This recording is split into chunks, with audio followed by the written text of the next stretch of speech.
The tale begins with a young man cruising along, tires squealing as he abruptly jams the brakes. A hum of excited chatter ripples through the crowd, fingers pointing and voices murmuring about the sleek supercar that just skidded to a stop. A confident young man steps out, flashing a grin that leaves onlookers dazzled. Someone in the crowd exclaims, "Shen Yuan. That second-gen rich kid, top dog at school, just rolled up in another new supercar." From the passenger side, a pair of elegant white heels descends gracefully, followed by a strikingly curvaceous young woman who steps out with a self-assured smirk.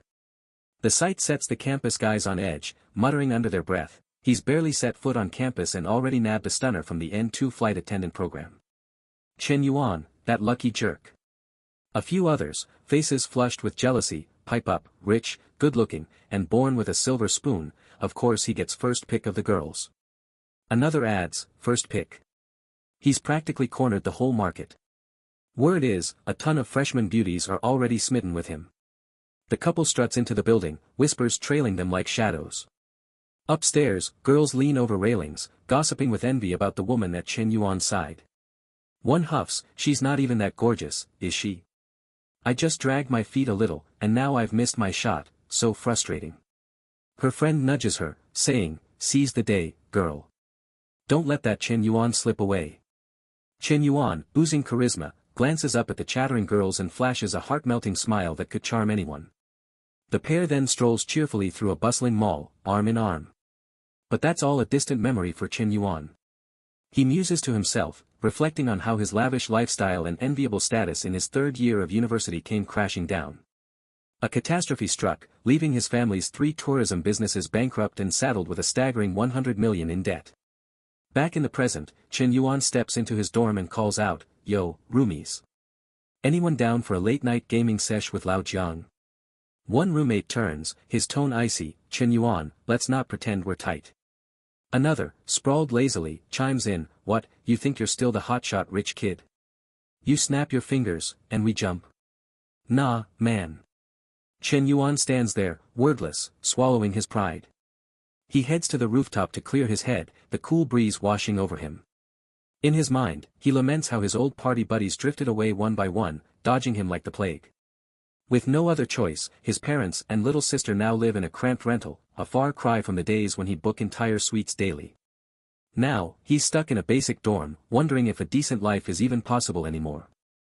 Moments later, a girl named Chu Wanqing pulls him aside to a quiet corner for a talk. When he arrives, she says with a sneer, "Shen Yuan, enough. Don't reach out to me anymore. I hope you find someone more compatible." He freezes, stunned, his face clouding over in disbelief.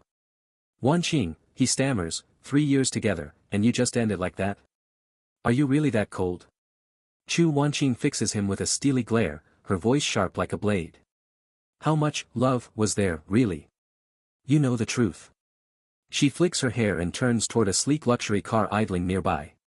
Before walking away, she tosses over her shoulder, "Oh, and don't call me Wanqing, it sounds so tacky. If we ever cross paths again, let's just hope we don't." With that, she slides into the waiting car.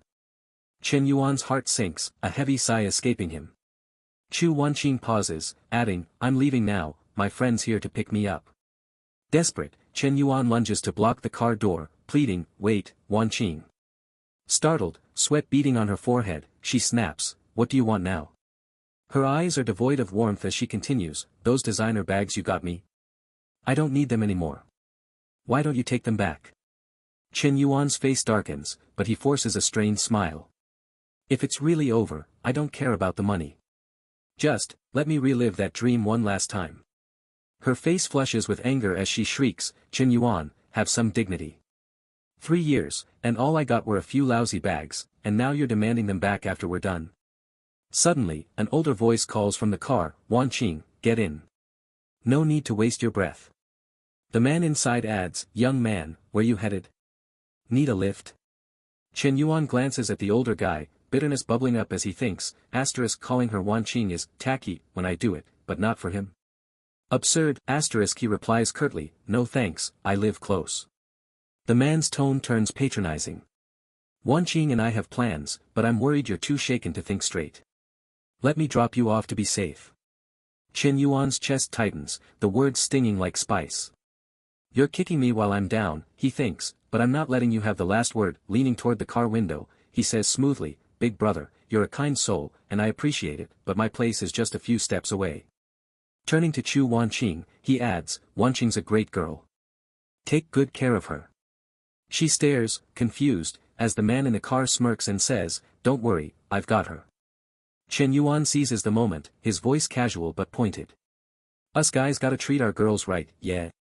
A few things about Wanqing. First, she loves Okamoto 001s. Second, fishnet stockings, but cheap ones, the good ones aren't as practical. Oh, and she's big on nurse and police uniforms for, special nights. The man's face pales, his voice shaking with rage. You're just spouting nonsense now. He slams the window shut and peels out, tires screeching. Shen Yuan watches the car vanish, letting out a heavy sigh. Brother, I was just getting to the good part, he mutters. Wanqing, maybe you made the right call after all. The blazing sun forces him to shield his eyes as he says quietly, Forget it. It's not my problem anymore. I just hope your choice leads to the life you want. Out of nowhere, a robotic voice chimes in, Indeed, everyone deserves their ideal life. Perfect life system downloading. The sun fades, replaced by a glowing golden-orange panel that leaves Shen Yuan stunned. Data flashes across it, host, Shen Yuan, age, 21, height, 182 centimeters, weight, 70 kilograms, net worth, 87, health, 72, fitness, 75, skills, none. Sweat beads on his forehead as he points at himself, bewildered. Host. That's me. I didn't ask for this, what's going on? Am I losing it? The panel reappears, displaying a list of tasks, perfect life system download complete. A perfect life requires wealth as a foundation and valuing the opposite sex. Mission, spend money on a same-age female nearby with a favorability rating above 60 and earn her respect. Reward, triple refund on spending. Bonus, if her favorability rises by 3 points, refund doubles. Note, spending limited to cash or accounts, Shen Yuan blinks, scratching his head. A system? For real? This can't be a hallucination, can it? A gentle voice interrupts from behind. Shen Yuan. A girl peers at him, concern in her eyes. You're a guy, pull it together. It's just a breakup. Is it really that bad? The system pings, displaying, Academic Advisor Li Xia, favorability, 65, she steps closer, saying softly, I saw what happened.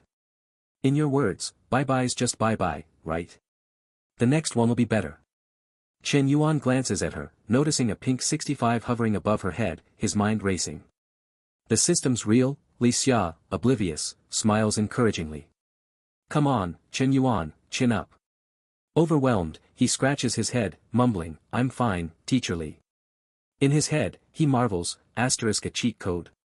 For real? Li Xia tilts her head, asking, Oh, about that tuition aid I mentioned, have you considered it? I submitted the form early, it's one of the few ways I can help. He sighs, a few thousand yuan's nothing compared to my family's debt. Better let someone else have it. She nods thoughtfully, then says, All right, I won't push. But if you need help, school, life, even relationships, my door's open. With a wave, she turns to leave. Shen Yuan stares at the system panel, calculating. Triple refunds. Let's test it, he jogs after her, grabbing her hand. Teacher Li, thanks for looking out for me. Hold on, I'll get you a milk tea.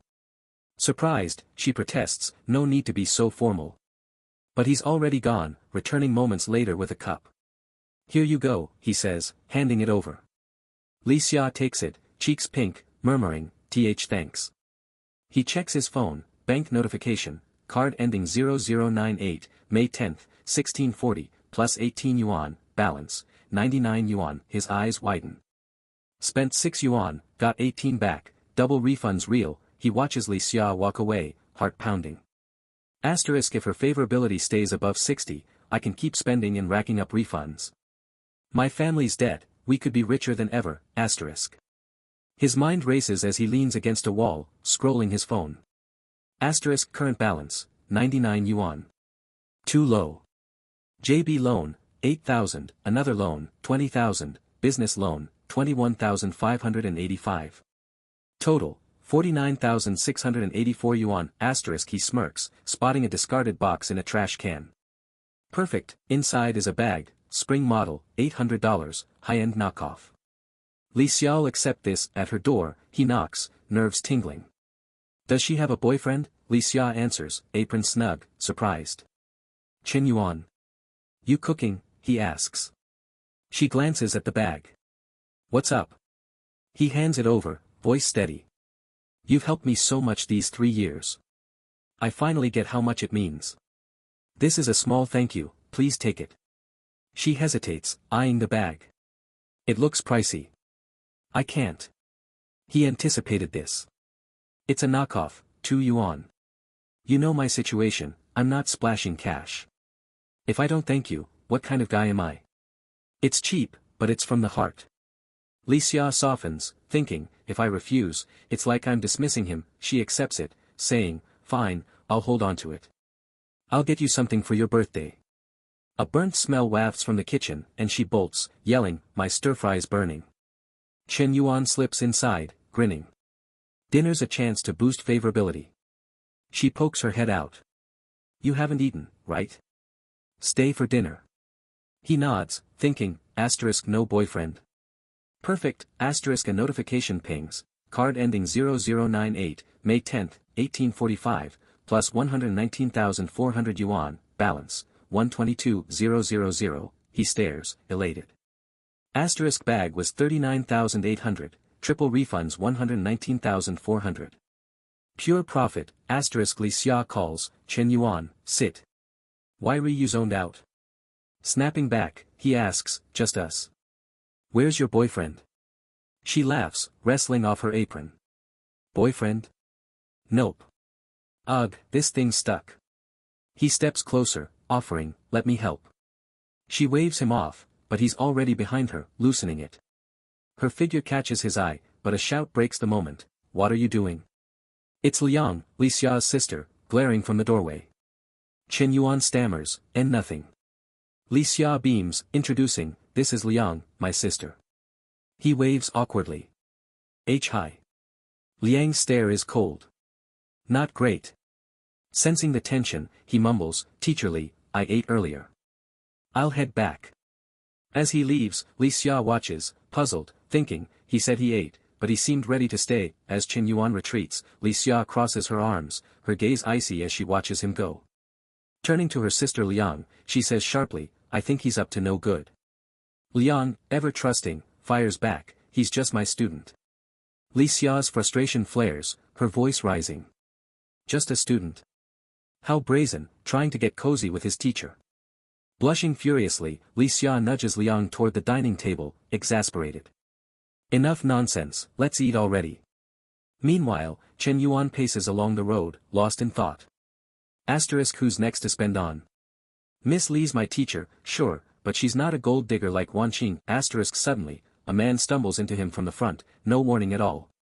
Recognizing him instantly, Shen Yuan asks, Hang Hai, you okay?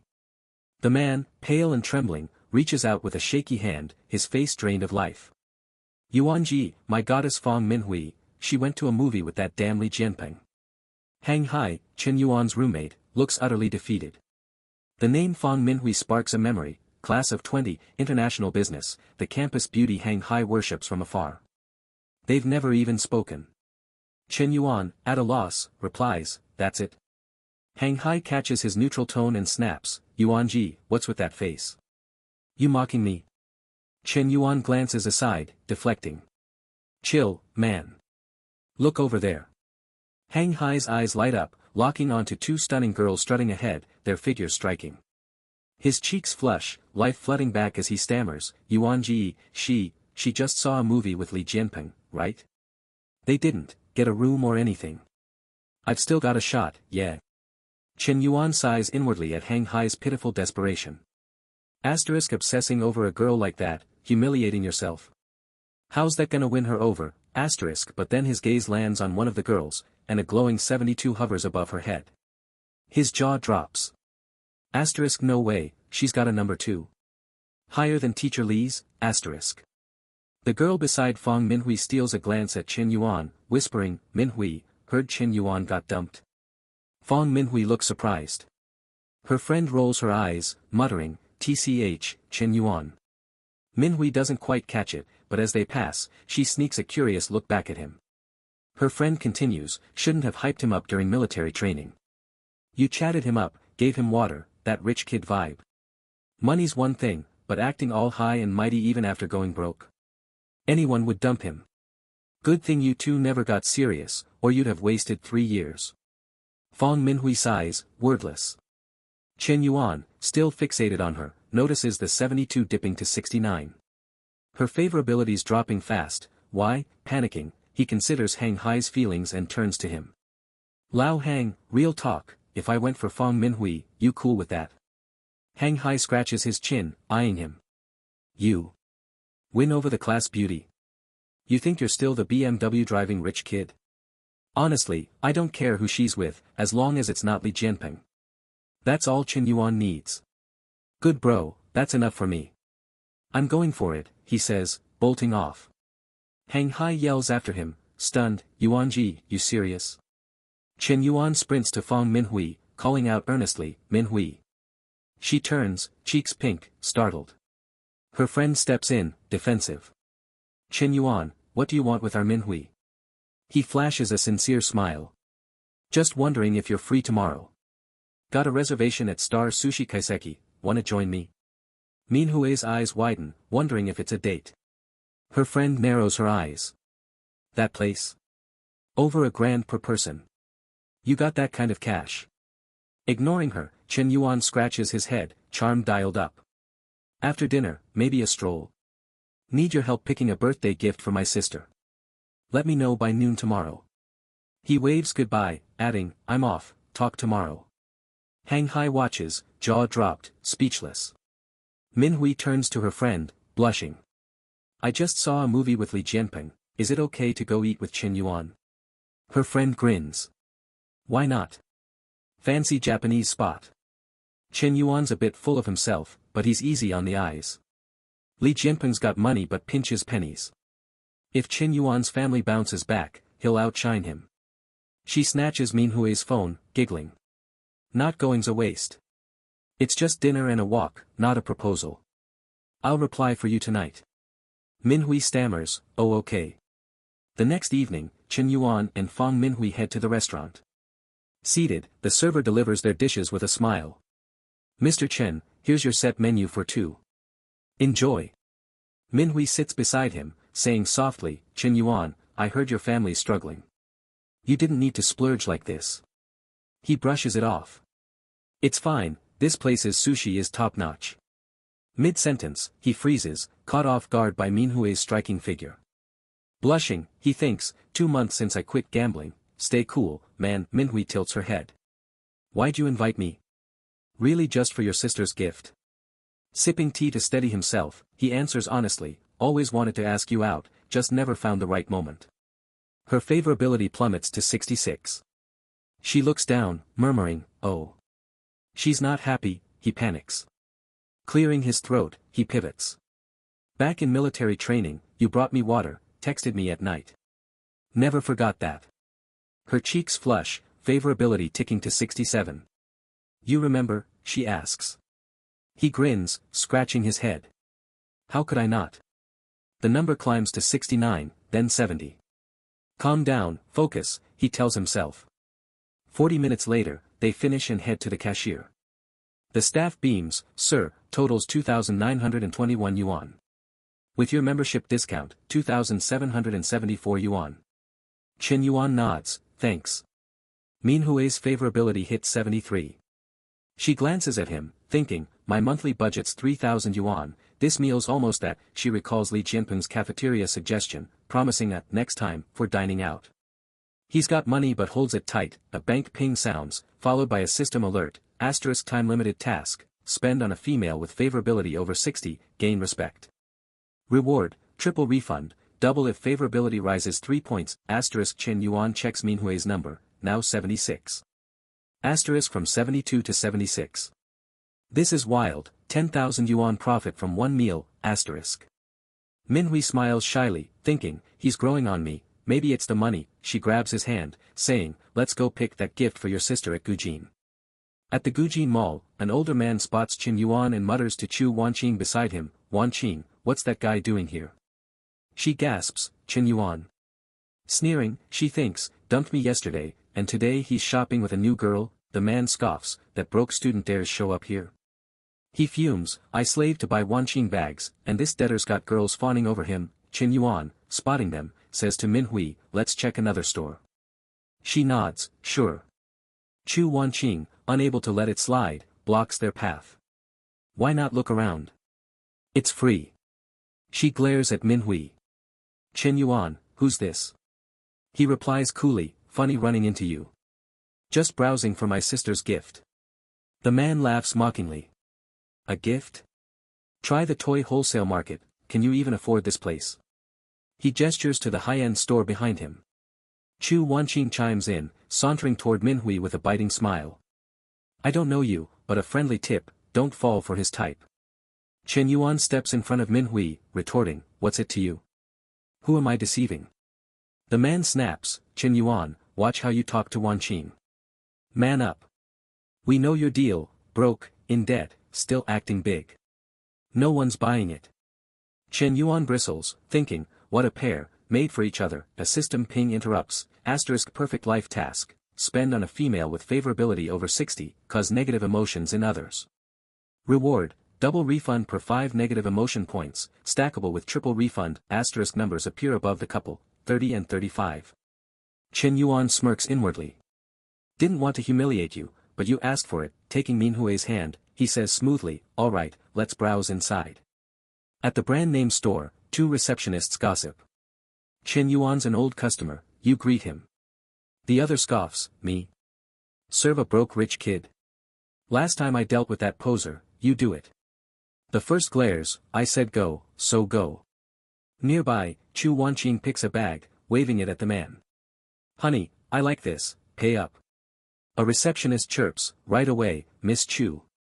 Another watches enviously, thinking, she gets the big spenders, I get the duds. She fawns over Chu Wanqing, Miss Chu, such taste, perfect for you, unlike some classless customers. Another offers, this jewelry set matches your bag, 100,000 yuan total.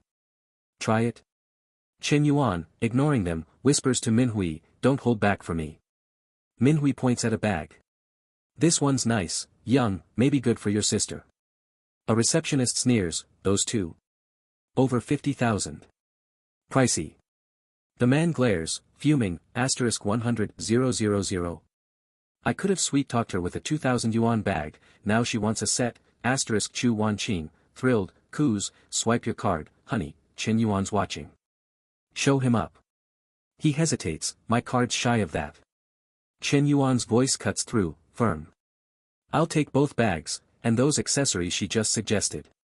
The couple freezes, dumbfounded. Manhwa's stunned too. The receptionist who'd snubbed him flips, thinking, he's buying accessories.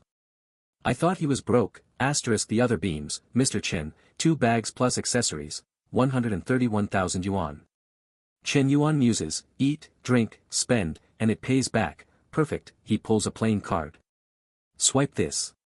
The ecstatic receptionist nods, yes, sir, I'll wrap it. She's nearly teary, thought I'd work for nothing, but 130,000 yuan. He's outspending his old self, Chu Wanqing seethes, shrieking, Shen Yuan, your family's bankrupt, where's this money from? The man sneers, alone, right? Shen Yuan lifts his chin. Think what you want, I'm not strapped. Wanna grab another bag for Wanqing? 20,000 yuan's nothing to me. The man's face twists, and Shen Yuan adds, a guy's gotta be generous, suave. That Audi A8, 600, 700 grand. This is pocket change for you. Chu Wanqing, competitive, prods, how June, don't let him show you up. He panics, that A8's on installments, she can't know, grabbing his phone, he fakes a call.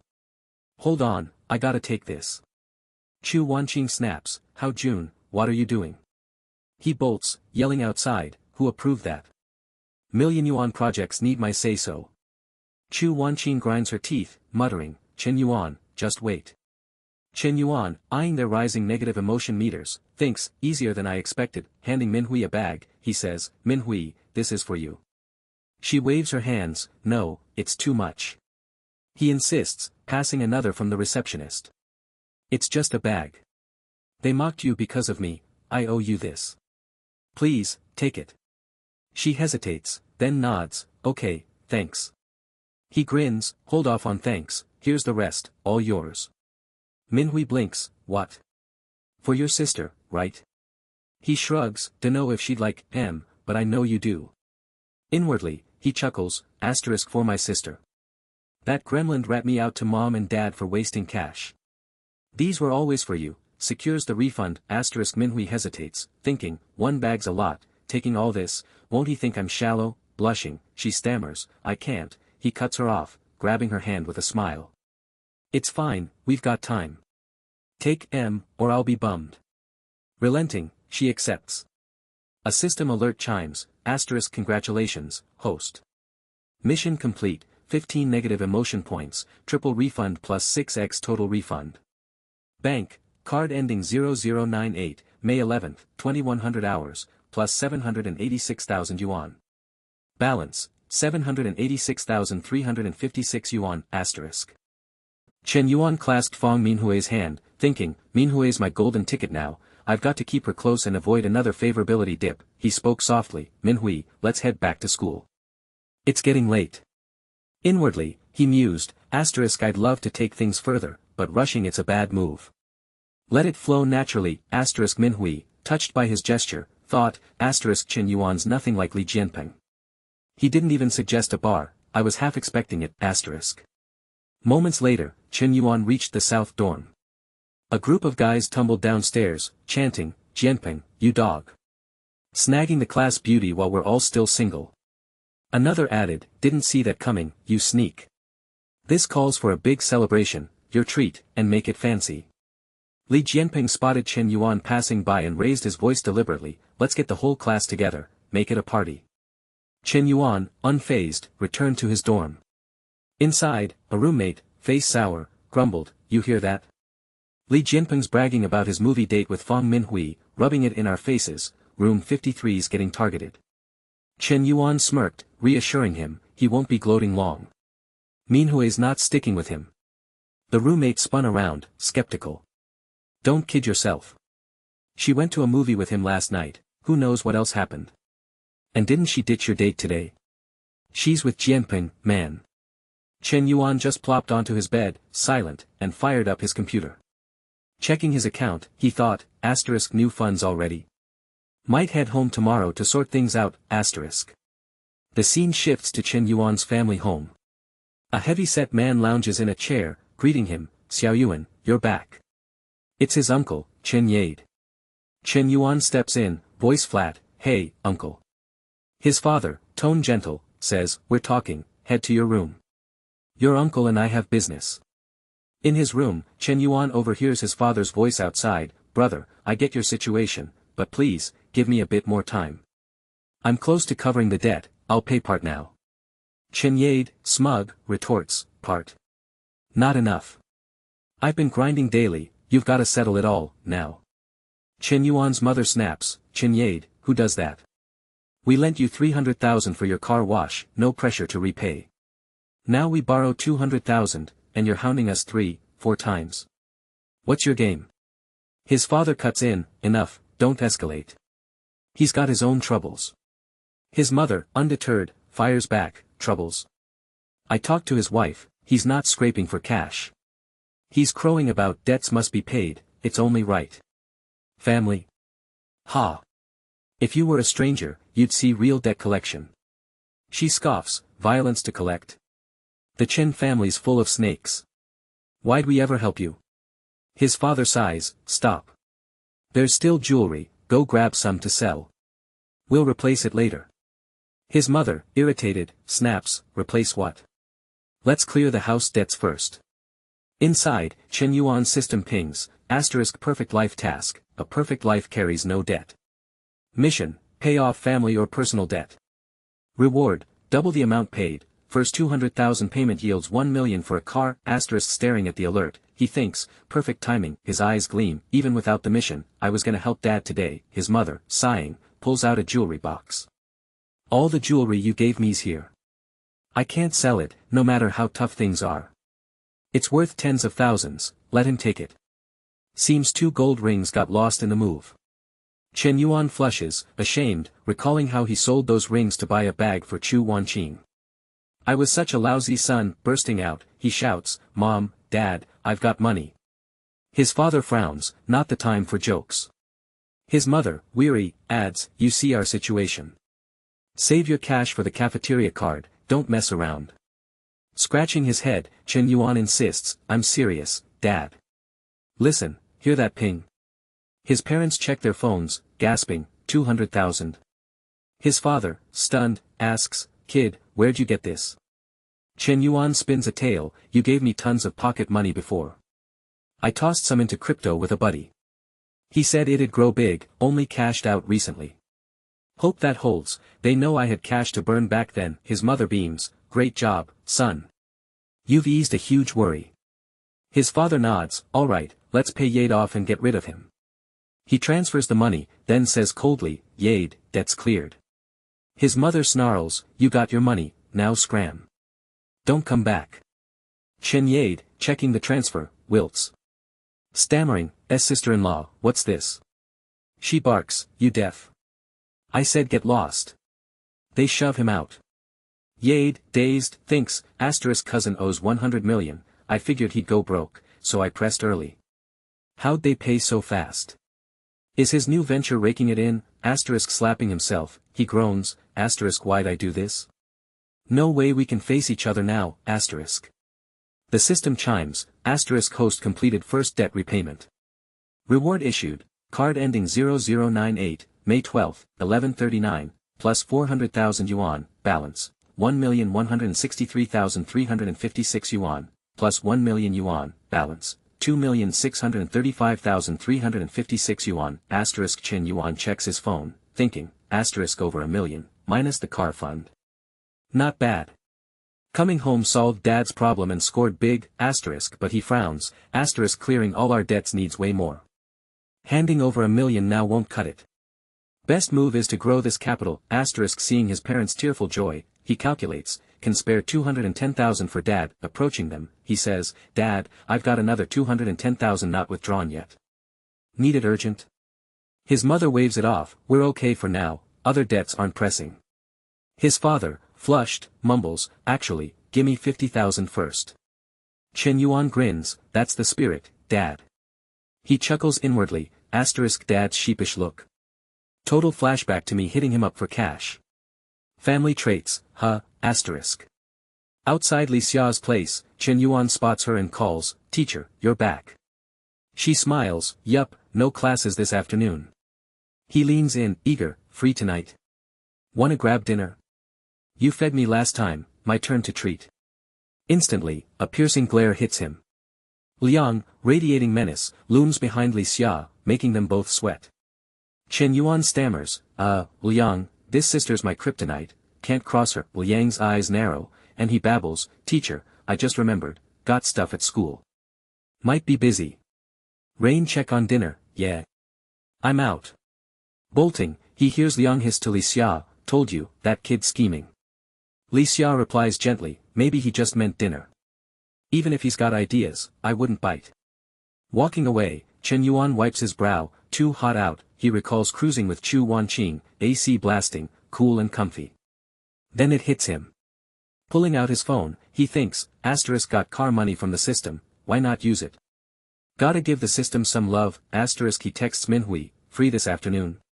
Wanna go car shopping? She replies fast, sure, no classes. Manhwa's friend peeks at the message, squealing, Manhwa, you and your boyfriend picking cars already? Moving fast. Not coming back to the dorm tonight. Spill. Manhwa blushes, protesting, stop it, we're not dating. Her friend teases, our Manhwa's hooked a rich, handsome catch, Chen Yuan's a steal. She playfully pokes Manhwa's chest, making her yelp, quit it. An hour later, at a high-end 4S dealership, a staffer greets them, welcome. Here for cars. What type?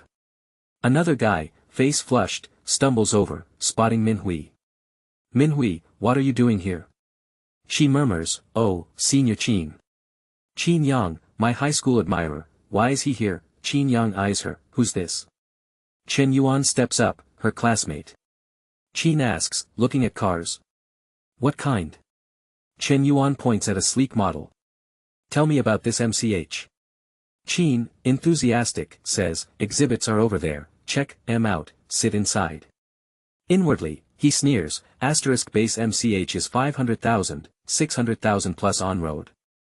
This kid's dressed cheap, bringing a girl to flex with no cash, staring at Minhui, he muses, still a goddess. I'm different now, 10,000 plus salary, top salesman, 200,000 accord. Girls want guys like me, sidling up, he says, Minhui, been a while. Free tonight? Let's catch up. She replies awkwardly, sorry, senior, I'm booked. Shen Yuan cuts in, can we get a test drive? Qin, irritated, I'm trying to ask her out, why is he butting in? Can't afford it, so what's with the test drive, he snaps, sorry, boss took the test vehicle, no drives today. Shen Yuan, no stranger to cars, knows better. Saw the MCH inside, coolly, he says, can't arrange it. Get someone else. He shouts to the desk, yo, can another salesperson hook me up for a test drive? A girl approaches, hi, I'm Chenna, sales consultant. How can I help? Shen Yuan sizes her up, sweet, professional. The colleague whispers to Qin, wasn't that your customer? Why'd Chenna take over? Qin huffs, couldn't be bothered. Let her waste time, a student wanting an M9, test drive. Just bragging. The colleague warns, what if he buys? You'll kick yourself. Qin scoffs, buy. He's a broke poser with a hot girl, I've seen it a million times. Chenna, all business, explains, this car's got an intelligent driver's seat, 192-line laser radar, full autonomous driving. Thoughts? Shen Yuan nods, she's good, looks and vibe rival Minhui's, stray thoughts creep in, heard female car sales struggle with guys, wonder if, Chenna asks, got the configs? What's your budget? He replies casually, got one in stock. Wanna pick it up today? Chenna's eyes spark, most buyers hem and haw, this guy test drove and decided, no price check.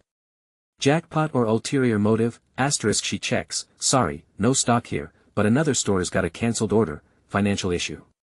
We can transfer it in a week. Shen Yuan agrees, cool, I'll order today. Chenna, floored, thinks, over 600,000 on road, and he's in. Angel customer or what, she stays professional, please rest inside. Need a 50,000 yuan deposit, I'll grab the contract. Back at the desk, Qin pries, what did he say? Chenna, prepping the contract, says, he bought it. A colleague gasps, what? That quick?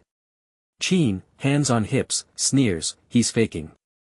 When it's time to pay, he'll bail with excuses, we get tons like him. Another agrees, yeah, never seen a buy that fast. Chenna, unfazed, repeats, he bought it, full payment. The colleague, floored, turns to Qin, you moron, you let a huge sale slip. You're gonna regret this. Qin clenches his fists, fuming. Chenna, smiling, tells Shen Yuan, any follow-up issues, just call. Heading somewhere? Need a ride? Minhui grabs his arm, no, we'll get a car. Chenna, embarrassed, thinks, overdid the customer care, upset his girlfriend. I'm toast, she nods, alright, safe travels. Strolling outside, Shen Yuan checks his phone. Wanna grab food? Minhui pouts, oh. Sensing trouble, he asks, Minhui, you upset? Jealous? She blushes, looking away, no, I'm not. He grins, your face says otherwise. Me and Chenna. Just business, nothing else. Minhui, voice sulky, mumbles, who knows? You were so chatty, scrolling her moments forever. He scratches his cheek, habit, I check everyone's moments when I add them. She huffs, don't do that again. Inwardly, she frets, I'm not even with him, why am I jealous? Big spenders like him draw girls like flies. Gotta lock him down, stealing herself, she thinks, I'm keeping Shen Yuan, he repeats, won't happen again.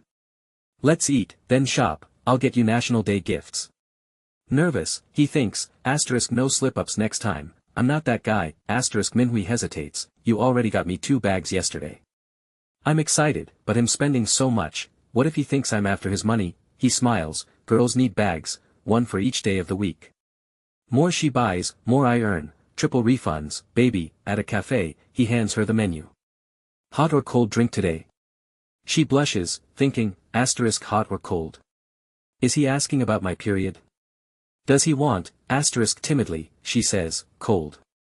He blinks, then catches on, blushing, asterisk what's with her face? Oh, man, what's she thinking, asterisk been 2 months since Wanqing, pent up, huh? Might as well lean into the mix-up, asterisk. 3 hours later, they leave the mall. Minhui's decked out, a 12,800 yuan watch, 20,800 yuan bracelet, 55,000 yuan handbag. Her favorability's at 81. She thinks, asterisk he's too good to me, 880,000 yuan today, 1,400,000 in 2 days. Feels like a dream, asterisk his bank pings, card ending 0098, May 12, 11:39, plus 252,000 yuan, balance, 2,240,000 yuan, he grins, car payments back, minus 600,000, still 1,600,000 to play with, slyly, he says, Minhui, skip the dorm tonight, yeah. She nods shyly. Half an hour later, Grand Rich Hotel, room 8008. Shen Yuan showers, washing away the day's stress. Minhui, on the bed, stares at her phone, panicking, asterisk Chenling's asking why I'm not back. Say I'm with Shen Yuan. Too embarrassing, asterisk before she can decide, he emerges, toned body glistening. Drying his hair, he asks, Minhui, ready? She blushes, thinking, sorry, Chenling, he's given me so much, she texts hurriedly, Chenling, not back tonight, say I'm visiting relatives if anyone asks. Turning to him, she stammers, Shen Yuan, I haven't showered. He buries his face in her shoulder, inhaling, love your scent. Pinning her down, he starts, deftly unzipping her dress with his mouth. Every scent on you, he murmurs. She places a hand on his chest, whispering, be gentle. He nods, diving in, both lost in the moment. Half an hour later, they rest. Minhui, in his arms, thinks, not as scary as Chenling said, Shen Yuan, glum, muses, asterisk didn't expect Minhui to be, feels amazing, but exhausting. 2 months off, and I'm out of practice, asterisk before he can recover, she climbs atop him, cooing, Shen Yuan, again. Startled, he laughs, Minhui, gimme a sec to recharge. With a sultry look, she purrs, no, I want it now. The following morning, Shen Yuan woke up in his dorm, feeling invigorated.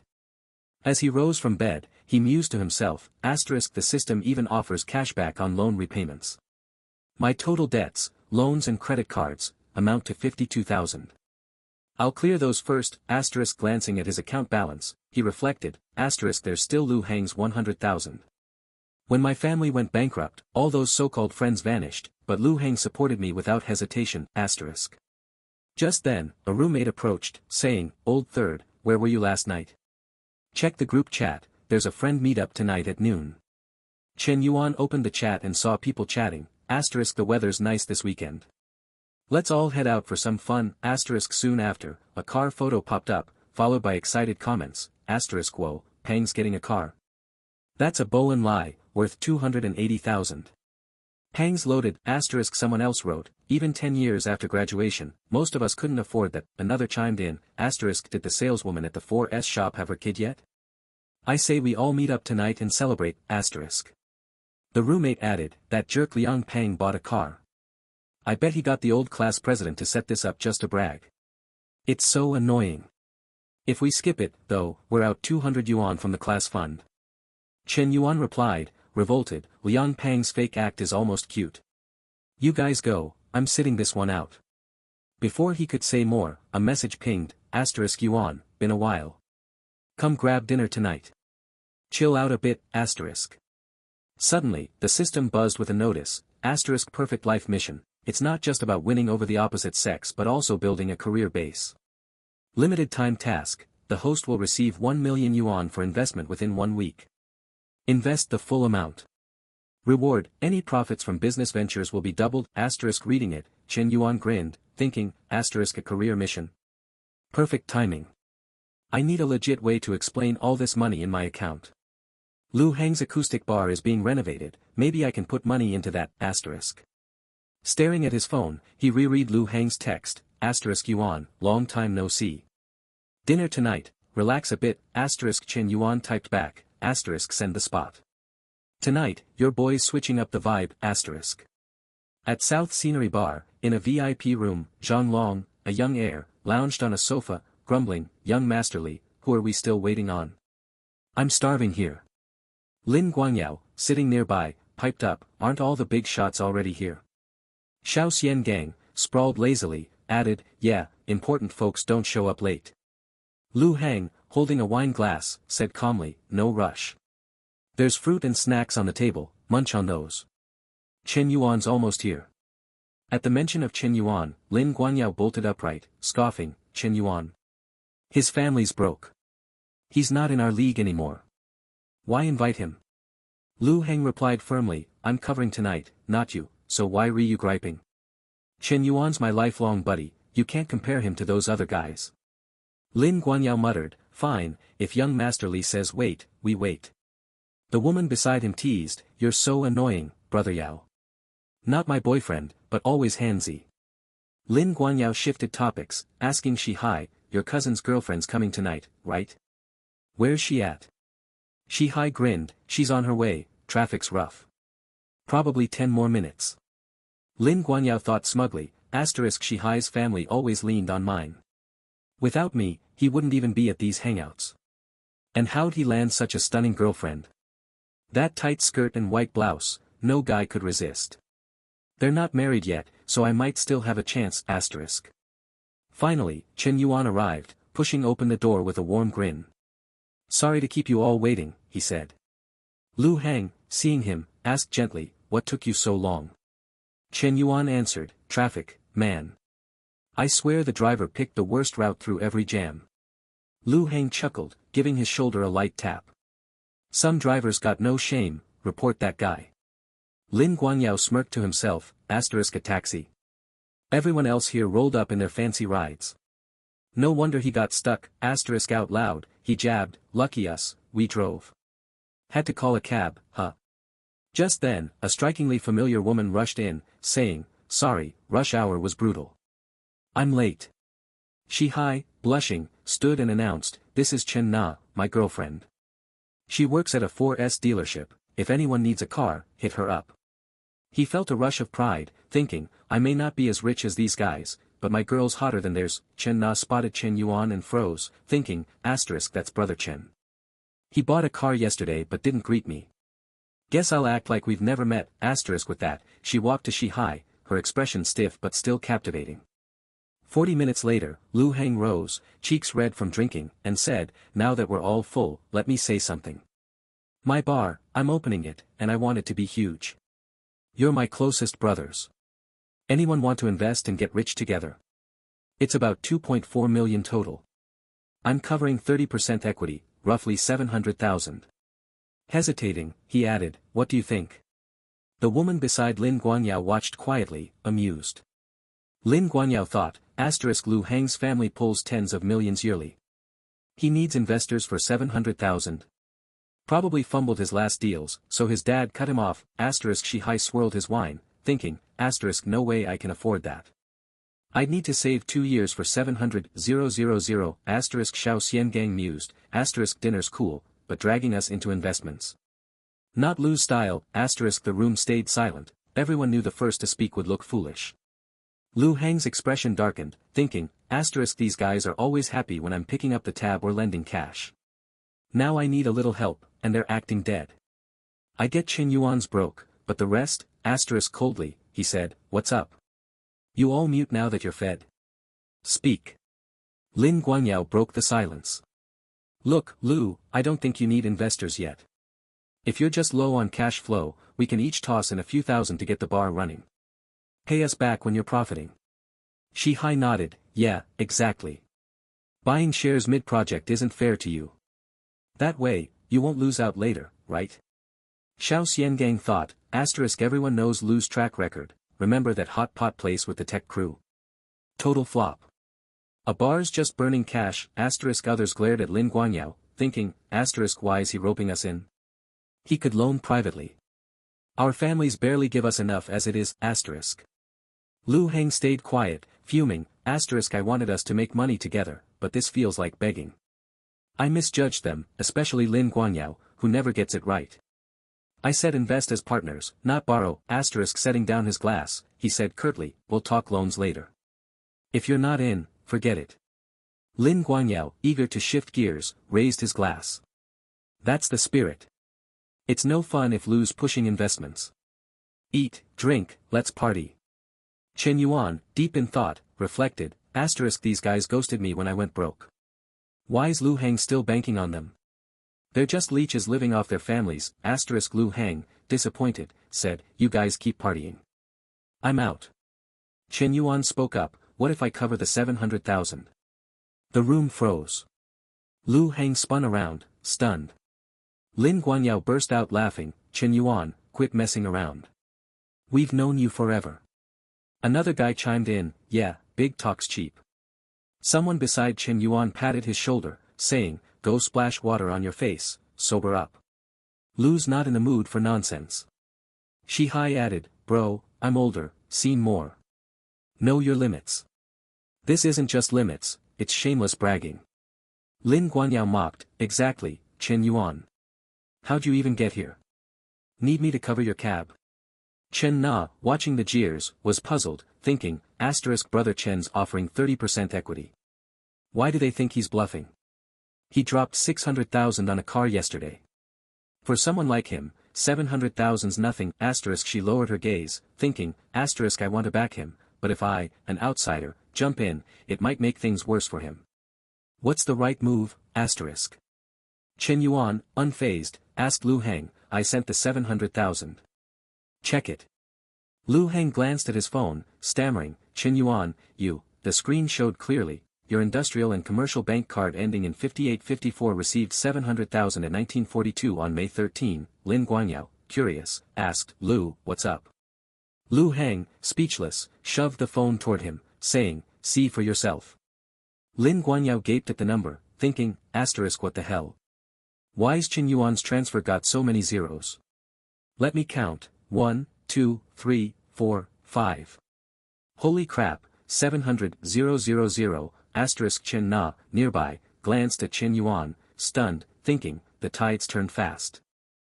One of the guys, noticing Lin Guangyao leap up, curiously asked, Lin Sha, what's in that message? Lin Guangyao's voice shook as he answered, something's come up at home, Miss Chow.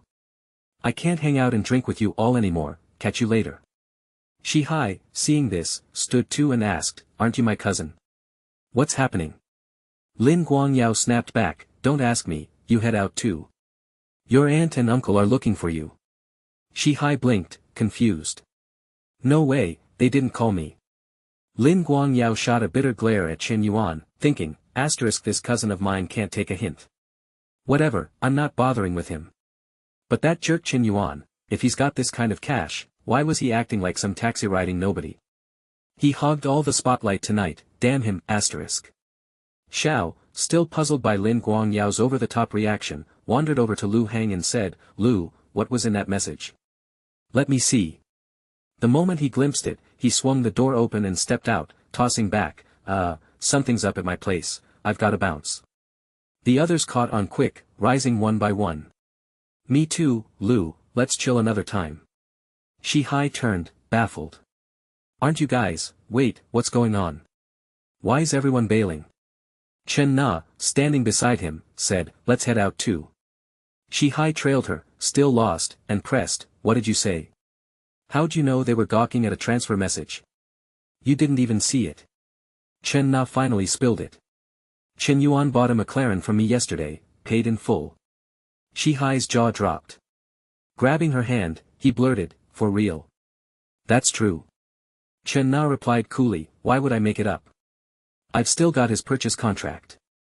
Shi Hai's annoyance flared. Nah, I'm not doubting you, but if you know a loaded guy like that, you should have told me right away. You messed up not handling this better. Chen Na shook his hand off sharply and fired back, next time.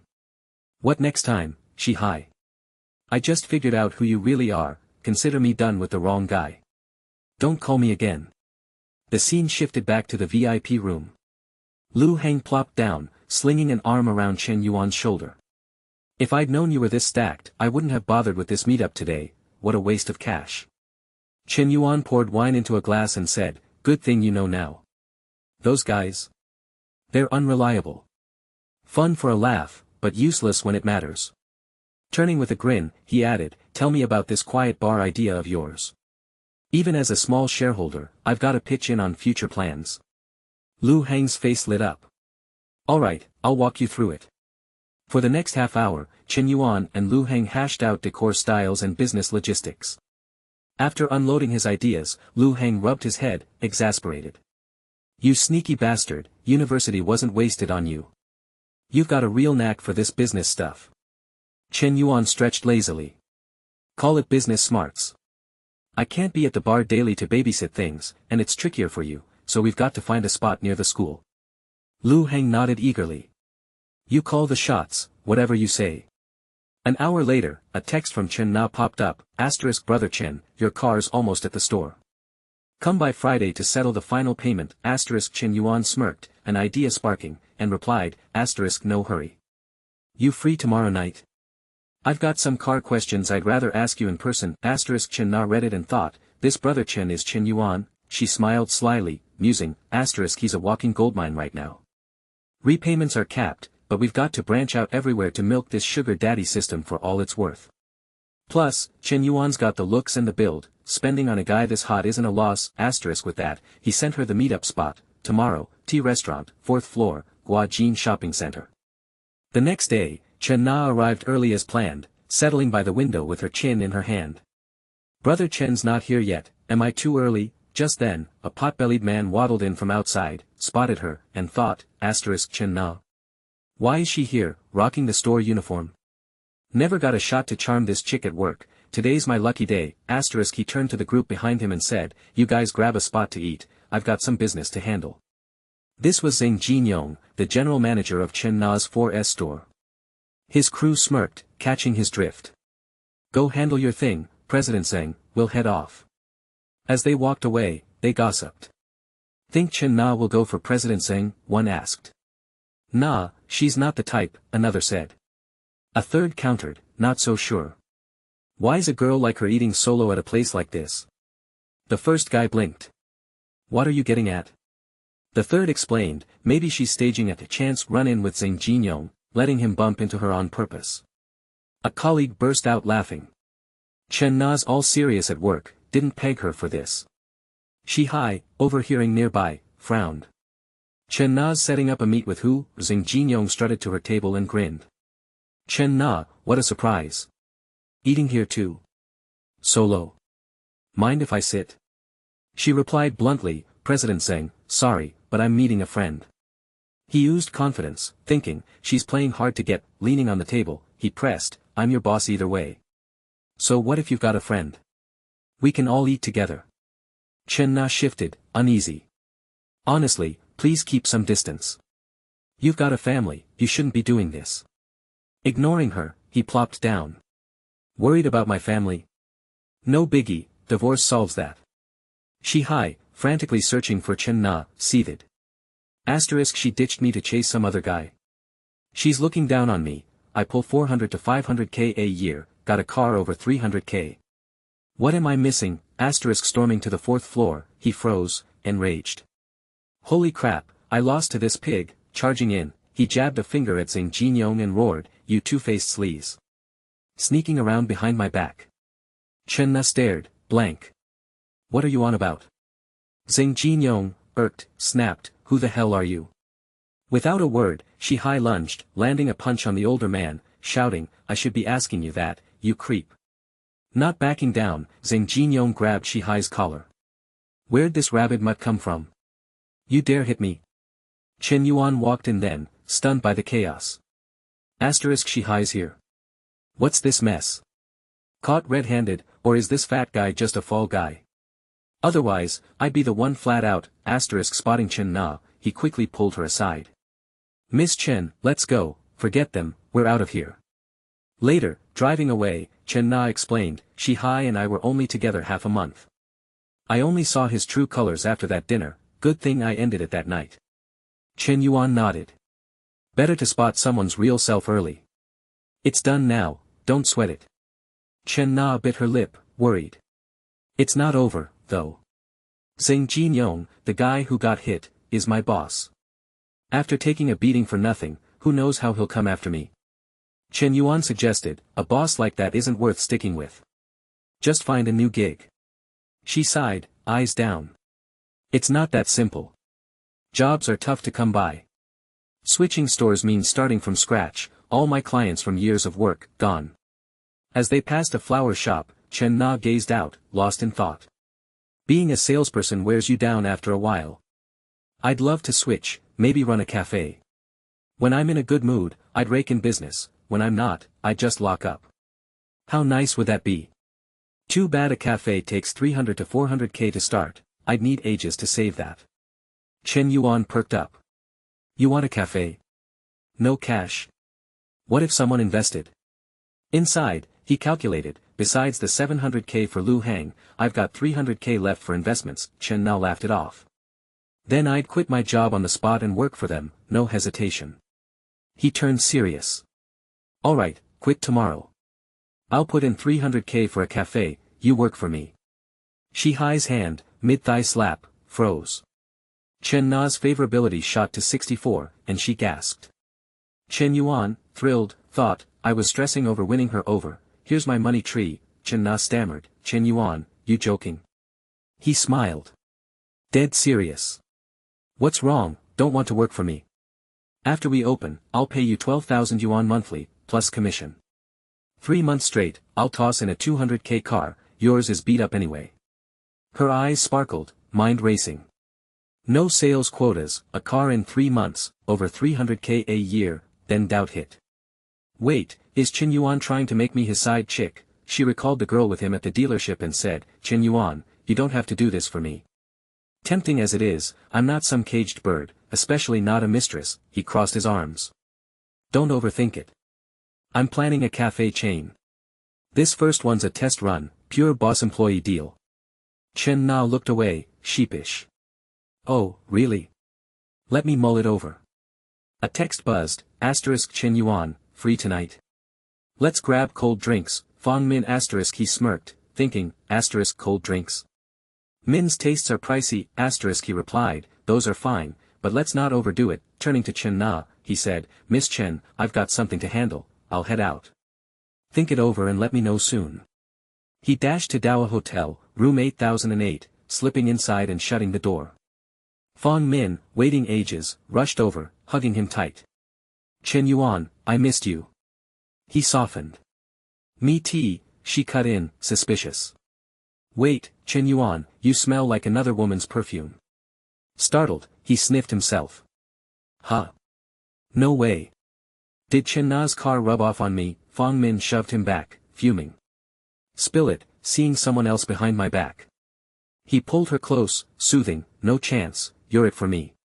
I hit the 4S store for car stuff today, those girls there drown in strong perfume, you know that. She melted under his charm. Fine, but if you chase other women, tell me first. And keep your distance from that staff chick, got it? He chuckled, thinking, asterisk this isn't about cheating, the system's about spending on women for rebates. Can't stick to one tree, asterisk, of course, he said aloud, grinning.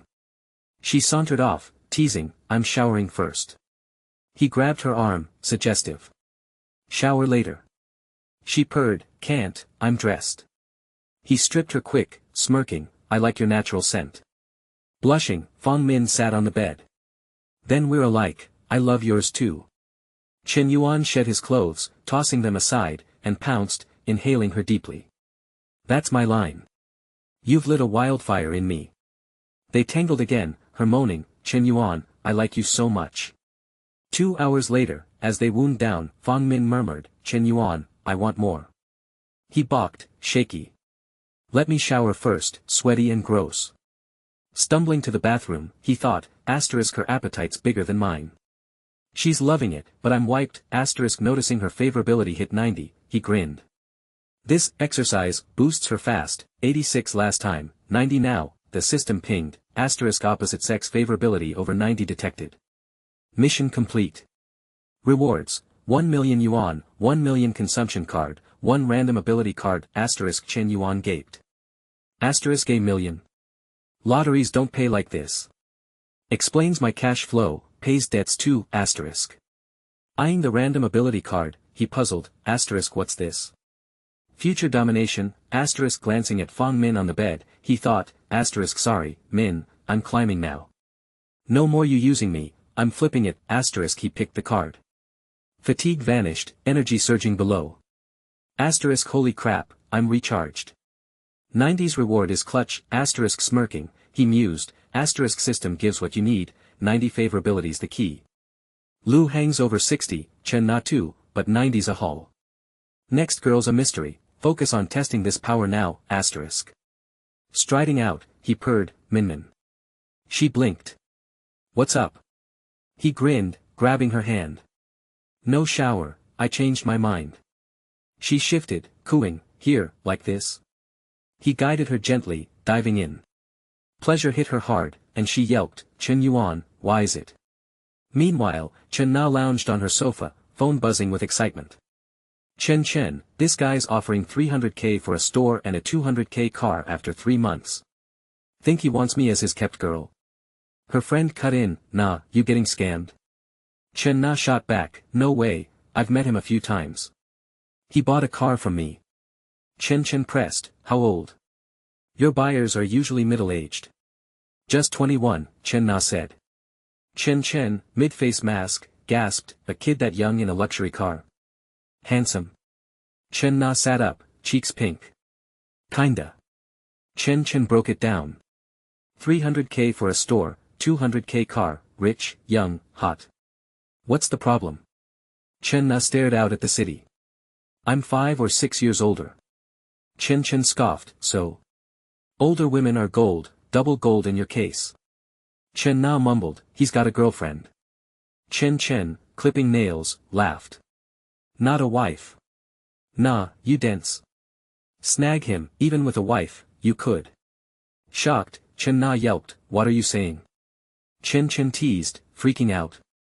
Pass this sugar daddy to me, I'll handle it. Chen Na blinked. Didn't you have a boyfriend? Chen shrugged. So. A sugar daddy like that? I'd dump mine in a heartbeat. Pausing, she added, kidding, my guy's back. Chat later. Chen Na hung up, dazed, staring out. Chen Yuan's face filled her mind, inescapable. Meanwhile, back with Chen Yuan, 40 minutes had slipped by. Fong Min lay sprawled on the bed, catching her breath, exhausted. She murmured, Chen Yuan, why was this time different from before? He propped himself up casually and teased, different how? Was it better? She mumbled shyly, pulling the blanket up to hide half her face. Fong Min, all flustered, whispered, we did it twice in those 40 minutes. Chen Yuan leaned close, murmuring in her ear, did you enjoy it? Up for another go?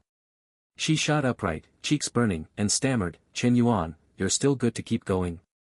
He purred, remember how you moved so well up there last time? Why don't you take charge now? Her face flushed deeper as she muttered, me on top. But. I don't know how. Chen Yuan gave her a warm smile, pulling her close. You'll figure it out, life's all about learning, right? Fong Min nodded softly, barely audible, as if agreeing. He planted a gentle kiss on her, and she turned scarlet, playfully scolding, you're so bad, in a sweet, almost rehearsed way. Then, with a shy hop, she climbed atop him to keep their dance going. The next morning, after Fong Min headed back to campus, Chen Yuan lounged in bed, cozy and content. No classes this morning, might as well sleep in, he thought. Suddenly, he jolted upright, clutching a piece of paper and his phone. Hold up, that lottery ticket from the system. Gotta see if I'm loaded. Trying to steady his nerves, he checked each number, muttering, red numbers, 3, 4, 14, 22, 26, 27, and the blue ones 1. Nailed them all. He shrieked, holy crap, 68 million. Chen Yuan leapt out of bed, flinging the blanket skyward. I won 68 million. Gotta tell mom and dad, they've been scraping by too long since the company tanked. A bit later, he burst into his house, shouting, "Mom, I'm home." His mom, hands on hips, chided, you're back, quit yelling, you'll bother the neighbors." Beaming, he said, "Where's Dad? Get him out here fast, Mom, I've got big news." His mom, eyeing him warily, asked, "What's so urgent it can't wait for your dad? You little troublemaker, you in a mess again?" Grinning wide, Shen Yuan pulled a chair for her. "What's with that look, Mom? It's good news. Come on, both of you, sit down." Once they were settled, he flashed the lottery ticket and declared, "We're rich, 68 million. His mom's face went blank. "Son, you feeling too much pressure at school?" His dad chimed in, "Kid, just focus on studying. I'll handle the family debts, don't stress over strange ideas." Shen Yuan thrust the ticket and phone at his dad. "Dad, look closely before you say more." His dad muttered, checking each red number against the phone. His eyes widened as he stared at the ticket, shouting, "Honey, we actually won." Mom gasped, "Really? For real?" Dad, buzzing with excitement, confirmed, "It's really 68 million. Shen Yuan added, "Even after 20% taxes, we're looking at over 50 million. We can clear all our debts, and our lives will be so much better." His mom clapped her hands, overjoyed. "Son, your name's going in the family record books. Forget lunch at home, let's go celebrate this lottery win." Shen Yuan scratched his head, a bit bashful. "Oh, and I'm a junior now, graduating in a year. I want to start my own business, get some real-world experience." His dad nodded, pleased. "Starting a business isn't simple these days, but I love your drive. Young folks should push hard. It's your prize money, spend it how you want. But I'd suggest your mom and I hold on to some, just in case things don't pan out." Shen Yuan chuckled awkwardly. "Mom, Dad, I'll just take 1 million. The rest is yours, do whatever you like with it." His dad laughed and nodded. "Fair enough." His mom added, "Son, go chase your dreams, we've got your back." The scene shifted to Zhang Jinyong, still stewing from the fight days ago. Pointing to his bruised face, he sneered at Chen Na, "You know why I called you here, right? Take a good look, this is your boyfriend's handiwork." Chen Na replied icily, "Director, I've already dumped him. We're done. You should take up your injuries with him." Zhang Jinyong wasn't buying it. "Chen Na, that's not how it works. Debts get settled with the right person. If it wasn't for you, would I have gotten jumped for nothing?" His eyes roamed over her, dirty thoughts creeping in. "This woman's stunning, I can use this mess to reel her in." Chen Na stood firm. "Your fight's got nothing to do with me. Besides, I told you yesterday I was meeting someone, you're the one who insisted on sitting there." His face darkened. "Enough excuses. You left your post without permission yesterday afternoon, no one was at the lobby to greet customers. As punishment, you're off customer greetings this month. Come talk to me when you've thought it over." Feeling wronged, Chen Na argued, "On what grounds? I already requested leave yesterday." He burst out laughing. "Ha, good question. What grounds? Is this your first day in the real world?" "It's because I'm the general manager here, everything in this store answers to me." His smug logic infuriated her, but she felt powerless. Zhang Jinyong, grinning to himself, thought, banning her from greetings cuts her commissions. A month on just 1,200 yuan base pay. She can't even cover rent, Chen Na saw through his game. Turning sharply, she spat, acting all high and mighty just 'cause you're some lousy general manager. It's just a job, worst case, I quit. Panicking, he jumped up, shouting, Chen Na, don't storm off. Think it over carefully. She was thinking, but not about him. Chen Yuan's young, but he's no ordinary guy, he gets things done. Even part-time work with him could be my way out, stealing herself, she said, no need to think, I'm done here. Half an hour later, her message pinged Shen Yuan, I'm ready. You still serious about yesterday, he shot back, congrats on ditching that misery and picking a brighter path. Check out some shop locations when you can, if you find a good spot, we'll lock it in, on his end, Shen Yuan strolled down the street, reading her text and grinning. Perfect, the last 300,000 from the investment mission set. No need to hunt for another project, He reached his destination and stepped inside, greeting warmly, hey, Lou, I'm here. Lu Xiao, juggling boxes on the floor, looked up. Shen Yuan, sorry to drag you into this. I'm moving my office, but there's too much stuff, I can't haul it all alone. I meant to call the class monitor, but she had to take leave. Shen Yuan glanced at the shelves. No worries, I'm free this morning, nothing going on at home. All this stuff need moving. Lu Xiao wiped her brow, smiling. Yeah, books and papers I could handle, but this table and filing cabinet are way too heavy. She reached for a cabinet, stretching. I can't quite get up there, she said. Standing on tiptoe, she strained, but a steady hand reached past her. Shen Yuan grabbed the stack of papers from the shelf. Their closeness made her backside brush against him, sparking a shy flush across Lu Xiao's face. Her heart raced as she thought, Shen Yuan, recalling a past moment, she mused, this is even closer than before. Does he have a thing for me, ? Her cheeks glowed as she stammered, is it done? Shen Yuan, oblivious, set the papers down with a grin. Yup, all set. Just then, a cheery voice called from outside, Teacher, we're here to help. A group of students burst in, catching the scene. One whispered, Why is Teacher Lu's face so red? Shen Yuan waved them over. Come on, guys, let's move stuff. Take this filing cabinet to the next room. The students dove in, each grabbing something. Lu Xiao slipped to a corner, smoothing her hair, heart still fluttering. Good thing those kids showed up a bit late, if they'd seen that, I'd die of shame. Shen Yuan's getting bold. It's one thing at home, but in the office, her hand rested on her chest as she thought, but, gosh, that felt thrilling. No, Shen Yuan's my student. Can't happen, On the flip side, Shen Yuan glanced at her, surprised. Huh. Teacher's favorability's up to 71.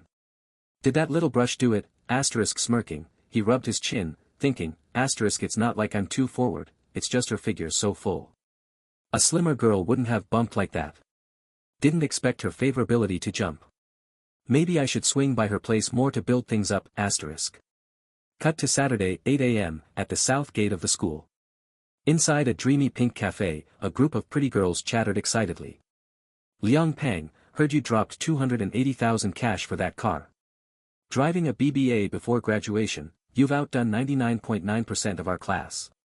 Liang Peng, puffed up with pride, thought, screw it, Fang Min plays all innocent, rejecting me.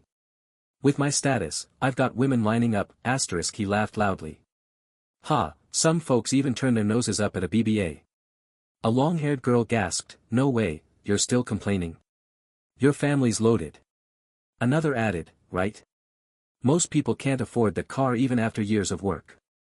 Liang Peng basked in the praise, then glanced outside and froze, face reddening, tea nearly spilling. Holy crap, that girl's stunning, it was Chen Na, lounging outside the cafe. Liang Peng stared, muttering, those legs. I'd trade 10 years for them. Who could land a goddess like that? A girl spotted a car below and squealed, look. That driverless car is so fancy, what is it? Liang Peng peered down, cool as ever. That's a top-tier mine M9. Then Shen Yuan appeared beside it, startling everyone. The long-haired girl whispered, hey, isn't that Shen Yuan? Liang Peng blinked, confused. What's he doing with that car? Wasn't his family broke? Chen Na spotted him from afar and waved. Shen Yuan. Over here. Her loud call made Liang Peng whip his head around, desperate for a look. He stood, stunned, thinking, this knockout's waiting for Shen Yuan. Chen Na smiled softly. The boss just texted, she'll be here soon. How's the car handling? Shen Yuan sat, sipping his drink. Pretty smooth. The long-haired girl nudged Liang Peng, whispering, look, seems like Shen Yuan and her are a thing. Liang Peng gritted his teeth, jealousy flaring. That damn Shen Yuan, dumps his senior and now he's with this stunner from outside school. Just then, a delicate hand tapped their table. A green-haired beauty approached. Hi, Miss Chen, sorry I'm late, had to pick up my kid. This was Lin Yuqing, the cafe owner. Shen Yuan stood, shaking her hand politely. She smiled warmly. Mr. Chen, you look so young. He laughed. We're all around the same age, early 20s. Miss Lin, let's sit and chat. Lin Yuqing settled in, cutting to the chase. I'll keep it short. My cafe's doing fine, especially with the school crowd, but my family's got too much going on. No choice but to transfer it. Asking price is 300,000. Shen Yuan nodded, calculating. I've got 300,000 for investment, but after the transfer, I'll need 50,000 for startup costs and Chen Na's first month's pay. Smiling, he said, here's my offer, no haggling. Let's do 250,000. Lin Yuqing paused. His price was a touch below her hope for 270,000, but if she didn't sell now, Lin Yuqing hesitated, thinking, if I pass up this deal, I might not find someone this ready to commit again. After a brief pause, she asked, at this price, can we sign the contract and handle the transfer payment today? Shen Yuan grinned and replied, absolutely. Once the contract's signed, I'll wire 250,000 to you. With a firm nod, Lin Yuqing turned to the staff member nearby. Xiao Chu, from now on, this Mr. Chen is your new boss. Later, show him around to get a feel for the shop's operations. Xiao Chu hurried over, giving a polite bow. Hello, boss. Chen Yuan gestured toward Chen Na and told the employee, just take Miss Chen Na around to get familiar. I won't be at the shop much, so she's in charge of everything here. Over at Liang Pang's table, the blonde girl overheard and whispered to her friend, did you catch that? It's unreal, a 250,000 deal sealed in minutes. Her friend nodded. And it's clear Chen Yuan's buying this place for the girl with him. Liang Pang's jealousy flared, but he was powerless to act. Suddenly, Lin Yuqing's phone buzzed. She apologized, grabbing it and stepping away. Mr. Chen, Miss Chen, sorry, I need to take this call outside.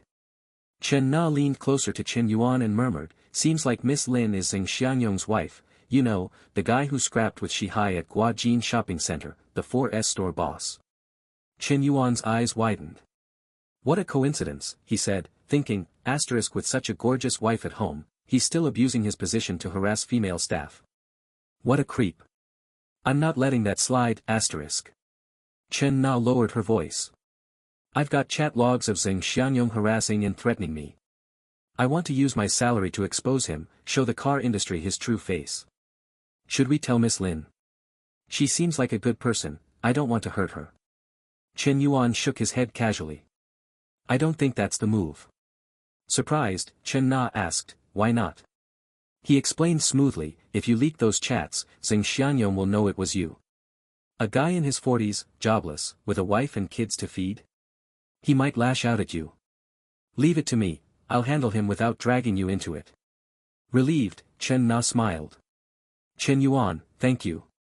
He pulled out his phone and said, I've sent 250,000 to Miss Lin already, and I've transferred 50,000 to you, 24,000 for your first 2 months' salary, the rest for shop expenses. Just then, the system chimed, asterisk detected, host has used all 1 million dedicated investment funds. Investment task completed. Investment level upgraded from novice to primary investor. Activating serial task, a perfect life needs more assets. Host receives 10 million dedicated investment funds to expand investments. Mission 1, all investment income tripled as reward. Mission 2, complete investments to unlock a mysterious property, asterisk. Chen Yuan read the alert, stunned. Asterisk didn't see this coming, the system's upping the ante. 10 times the funds, 10 million to play with, plus a mystery property. I'm already hooked, asterisk Lin Yuqing returned, beaming. Brother Chen, I got the payment, happy partnership. I'll head out now, but let's catch up again. Chen Yuan shook her hand, his face warming as he thought, asterisk her hand so soft, delicate, yet full of allure. The charm of another man's wife, asterisk a fleeting, cheeky idea crossed his mind, but he smiled politely and said, definitely, we'll meet again. Half an hour later, at an upscale restaurant, Chen Na sat across from him, hesitant. Chen Yuan, this place is pricey, do you come here a lot? He replied coolly, not really. Today's special, celebrating our new venture. The girl at the next table, cheeks flushed, thought, asterisk Chen Yuan's a tough one to resist. No upright guy could handle that charm, asterisk Chen Yuan broke the silence. Chen Na, why don't you sit beside me? She let out a soft, oh, and slid over obediently. As soon as she settled, he slipped an arm around her waist, murmuring, scoot a bit closer. Inwardly, he calculated, the cafe set me back 300k, plus 12k monthly salary, time to get some return on that. Chen Na blushed, wondering, there's no such thing as free love or gifts, does he expect to profit off the cafe? Lin Yuqing said breaking even is a win, so all I've got to offer is, me. Shen Yuan's hand wandered, teasing her curves. She whispered shyly, the waiter's coming, Shen Yuan, don't. He smirked. Food here takes ages to show up. He continued exploring, drawing soft, ambiguous moans from her. 10 minutes later, a knock came. Mr. Chen, your meal's ready. Startled, Chen Na hissed, someone's here. They pulled apart, and Shen Yuan called cheerfully, come in. As the dishes arrived, he picked a piece for her. Try this, it's their specialty. Watching him serve her, Chen Na thought, he's actually pretty handsome. Only downside? He's a bit of a player, already got a stunning girl, yet he's fooling around, sighing, her face reddened. Too late now, I'm on this ride. No point overthinking, 40 minutes later, they'd finished. The cashier announced, Mr. Chen, totals 2,652 yuan. Please scan here. As Chen Yuan paid, he mused, this meal's 2,652, but the system triples refunds, that's 5,304 earned. Making money's a breeze, Chen Na, meanwhile, thought, one meal's like my commission on a car sale. Rich folks toss 2,000 yuan like I'd spend 20, Strolling outside, she spoke up. Chen Yuan, I want to swing by the cafe to check things out with Xiao Chu. I'm starting work tomorrow, I'd like to get a head start. He glanced at his watch. It's 8:30, Xiao Chu's off at 9. If you go now, you'll miss her, and she'll hold it against you. Go home, rest up, and hit it tomorrow. Blushing, she nodded shyly. Alright, sorry to trouble you, can you drop me off? He grinned brightly and agreed. At her place, Chen Na stepped out, smiling. You worked hard today. I'll update you on work tomorrow, bye. Chen Yuan climbed out too, saying, I'm a bit thirsty, mind if I pop up for some water? Nervously, she replied, it's not really convenient. Is this moving too fast? The restaurant was already my limit, he rubbed his chin, teasing, oh. Another guy upstairs. She spun around, correcting him. No way, Shi-Hai and I are done. Grinning, he said, then let's cut the games, I'm just grabbing a glass of water. What's the issue? Still unsure, she asked, you'll really just drink and go? He flashed a wide smile. Sure, but if you want me to stay over, I'm game. Chen Na's expression screamed dream on. Moments later, as the door opened, Chen Yuan slid an arm around her waist, pinning a hand against the frame, taking control. Her face flushed as she pushed back weakly. Didn't you say just water? His playful hand lifted her skirt, chuckling, oh, I'm drinking water, just not the kind you're thinking of. They dove into heated foreplay. Downstairs, a black car idled by the entrance. Shi-Hai, inside, thought, na quit because of me. I've got to win her forgiveness, start as friends, then chase her again, standing below her building, he looked up. Her lights off, she's probably out. I'll leave these roses by her door. Roses say eternal love, she's smart, she'll know they're from me, But as he reached her door, intimate sounds stopped him cold. Shi-Hai stammered, that's Na's voice. What the hell? She swore there was nothing with Zheng Xiangyong, but she's with him now. Losing it, he banged on the door, yelling, Zheng Xiangyong, get out here. Chen Yuan, mid-moment, heard the shouts and thought, that's Shi-Hai, that moron. She dumped him, why is he still poking around? Guy's unhinged, Chen Na caught the noise too. I hear something, who's knocking? Not wanting to pause, Chen Yuan brushed it off. You're imagining it, just the neighbors. Scooping her up, he said, come on, let's hit the bedroom. In his arms, she whispered, Chen Yuan, I'm not quite ready, go easy, okay? He nodded tenderly. Shi-Hai's roses hit the floor, trampled. He slumped by her door, muttering, Na's gone for good, I blew it. Sobbing, he added, hope he's using protection. An hour later, inside Chen Na's room, the heat hadn't cooled. She panted, huff, this feels amazing, but it's exhausting. Chen Yuan flipped her gently, prompting a yelp. Ah! What are you doing? He murmured, lie like this, you won't get tired. Smirking to himself, he thought, maybe I'll tap a bit of that extra energy, but Chen Na's so reserved despite her bold vibe, I like her more for it. After their passionate night, Shen Yuan woke groggy, inhaling deeply. Smells incredible, toast and fried eggs. Outside, Chen Na was casually fixing breakfast for them, morning light casting a cozy glow. Sitting in the room, he mused, Chen Na's so caring, it's nothing like hotel nights with Minmin. This warmth only comes at home, not some fancy suite. As the thought hit, the system chimed, a perfect life needs its own home to set the stage for you and your girls.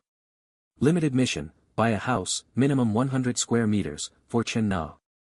Reward 1, house cost doubled as refund. Reward 2, after purchase, host receives a secret residence. Note, Reward 1's refund scales with favorability level, Chen Yuan's mind raced. Damn, I just thought it, and the system's already on it. This house won't be cheap, grand visions swirled. Maybe the secret residence is a massive villa, pool parties galore. Gotta scout some top-tier girls to max out these rewards, Chen Na glanced back, spotting him on the bed. Oh, you're up. Breakfast's ready in 2 minutes. Chen Yuan strolled out, leaning against the wall, arms crossed, wondering, what'll I get if Chen Na's favorability hits 90, smiling slyly, he teased, what, just breakfast today. As he moved closer, hands wandering, she blushed, squeaking, huh. So many times last night, wasn't that enough? It's broad daylight. He chuckled, you cook your breakfast, I'll enjoy mine. Her spatula clattered to the floor. Leaning into her ear, he whispered, if you're free later, let's go house hunting, I'll gift you one. Stunned, Chen Na gasped, a house. Chen Na stood frozen, reeling from Chen Yuan's offer. He already dropped 300,000 to help me start the cafe, and now a house. Even if Xinjiang isn't a major city, a place here's still over $1 million. I've already given him everything, what's his angle? Maybe I really blew his mind last night. Chen Yuan, still holding her close, nudged, you're quiet, what's up? Don't want it? Chen Na fumbled, no, it's not that, it's just so out of the blue, and it's too much. Your money doesn't just fall from the sky, you know. Chen Yuan grinned inwardly, oh, it kinda does. My card's got over 35 million for a house, if I spend it all, the system's 5-fold cashback will push my balance past 170 million. Tightening his grip, he whispered, don't worry about my wallet. What's wrong with getting a house for my girl? Pick one that's 120 square meters or bigger, I'm not skimping on you. Chen Na's eyes welled up, and she gasped, Chen Yuan. Seeing her tears, he gently brushed them away. Look, we made quite the racket last night. This place's walls are thin, neighbors on both sides probably caught it all. We can't keep renting here. She pouted, muttering, that's on you. He smirked, okay, I'll take some blame, but your moans weren't exactly quiet. Chen Na whipped her head away, mortified, and huffed, jerk. Then, snapping to attention, she said, oh, crap, Chen Yuan, I nearly forgot. My 2 best friends are coming to see the cafe at 10 a.m. Can we house hunt later? He shrugged casually. Buying a house isn't like grabbing groceries. Finding the right spot and handling paperwork takes time, one afternoon might not cut it. Let's give it a proper go. Chen Na nodded, stepping back from his arms. Alright, let me tell them. She snatched her phone and texted Qian, something popped up, I can't make the cafe. How about tonight instead? Qian replied fast, what's going on? Mango and I are already there. In the car, Qian read the text aloud, Lulu, Na says something came up, she's not coming. Yu Manglu, Chen Na's close friend and a top fitness trainer, frowned. Huh? Why? Qian stared at her phone, skeptical. I bet the cafe story's a cover. Na's probably fibbing. Guys aren't that gullible, spending 300,000 on her just like that. Manglu waved it off. Na doesn't make stuff up. I don't think she's lying. Why not ask what's up? Privately, she thought, it's been ages since I met a guy who's young and loaded. Didn't expect Na to snag one first, I've gotta meet him. Qian typed furiously, saying, fine, I'll dig deeper. Suddenly, Manglu slammed the brakes, yelping, oh my god, is that for real? Qian gasped, he's taking her to buy a house. Manglu swerved, stunned, and blurted, what? In her head, Mangla calculated, not a purse or lipstick, a house. Even a 40 square meter flat runs 50 to 60,000. Add the cafe. They've known each other barely 2 weeks, and he's dropping 800 to 900,000. I need to meet this guy. If Na's with him, he's probably got other women too. When it comes to pleasing a man, I'm leagues above her, sisters are just stepping stones. Aloud, she said, Shen, ask where they're going and say we'll join to help pick. We've got nothing else today, better we help than she picks alone. She added silently, sorry, nah, this time, I'd rather our crew benefits than some random vixen. Shen nodded, typing, okay, I'm on it. 40 minutes later, at the Shuandi sales center, Yumanglu stepped out of the car, jaw dropping. Shuandi. The smallest unit here's over $1 million. Gifting a mistress $1 million plus house. When's that luck hitting me? Shen scanned the lot, waving. Nah. Been a while. Chen Na rushed over, beaming, I've missed you guys. Shen grabbed her hand, teasing, nah, who's the good-looking guy beside you? Introduce us. Chen Na bounced to Shen Yuan's side, grinning, Shen Yuan, these are my besties. This is Yumanglu, a fitness coach, and Shen, a sales rep at Fala. The girls were all smiles for their friend's man. Manglu, tossing aside subtlety, sauntered over, resting a hand on Shen Yuan's chest. Hey, Shen Yuan, you look a bit lean, need some muscle. Come train at my gym sometime. She thought, Na's young tycoon's under 25, rich, and hot, makes me green with envy. Shen Yuan smirked coolly, nah, I'd probably lose focus training at your gym. Mangla sized him up, thinking, he's not pushing back on my flirting right in front of Na, they're likely not exclusive. Her scraped knees scream wild night, probably thrilled his sugar mama, so she's buying him a house. Shen jumped in, chipper, hi, Shen Yuan. Thinking of a new car? Check out Fala. He nodded politely, sure thing, I'll hit you up if I'm shopping. Glancing at their favorability scores, Manglu at 68, Shen at 67, Shen Yuan chuckled inwardly. Met them 5 minutes ago, and they're already into me. Nah, you sure these are your ride or dies? Works for me, more women over 60 means more cash to rake in. A middle-aged man nearby eyed Shen Yuan with 3 stunning women, scoffing to himself, showing off to who? A saleswoman approached, all smiles. Sir, we're selling buildings 3 and 9, averaging about 105,000 per unit. Want to check the model first? Shen Yuan cut in, no need, my budget's 3 million. Just show me apartments and floors in that range. The saleswoman lit up. Oh, perfect.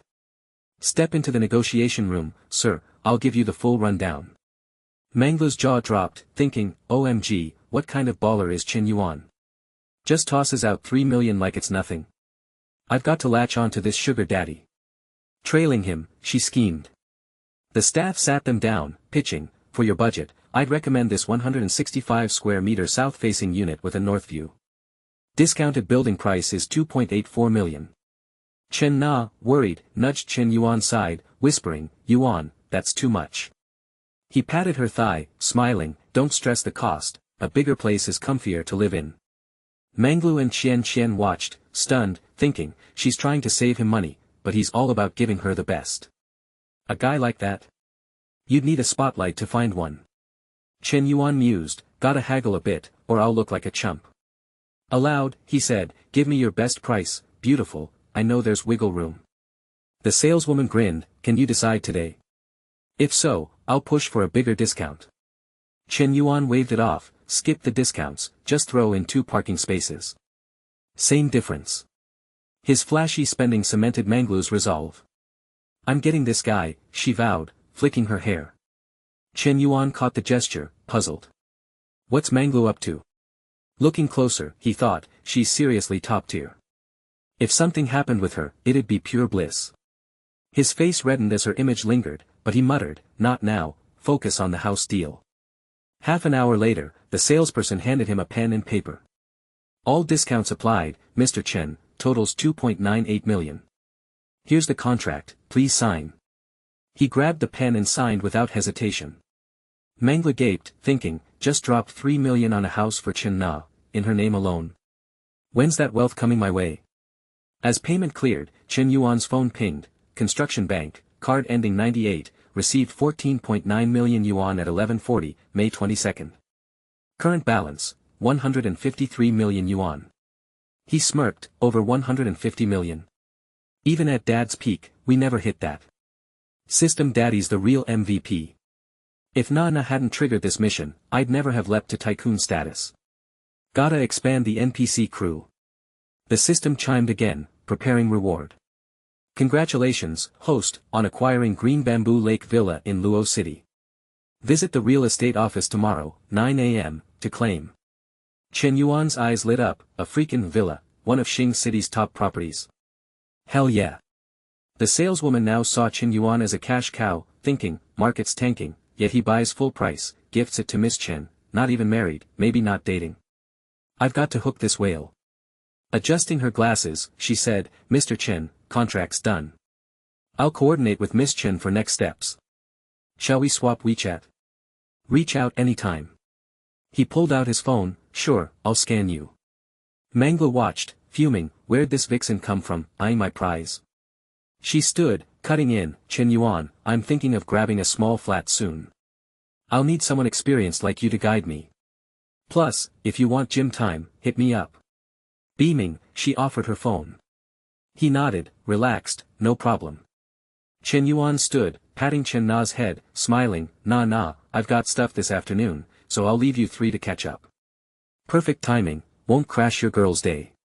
Go grab lunch or hit a cafe. Chen Na grinned, alright. Manhwa stood, stunned, what? Leaving without eating? I've been dropping hints. Chen Na turned to her scheming friends, Manhwa, Qian, let's find a spot to eat, then I'll show you the cafe. Qian squealed, we're treating today, your net worth's 3 million now. We're jealous. Manhwa echoed, totally. Half an hour later, in the school cafeteria, Shen Yuan carried a tray, scanning for a seat. Spotting Lu Xiao's figure, he thought, teacher's solo today, huh? Other girls passing by stole glances at her, whispering. Lu Xiao held her phone, speaking softly, got it, I'll prep the documents later. I can probably wrap the report tomorrow. Of course, I checked, the University of Science, Agricultural University, and Business School all have the base now. Tomorrow night. Secretary Lu, I'm really sorry, I'm booked. Yes, bye. She looked frazzled as Shen Yuan approached, plopping down across from her. What's up, teacher? He asked, curious. She steadied herself, replying, the school's setting up a startup hub for students, lots to organize. Shen Yuan caught a spark of opportunity and asked, what kind of terms can our school offer these companies? Lu Xiao explained, all we can provide is talent, each year, we'd send top graduates to the company regularly. Shen Yuan's tone grew serious. Our school's got no edge here. How can our grads stack up against those from elite universities? Lu Xiao sighed, a bit sheepish. Exactly. If the company doesn't get what they want, they won't invest. Her cheeks flushed as she recalled a past moment, thinking, a university teacher like me, dragged by Secretary Lu to drink with some corporate CEO, just the thought's humiliating. Shen Yuan studied her troubled expression, musing, she looked stressed.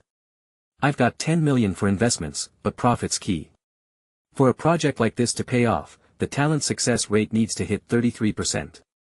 Xing Ming's probably not even at 20%. He spoke up, I heard about it around campus.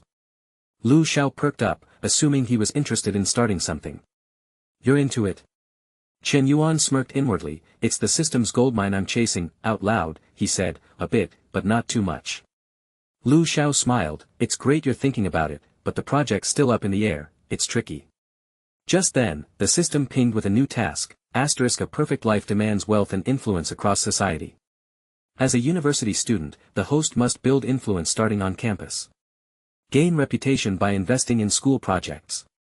Reward, every 500 reputation points earned grants a chance to draw rewards, including attribute points and special abilities. Note, reputation points reflect recognition and respect from others, counted only among university teachers and students for this task, Shen Yuan nodded to himself, a reputation task. The system's footing the bill anyway. If I prioritize points over profit, this startup hub's perfect, and it bails teacher Lu out, his eyes gleamed as a plan formed. I decide who and how much to invest in. Why not back some cute upperclassmen and underclassmen opening shops? I'd rack up reputation and boost their favorability, cash rolling until my hands ache. Grinning, he asked, if a person or company invests, do they pick the students getting funds, or does the school? Gotta lock this down, can't let the school siphon my money. Lu Xiao answered candidly, in theory, the school chooses, but we're desperate for investment, so there's wiggle room. Why the sudden interest? Shen Yuan cut straight to it, I want to invest, but I've got one condition, I pick the students who get the funds. Lu Xiao laughed, thinking he was kidding. Shen Yuan, don't mess around. Didn't your family go bust? You're on financial aid. He slid his phone toward her, smirking, check my balance, teacher. Count the zeros. No need to play modest, this is how I score points. Lu Xiao's jaw dropped as she counted, 1, 2, 3, 9 zeros. Over 15 million. She gasped, Shen Yuan, how do you have this much? He spun a quick lie, back when my family was flush, I dabbled in Bitcoin and Forex trading, made it all myself. Lu Xiao, sweating, thought, unreal, my student's a multimillionaire. Shen Yuan leaned in, dropping a bombshell, teacher, you might not know, standing, he grinned, come with me. We'll see the world together, I'll make sure you're wined and dined. Visions of them laughing carefree flickered in his mind. Lu Xiao tucked her hair back, blushing, don't talk crazy. Are you serious about investing? Most school startup hubs lose money, I'd think it over. It's a big sum. Shen Yuan's face hardened, I've got my own strategy, but profit's not the point, I want to give back to the school. Lu Xiao studied him, sensing his resolve. Her mind wandered to wild scenarios before she shook them off, scolding herself, he's your student, Lu Xiao, what's wrong with you? Was he serious about me joining him, Flustered, she stood abruptly. I'll talk to Secretary Lu about this later, I'm heading out. Eat slow, we'll catch up soon. As she turned, Shen Yuan called, hey, teacher, think about that Lux life too. Cut to 4 p.m. Chen Na sent a photo with a text, made this coffee myself, swing by to try it if you're free. Shen Yuan shot back, one look and I can tell it's off. I'll come coach you, staring at her second photo, he rubbed his chin, coffee's a mess, but that outfit? Damn, it's hot, soon, a girl, Song Shi, from his grade's international business class, appeared. Another voice piped up, Chen Yuan's no rich kid anymore, he's broke. Why were you always thinking about him? He's probably scraping by with part-time gigs for tuition. That was Yi Ping, griping about Hang Hai, Shen Yuan's roommate, who was chasing her. A snooty girl chimed in, ugh, don't bring it up. I've shot Hang Hai down so many times, but he's still glued to me. Yi Ping added, you guys gotta back me up when he asks me to dinner. The snooty girl scoffed, sure, Hang Hai's invite means a free meal. But Shen Yuan. We just end up paying more. Think hard before you move. Song Shi glanced back, hissing, shoo, quiet, look, Shen Yuan's coming. The snooty girl spotted him and sneered, weren't we just talking? Look, he's probably clocking in for his shift, it's past 3 o'clock, prep time for restaurants. The short-haired girl giggled, let's see where he's working. Scared to ask?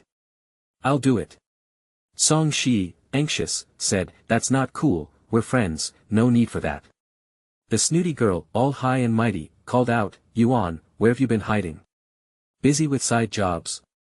Which restaurant? We'll pop by. Shen Yuan glanced at her, thinking, part-time. Me. As if. For Hang Hai's chase of Tian Yuping, I'll let it slide, but I'm not eating this, smirking, he said, yup, I'm at a coffee shop. Wanna come? Let's go, I'll whip up some drinks. They headed to Chen Na's cafe near the school. Yu Manglu was chatting animatedly with Chen Na. The snooty girl froze, thinking, whoa, that tall blonde in the short skirt, legs like a comic book. Too perfect, Song Shi blushed, those two women are gorgeous, so elegant, the short-haired girl gaped, that other one's figure is unreal, an hourglass like that still exists. Chen Na and Manglu approached. Chen Na chirped, Shen Yuan's here. Manglu teased, didn't you say you were busy this afternoon? What's this, taking 3 girls out? Shen Yuan glanced at the trio behind him, telling Chen Na, ran into them on the way, they wanted coffee. Manglu smiled warmly, oh, really? Hi, everyone. Shen Yuan stepped inside, calling to the server, Xiao Chu, see what these three want, it's on me. Xiao Chu bounced over, yes, boss. She turned to Song Shi's group, ladies, take a seat, scan the QR code on the table and let me know your picks. The short-haired girl blinked, stunned, she called him boss, the snooty girl's mind raced, is Shen Yuan the owner, not some worker, Song Shi mumbled, maybe we'll skip drinks. The other two forced smiles, yeah, she's right, not thirsty anymore. Red-faced, the snooty girl and Song Shi bolted, thinking, he's loaded, runs a cafe with stunning women, and plays it off as a side gig? Mortifying, Manglo sidled up to Shen Yuan, puzzled, why'd your classmates ditch? He tilted his head, maybe your beauty scared them off. Manglo struck flirty poses, giggling, of course I'm gorgeous, better not get any ideas, okay? He just eyed her critically. Chen Na emerged with a coffee, it's ready. Wasn't sure how sweet you like it, so I went half sweet, cool. Shen Yuan grinned, anything you make sweet. Manglo covered her mouth, laughing, who still uses lines like that? Staring at him, she thought, cheesy pickup lines from a rich hottie hit different, not just there for fun, she leaned in, how tall are you? Wait. I'll check your BMI. He lounged back, 182 centimeters, 72 kilograms, but I think I've dropped some lately. Manglo played innocent, oh. Why's that? Glancing at Chen Na, he smirked, too much, exertion. Chen Na flushed, thinking, he's saying that in front of my best friend, Manglo, chin on hand, grinned like she was watching a show, no wonder. Pulling out her phone, she typed, you need to work out, too little fat. Bulk up, maybe 7 to 10 kilos. Chen Yuan laughed, you just want me to sign up for your gym. She leaned closer, teasing, hey, it's month end, gotta hit my KPIs. I won't let you down. Sipping his coffee, he said, I'll think it over. Suddenly, Manglo stood, telling Chen Na, oh, nah, it's past 4, I've got a 5 p.m. class. Let's hang soon. Before leaving, she tossed Chen Yuan a wink and a pose. He smirked, bold move in front of your friend, one day, you little vixen, I'll set you straight. Taking Chen Na's hand, he said, come on, Na, I'll teach you upstairs. She blinked, teach me what? He murmured, you'll see up there. Upstairs, he set her on the table, tilting her chin with a sly tone, your business game's weak, needs work. Chen Na whispered nervously, not here, Xiao Chu's downstairs. He lifted her leg, teasing, telling a guy not here just makes him move faster. Ripping her thin stockings, their romp began. Downstairs, Xiao Chu jumped at the noises above, glancing up, what's that? The suggestive sounds hit her, and she blushed, thinking, boss, I'm a cool employee. She shut the door and waited. Just then, Manglo burst in, frantic, Xiao Chu, why's the door locked? Open it, I forgot my bag. Xiao Chu stammered, Manglo, hands on hips, snapped, what, Open it. Xiao Chu sheepishly complied. As Manglo grabbed her bag, Chen Na's soft moans and pleas, Chen Yuan, gentle, please, reached her. Manglo froze, in broad daylight, going at it like that. 10 minutes later, still there, she marveled, he looks scrawny, where's that stamina coming from? Licking her lips, she muttered, that Chen Yuan, raising her voice, she called, Xiao Chu, I'm out, see ya. Upstairs, Chen Na heard, panicking, crap, she caught us mid-act, Chen Yuan grinned, a real lesson needs a witness. That fox Manglo's been eavesdropping for 10 minutes, free show. Next time, I'm charging, Elsewhere, Secretary Lu, potbelly and all, lounged in his chair, skeptical. You're saying this student, Chen Yuan, wants to fund the startup hub? Lu Xiao nodded firmly, yes. He pressed, does he have the cash? Has it been verified? Lu Xiao replied, I doubted it too, but I saw his balance, 10 million. Lu's eyes bulged, 10 million. You sure it's not his parents'? Can he use it? She confirmed, it's his, and he's got full control. Lu lit up, perfect. No need for third parties then. Smirking, he ordered, tell Chen Yuan to visit my office, I want his pitch in person. Sensing trouble, Lu Xiao hesitated, he's a student, but if he's investing, shouldn't we show some respect? Lu waved it off, don't worry, just do it. He thought, a kid from our school. Can't let him get cocky, gotta keep him in line, Meanwhile, Chen Yuan, still caught up, saw Lu Xiao's call and told Chen Na, it's Teacher Lu, hold on. Answering, he said, "Yo, teacher, what's good?" Listening, he frowned, "The school's attitude toward investors sucks, they're nitpicking, if I back down now, they'll walk all over me later." He cut in, "Teacher, put it on speaker, I've got words for Secretary Lu." Once on, Shen Yuan's voice rang firm, "Hello, Secretary Lu, you hear me? I'm swamped with investment projects to review. Let's set a time when I'm free, I'll have Teacher Lu pass you my number." Lu jolted upright, stunned. This kid hung up on me. Lu Xiao, watching, thought, he's got guts, so bold. Abruptly, he displayed remarkable decisiveness. Once the call ended, the ambience in Secretary Lu's office grew eerily silent. He clenched his jaw, musing, to hang up on me. Which student doesn't grovel in my presence? It's merely a handful of petty coins. Never mind, this project can't afford further delays. If progress stalls too long, Secretary Kong will surely call me to account. Secretary Lu massaged his brow, gesturing dismissively as he instructed Li, "Teacher Li, if Shen Yuan has the funds to invest, invite him for a meal." Li, flustered, responded, "Right, I'll send a message immediately." On the other side, Shen Yuan had just concluded his business. Reading the teacher's message, he grinned, thinking, so now they want to dine with me. The upper hand in negotiations is mine. I'll secure full control over this investment. First, I'll gauge this Lu Jiajiang's preferences, then decide. Shen stood, slipping into his clothes, and said, "Shen Yuan, if you're busy, handle it. We can share a meal another time." Lounging in a chair, he gazed at Shen Yuan from behind, contentedly reflecting, "Shen Yuan is truly considerate, always thinking of me, a remarkable woman." Suddenly, his phone rang. Shen Yuan answered, and Min Huifang's voice came through, "Shen Yuan, what are you up to?" "Free. Come stroll at the sports field." Shen Yuan replied coolly, "Just a walk." "I thought you'd suggest grabbing a cold drink." Min Hui snapped back, annoyed, "No chance, I'm on my period."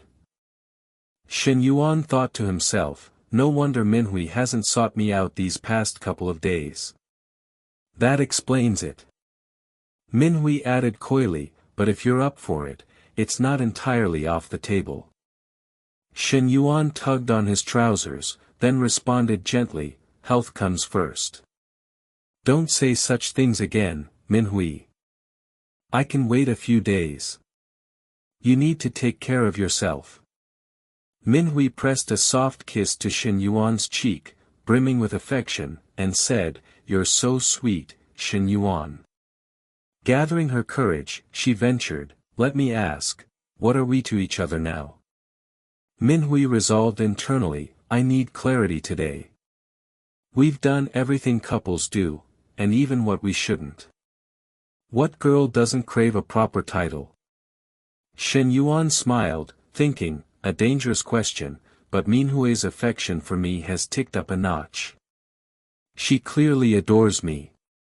Without pause, he answered, "We're obviously in a relationship." Overjoyed, Min Hui flung her arms around his neck, echoing, "Really?" He indulged her, affirming, "Yes."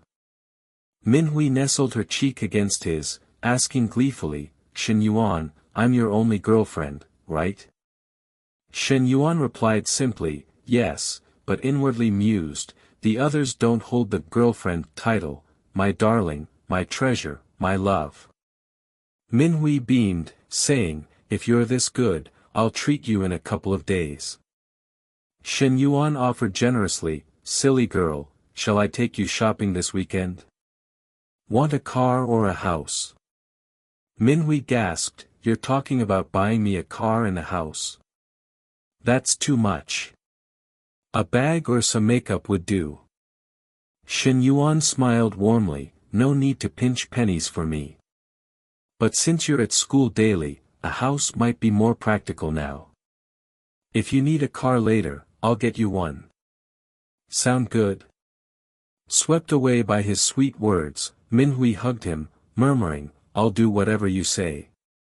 He responded tenderly, "It's getting late. I'll walk you back to the dorm soon. Rest well during your period." In his mind, he noted, "I've still got to head to Qingde Lake tomorrow to finalize the house." The scene shifts to the next day. Lu Manglu video called Shen Yuan, saying, "Little punk, you up? If you're free, swing by the gym." Shen Yuan frowned, retorting, "Since when am I a punk? Is this video call of yours legit?" Lu Manglu smirked, "Only sleazy guys think this is sleazy. Tell me, got any impure thoughts?" She eyed her phone, thinking, "He's not treating me like a stranger at all. Let's see how long he holds out." A voice interrupted from behind. Lu Manglu turned to see a red-haired girl approaching, smiling. "You're here, Xiao Wanting," she greeted. Xiao Wanting asked curiously, "What's got you so chipper this early?" Manglu grinned, "Nothing big, just find a friend amusing." Xiao Wanting settled into a chair, saying, "Spill. Class hasn't started yet." Lu Manglu shared, "I've got a best friend who landed a sugar daddy. He's super generous, gifted her a house worth 3 million. Xiao Wanting gasped, 3 million.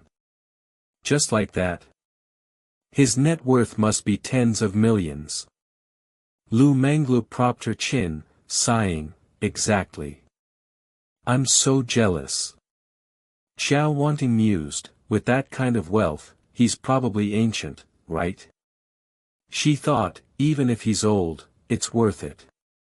My guy's getting stingier, wants to sleep with me but won't spend.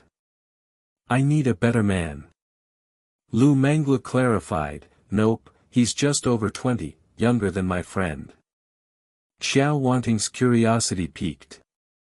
"What's he look like? Total uggo?" Lu Manglu gushed, "He's super handsome and tall." Xiao Wanting marveled, "Your friend must be stunning to snag a guy like that, a real knockout." Images of two striking girls flashed in Lu Manglu's mind. She pondered, then said, "We're about equal, just different strengths." Xiao Wanting nodded, "On par with you. No wonder she can charm men like that." Meanwhile, Shen Yuan texted, "I won't drag this out. I'm off to Qingju Lake to pick up the house." Lu Manglu replied instantly, "Going solo? Need a sidekick?" Shen Yuan responded bluntly, "I'm going alone, but if you're free, come along." She texted back, "Then you've gotta pick me up. I'm at the gym, sent you the location. I'll wait here." As she typed, she giggled foolishly. Xiao Wanting noticed her shift, asking, "Another happy moment? You're glowing." Lu Manglu stood, apologizing, "Sorry, Xiao Wanting, gotta cancel today. I'll double your private lesson fee. That sugar daddy's heading to Qingju Lake to get the house, and he invited me along. Really sorry." Xiao Wanting thought, shocked, "Qingju Lake? That's a luxe villa zone, a hotspot for the elite. Wait, isn't he your best friend's sugar daddy?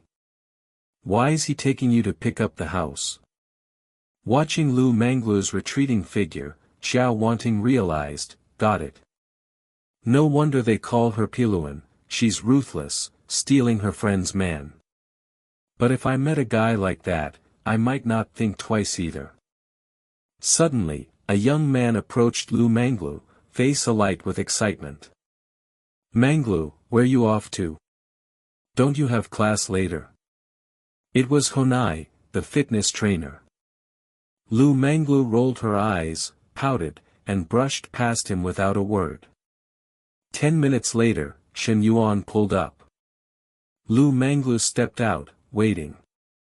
Honai, still in the gym, looked down, muttering, "Can driving an M9 win Manglu?" He recalled, the guy with the Mercedes last time struck out. Xiao Wanting, nearby, remarked, "It's not just the car. This guy casually buys his girlfriend a 3 million house." Honai gaped, 3 million? How many years would I need to earn that? Xiao Wanting suddenly gasped, "Hold on, he looks familiar."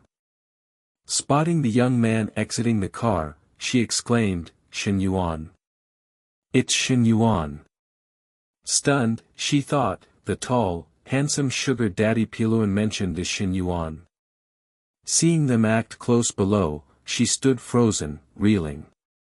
"My ex-boyfriend's a millionaire now, and I dumped him 2 weeks ago." She stood there, utterly unable to process the scene unfolding before her. Xiao Wanting clutched her head, her expression grim, thinking, did I really ditch Shen Yuan for Ho Jun? Am I an idiot? Honai, standing nearby, looked puzzled and asked, "Teacher Zhou, why are you crying? Is something wrong?" Just then, her phone pinged with a text from a man, "You're free today, right? Can you come over to my place tonight?" Xiao Wanting glared at the message, fuming inwardly, "Who do you think you are? Always skipping the niceties and cutting to the chase. Am I that easy?" With that, she fired back, "Get lost, you jerk." The man replied, baffled, "Is this really you?" Xiao Wanting shot back, "I'm your mom." He responded, incredulous, "What the hell?"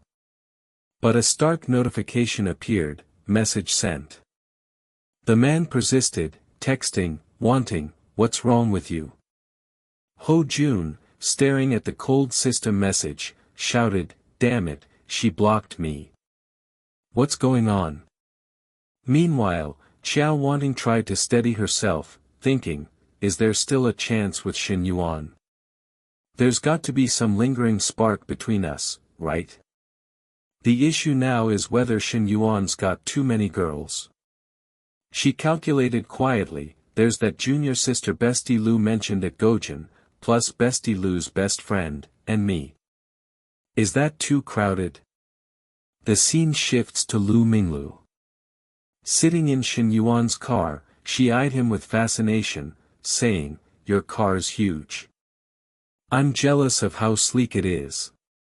Perfect for off-roading in the wilderness."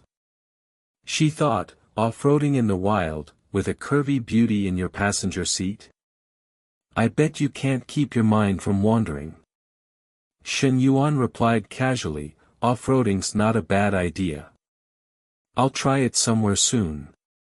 Lu Minglu pivoted, teasing, "You're not playing by the usual rules, Shen Yuan." He countered calmly, "And how should I play by the usual rules?" Lu Minglu propped her chin, gazing elsewhere as if scheming. Suddenly, Shen Yuan spoke up, "Think it's alright if I say this?" He glanced over with a playful smirk, adding, "Coach Leo, I could use some polishing." Lu Minglu chuckled, lightly tapping his shoulder, and said, "You're such a pest." 30 minutes later, Shen Yuan and Lu Minglu arrived at their destination. Upon entering, Shen Yuan greeted politely, "Hello, I'm here to collect the house." "I'm Shen Yuan." Guan Shuang hurried forward, beaming, "Hello, Mr. Shen. I'm your real estate consultant, Guan Shuang. Would you like to view the house first or sign the contract?" Shen Yuan replied generously, "Let's sign the contract now, then see the house." Guan Shuang nodded enthusiastically, "Of course." After signing, she joined them in Shen Yuan's car to visit the property. From the back seat, she quietly observed Shen Yuan and Lu Minglu in the passenger seat, thinking, they don't seem like a couple, but this girl's figure is unreal. Indeed, Lu Minglu's curves were striking, every line perfectly placed. Guan Shuang lowered her gaze, fretting, why is there such a gap between women? She doesn't need skills, just her face and killer body make men smitten, buying her houses. It's enviable. I'm just ordinary, with no shot at this. Moments later, they reached the house. Lu Minglu stepped out, gasping, "Wow, Shen Yuan, this place is gorgeous." Trailing behind him, she thought, the rich live so lavishly. If I could live here, that'd be the dream. I've got to lock down Shen Yuan. Guan Shuong began her pitch. "Mr. Shen, this villa's property area is 610 square meters, but with the garden, the usable space reaches 2,000 square meters.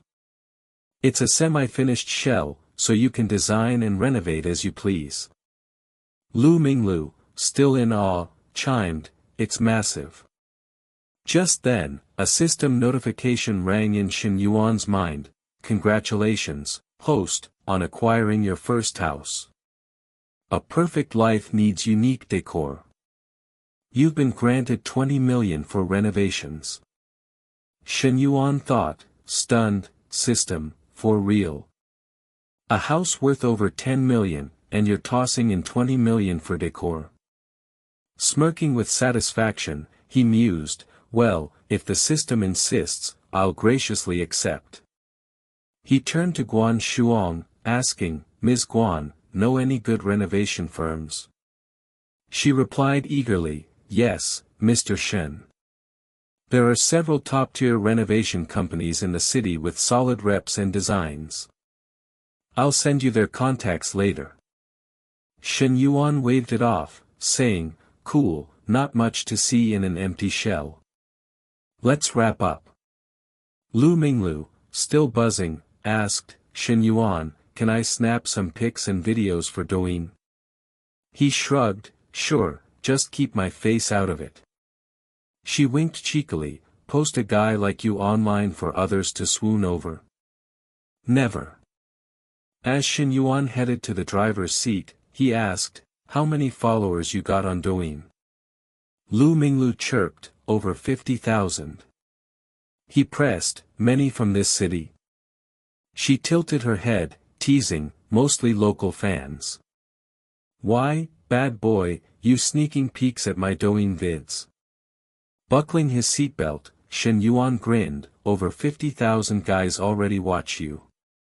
What's one more?" Lu Minglu leaned closer, eyeing him, and said, "You're different. They get the basic version, you get the exclusive cut." Shen Yuan smirked, "Send me your Douyin account later. I've got a light bar exploration vid. Wanna try it?" Her eyes lit up, thrilled, "For real? You own a light bar? I'll send it now." Starting the car, Shen Yuan asked coolly, "Coach L, where to?" "Back to the gym." She replied, "Where else you wanna go?" He quipped sarcastically, "Thought you wanted some polishing." Lu Minglu pouted, "In your dreams. Men are all the same. You messed with my friend yesterday, and I'm still not done with you." Shen Yuan slammed the brakes, startling Lu Minglu as she lurched forward. He said flatly, "Don't bring up yesterday. You eavesdropped for ages, and I haven't billed you for it."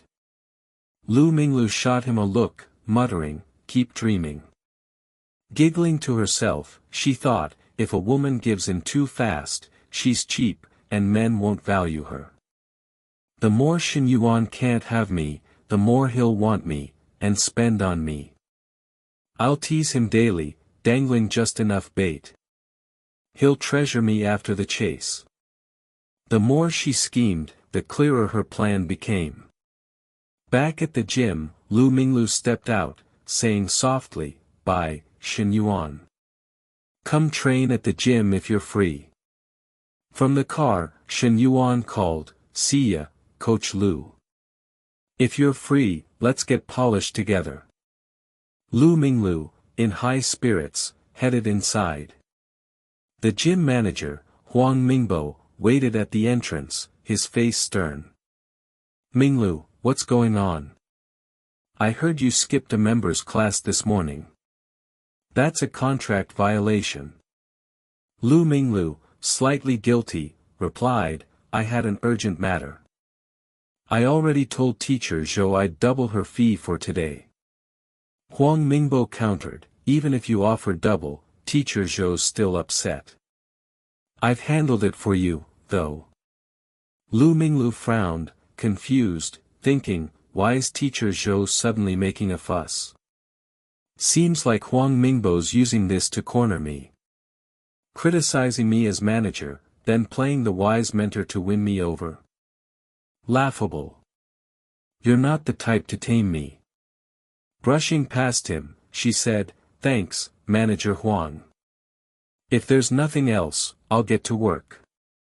Huang Mingbo, flustered, called after her, it's nearly noon. What work? It's late, wanna grab lunch? Lu Minglu spun around, saying loudly, sorry, I brought my diet food. I don't eat high-calorie stuff. In her mind, fleeting suggestive images surfaced as she thought, I'm the gym's top trainer, the boss's prize employee. What can you do to me? Humming coldly, she strode off, envisioning herself destined for a lavish mansion. In the office, a voice inquired, what's that supposed to mean? The student named Shen Yuan wants to fund the entrepreneurship base. Secretary Lu nodded, confirming, exactly. The question came from Secretary Kong Xingping of the school's Communist Youth League Committee. He asked gravely, this is promising. Have you reached out to him before? Secretary Lu replied promptly, not yet. I tasked Sickly with inviting him to dinner, but he hasn't agreed. Kong Xingping frowned, advising, if we're the ones seeking investment, we must show proper respect. We can't dismiss him just because he's a student. Secretary Lu, deferential, responded, you're absolutely right, Secretary Kong. I was careless. I'll visit his dormitory this afternoon to invite him. How's that? Kong Xingping raised a hand, saying evenly, no, that still doesn't reflect the importance our school places on him. I'll join you this afternoon. Bring Teacher Li along too. Secretary Lu, surprised, asked, you're meeting him personally? Shen Yuan's just a student. Isn't that too much pomp? The scene shifts to 5 p.m. at the South Dormitory. A male student thrust his phone at Shen Yuan, pleading, Shen Yuan, I've been chatting with Chai Yuping on WeChat forever. Can you check how long it'll take to win her over? The messages were shallow. One side texted, morning. Want me to grab you breakfast? The reply was curt, no thanks.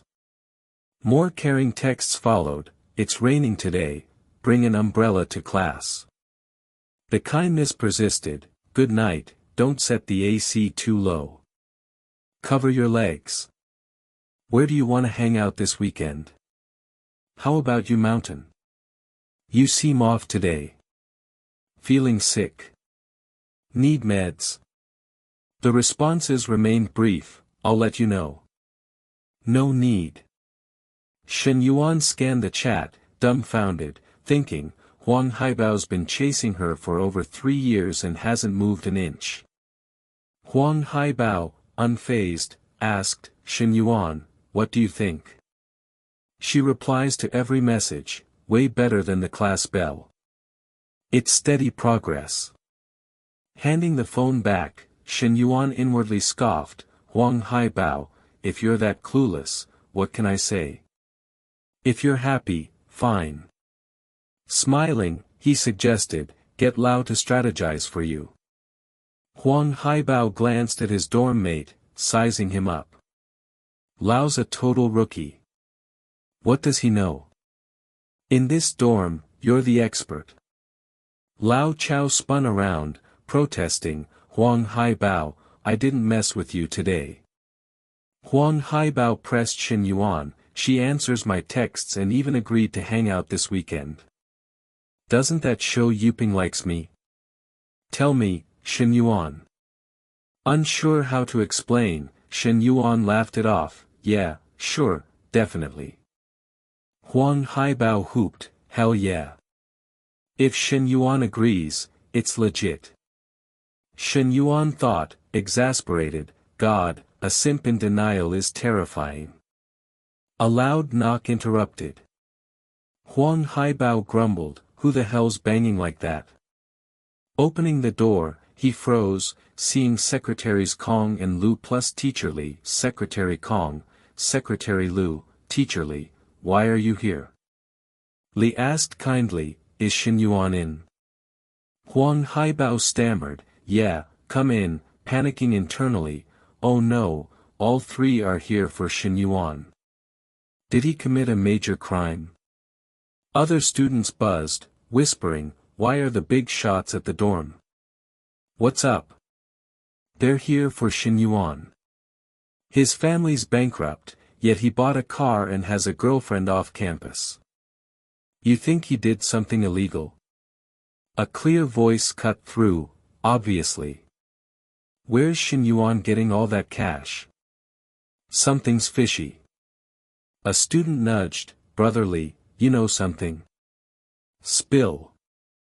Li Jianbang fanned the flames, Shen Yuan's money's shady. No surprise the leaders are here. They're probably detaining him until the cops arrive. Huang Haibao snapped, Li Jianbang, what crap are you spewing? Li Jianbang smirked, wait and see if I'm wrong. Li stepped in, introducing formally, Shen Yuan, these are Secretary Kong and Secretary Lu from the Communist Youth League Committee. Shen Yuan rose, greeting Kong Xingping warmly, hello, Secretary Kong. Kong replied affably, student Shen Yuan, I'm Kong Xingping from the committee. Free tonight? Let's grab dinner. Shen Yuan agreed cheerfully, tonight works. Kong, pleased, said, great, I'll reserve a spot. It's getting late, let's head out now. They discussed the entrepreneurship base cordially, overheard by the gossiping students. As Shen Yuan left, they murmured, doesn't look like they're arresting him. More like they're rolling out the red carpet for an inspection. Li Jianbang, unconvinced, scoffed, they're saving face for Shen Yuan. Don't they cover prisoners' heads during escorts? Huang Haibao, emerging from the room, overheard and taunted, keep talking nonsense. The secretaries came to invite Shen Yuan to dinner. Students gasped, what? Inviting Shen Yuan to eat?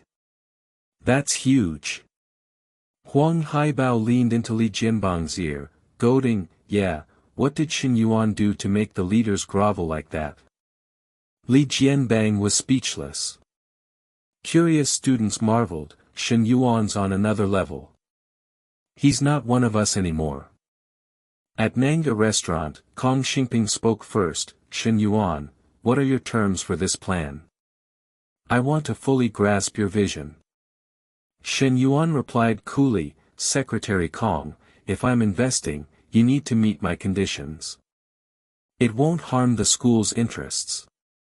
Kong said magnanimously, no need for formalities, just lay it out. Shen Yuan stated, I want total autonomy.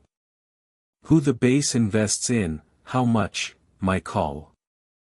The school can't meddle. Secretary Lu leapt up, exclaiming, what? That's unheard of. Kong Xingping intervened, calming Lu, then addressed Shen Yuan gently, the base involves many stakeholders, including the Ministry of Education. They'll have questions. If it's entirely up to the investor, it's tricky. Plus, the school must prioritize the success rate of supported students. Shen Yuan, unfazed, countered, Secretary Lu, without funds, success rate is just talk. Think of me as the base's overseer. Success means the students I back make money. I'm investing to see returns, our goals align. Sipping his wine, Shen Yuan felt invigorated, thinking, I'm being straight. The system's mission is wealth and fame, building me into a mogul. I'll need talent to manage my industries. Better to cultivate loyalists through this base than hunt for them later. Plus, the system's task involves charming NPCs. College girls here are easier to win over than women out there, and our school's women are the city's finest. Kong Xingping raised his glass, saying diplomatically, I'll need to discuss this with the Ministry of Education's leaders before responding. Shen Yuan nodded, fine by me, secretary. As drinks flowed, the meal wrapped up late. Leaving, Kong Xingping reminded Li, waiting outside, Teacher Li, Shen Yuan's been drinking and can't drive. Take him back. We'll head out. Li climbed into Shen Yuan's car, buckling up, and remarked, Shen Yuan, this new car's roomy. He replied casually, I was used to sedans, so I tried an SUV this time. His phone rang. Li answered quickly, Luing, what's up? Oh, you swapped shifts, so you can't help me move. No worries, I'll call a moving company. I'm busy now, gotta go. Shen Yuan asked, moving, teacher? Li nodded, yeah, in 2 days. My old place's lease is up, so I'm moving with my sister. Shen Yuan offered, need help? She hesitated, that's kind, but your car's brand new. It's not right for moving. I'll hire movers. He reassured her, it's fine. A car's a tool, a means. Helping a teacher is what students do. Li waved him off, no need to bother. 2 women's stuff adds up. He persisted, smiling, come on, teacher, don't say no. I'm your student, helping's no trouble. Reluctantly, Li agreed, all right, then studied Shen Yuan, blushing, thinking, his face is sharp, features defined. If I ignore his student status and see him as a man, he's quite attractive. She paused, covering her mouth, realizing, wait, he's eager to help me move, and that bag he gave me. Maybe Lu Mang's right, he likes me. He said the bag was a high-end knockoff, but with his wealth, it might be real. She turned, asking, Shen Yuan, that bag you gave me, remember it? He nodded, yeah, what's up? Hesitant, she said, you called it a high-end replica. He blurted, it's actually real. So what? I'm not broke anymore. Giving a teacher I like, respect, a gift's no big deal. His slip made him flustered, and Li blushed, thinking, I knew it. But it's not right, I'm older, and we're teacher and student. After a long pause, she started, Shen Yuan, but he cut in, no need to refuse, teacher. I'm not giving up. They arrived, and Li asked, heading home to sleep. Shen Yuan replied, nah, no space there. Back to the dorm. Li, shyly, said, I'll park here. Pick it up tomorrow. Here's the key. Shen Yuan leaned close, murmuring, got it. His move froze Li in place. Li Xia cradled her cheeks, her face flushed, thinking shyly, he's getting bolder by the day. He kissed me once at home during dinner, and now he dares to kiss me right in the office. You rogue. With that, she spun around and fled, face burning, shouting, Shen Yuan, you're a terrible student. As soon as Li Xia vanished, Chen Nua called, her voice urgent. Shen Yuan, are you on campus? Miss Lin left something at the cafe. Can you open the door for her? She's almost there, and Xiao and I are too far to make it. Shen Yuan replied lazily, sure. Moments later, he reached the cafe and unlocked the door. Lin Yucheng, slightly embarrassed, said, sorry, Shen Yuan. I forgot some children's toys here last time. Shen Yuan courteously held the door, saying, no problem, it's a small thing. Inside, he flicked on the lights to help her search. Lin Yuchang gathered the toys, muttering, "These are all things the kids played with and left behind, this one, that one." Shen Yuan stood back, admiring her figure, and said cheerfully, "Take your time, no rush." "How old's your kid?" She stuffed the toys into her bag, answering, 3.5, quite the handful. Noticing a wine bottle in her hand, he thought, surprised, "Wine? Does Miss Lin come here alone to drink?" After a bit, Lin Yuchang surveyed the room and said, "All packed up." Sensing her mood, he asked, "What's wrong? Feeling nostalgic?" She brushed her hand over a table, sighing, "Not exactly. Just recalling the old days. This place was with me through every day and night." Shen Yuan thought sharply, this must tie to Zheng Xianyong. She wouldn't drink alone here if she weren't hurting. Smiling, he said, "You can visit any time."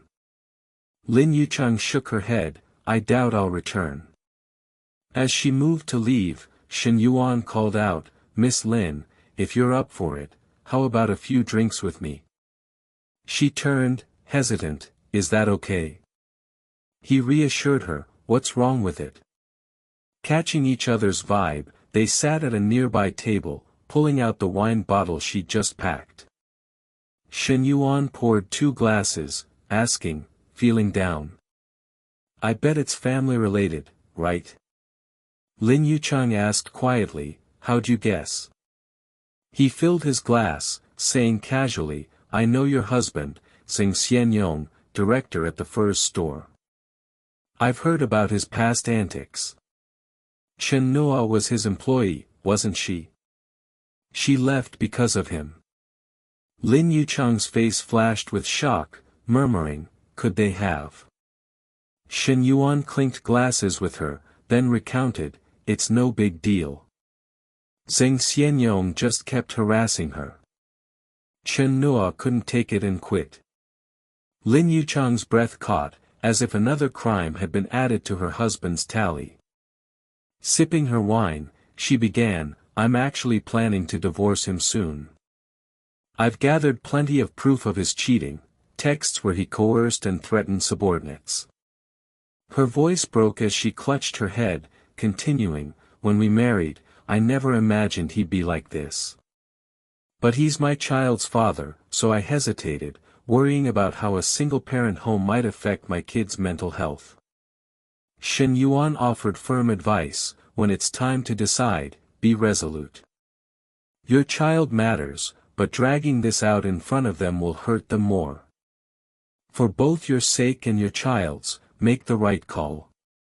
Lin Yuchang, as if awakened, said, "You're so right." She gazed at Shen Yuan, surprised, thinking, "I only saw him as young and generous before, but he's more mature than I thought, with a unique charm Zheng Xianyong lacks." Watching him sip wine, her heart warmed, and she mused, "They say don't judge a man by looks, but being with a handsome one sure feels good." Her face reddened from wine and shyness as she said softly, "Shen Yuan, thank you." He replied humbly, "No need for thanks." Finishing their glasses, Lin Yuchang stood, saying, "Let's go." Shen Yuan rose too, "All right." Suddenly, perhaps tipsy, Lin Yuchang stumbled. Shen Yuan rushed to steady her, saying, "Careful." She looked up, shyly murmuring, "Sorry." He said politely, "What are you apologizing for?" Inwardly, he sighed, "She smells amazing." Abruptly, Lin Yuchang tiptoed, kissing his cheek, leaving him stunned.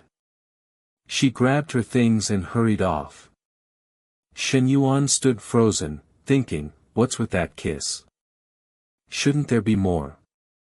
Lin Yuchang, equally shy, rushed down the street, patting her face, thinking, it's the wine, I'm not sober. I've been faithful for years, never stepping out of line, only indulging myself privately.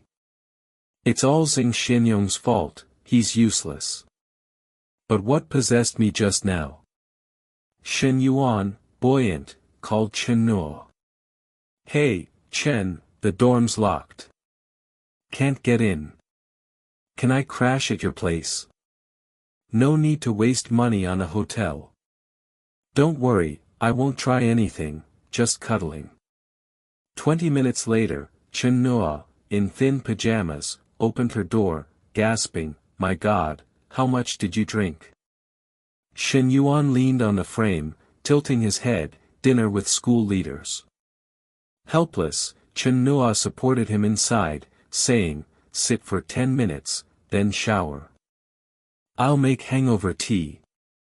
A few steps in, Shen Yuan hugged her from behind, murmuring, "Wait, let me hold you. I just wanna hold you." His hands wandered.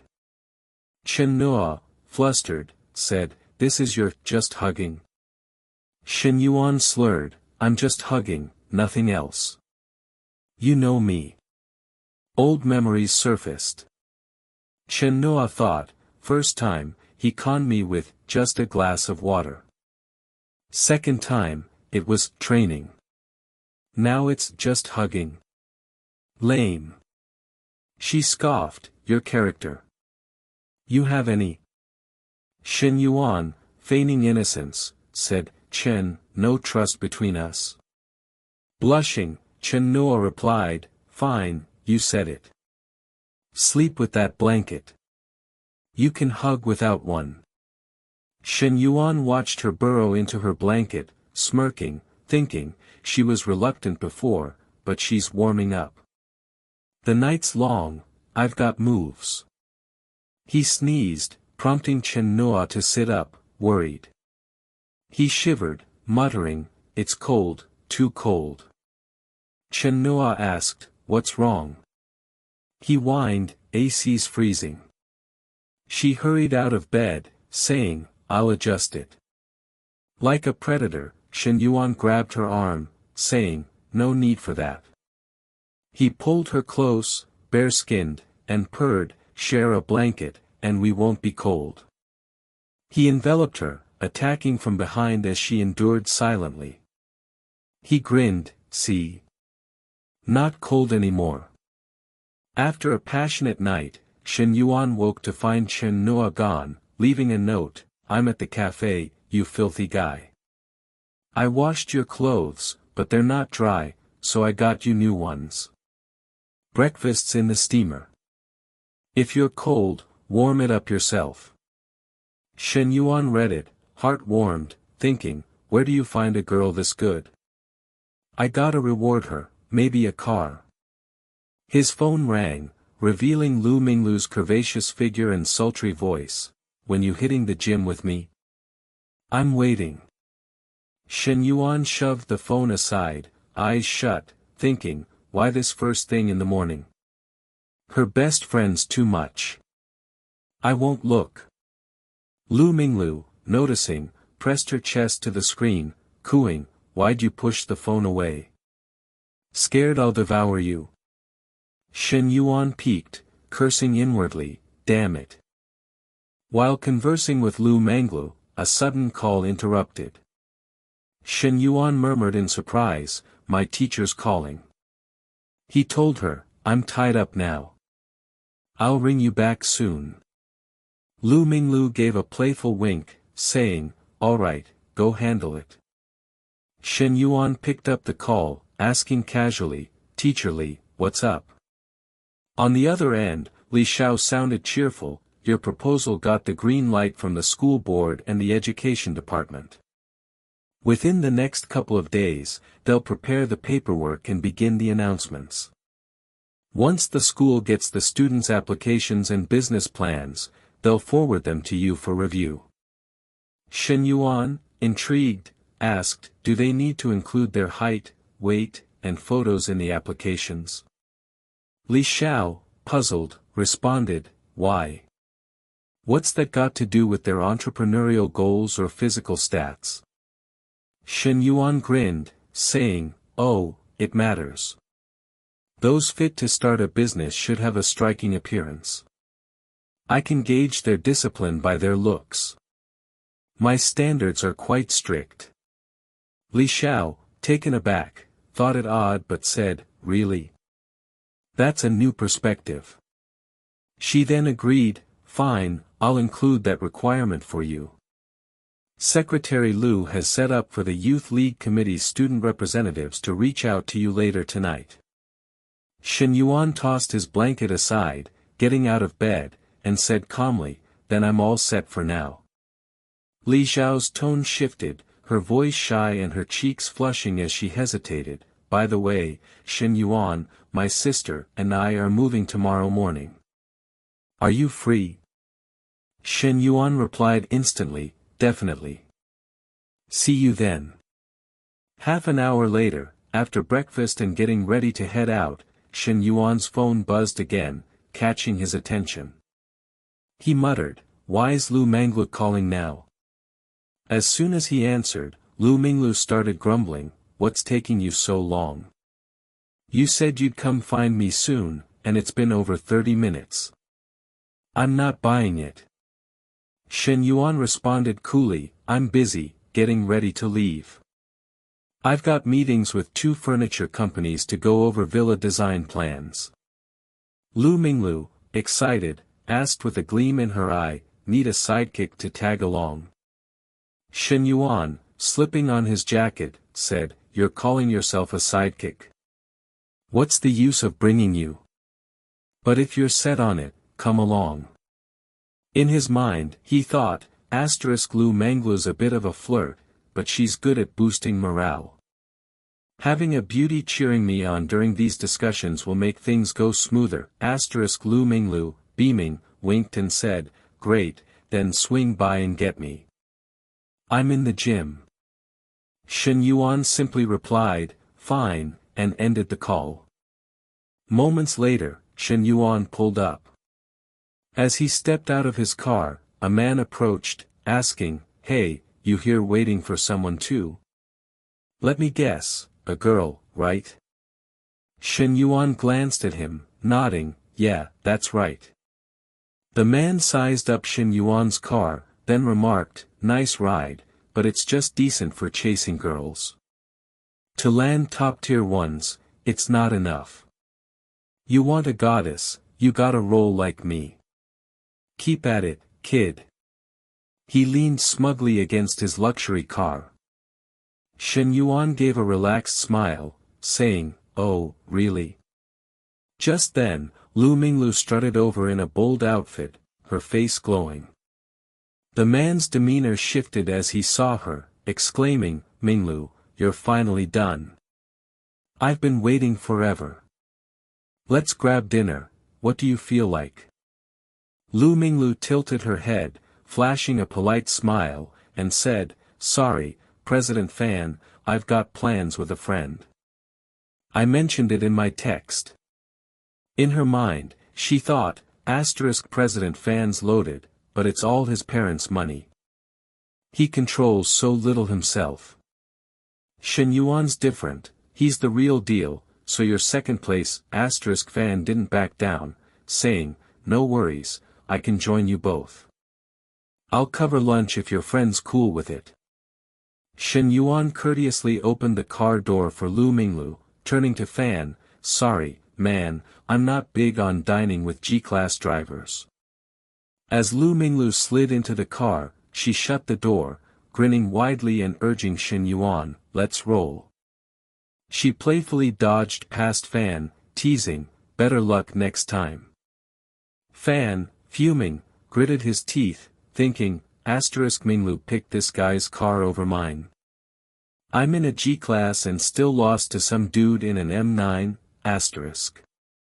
On the road, Lu Minglu lounged in the passenger seat, saying casually, that President Fan's a premium member at our gym. He's dropped a ton of cash there, and his family's loaded. That car's worth over 2 million. Shen Yuan shrugged, so what? Lu Minglu went on, he's been after me forever, but I've never said yes. Shen Yuan just muttered, Noticing his indifference, Lu Minglu pouted, why are you so quiet today? It's not like you. Shen Yuan shot back, what do you want me to say? Lu Minglu huffed, I don't know, but you're acting so lukewarm. Seeing her turn away, pretending to sulk, Shen Yuan smirked inwardly. He said lazily, I get it. You're not just dangling me, you've got other guys chasing you, trying to make me jealous. He paused, then added, guys only get fired up when they're in the game or about to play. But you're not playing ball with me, so why would I be all in? Lu Minglu spun around, gasping, Shen Yuan. She grabbed his hand, exclaiming, are all guys as wild as you? Shen Yuan chuckled, wild? I'm talking about basketball. Her face flushed red as she stammered, stop it. Last time at the cafe, the second I left, you bolted upstairs to sweet-talk Nana. I know what was on your mind. Shen Yuan thought, she's never letting that go, not wanting to argue. He switched topics, why re you so free lately? Got time to trail me around? Lu Minglu replied bluntly, I'm not free, I pushed back a few personal training sessions for you. Shen Yuan tossed out a compliment, now I feel kinda bad. Lu Minglu gave him a sly look, saying, if you're feeling guilty, make it up to me with some tasty meals. Shen Yuan flashed a grin, deal. I've got plenty of good food for you. Lu Minglu blushed, snapping, what's that supposed to mean? You're always taking advantage. Shen Yuan laughed, alright, I'll stop messing with you. Let's eat first, then head to the furniture company. That afternoon, at the furniture company, design director Fu Jianmai greeted them warmly, hello, Mr. Shen, I'm Fu Jianmai, Guanding's design director. Let's sit and chat. Shen Yuan cut to the chase, keep it brief. I sent all my requirements online yesterday. I'm here to review the plans. Fu Jianmai sat down, explaining, based on your budget and preferences, we've crafted 3 styles, European, light luxury, and modern Chinese. Take a look and pick one. We'll tweak anything you need. Lu Minglu, sitting nearby with her arms crossed, gushed, all 3 designs are gorgeous. She turned to Shen Yuan, curious, what's your budget? Shen Yuan said softly but firmly, 20 million. Lu Minglu gasped, what? Her mind raced, a villa over 1,000 square meters with a 20 million yuan decor budget? His assets must be over 100 million. I've underestimated him. My old tactics won't cut it, I need to step up my game, as she thought this, she tugged at her outfit, accentuating her curves. 15 minutes later, Shen Yuan stood, saying, let's go with the modern Chinese style. Add the changes I mentioned, and we'll talk again. I'm also meeting another design firm to compare final plans before deciding. Fu Jianmai rose, enthusiastic, no problem. Comparing options is smart. By the way, Mr. Shen, are you free tonight? Our president, wanting, would love to treat you to dinner, contract or no contract, just to connect. Shen Yuan checked his phone, hesitant, we haven't signed anything yet. Dinner feels a bit off, doesn't it? Fu Jianmai smiled, don't worry, Mr. Shen. President Wanting just wants to be friends. Shen Yuan nodded, all right. Fu Jianmai, thrilled, said, I'll add you on WeChat and send the restaurant address. It'll make discussing plans easier later. Shen Yuan agreed, sounds good. We'll head out now. As they left, Fu Jianmai waved, her eyes gleaming with admiration, thinking, 20 million for interiors, more than the villa itself. This order could sustain a company. A client this big isn't your average rich kid. We need to handle him with care, After seeing Shen Yuan off, Fu Jianmai turned to a man, announcing eagerly, President Wan, Mr. Shen's agreed to dinner tonight.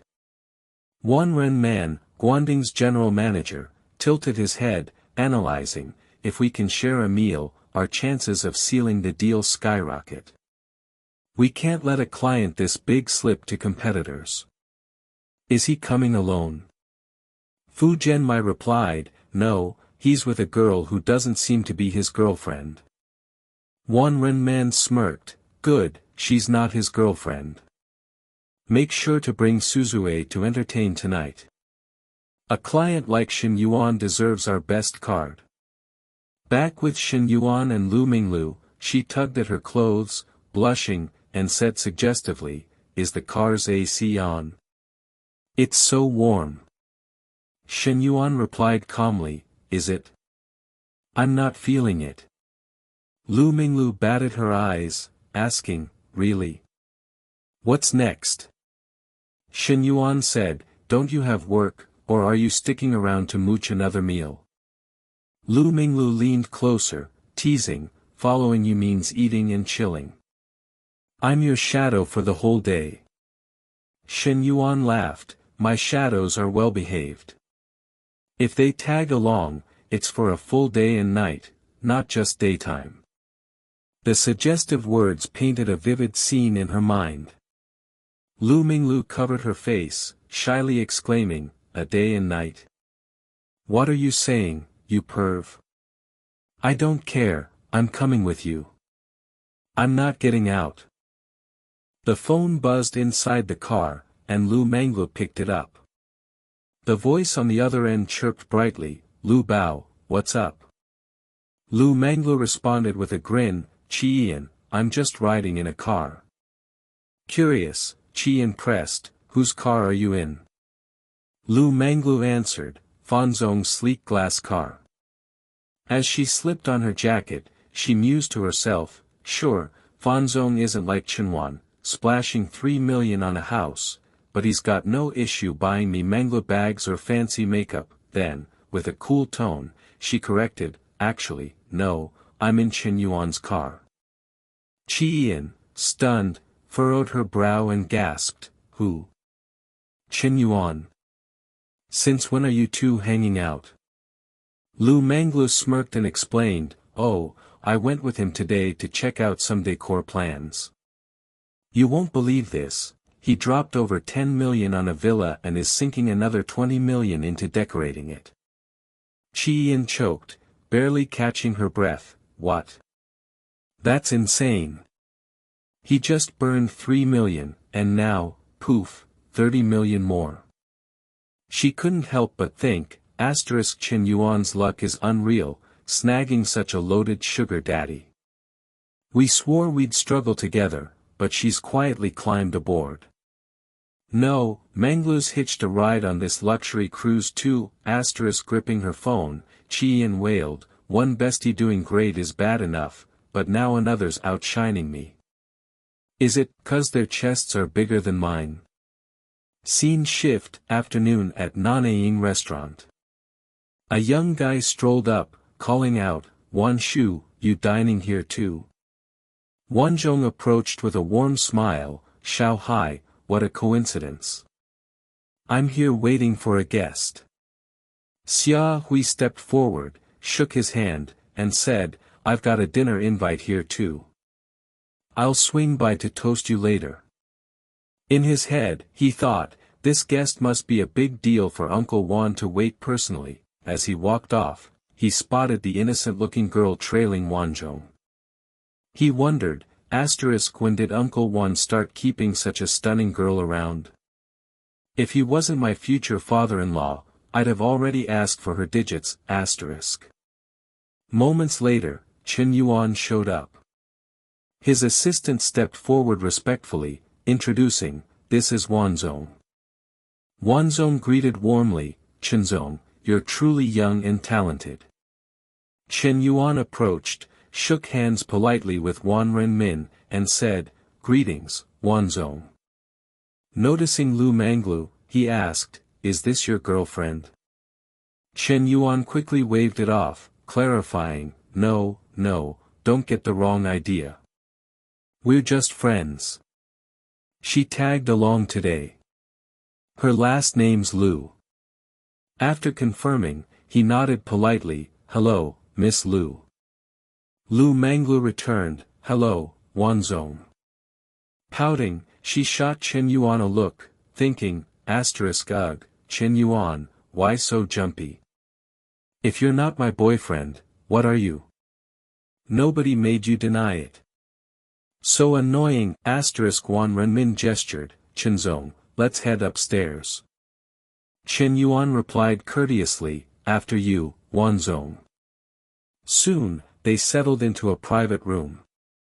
Wan Renmin spoke up, pointing to the orange-haired girl beside him, Chenzong, I forgot to mention, this is our company's design assistant. Sui, the girl murmured shyly, hello, Chenzong. Chen Yuan extended his hand politely, hi. Inwardly, he thought, her skin so smooth, her hands like soft jade, almost weightless. Sui's pure vibe is totally different from the girls I know, noticing Chen Yuan's demeanor, Wan Renmin lifted his glass, thinking, perfect. Sui's made a solid impression on Chenzong, closing the gap, he beamed, Chenzong, no business talk today, just friendship. Here's a toast to you. Fu Jiangmi nudged Sui, who sat frozen, why re you zoning out? Hurry and toast Chenzong. Sui awkwardly raised her glass, mumbling, Chenzong, a toast to you. Chen Yuan clinked glasses cheerfully. Lu Manglu, leaning close to Chen Yuan with a jealous edge, cooed, little Chenzong, let's drink together. I want a glass too. Chen Yuan held her glass, chuckling, you'd better not drink, who's gonna drive us back? Lu Manglu's heart fluttered as she purred, fine, I'll listen to you. Inside, she thought, wonder if Chen Yuan's gonna try something later. But this vibe between us? It's amazing, Sui stepped closer to Chen Yuan, whispering, Chenzong, another toast. Chen Yuan smiled softly, have some tea, it's fine. His words froze Sui. Wan Renmin chimed in, listen to Chenzong. He's looking out for you, keeping you off the wine. Sui's from Nanjing University, a senior, not graduated yet. You're both young, probably share some interests. Chat more. That old fox, Lu Manglu thought, frowning. Saying it's not business, but it's all business. This girl's clearly inexperienced, and pushing her to connect is basically pimping, Suddenly, Xiaoi burst in, glass in hand, shouting, Wanzong, I'm here to toast you. Wan Renmin laughed, Xiao, you're too kind. Seizing the moment, he introduced, this is my nephew, Ling Guanyao. To his nephew, he added, this is Chenzong, about your age. Go toast him, get acquainted. Ling Guanyao nodded, sure. He thought, Uncle Wan's introducing me to this VIP. He must rate me highly. For Uncle Wan to personally host him, this guy's loaded. Worth knowing, even if he's just a party show-off, smiling, he approached, hello, Chen, he froze, seeing Chen Yuan's face. Chen Yuan. What's he doing here? Chen Yuan grinned, raised his glass, come on, let's drink. Ling Guanyao stammered, why's Chen Yuan Uncle Wan's VIP? He wants me to toast him. That's like kissing Chen Yuan's boots. No way, Wan Renmin noticed their weird looks and asked, Chenzong, Xiao Miao, you two know each other. Chen Yuan replied coolly, we've crossed paths, I suppose. Wan Renmin slapped Ling Guanyao's shoulder, chuckling, what a coincidence, Xiao Miao. You probably didn't know, but your buddy here bought a Qingshu Lake villa in Lu City and dropped 20 million on renovations with us. Ling Guanyao's face twitched. What? That nobody bought a villa and spent 20 million on decor. How rich is Shen Yuan? Is his family mining gold in Africa? Shen Yuan was now a giant, and he was a speck. He thought, Uncle Wan, who I'm busting my ass to impress, is groveling to Shen Yuan. The gap between us is massive now, resigned, he decided, fine, I'll grovel too. If Uncle Wan's licking boots, I will too, bowing low, he simpered, what a coincidence. Congrats. Oh, I mean, Chinzong now. 3 hours later, Wan Renmin proposed, Chinzong, how about a bar or some karaoke? Shen Yuan turned to Lu Manglu, grinning, Coach Lu, you in? Lu Manglu hesitated, thinking, I keep this figure with discipline. Late night drinking's not my thing, seeing her pause, Shen Yuan said, maybe sit this one out. Early to bed, early to rise, good for you. Lu Mangla glanced at Sui, thinking, if I bail, Shen Yuan might fall for those other foxes.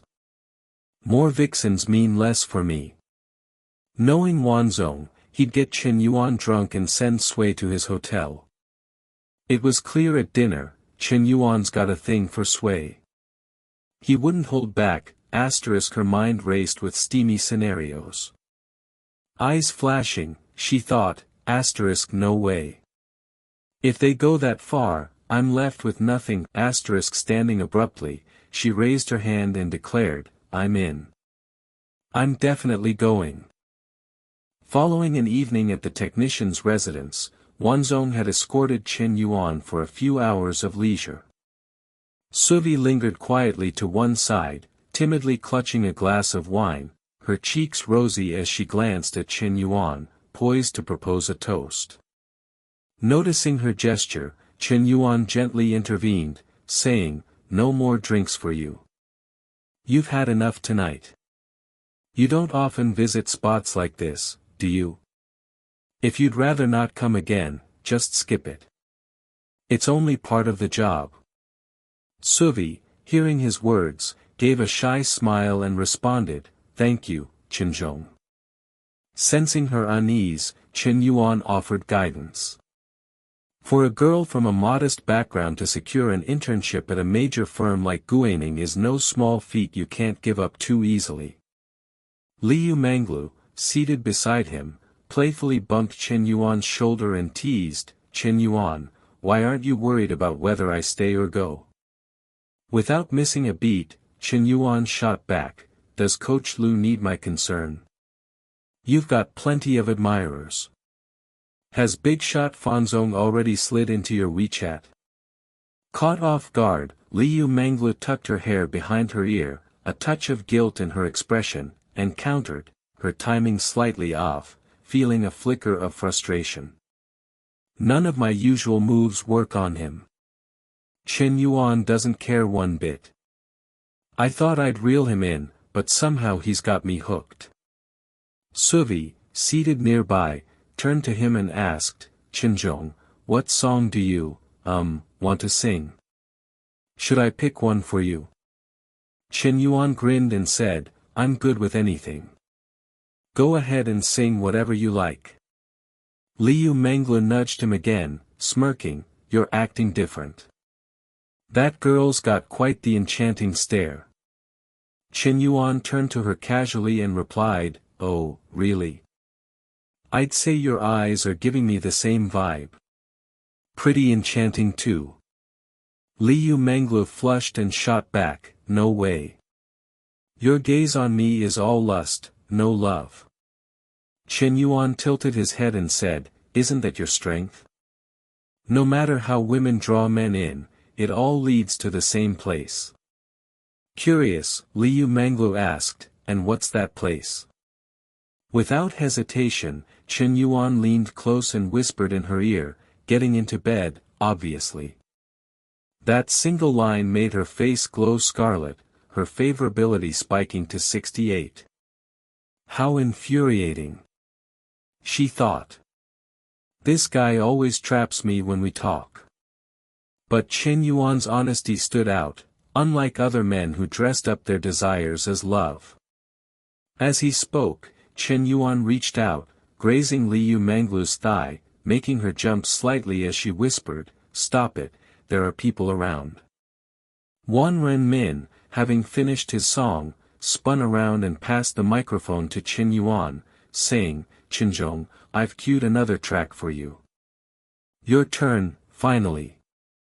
The group sang until 11 p.m. outside. Standing by the car, Wan Renmin warmly clasped Shen Yuan's hand and said, "Qinzhong, I never imagined I'd connect with someone your age.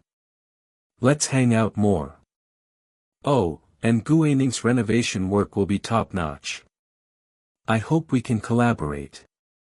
As your elder, I'll ensure the best service." Shen Yuan responded with equal warmth, "I'm only considering 2 firms. Your designs are impressive. At the same price, you're my first choice."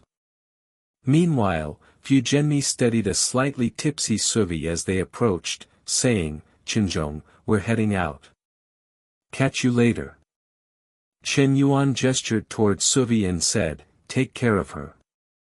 Fu Zhenmi flashed a professional smile and replied, "Suvi's my student. I'll get her home safely." As the group departed, Shen Yuan turned to Liu Manglu and asked, "Need me to call you a ride?" She countered, "What about you?" Glancing elsewhere, Shen Yuan said, "I'll book a room nearby and crash." Surprised, Liu Manglu asked, "Why book a room? Don't you have a place to sleep?" He tilted his head, eyeing her, and teased, "Are you offering to take me in?" The question made her blush. "I wasn't planning to move this fast," she thought, "but my gut says if I don't act, this Tang Sanzang of a Shen Yuan will be snatched up." Taking his arm, she said, "Don't get the wrong idea. I don't just bring guys home. I'm a proper girl." Her favorability climbed steadily to 75. Shen Yuan, surprised, exclaimed, "Really? I didn't do anything special tonight," he thought. "How's Liu Manglu's affection for me spiking like this?" Shrugging it off, he pulled out his phone and said, "All right, where are you headed?" "I'll get you a car." Liu Manglu protested, "I don't want to go home." He frowned, asking, "Not going home? Then where are you sleeping?" Her face turned crimson as she flailed her hands, exasperated, "You're so clueless. I'm being this obvious, and you're still acting dense." Shen Yuan stopped teasing, opened the car door, ruffled her hair, and said, "Come on, let's head to a different hotel." They hopped into the car. Tipsy and dazed, she leaned against Shen Yuan, nervous, thinking, "I wonder if he'll be gentle, not rough like he was with Nam at the cafe." The driver, catching the scene in the rearview mirror, thought, "That look, that car, man, being rich must be the life." Later, at the lavish Junyu Hotel in Xingchang, Shen Yuan stood at the front desk and said calmly, "I'd like a presidential suite, booked for a month." The receptionist processed it swiftly, stating, "Sir, the suite is 368 per night, so a month comes to 110,640. Liu Manglu, still a bit hazy, tugged at his sleeve and asked, "A whole month?" Shen Yuan didn't hesitate, telling the receptionist, "It's just 110,000. Swipe the card. I want room 1, 52nd floor." Her affection's over 60 now, he thought. With triple cashback, I'm still profiting. No loss here. Liu Manglu's cheeks warmed at the room number, thinking, 521, Shen Yuan's got style. Inside the room, she strolled to the window, gazed out, and said, "The night view's gorgeous, Yuan, look." Nervous inside, she thought, "This feels a bit unfair to Nam, but I really want a good start with him." Shen Yuan got straight to it, nibbling her neck gently and saying, all I can see is you right now. Can we play some badminton? Seeing his eagerness, Liu Manglu said, Shen Yuan, I haven't showered yet. Let's wait till after. Before she could finish, he'd already tugged down her underwear, saying, if we wait, we'll just need another shower later. Her face flushed as she fretted, Shen Yuan, the curtains aren't closed. He got to work, analyzing, it's one-way glass, 52nd floor.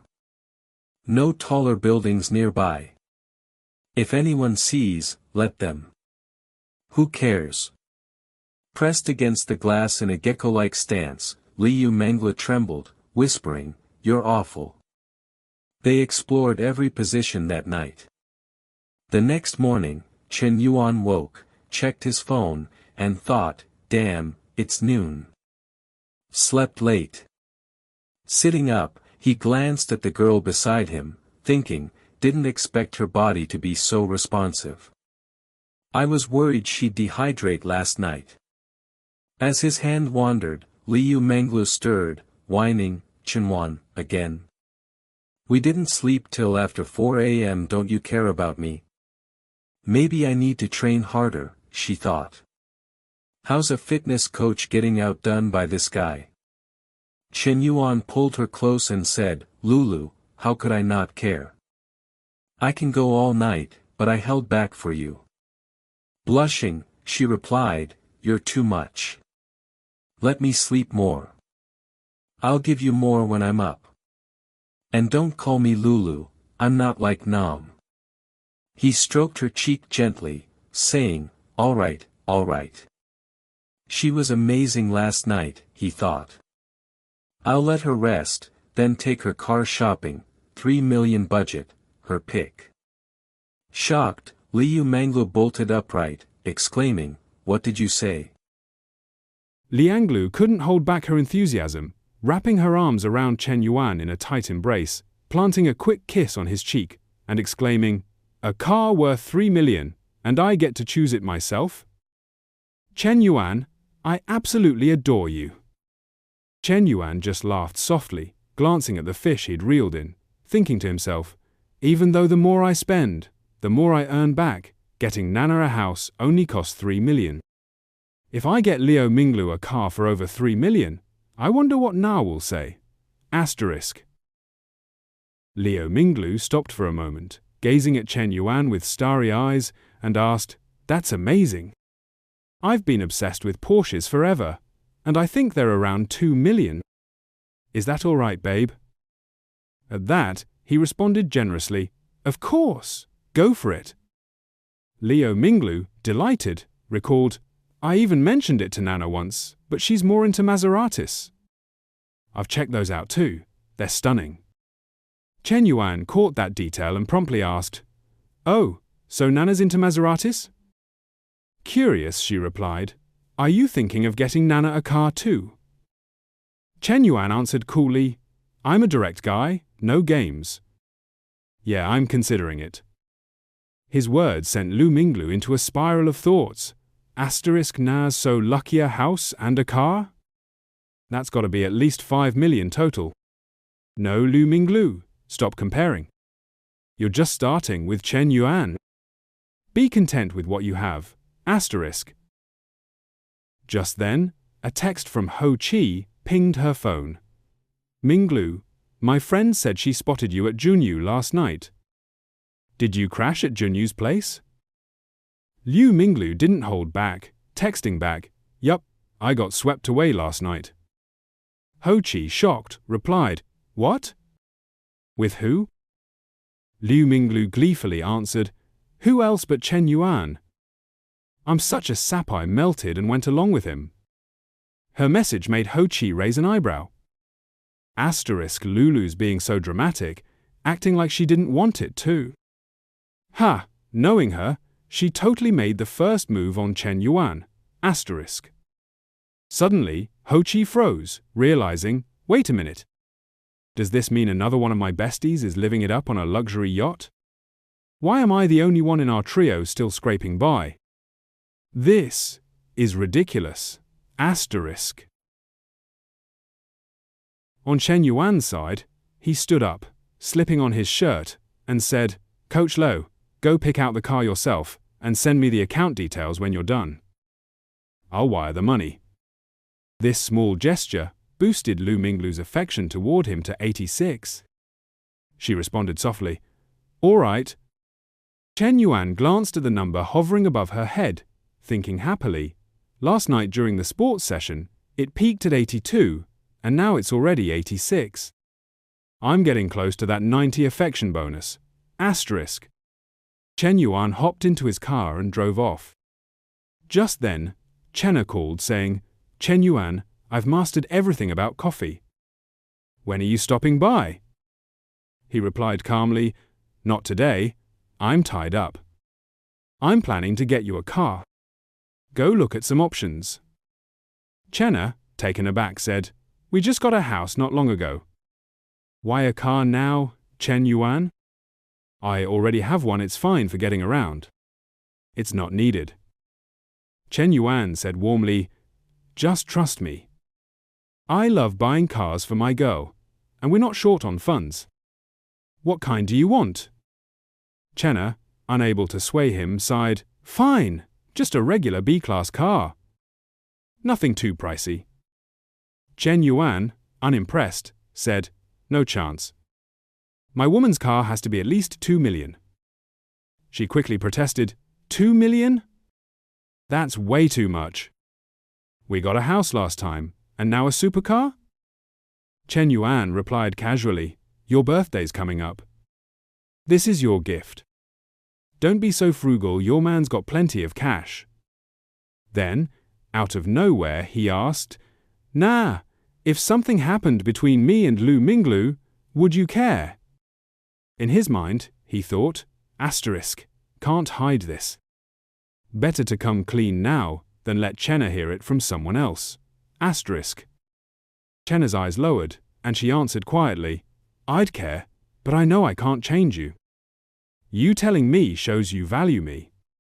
But next time, if it happens again, don't tell me. I'm scared it'll hurt too much." Shen Yuan said gently, "Nah, don't worry.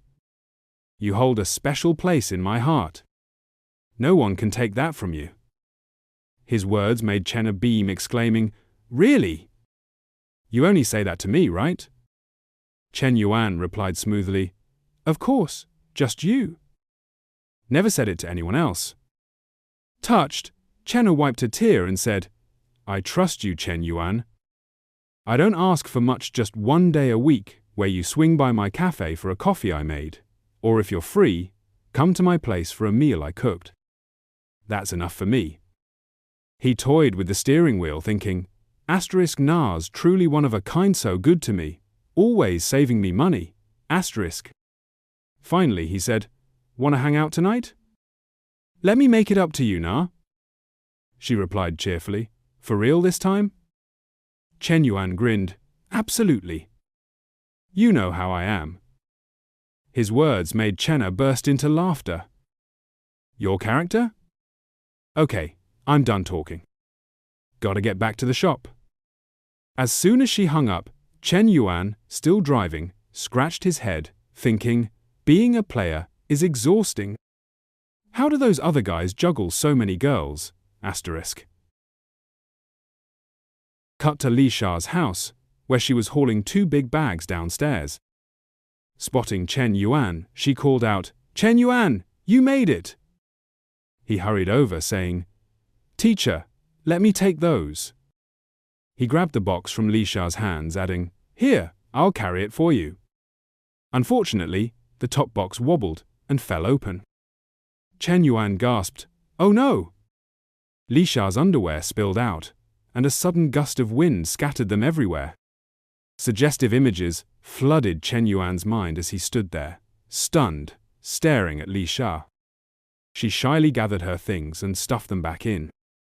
Shen Yuan, still holding the box, thought, if only that were real. Asterisk. Li Sha, flustered, said, "Shen Yuan, I'll handle this. You grab the other stuff." Later, with everything loaded into his car, Li Sha's younger sister closed the trunk and said, One trip won't cut it. We'll need two. You guys go ahead. She leaned in, eyeing Shen Yuan suspiciously.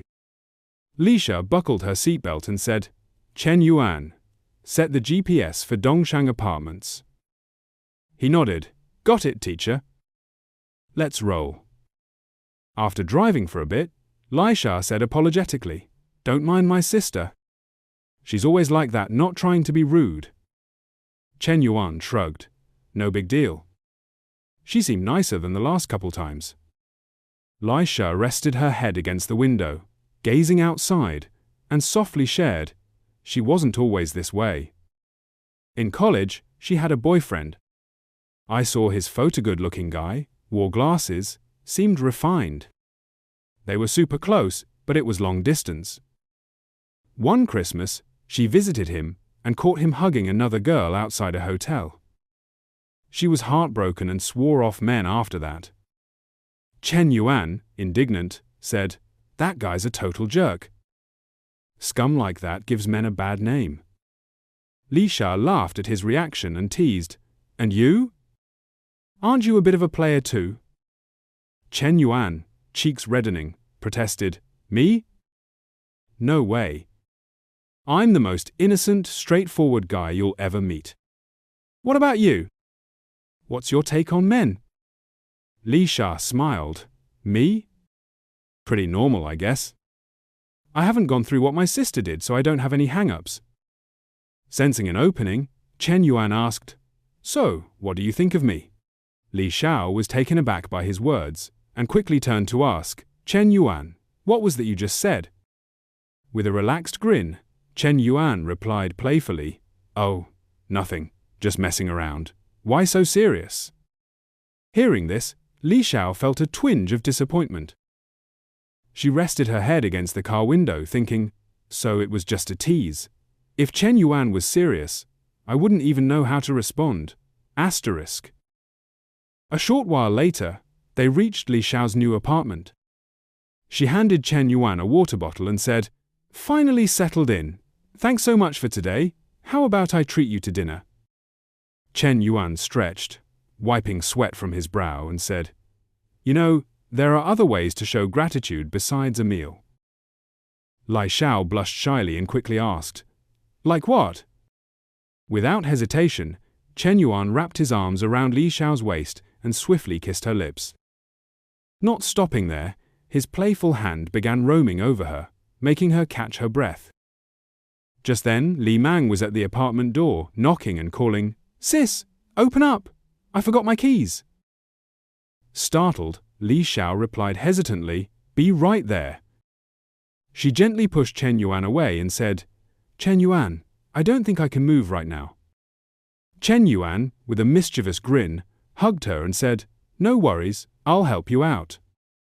When Li Mang stepped inside and saw Li Shao's flushed face, she asked with concern, Sis, why's your face so red? Heat stroke? Li Shao brushed her hair lightly, stammering, I'm okay, just need a quick rest. In her mind, she thought, Shen Yuan's so bold. Thank goodness Li didn't suspect anything, or I'd never live it down. Asterisk. She added, stuttering, Shen Yuan, the Youth League assigned Deputy Sister Z to assist with my investment project, and the school's even giving me an office. I'll send you her WeChat ID. Make sure to reach out when you're back at school. Shen Yuan nodded at the door and said, Got it, I'll contact her. I won't keep you, then I'll head out. In his mind, he thought, I wanted to stay with Teacher Li longer, but she's probably worried Li Mang will figure it out and embarrass her. Asterisk. After Shen Yuan left, Li Mang sorted through items and asked curiously, Sis, what do you really think of Shen Yuan? Li Shao shyly covered her flushed face and countered, What's that supposed to mean? Li Mang put on a stern look and said, Don't act clueless. It's obvious what he's thinking. You two are way too close for just a teacher-student thing. Caught off guard, Li Shao faltered, Well, I'm not sure, really. Li Mang, with a knowing frown, said, Oh, come on, you're totally into him. She added, If you ignore that he's a student, he's got a lot going for him. but something tells me he's not reliable. Surprised, Li Xiao asked, "You're not against it?" Lai Mang hugged her and said, "Honestly, what's the point of me objecting? It's your life. As your sister, I can only tell you to stay sharp. Watch him closely and see if he's worth your heart." Li Xiao, deep in thought, murmured his name softly. An hour later, in the school cafeteria, a girl with a cute bow in her hair sat waiting. It was Fu Yingzi, head of the school's broadcasting station. Spotting Shen Yuan, she stood and waved. "Shen Yuan, over here." He walked over and politely asked, "Been waiting long?"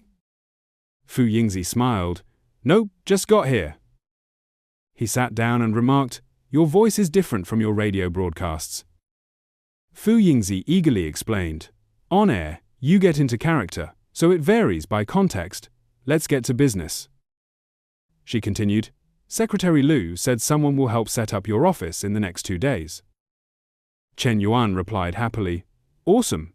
Going forward, besides Youth League tasks, I'll need your help with other stuff too." "Sure thing," Fu Yingzi said enthusiastically. Shen Yuan added, "Great, then assist me over the next couple days." Before he could finish, a boy with a paper bag approached, interrupting, "Yingzi, there you are. I got you that Chongqing oolong tea you love." He glanced at Shen Yuan and asked, "Hey Yingzi, who's this guy?" Sensing the boy's hostile stare, Shen Yuan thought, Look, he definitely sees me as a rival asterisk." Fu Yingzi replied bluntly, "I'm off sugar these days, so no bubble tea thanks." The boy persisted, "Ying, I ran 5K and queued for 20 minutes for this. Just take it." Growing annoyed, Fu Yingzi repeated, "Fengzi, I've said it enough, I don't want it." Stung by her rejection, he pointed at Shen Yuan and demanded, "Who's this guy?" Fu Yingzi shot back, "What's it to you?" Defeated, Fengzi slunk away. Nearby students whispered excitedly, "Did you see that? Drama alert! Are Fu Yingzi and Shen Yuan a thing? Is Fengzi fighting Shen Yuan over her?" Feng Hui, overhearing with a friend, frowned and said, "Shen Yuan and Fu Yingzi? No way." Her friend crossed her arms. "You've only gone out with Shen Yuan twice. They probably know his family's business isn't bust anymore." Irritated, Feng Hui stormed over, flashing a bright smile, and greeted, "Shen Yuan." He looked up. "Oh, Hui." Feng Hui cozied up to him, asking softly, "Heading to class?" Shen Yuan replied casually, "Nah, just talking Youth League stuff with Fu Yingzi." Feng Hui pressed closer, whining, "You haven't been to class in forever.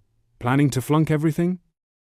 Across the table, Fu Yingzi stood thinking, Feng Hui's acting like Shen Yuan's girlfriend. Since when are they that close? Whatever, not my business. Asterisk. She brushed her hair, coughed lightly, and said, "Shen Yuan, I've got radio station work. I'm off." He didn't stop her, just said politely, "See ya." Male students nearby buzzed with excitement. "Whoa, ultimate drama. 2 beauties fighting over one guy? Feng Hui looks like the main wife catching a side chick. Some guys get it all." Feng Hui smiled sweetly and asked, "So, what were you and Fu Yingzi talking about?" In her head, she thought, "Fu Yingzi's pretty and has a great voice. I can't let her get close to Shen Yuan. Asterisk." He played along, "Just Youth League entrepreneurship stuff. They asked her to go over it with me." Inwardly, he thought, Asterisk Hui's possessiveness is intense. How am I going to manage my other commitments? Asterisk. Satisfied, Feng Hui put her hands on her hips and said, "Oh, okay. I was hoping to hang out with you. It's been 2 days, but I've got class now." Leaning down, she whispered suggestively, "Tonight, I want a big cold drink." With that, she spun around cheerfully and left. Shen Yuan hummed, thinking, Asterisk, Hui's, such a cute, clingy girl. Asterisk. Just then, his phone rang. "Yo, Coach Liu, what's up?" he answered. Liu Manglu replied excitedly, "Babe, I found the car. It's in stock, and the final price after discount is 2.52 million. Chen Yuan, unfazed, said, "Send me the shop's account. I'll transfer the money now." Liu Manglu gushed, "Okay, babe, love you tons. Sending hearts. Wanna come to Junyu tonight? I got 2 outfits you'll love, and I wanna wear them for you." Curious, Chen Yuan asked, "Which ones? How don't I know about these?" Liu Manglu teased, "You'll see tonight." After hanging up, Chen Yuan felt a bit frazzled, thinking, "I already promised Na I'd hang out, and Hui wants cold drinks tonight. So, Na, Hui, or Coach Liu? Asterisk?" Blushing, he propped his chin in his hand, lost in thought. These 3 are tough to choose. Asterisk. The scene transitions back to Liao's apartment, where Li Meng's voice echoes from outside. "Sis, how about we make dinner at home tonight, all right?" Liao responds, "Sure, I'll head out to grab some groceries." Li Meng then suggests, "Should we invite Chen Yuan over for dinner?" Hearing her sister's question, Liao is completely taken aback, her cheeks turning pink as she lets out a small gasp. Noticing her reaction, Li Meng presses on. "Send him a message and ask him to come over. It's a way to thank him for helping us out today." Liao, a bit flustered, stammers, "Huh? What's your plan here?" In her mind, she thinks, "Just picturing his cunning, playful face makes me want to snap at him." This instantly reminds her of their last encounter in the kitchen. In response to her question, Li Meng stands up and says, "Sis, I'm obviously just helping you size him up. What else would I be up to?" Liao pulls out her phone and says, "Fine, I'll call him." She then texts Chen Yuan. "Chen Yuan, Li Meng really appreciates your help with cleaning today, so she wants you to join us for dinner. Come over, okay?" Chen Yuan, however, already had plans with Chen Na, Manglu, and Minhu that evening. Now, with the Liao sisters' invitation, he thinks to himself, "What kind of love luck did I stumble into today? So many girls reaching out, I'd need to be a time management guru to juggle this. Oh well, don't overdo it, and no need to stress out my buddy Peter. I'll just politely decline Hui Hui and Coach Liu." Before he knows it, it's late afternoon, and Chen Yuan arrives at Liao's place. As she opens the door, Liao's face flushes, and she says, "Come in, take a seat. Dinner's still cooking." With that, she hurries inside, avoiding his eyes. Chen Yuan grins and replies, "All right, I'll make myself comfortable. You go do your thing." Looking around, he thinks, "No surprise she's a consultant. This place is already so warm and inviting." He steps into the kitchen and asks, "Where's Li Meng?" Liao, still avoiding his gaze, answers, "She's in the shower." Chen Yuan nods and starts moving closer to her. Seeing this, Liao's cheeks redden, and she waves her hands frantically, saying, "Chen Yuan, don't come over here." He smiles and says, "Why so nervous? I'm just checking if you need a hand." As he edges closer, Liao quickly responds, "No need. The food's almost done. Just wait in the living room." Chen Yuan keeps inching forward, saying, "It's fine. I'll just hang out in the kitchen and chat." Liao, blushing harder, turns away and says, "Okay, this distance is fine for talking." With a sly grin, Chen Yuan teases, "Is it really? We're still half a meter apart." As he gets even closer, Liao grows more flustered, stammering, "Chen Yuan, what are you trying to do?"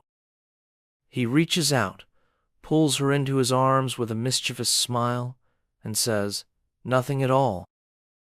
Liao trembles, her voice shaky. "My sister's here." Shen Yuan leans close to her ear and whispers, "She's in the shower, right? Girls take long showers, she won't be out for a while." As he speaks, his hand slides under Liao's pants, squeezing her firmly, making her panic. "No, Chen Yuan, not there," she gasps.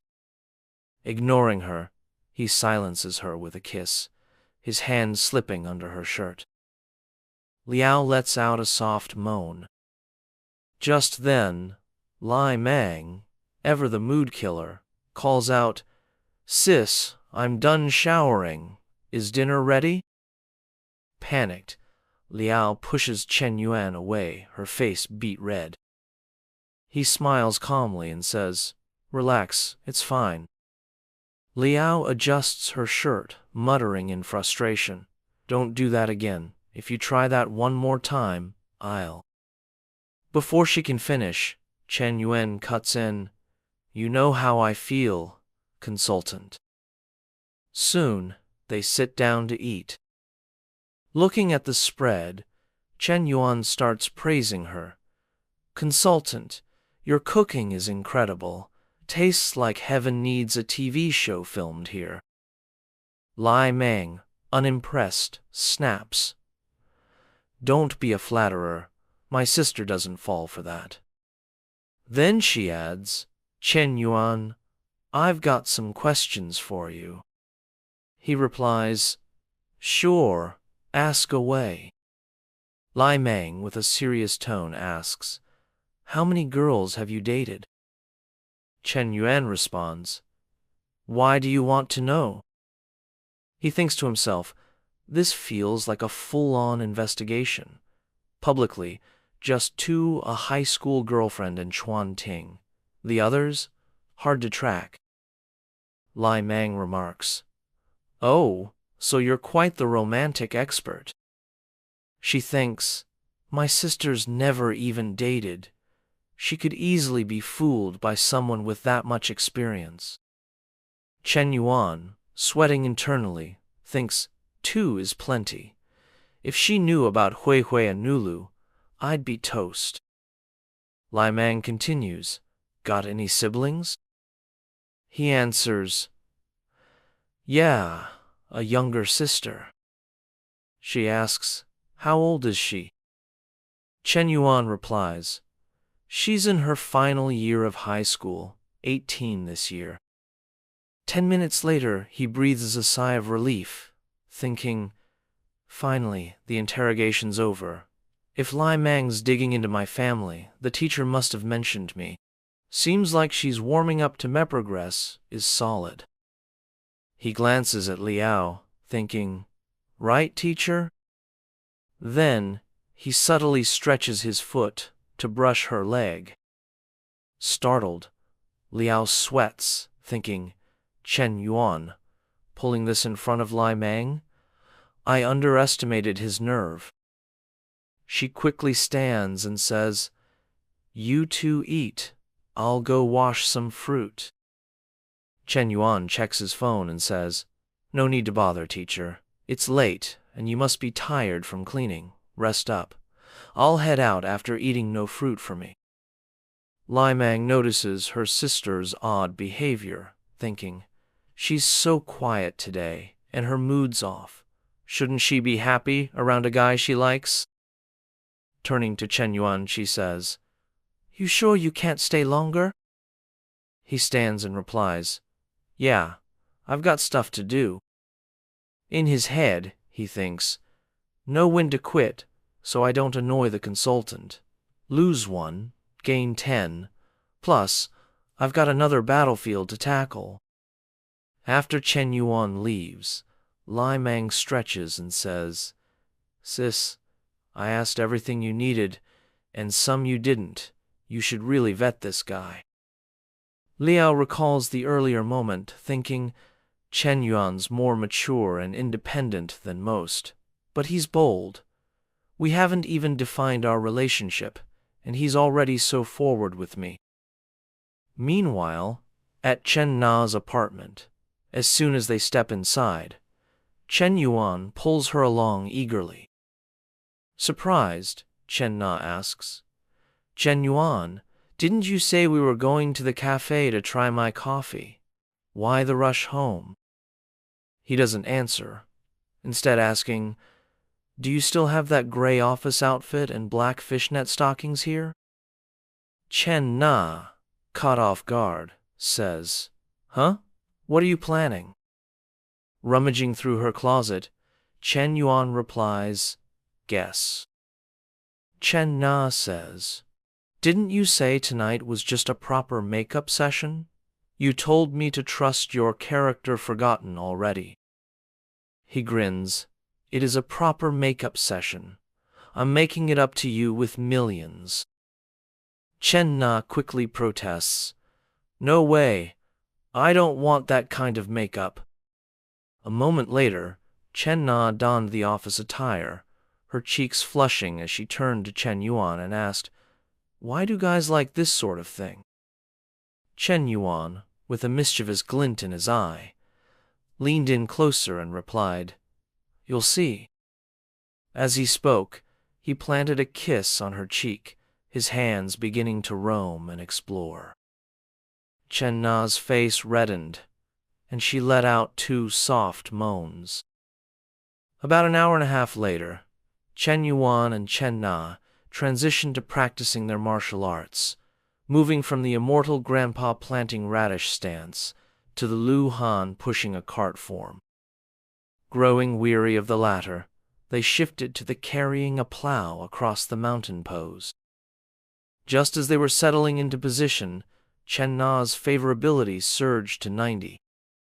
Chen Yuan was stunned, thinking, "Damn, it broke 90? So this kind of workout really boosts favorability." At that moment, the system chimed with a notification, detected that the host has a second girl with favorability reaching 90, achieving the favorability mission milestone, preparing to distribute rewards. Chen Wan's anticipation spiked as he mused, "Let's see what the reward is this time." No sooner had the thought crossed his mind than the system flashed a new message. Reward: Peter's length growth, 5 million yuan for car shopping, exclusive skill card X1. Chen Yuan's jaw dropped. Wait, is that first reward for real? Damn. Is that even possible? Curious, he tapped to open the reward, wondering, let's check out what this exclusive weapon card for men does. Sorry, Na, you'll have to endure it tonight inside the cave. Sun Wukong's Ru Yi Jingu Bang extended dramatically. Chen Na's eyes widened in horror. Chen Yuan. What's happening inside? Chen Yuan smirked smugly and said, Nah, didn't you ask earlier why men like women dressed like this? Here's your answer. At that, Chen Na's face paled like a pangolin, and she shouted his name, Chen Yuan! After that intense night, Chen Na was utterly spent, her body still quivering from the aftershocks of their battle. She whispered faintly, Hey, Chen Yuan, why do you seem so different this time? It's like my body's been drained. Chen Yuan, smug as ever, slid closer and asked, Different how? Chen Na murmured, Just different. Dropping the pretense, Chen Yuan grinned and said, I'm gonna keep surprising you, Chen Na. She smiled warmly, her cheeks flushed, and replied, before drifting off to sleep.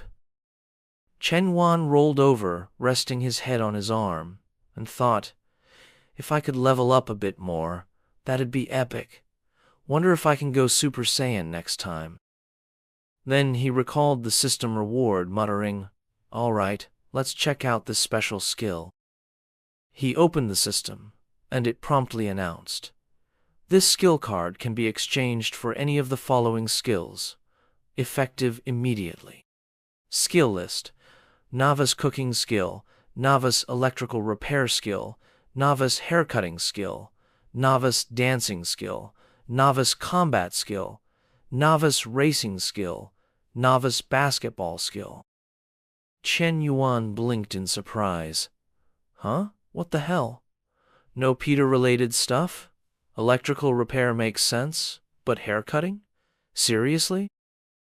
Scanning the list, he thought, if I had to pick, the combat skill wouldn't be bad. Even in a law-abiding society, with money and women, if I run into triads, combat skills could come in handy. Suddenly, a new idea struck him, and his eyes lit up. But what if one day Miss Lee's got some broken appliances? With electrical repair skills, I'd have an excuse to visit her place and get closer. In his mind, he pictured himself and Li Xiao starring in a scene straight out of a Japanese film, like The Lucky Plumber and the Damsel with the Broken Oven. Miss Li, it's fixed. Call me first if anything breaks, he'd say. Li Xiao would approach, a towel in her mouth, her eyes suggestive as she slowly unbuttoned his pants, saying, "Wipe everything down." Imagining this, Shen Yuan's excitement surged, and he muttered, "Looks like the home appliance repair skill's the way to go." He leaned back, thinking dreamily, "Seems I've cracked the system's pattern. This reward's better than the last. So the third NPC will probably be even more generous. Who's next to hit 90 favorability? I'm kinda pumped." Suddenly, Chen Na's phone rang. She jolted upright, answered, and said, "Hello, Mom?" Whatever her mother said on the other end caused Chen Na's eyes to fill with worry. In a panic, she said, "What? It's that serious? Is there enough money? Do you need me to send some? I'll do it now." After listening for a moment, she said quietly, "Okay, let me know immediately if anything happens." Hanging up, Shen Yuan finally spoke. Nah, what's wrong? Can you tell me?" Chen Na's voice trembled with sadness. "My dad, he's in the hospital. He had a stroke from drinking. He already had high blood pressure." She covered her face and sobbed. "It's my fault. They kept telling me to come home for blind dates and I kept delaying. If I'd just visited, he wouldn't have gotten so mad and drunk so much." Chen Yuan hugged her, comforting her. "Do you want to go back now? I can drive you." Chen Na gently wiped her tears and said, "It's not safe to drive at night. I'll head back tomorrow morning." Chen Yuan nodded. "Okay, I'm here for you, no matter what." Hearing this, Chen Na thought of Fang Minhe at the 4S store. Even though Chen Yuan cares about me, things between us aren't clear, and I'm not careful with my words. With Dad in the hospital, it's not a good time to bring him home. She replied, "It's okay, I can go back alone." Chen Yuan didn't press. He said softly, "All right, if you need money, a hospital transfer, or anything, let me know, and I'll handle it." Chen Na murmured, "Thank you, Chen Yuan." The next morning, when Chen Yuan woke, Chen Na was gone. She'd left a note with a few scribbled words. "Breakfast is ready. I went home." Chen Yuan smiled, muttering, "She rushed home and still made me breakfast. She's not like Coach Lu, always asking for cash, or Minhe always eyeing my assets. She handles everything. Truly, the best of the best." Suddenly, his phone rang.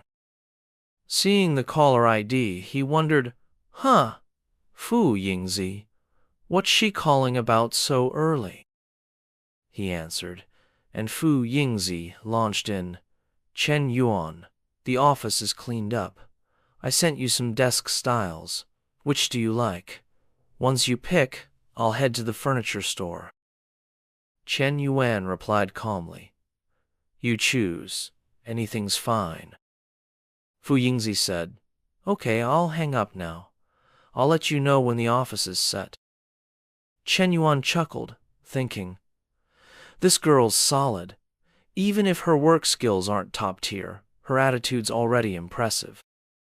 Just after hanging up, Feng Xiao, the little tagalong, asked, Ying, what's next? Fu Yingzi snapped, What's next? Can you stop tailing me? Earlier, too, there were people cleaning. I told you not to, but you still jumped in and made a mess. Feng Xiao said awkwardly, Hey, Yingzi, I just wanted to help. Yingzi grabbed her bag, turned, and stormed out, saying, Help? You're not even on the student council. Stop following me, or I'll really lose it. Gazing at her receding silhouette, Zia felt a pang of despair, thinking to himself, I've been pursuing her for 3 years, and it doesn't even compare to a single day with some guy she just met. Meanwhile, Fu Yingzi was oblivious to his emotions. Her mind was fixated on Shen Yuan's family wealth. She mused, That startup park is such a low-cost area, yet Shen Yuan spent nearly 10 million to acquire it. He clearly doesn't care about the expense, so his family must be worth at least 100 million, maybe more. Behind her, Feng Xiaoyi hurried to catch up, calling out, Yingzi, hold up! Ignoring him, Yingzi continued her thoughts. The key is, he's my age, just 21. How is that even possible? In her imagination, Shen Yuan morphed into a commanding CEO, tenderly handling the assets of his secretary the assistant secretary. Lost in her daydream, she told herself, Even if I can't be his girlfriend, I could be his subordinate, maybe a secretary. With his background, he surely has multiple businesses. I need to showcase my skills and unique qualities to stay close to Shen Yuan. Meanwhile, at Chen Na's family home, the moment she stepped inside, she grabbed her mother's arm and urged, Mom, let's hurry to the hospital. Didn't you say Dad had a stroke? Her mother grinned warmly and replied, No, come in first. Let's talk inside. She guided Chen Na into the house, adding, I didn't mean to deceive you. It's just that you're almost 27 and still single. Your friends Zhao Li and Ting Ting, who are your age, already have 2 kids. I'm so worried. Inside, an older woman and an unfamiliar man were laughing and chatting with Chen Na's father. The woman's face lit up when she saw Chen Na. Nana's back. Let me introduce you. This is Dong Cao, drinking with your dad. He's from the Zhu family, a good friend of your cousin. Dong Cao stood, offering a friendly nod.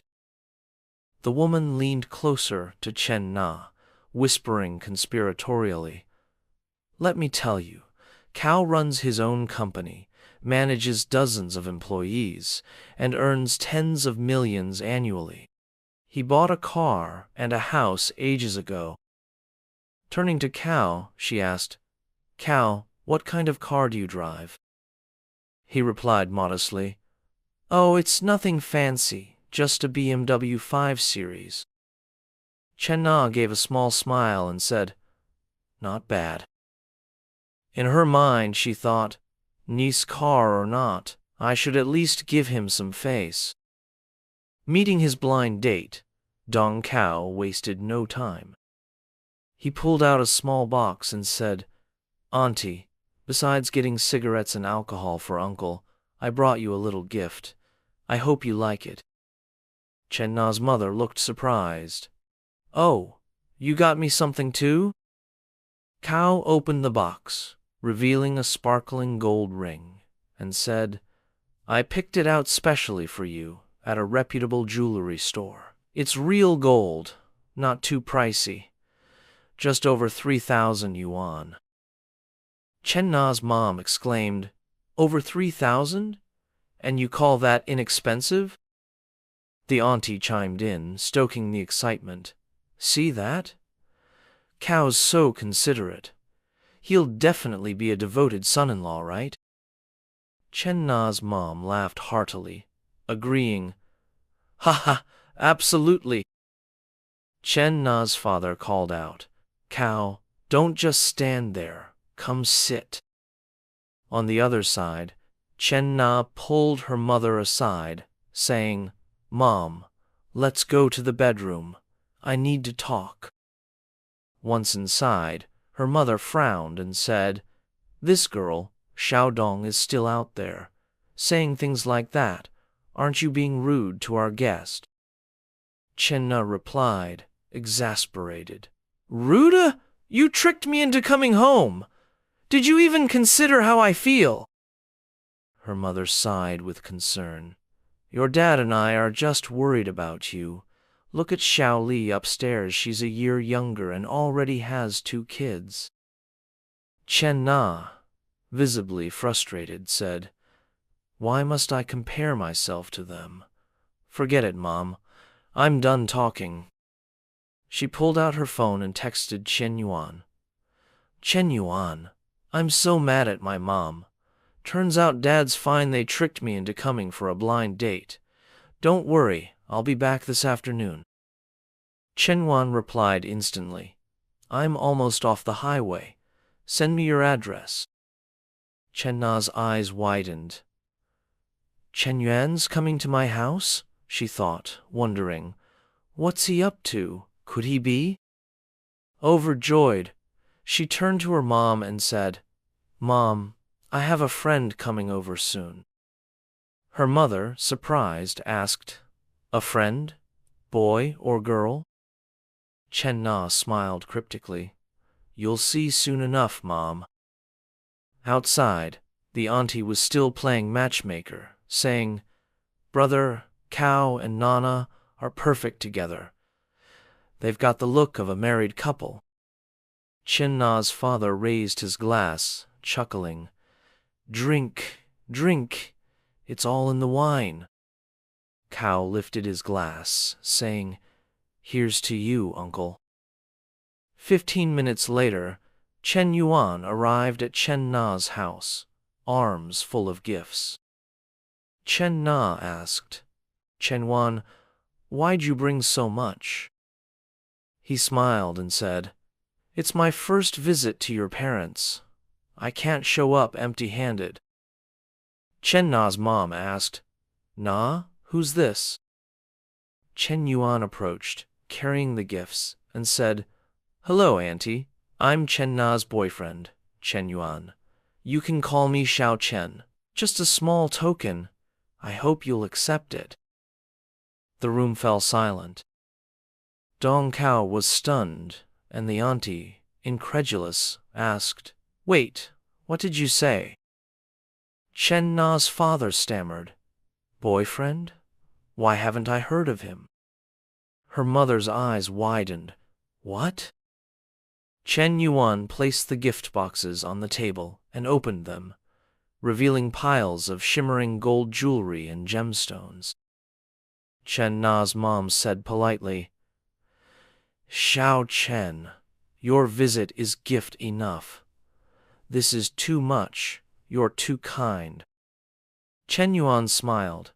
I wouldn't dare be too formal. Nana's my girlfriend. We're practically family. Chen Na's parents gaped at the contents of the boxes, stammering, This? How much did this cost? Chen Yuan replied casually, Not much, just around 300,000. All 4 exclaimed in unison, 300,000? After a moment of shock, Dong Cao spoke up. What? Nana has a boyfriend? Didn't you say she was single? The auntie, seeing his confusion, said, Cao, don't panic. I just found out too. Why didn't Nana bring this rich boyfriend home sooner? Cao thought bitterly. A gift worth over 300,000 yuan for a first visit? I feel like a fool. He asked, Auntie, is this boyfriend even real? He mused. Spending that much for a first meeting? If it's an act, it's too expensive. The auntie whispered, I'll check his background. She approached Shen Yuan and said, Hello, Xiao Chen. I'm Nana's aunt. You look younger than Nana. How old are you? Shen Yuan smiled. Hello, auntie. I'm 21. She leaned toward Chen Na's mother and whispered, Only 21? That's 6 years younger than our Na. She thought, this feels more and more like a setup. A 27-year-old with a super-rich boyfriend 6 years younger? Who'd believe that? Chen Na's mother grew worried, exchanging a glance with her husband, who was deep in thought, his eyes twitching. Seeing their skepticism, Chen Yuan continued, I'm still in university, but I have a side business, investing in finance and real companies. The auntie, secretly pleased, thought, What nonsense! Anyone can claim to be in finance. I don't buy it. She laughed loudly and said, I heard you're planning to marry Nana, right? To marry, you need a house. Have you bought one? Chen Yuan replied calmly, Of course. We have 2 in my name, 1 in hers, both in Star City. Dong Cao gritted his teeth, glaring at the auntie, thinking, I'm tired of this bragging. He's just talking nonsense. The auntie, sensing his frustration, said, Cao, stay calm. I'll expose his lies. She smirked and said, Xiao Chen, confidence is great, but pretending to be something you're not is unnecessary. In relationships, sincerity matters most. She thought smugly, a house in a big city costs over 1,000,000 yuan. Even if he's rich, he wouldn't buy one for Chen Na before marriage.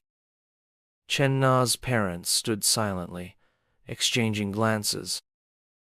Chen Na, unfazed, showed a photo of the property deed and said, Auntie, Chen Wen already bought me a house. I signed the contract online yesterday and took photos of the deed and receipts. Take a look. The auntie and Chen Na's parents crowded around the phone.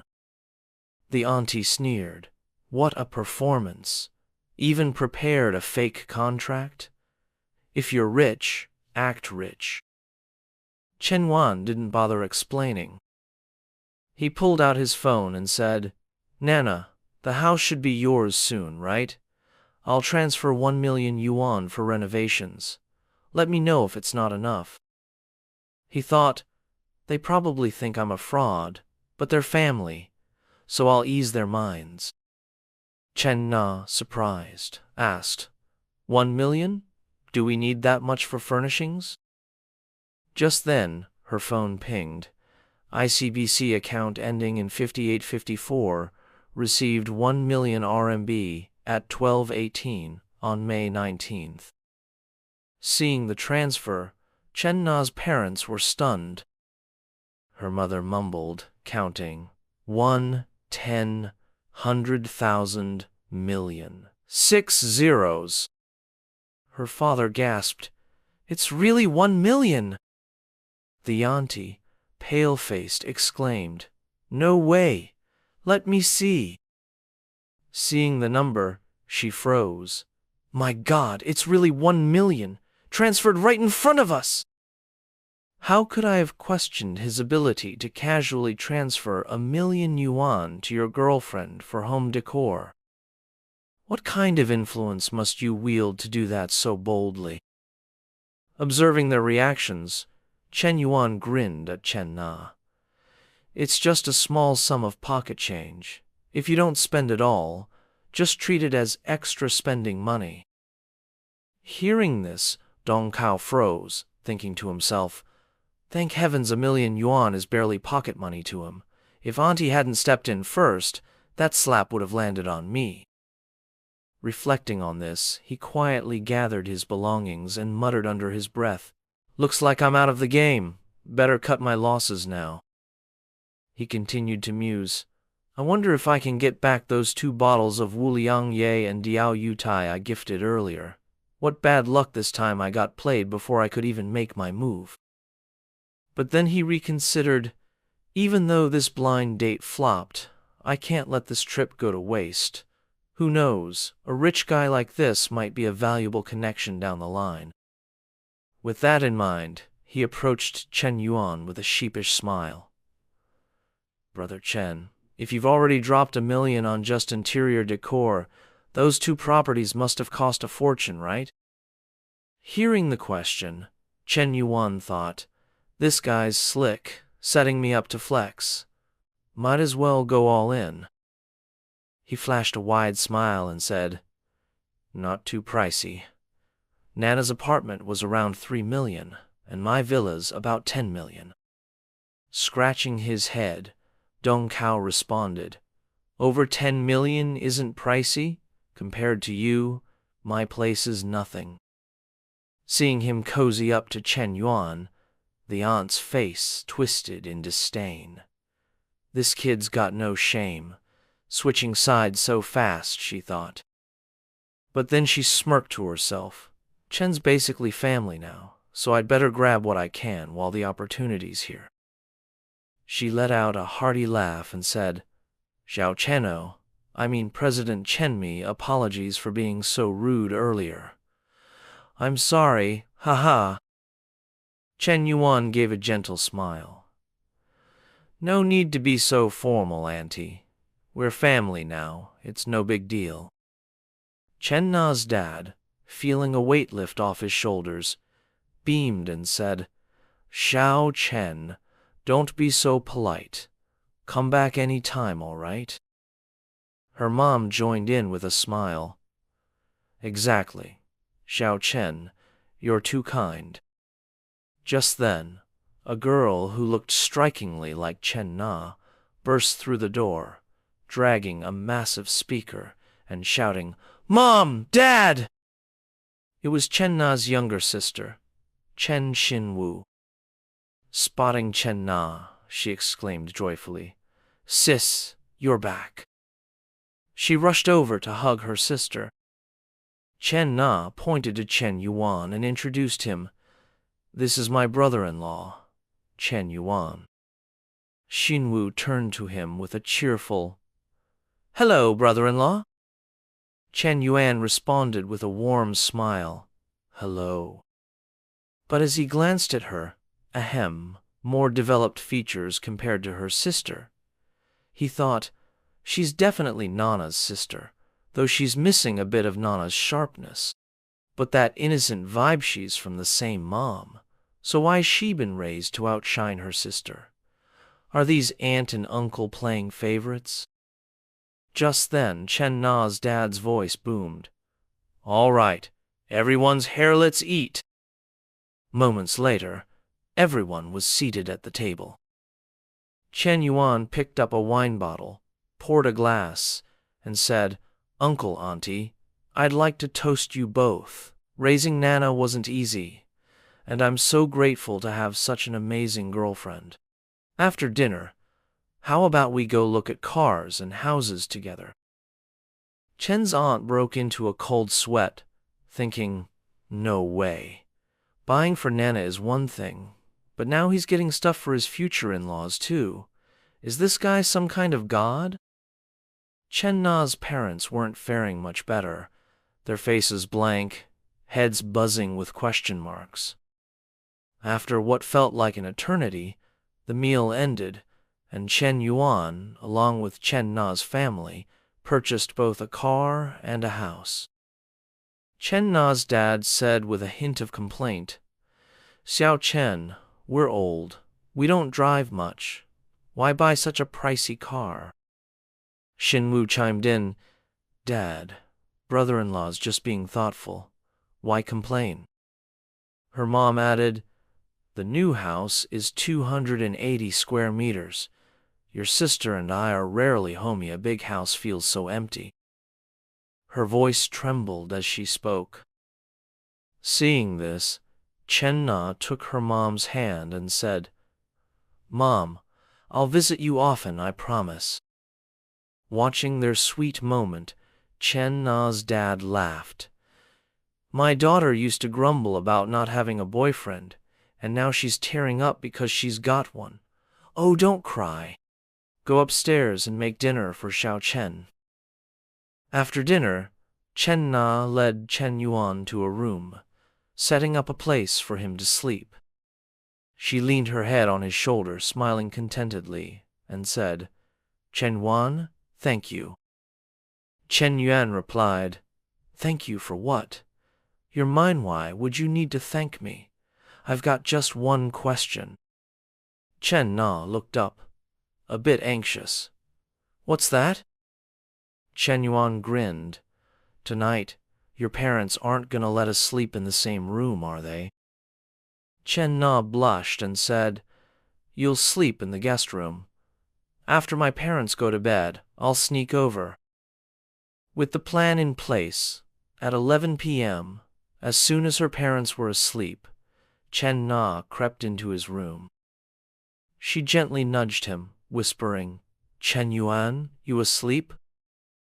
Chen Yuan spun around, grabbed her hand, and whispered, "Haha, we haven't had a proper talk yet though, could I be asleep?" He pushed her onto the bed, sliding his hand beneath her, saying, "Nana, you're not wearing anything. You really know what's up." With that, Chen Yuan's hand ventured into the cave to explore, sending a rush through Chen Na. She trembled, quickly covering her mouth to muffle her soft moans. Meanwhile, Xinwu woke up, groggy, and stumbled toward the bathroom. Hearing faint moans, she grew curious. Leaning closer to the door, she caught the soft sounds of Chen Yuan. Peeking inside, her eyes widened in shock. She saw Chen Yuan and Chen Na practicing the Jade Maiden Heart Sutra with all 72 moves. Blushing, she thought, "I've watched stuff like this with friends, but hearing those heavy collisions up close, brother-in-law's got some serious strength." Clutching her skirt, feeling the heat and moisture below, Xinwu covered her ample assets with her other hand, swallowing hard. After a moment of inner conflict, she spun around and fled, muttering, "Can't look anymore. Nope." An hour and a half later, after feeding the birds, Chen Na returned to her sister's room. She tiptoed onto the bed, but Xinwu stirred, wrapping her arms around her. Startled, Shen Na asked, "Xinwu, you're still awake?" Her younger sister whispered, "Sis, I want to cuddle to sleep." Chen Na lay down beside her, holding her close and stroking her hair. "All right, come here. Sleep well." Xinwu nestled into her sister's embrace, their twin peaks pressing together. Chen Na blushed, thinking, "This kid's getting bigger, huh?" The next day at noon, Chen Yuan was back at school. Fu Yingzi led him to the office, saying, "Chen Yuan, is this setup all right? Any changes needed?" Chen Yuan sank into the chair, looked around, and replied, "No changes needed. Everything's good." He thought, Fu Yingzi's not just stunning, but also efficient, always giving clear feedback. She's a top-tier secretary candidate. Everything's perfect. Fu Yingzi handed him a stack of documents. "These are the startup applications and business plans from the first batch of students collected by the Youth League this morning. About a dozen or so. Want to review them first?" Chen Yuan took them, saying, "All right, let's see." He flipped through a few pages, pausing at a girl's resume, mumbling, gender, female, height, 156 centimeters, weight, 70 kilograms. Author's note: in China, 1 kilograms equals 0.6 kilograms, so 70 kilograms here is about 41 kilograms, 156 centimeters, and 70. Staring at the ID photo, he thought, even ID photos are this photoshopped now? Shaking his head, he muttered, forget it, too lazy to bother with the pictures. Let's just check the startup plans. As he skimmed through them, his expression grew darker. A coffee shop on campus? A pet store? An esports cafe? Really? Flipping further, he stopped at one proposal. A sexy lingerie store on campus. Shen Yuan nearly tossed it in the bin, exclaiming, what kind of brilliant idea is this? Who'd dare buy lingerie on campus? You'd die of embarrassment if your classmates spotted you. After reading a bit longer, he clutched his head in frustration, thinking, these proposals are all over the place. Even with the school's 10 million yuan for this startup center, we can't just fool around. I'm not here to play kids' games.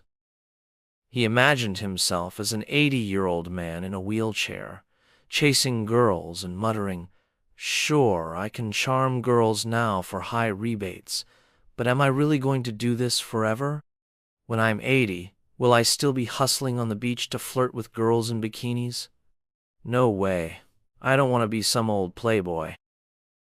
The school's startup base and Nana's coffee shop, these projects need to be taken seriously. I need to build real business experience. When the time's right, I'll dive into the business world, turning small companies into giants like Samsung, Apple, or Tesla. I, Shen Yuan, won't just be a flirt, I'll be a legend who contributes to society and the nation. Frowning, he said sternly, Friend Fu, it seems I overestimated your foreign language students. These impractical proposals don't even consider the target market or consumers. I don't want any of them. You need to start over and plan seriously. Yingzi hesitated, then replied, maybe it's because too few people were interested initially. Shen Yuan nodded. Could be. Can the school and youth league ramp up promotion efforts? Yingzi responded, absolutely. Secretary Lao has already asked me to fully support you. She suggested, I manage the school radio station. Starting tomorrow, we'll broadcast twice daily, morning and evening, and sync promotions across the school's Weibo, public account, and Douyin channels. Sound good? Shen Yuan nodded. Let's do it. Also, prepare another batch of applications for a second round of reviews. Include majors like business administration, investment studies, marketing, psychology, and international trade. Those who pass the first round will ascend to the second round for further testing. Yingzi jotted it down in her notebook and said, Got it. I'll get it done as soon as possible. Shen Yuan smiled, pleased. You've worked hard. In his mind, he thought, since getting the system, I've only felt the thrill of spending and earning money. This is the first time I've felt the rush of directing others to follow my vision. Money doesn't just bring houses, cars, and women, it brings power. His gaze landed on Fu Yingzi. With more capable talents like her, I'll hold the key to my future. He realized he didn't just need romantic relationships, she needed skilled subordinates, fast. Meanwhile, at the fitness center where Lu Mengluo worked, a man stormed up to her, shouting, Lu Mengluo, do you know what time it is? Showing up this latato, you even want this job? Mengluo turned, annoyed, and said, I texted you about taking leave and informed my class members. The man snapped, You dare bring up leave? Did I approve it? Mangluo shot back coldly. Want to check the message you sent? Have lunch with me and I'll approve your leave, Manager Gong. Got any other tricks? Gong stammered, furious. You, I didn't approve it. You're quitting without permission. He raised his voice. You know how much we deduct for that per company rules? Mangluo replied calmly. Deduct whatever you want. I'm done here. I quit. She strutted out. A PT nearby asked, Did Mangluo really quit? The manager grumbled, She's been here for years. All her clients are with us. How's she gonna survive? The PT pointed to a supercar outside. Manager, check out the car Mangluo drove up in. Gong glanced out, nearly collapsing. A 911? Holy, did she win the lottery? Meanwhile, Mangluo sat in her car, dialed Shen Yuan, and whined, Shen Yuan, I got fired. Won't you come cheer me up? Shen Yuan replied coolly, Perfect timing, Coach Lu. How about becoming my personal trainer? Blushing, Mangluo asked, Any rewards for being your full-time trainer? Shen Yuan teased, Rewards? I'll swing by later for a workout, and maybe I'll treat you to a few dozen small goals for dinner. Mangluo made a heart shape with her hands, winked, and said, All right, I'll be waiting in the VIP room. Love you. Time flew like a dog sprinting across a field. By 8 p.m., Shen Yuan arrived. Hearing his knock, Mangluo cracked open the door, pouting, It's this late, and you think you can just waltz in? Shen Yuan thought, This girl's feisty and playful. He teased, Want to learn what real flirting is? Fine, I'm leaving. Panicked, Mangluo flung the door open and chased after him. Honey, don't go.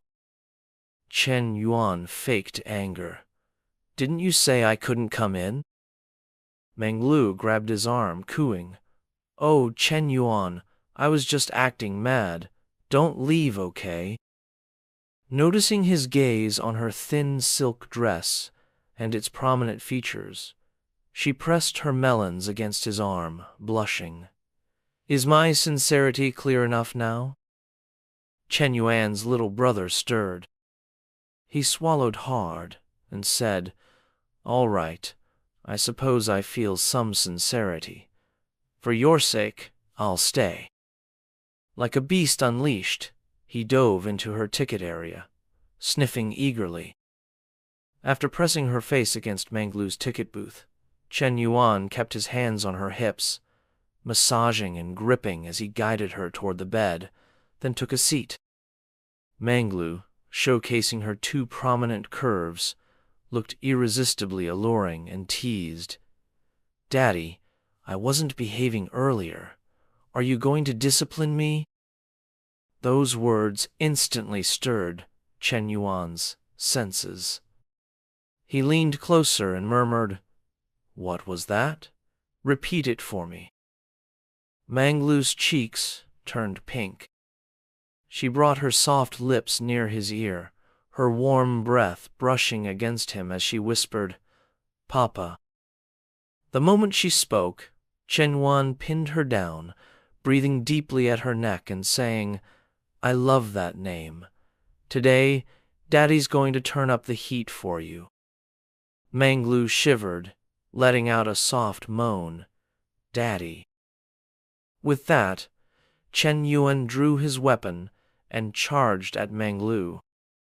She wasn't about to surrender easily, and countered with her own surge, her wave enveloping Shen Yuan's advance.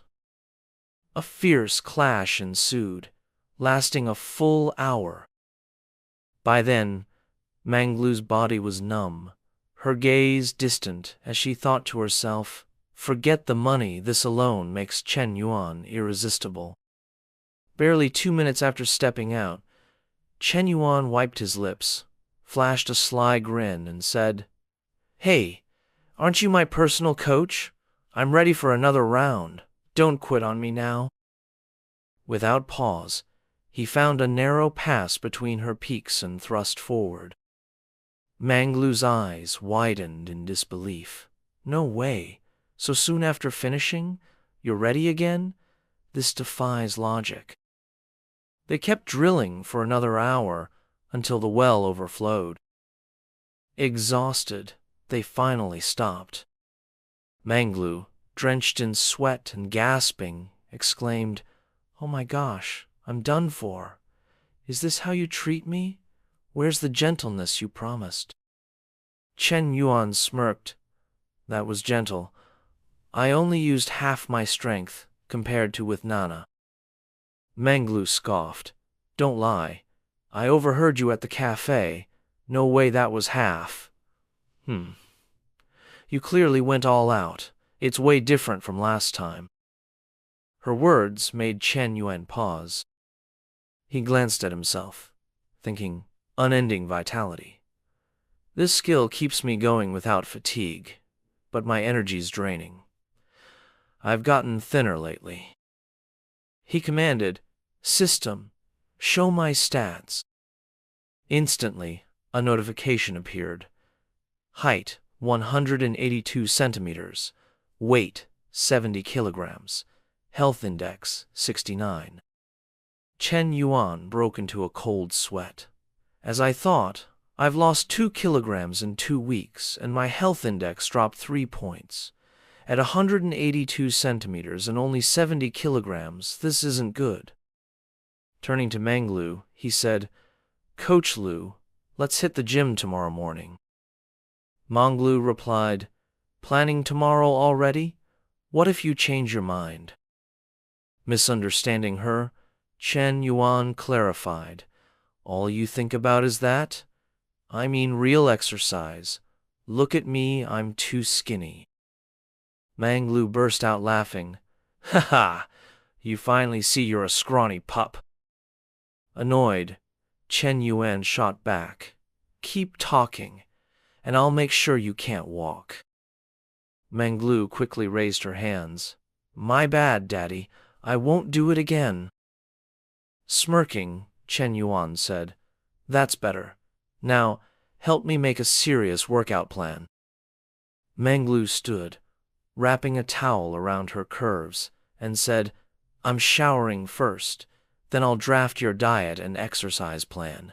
You need rest, plus a mix of cardio and strength training." Shen Yuan nodded. "Fine, we start tomorrow once it's ready." Suddenly, Manglu added, "Oh, Junyu's got a gym. Let's use it. I'll grab my clothes tomorrow and get you 2 sets too." As she left, the system pinged. Ding. Host has initiated a gym plan. A perfect life requires wealth, career, and a strong personal image. The host's commitment to self-improvement is noted, and the system will support the training. Limited time mission. Within 1 month, reach 75 kilograms with 115% body fat to upgrade to level 3, gaining physical enhancements for 2 years. A new interface appeared. Shen Yuan clicked it, muttering, "Fitness assessment panel? The system has this too?"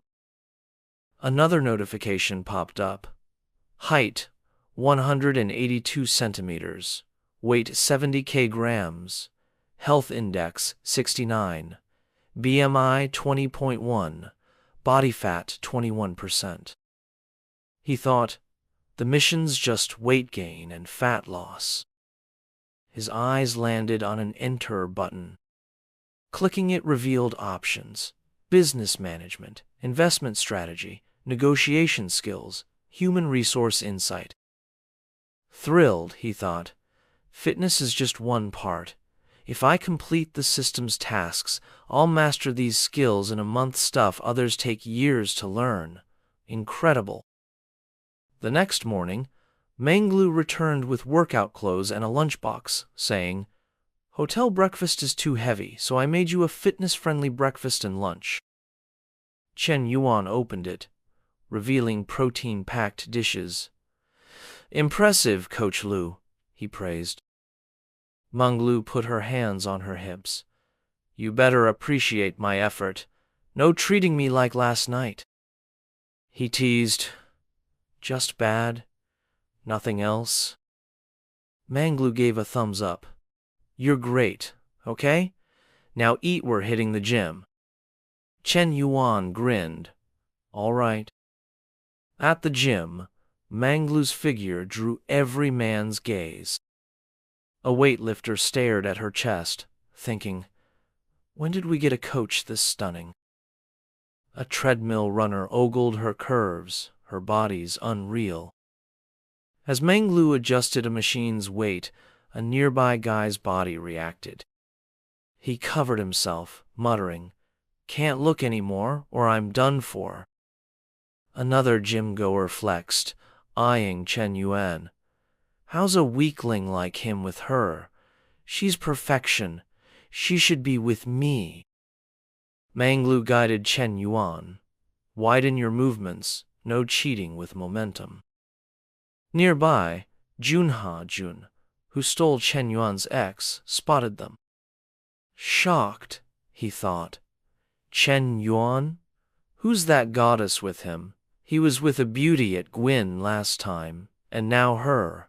What a player. After training, Menglu handed Shen Yuan water, saying, "You're lazy, so you're tired after a few reps. Not bad for day one, though. Drink, and take it slow. You can't rush hot tofu." Shen Yuan joked, "When can I eat that hot tofu?" Menglu playfully snapped, "You're the worst." Seeing their closeness, Junha's jealousy flared. "This jerk's living it up with a new woman, while I can't even get Chu on the phone. She blocked me on WeChat, and I don't know her address or why we broke up." Infuriating. Suddenly, an idea struck him. Is he really two-timing multiple women at once? I'm going to unmask his true nature. Most women would lose it right away. Ha ha ha, let's see how this plays out. Acting on his scheme, he approached Shen Yuan and said warmly, "Shen Yuan, what a surprise seeing you here." Spotting him, Shen Yuan responded with surprise, "Oh, it's you. What's going on? Need something?" Hojin waved dismissively and said, "Nah, just noticed a familiar face and thought I'd say hi." At this, Shen Yuan replied coolly, "If there's nothing else, I'll get back to my workout." Menglu turned with an irritated expression, thinking, "Get lost already. Can you stop pestering us?" "Ah," Jun thought, "you want me out that badly? Hold on, I'm not done yet." With this in mind, he asked with an innocent tone, "That girl you brought to Guojin last time, why isn't she here today? You two seemed really tight. I saw you splurging on her." After saying this, he flashed a sly grin, thinking, if they're in a typical relationship, won't she confront Shen Yuan and ditch him right here? Come on, let's see it. But as luck would have it, no one paid him any mind. Menglu kept guiding Shen Yuan's movements, wiping his sweat attentively. 20 seconds passed, and Hajun's face fell. No reaction? Really? Aren't they a couple? Pondering this, he called out, "Hey, did you hear me? That girl?" Before he could finish, Shen Yuan cut in coldly. "Ha-Jun, can you quit meddling? Are we that close?" Seeing Shen Yuan's tone, Ha-Jun didn't back off. He turned to Menglu and blurted, "Listen, girl, you can know someone's face but not their heart. This guy's playing the field. Don't let him trick you." Menglu looked annoyed and snapped back, "Even if he's juggling 3 women, I'm fine with it. It's not your concern." Ha-jun pressed on, still nosy. I'm telling you, he bought that other girl 2 bags, like 10,000 yuan's worth, just looking out for you. But Manglu glanced at Shen Yuan flirtatiously and said, So what? It's his cash. He can spend it however he likes.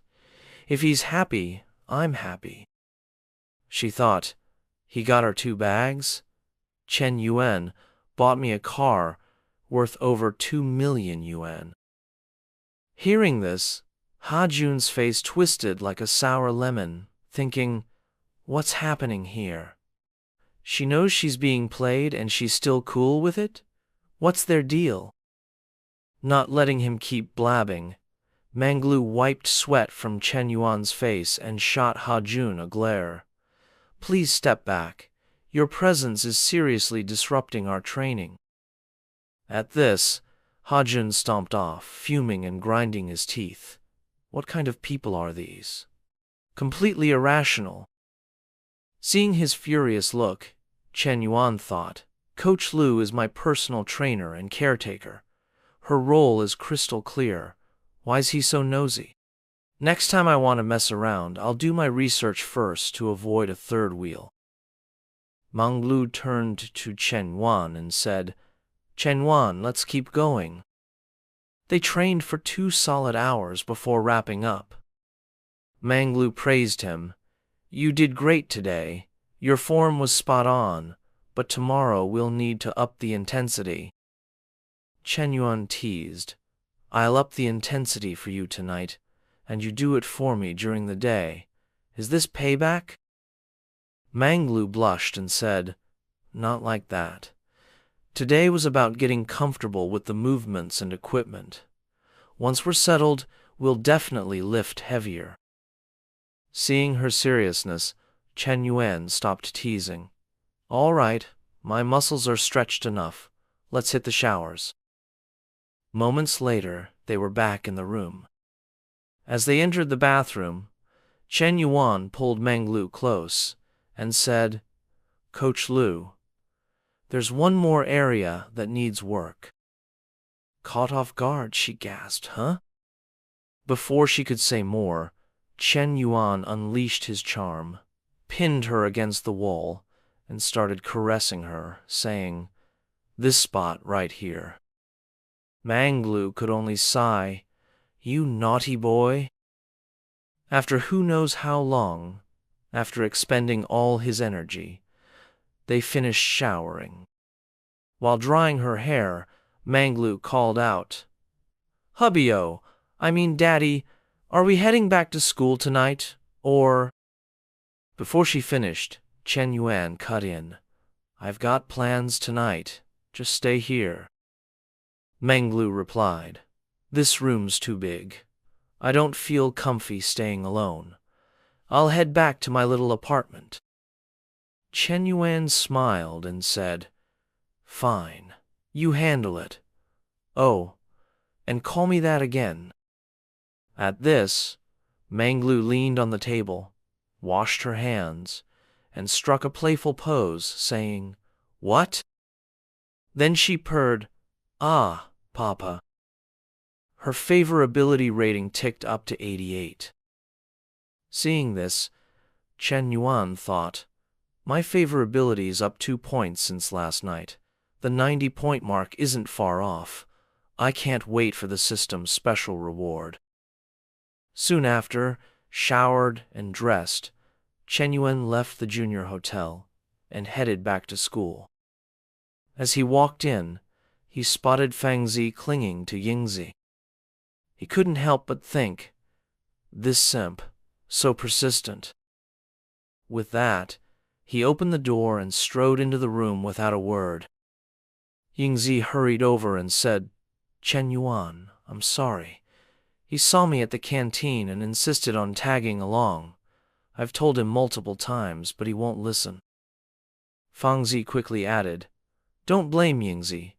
I just wanted to see if I could help with anything. More hands, more help, right?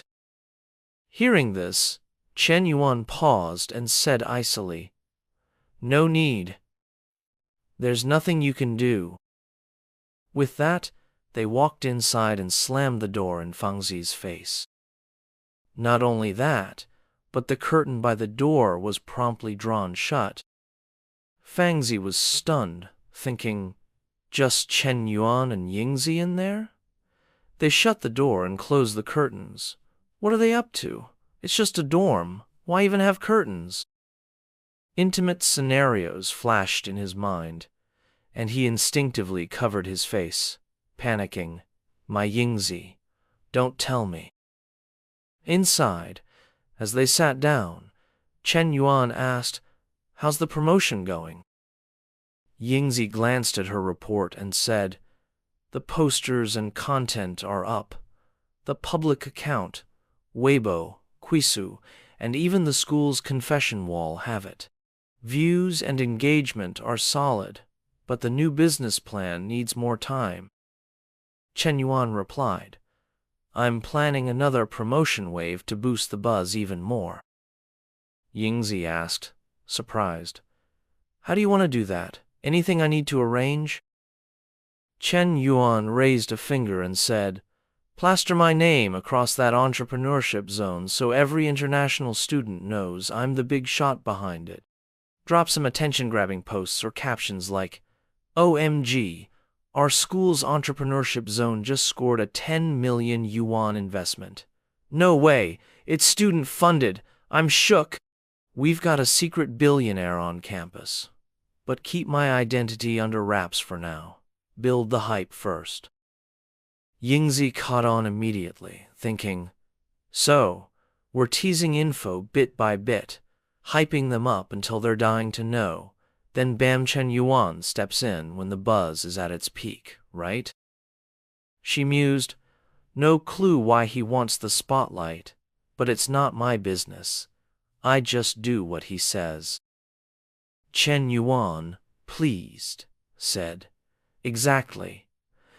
This'll make the hype explode, and startup applications will flood in.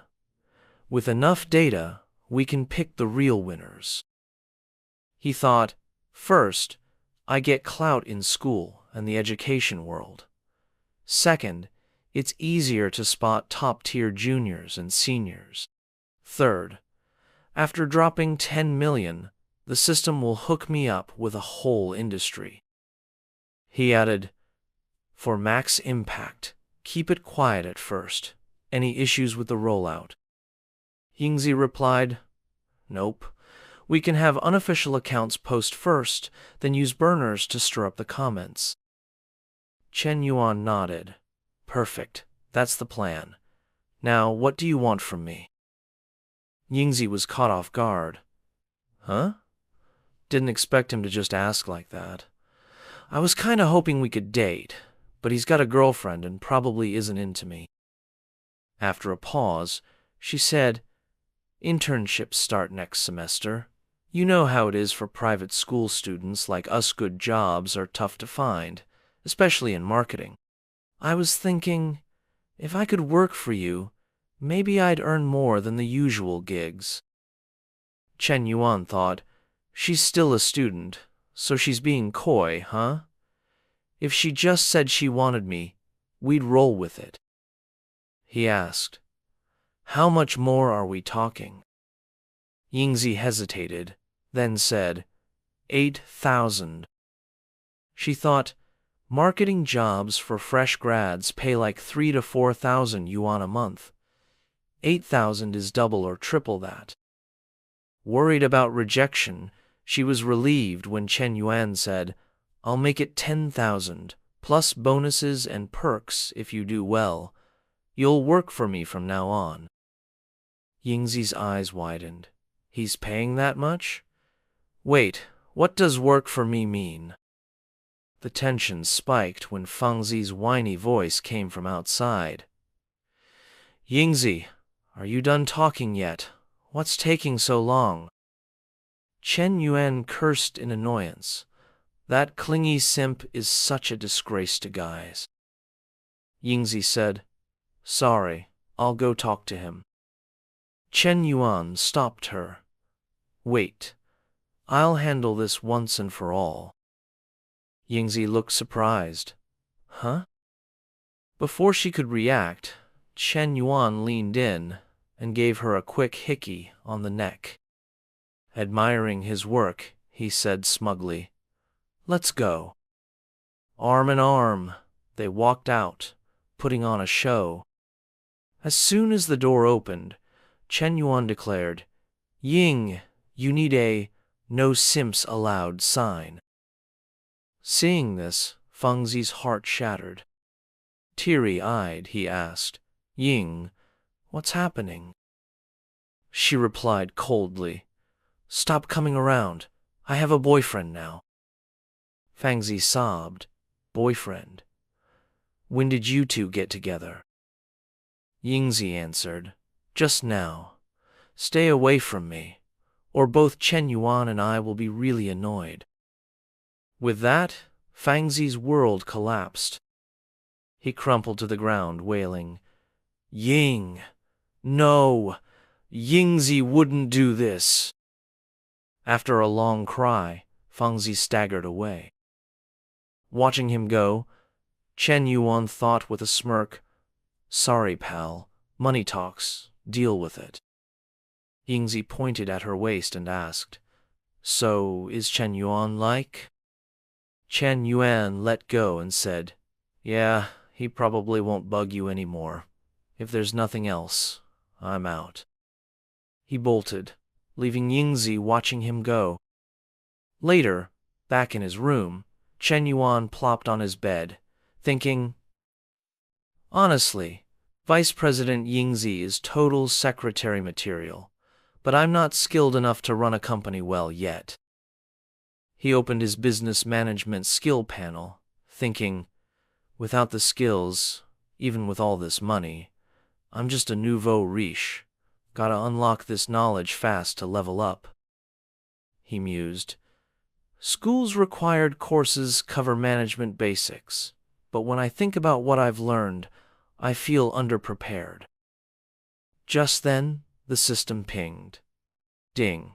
Detected that the host has initiated a business management learning plan. Managing a business well requires mastering specialized knowledge. The host recognizes the need for self-improvement. Business Management Control Panel successfully activated. Limited time task, 1 month. If the host masters key management foundation knowledge, the system will inject an entire MBA program's worth of knowledge from the Chinese University of Hong Kong directly into the host's brain. Chen Yuan rubbed his chin, thinking, an MBA blends theory and practice, and it's from a top Asian business school. But mastering all this in a month? That's tough. Then he remembered Liu. Right. My study buddy's a double-degree super student, and her first degree is in business management. Just then, his phone buzzed with a text. It was Miss Lin. "You there? Want to grab some drinks tonight?" Chen Yuan chuckled. Knew last time wouldn't be the last. He texted back, "Any plans tonight? Perhaps tomorrow."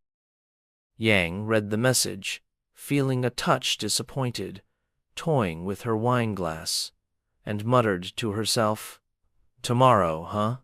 Another whole day to wait." Back in Chen Yuan's room, time slipped by, and an hour later, Manhwa showed up. She gave a playful wink, saying, "Chen Yuan, I've finally tracked you down. How do I look in this outfit today?" Chen Yuan, hearing her, reached out and softly brushed her hair, responding, "Stunning, as always. My Minhui shines in anything." With that, Minhui flung herself onto Chen Yuan, wrapping him in a tight embrace and kissing him passionately. Chen Yuan recalled Yu's text, thinking to himself, "Sorry, Miss Lin. Date request denied. You'll have to wait your turn." Then they dove into a heated makeout session. Who knows how much time passed? All that was visible was Minhui, passed out, her clothes in disarray, her fondness points climbing to 93. Shen Yuan grinned, noting to himself, Hui Hui's fondness jumped from 91 to 93 already. I'm seeing a trend here. Past 90, boosting fondness gets trickier and slower. But the tougher the challenge, the greater the payoff, like tackling a dungeon in a game. With that thought, he leaned down, gently kneading her curves, while planting a kiss on Minhui's cheek, saying, Didn't I promise to help you scout some houses? If you're free this weekend, I'll take you. Minhui sprang up, hugging him tightly, exclaiming, Yes, yes, I love you. The scene shifted to the next morning at school. As Minhui opened the door and stepped inside, she overheard the buzz and spotted posters and promotional posts about the entrepreneurship zone shared by the school's account. A girl in a red shirt, catching the news, scoffed, Are you serious? The rich kids here just blow their parents' cash on parties, investing in an entrepreneurship zone. No way. The girl in a blue shirt nodded in agreement. I don't buy it either. No student in our school is that impressive. A billionaire heir actually applying? That's wild. Knowing the truth, but sworn to secrecy, Chenling felt uneasy, her whole body itching with the urge to spill. She whispered, I'm dying to tell them. What do I do?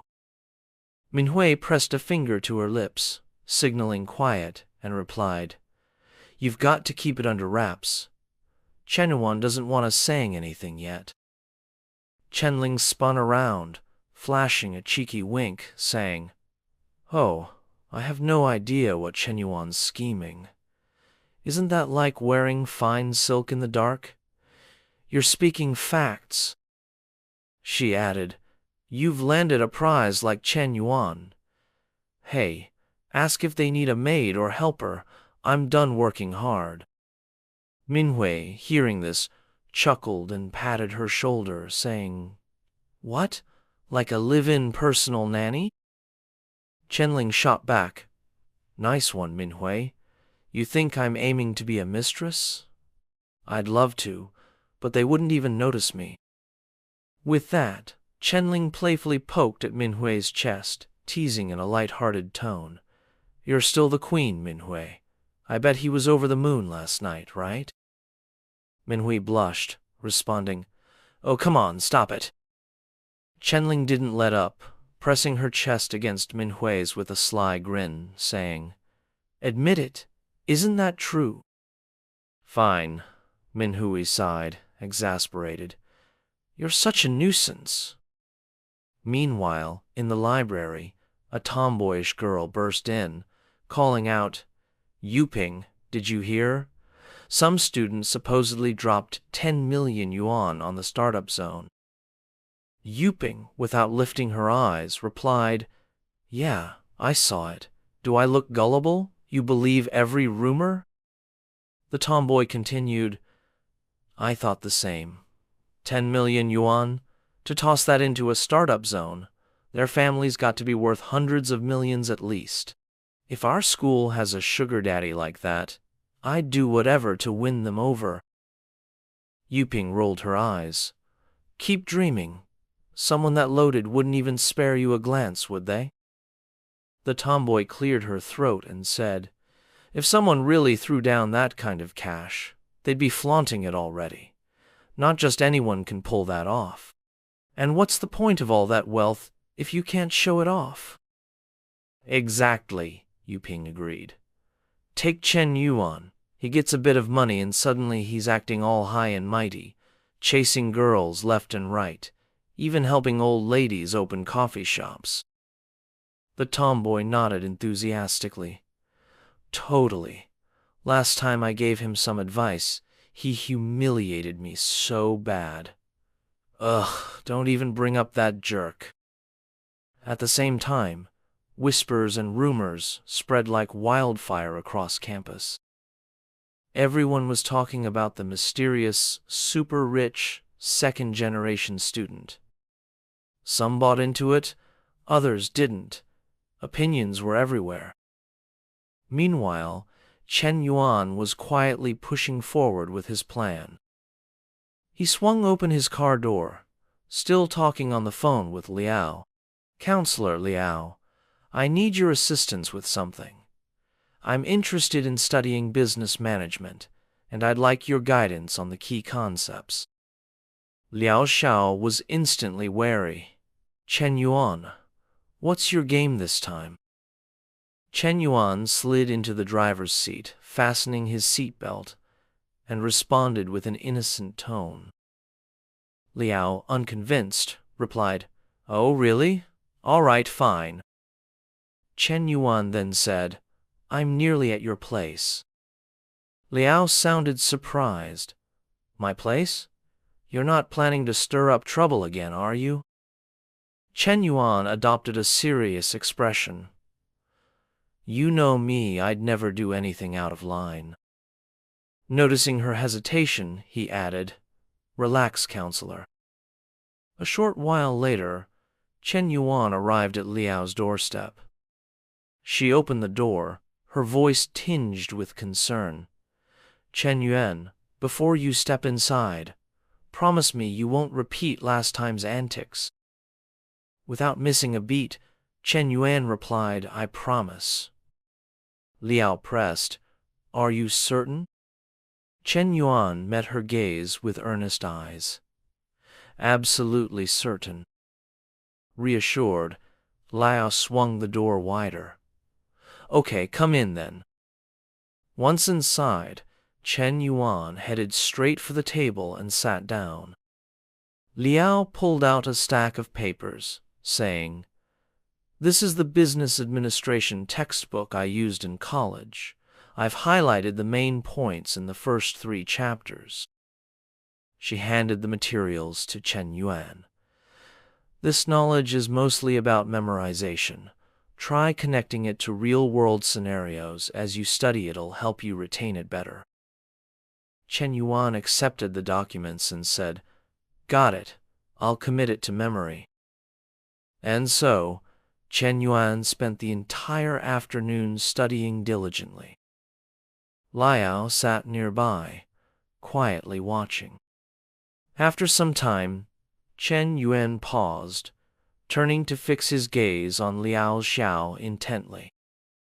She frowned. "Why'd you stop? Why are you staring at me? Focus on the book and memorize it." Shen Yuan propped his chin on his hand, his voice dreamy. "Counselor Liao, how can a book compare to your beauty?" Liao's cheeks flushed as she scolded him.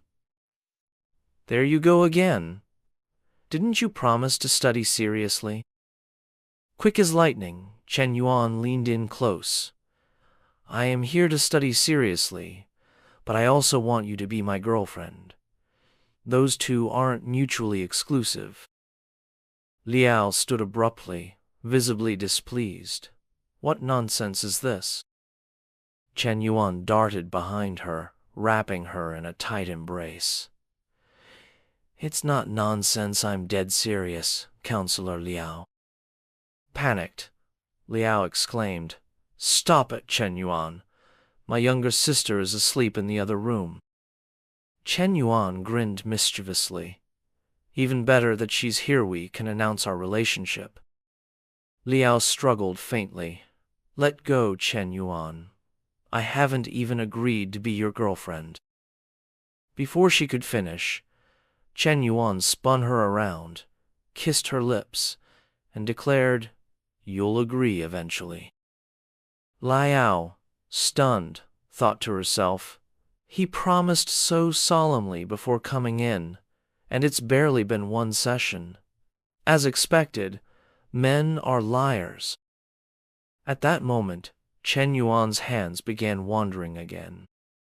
Liao pushed him away firmly. "No. Shen Yuan, stop."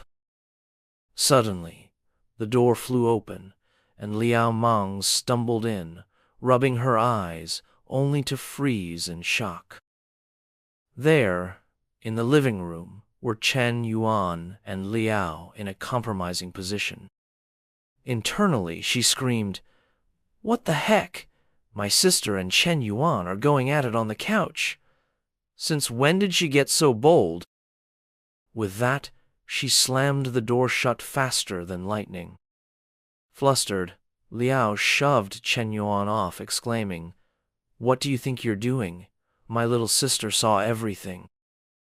Chen Yuan, unfazed, leaned closer to reassure her. If she's going to find out eventually, why not tell her now? Liao snapped back, clearly irritated. "Not helpful," she continued. "I haven't even agreed to be your girlfriend, and now I don't know how to explain this to my sister." Chen Yuan pulled her to face him, closing the distance, and asked directly, "Counselor, do you like me or not?" Caught off guard, Liao stammered, her thoughts racing. "If I say I like him, I sort of do, but we're teacher and student." Meanwhile, her affection level rose to 71 points. Seeing this, Chen Yuan quietly rejoiced. "Her feelings for me are growing 2 points isn't bad. No need for gifts or cash, just sincerity and persistence. She'll understand my heart eventually." Without pushing further, he said, "It's fine. I won't give up." Liao, surprised, blushed, and struggled to respond. Seeing her reaction, Chen Yuan felt a spark of joy. He stood, heading for the door. "I'll head out now. Catch you later." As soon as Chen Yuan left, Liao called out, "You can come out now, no need to hide in the bedroom." Hesitantly, Liao Mang peeked out, then approached.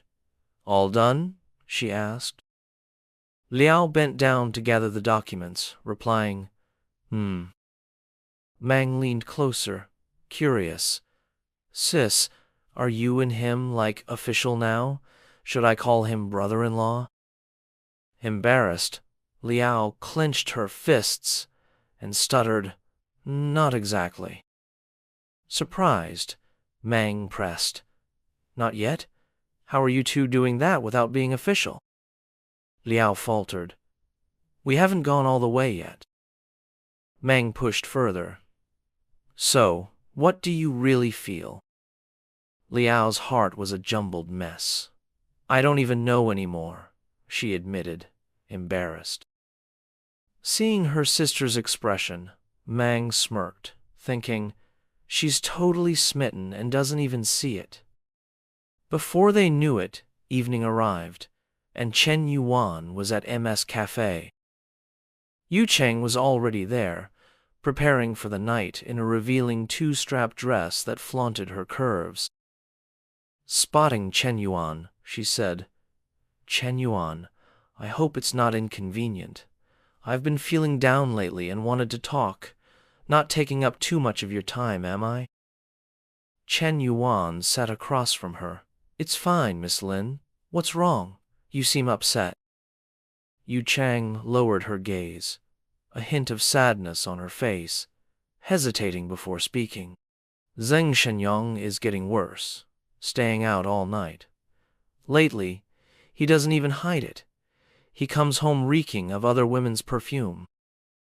She opened up, thinking, if he's doing shady stuff, I can go out for drinks and chats too. I won't go too far, even if I put a green hat on him. His head's already green anyway. Then she asked, "Chen Yuan, is Chen Nai your girlfriend?" He nodded. "You could say that." Yu Chang continued, "You're out drinking with Mitos, she know?" Chen Yuan replied, "She doesn't, but even if she did, she wouldn't mind." Hearing this, Yu Chang thought, "All right, then I won't feel guilty. I don't want to mess with anyone's relationship." Blushing, she said cautiously, "Chen Yuan, could you hold me, just for a bit?" Without hesitation, he scooted over, leaving space beside him. "Come here, then." Yu Chang stood, her figure even more striking up close. Instead of sitting on the chair, she settled onto Shen Yuan's lap. He wrapped his arms around her waist without pause. She asked, "He knows you're out drinking with me." Instantly, Yu Chang slid her arms around his neck, pressing herself against him, and kissed him intensely, saying, "Don't mention him." Caught off guard, Shen Yuan hesitated, thinking, "In Nana's cafe with another woman, I feel a bit guilty." But temptation won out. Who could resist this? He reciprocated, thinking, "Forget it. I'm a jerk. Why overthink?" His hands began wandering, reaching for her waistband. Yu Chang, clinging to her last shred of restraint, grabbed his hand. "No, you can't." Shen Yuan teased, "What, you want me to go vegetarian?" Blushing, Yu Chang replied, "Shen Yuan, let me help you." He smirked, pulling her closer. "Nah, I'm eating meat today." With that, he moved decisively, diving into the moment. She let out a startled, "Oh!" Dusheng felt a rush like a cascade of water flowing through her, rejuvenating her spirit. She wondered silently, could this be paradise? 30 minutes later, Du Chang was still caught in that sensation, softly murmuring, Afterward, Shen Yuan gestured toward his lower half and said, "Take care of it for me." At those words, Du Chang promptly dropped to her knees. The following scene of licking we'll gloss over. Shen Yuan's face radiated satisfaction as he recalled a saying to himself, "Youth is squandered on the wedded, and maidens are misjudged as gems. No truer words exist." Afterward, Du Chang seemed to bask in the lingering euphoria. She reached out, savoring the remnants, her expression one of pure ecstasy, and the favorability score hovering above her head displayed 63. Shen Yuan was taken aback, finding it odd.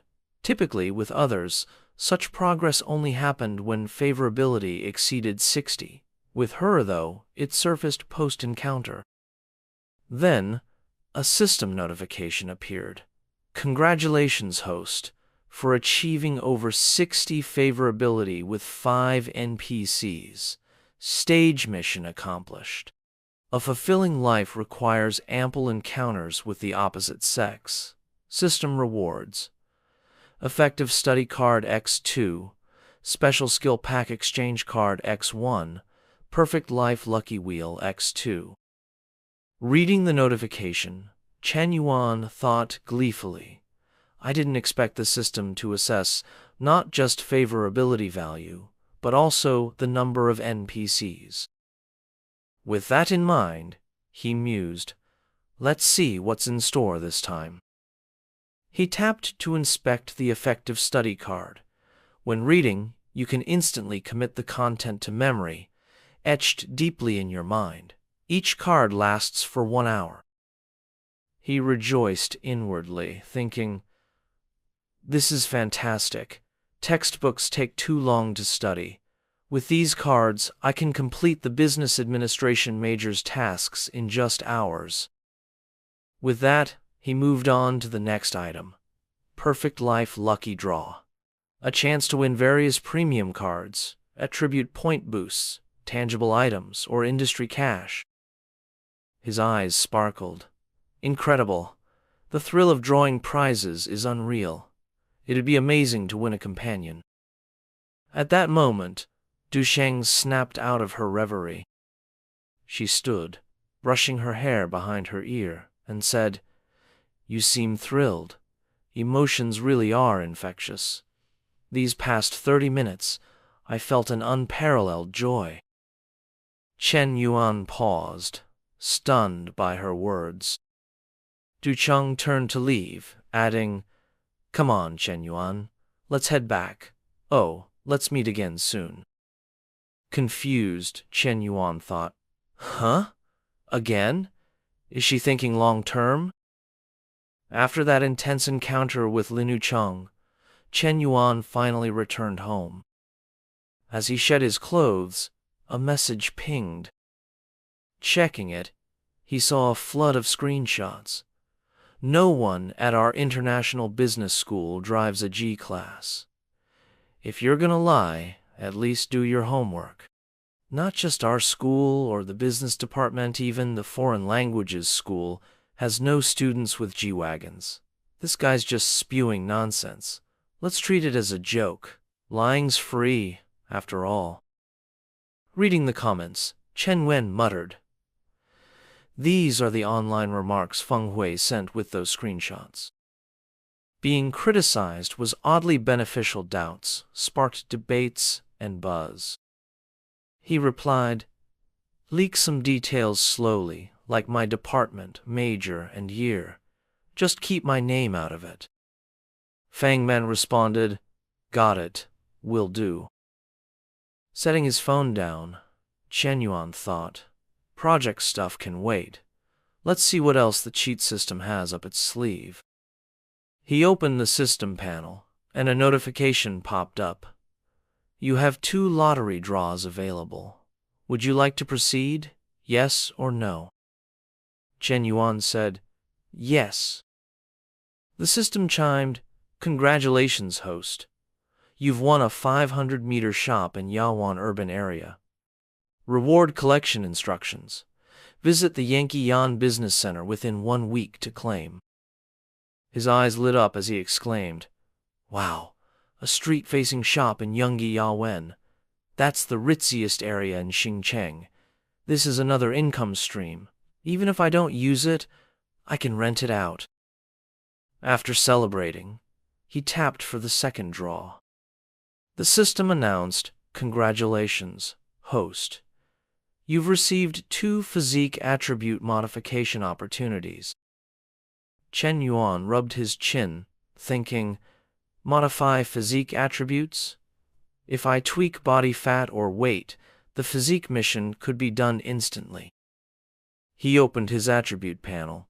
Height, 182 centimeters. Weight, 70.6 kilograms. Health index, 70. Body fat percentage, 19.5%. He mused, gaining weight is tough when you're lean like me. Let's adjust weight. The system notified, adjusting stats for host. 1 attribute point adds 2 kilograms. Progress, 1%. 2%. 3%. 99%. His reflection in the mirror began to shift. Moments later, the system confirmed. Attribute modification complete. Grinning, he thought. Done. Let's check. Combined with the weight from Coach Lu's training, it was like gaining 10 kilos of muscle instantly. Still short of the physique goal, but the change was noticeable. Attribute points were incredible. He summarized the cheat system's rules. 1. Higher favorability yields big rewards. 2. Reaching intimacy with a certain number of NPCs triggers rewards. In other words, he needed to keep expanding his connections. With that, he checked the system rewards. Initially, he planned to study and connect with a consultant, but the study card would give him more to discuss. Over the next few days, he studied with Li Hao, trained with Manglu, bought a Chen Na AMC-20, and got himself a G63. Soon, the job fair for international students arrived. People attended out of curiosity or to seek opportunities. Someone remarked, no one in this school drives a car like that. It's worth, what, 300 million? Another said, did you hear? The Startup Zone investor, an international business student, drives a G-class. Haha, like the last guy said, lying's free. Why would someone with that car attend a second-rate private school like ours? Focus on the job fair, another replied. The companies at the fair weren't major corporations, just local small and medium-sized enterprises in Xingcheng. In the school's small auditorium, Yuping and the short-haired girl from before appeared. The girl asked a guy, "Brother, doesn't your family own a company? Why are you at the job fair?" A blonde-haired youth in a suit, with a face flat as pavement, replied, "To study other companies' strategies. Managing a business means staying current, not isolating yourself." The tomboyish girl nearby chimed in, "Senior, if I can't find an internship, can I join your company?" He smiled confidently. "Submit an application. With my support, it's a done deal." Both girls' eyes sparkled, saying in unison, "Really? Thank you, Senior." The blonde guy gestured to other girls, adding, "If you haven't found internships, apply to my company. We're schoolmates, I'll look out for you." His arrogance irritated Li Yunping and others nearby. One gritted his teeth, saying, "What's that beau doing here? He's just flirting." Others agreed, "Yeah, this guy's posing as a senior. So annoying, and he's trying to drag us down. If Laosan were here, he'd knock him out." The tomboyish girl whispered to Yuping, "Our senior's skilled and humble, unlike Shen Yuan, who only knows how to run a coffee shop and flirt. A coffee shop versus a company? Worlds apart. Shen Yuan's so narrow-minded and crude." Mentioning Shen Yuan, Yuping recalled her prior embarrassment and said irritably, "Don't bring him up. His pettiness last time ruined my opinion of him." Meanwhile, the gold-digging grandpa-grandson duo kept boasting. "Student Tian, free this afternoon? Let's grab food after the presentation." The girl replied eagerly, "Sure, sure." Just then, a sleek G63 rolled in. Everyone gasped.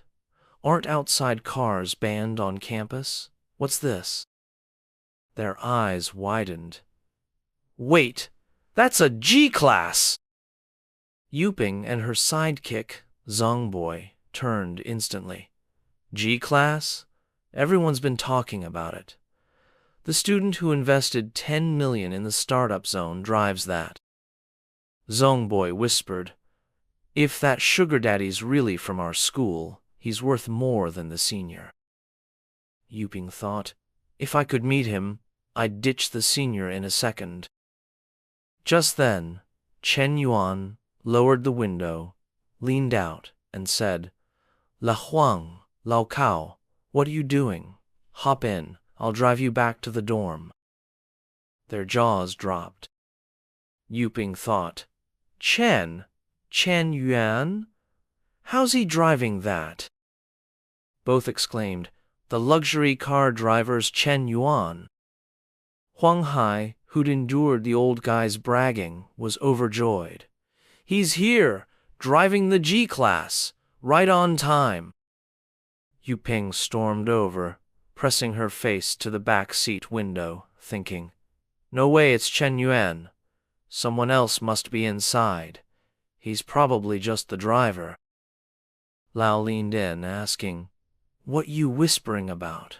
So shady." Huang Haibao, now cocky, opened the door and said dismissively, "Step aside. My brothers and I are getting in."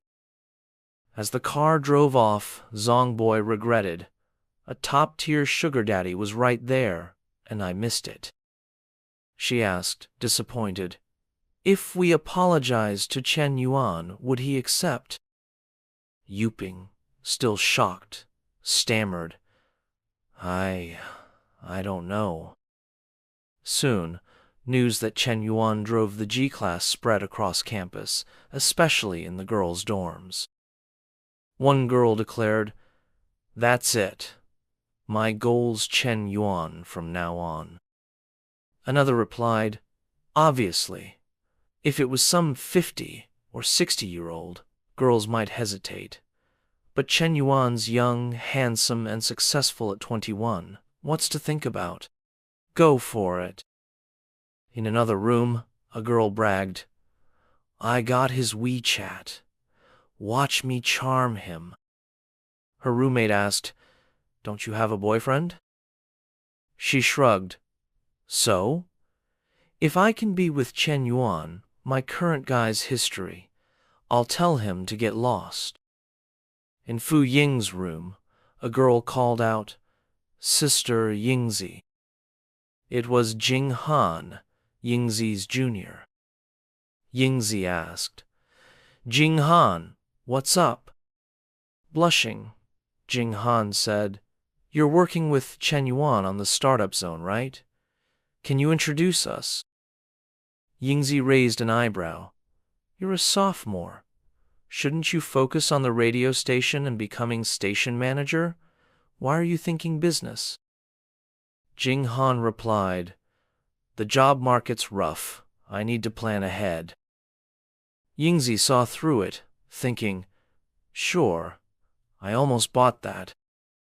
Then she considered, Jing Han's the little dragon girl 168 centimeters, curvy, slender, delicate features, great aura. She'd be perfect for Chen Yuan. In her mind, she pictured Chen Yuan as an emperor on a throne, Jing Han as his graceful empress, and herself as a eunuch serving them. She laughed at herself. Wait, why am I the eunuch picking concubines for Chen Yuan? After word got out, Chen Yuan's phone wouldn't stop buzzing. A flood of messages poured in. Senior, I'm Yao Zhen, a second-year Spanish major at the Foreign Language Institute. Can we connect? Hi, I'm Zhang Changling, a senior in sports and exercise science. Want to go for a jog or play badminton sometime? Chen Yuan, I'm Zhu Xiaofang from the Human Resource Management Program, Business School, Class of 20. Can I get to know you? Are you single? President, do you have a girlfriend? I'm a 36C. Want to explore something? Chen Yuan, I'm a ballet student. Please accept my friend request. I'll send you a video soon. Stats, 168 centimeters tall, bust 85 centimeters, waist 63 centimeters, hips 80 centimeters. Please add me. Round-faced, stubbled guy. Ruby Lin from Chengdu. Up for chilling? Amid the constant ping of notifications, Lao turned and asked, Lao-san, your phone's blowing up. You gonna check it?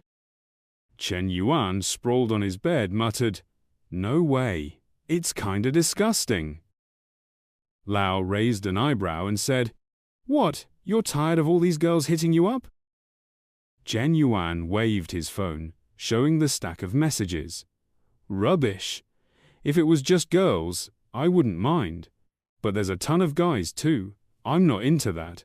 So irritating. Just then, Lao Huang held up his phone and said, Lao-san, all the girls chasing you are now flooding my WeChat too. Chen Yuan shot back, Ignore those girls. At that, Hanghai exploded, yelling, Lao-san, you're done for. Lao and I have been forever alone for 3 years of college, not a single girl in sight, and here you are, soaring like a kite in a storm. Chen Yuan opened the system panel to check his progress. Accumulate 500 reputation points for a lottery draw. Rewards, attribute point boost or special ability. Note, reputation reflects the admiration and respect others have for you. Only reputation from university teachers and students counts for this task. Current points, 33. He mused to himself, if it weren't for this system's reputation quest, I wouldn't bother with any of this. Fame means nothing if it doesn't bring real benefits to my friends. True recognition and respect come from that. To really boost my reputation, I'll need a successful project. Aloud, he said, First, I need to meet Fu Yingzi. He grabbed his phone and texted, Secretary Fu, let's meet at the office later. She replied promptly, got it, boss. Just then, Shen Yuan's phone rang. It was Manhwa. He picked up and said, Hey babe, what's up? Manhwa answered, Shen Yuan, I heard you're on campus. Where are you? Free to hang out today? He replied, Meet me at my office at school. Wait for me there.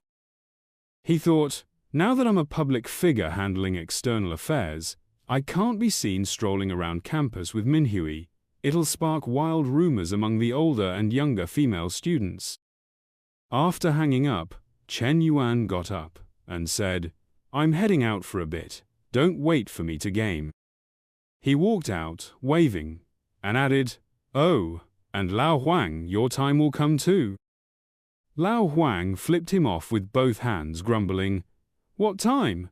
It's already summer, and I'm still setting off my own fireworks.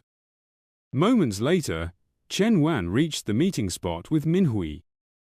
The second she saw him, she threw herself into his arms, saying, Shen Yuan, I missed you so much. He nudged her gently, saying, Let's head inside to talk. He led Manhwa into the office. As soon as they entered, she huffed, Well, now you're a big deal. Every girl on campus knows who you are. Shen Yuan raised an eyebrow. Really? Manhwa plopped into a chair and said, Yup, your personal info's all over the internet. He sighed. Those people have way too much free time. Manhwa stood, walked over, and pulled the curtains shut, saying, When guys go out, they need to know how to stay safe. Got it? Shen Yuan blinked naively. I know how to stay safe, but what's that got to do with closing the curtains? She slipped her hand under her skirt, slowly sliding off her panties, and said, It's related, of course. I can do it here too. Shen Yuan, you want to? He stammered, It's not that, Manhwa. I've got a meeting with someone else to discuss stuff. Manhwa tugged him up, saying, Shen Yuan, get up.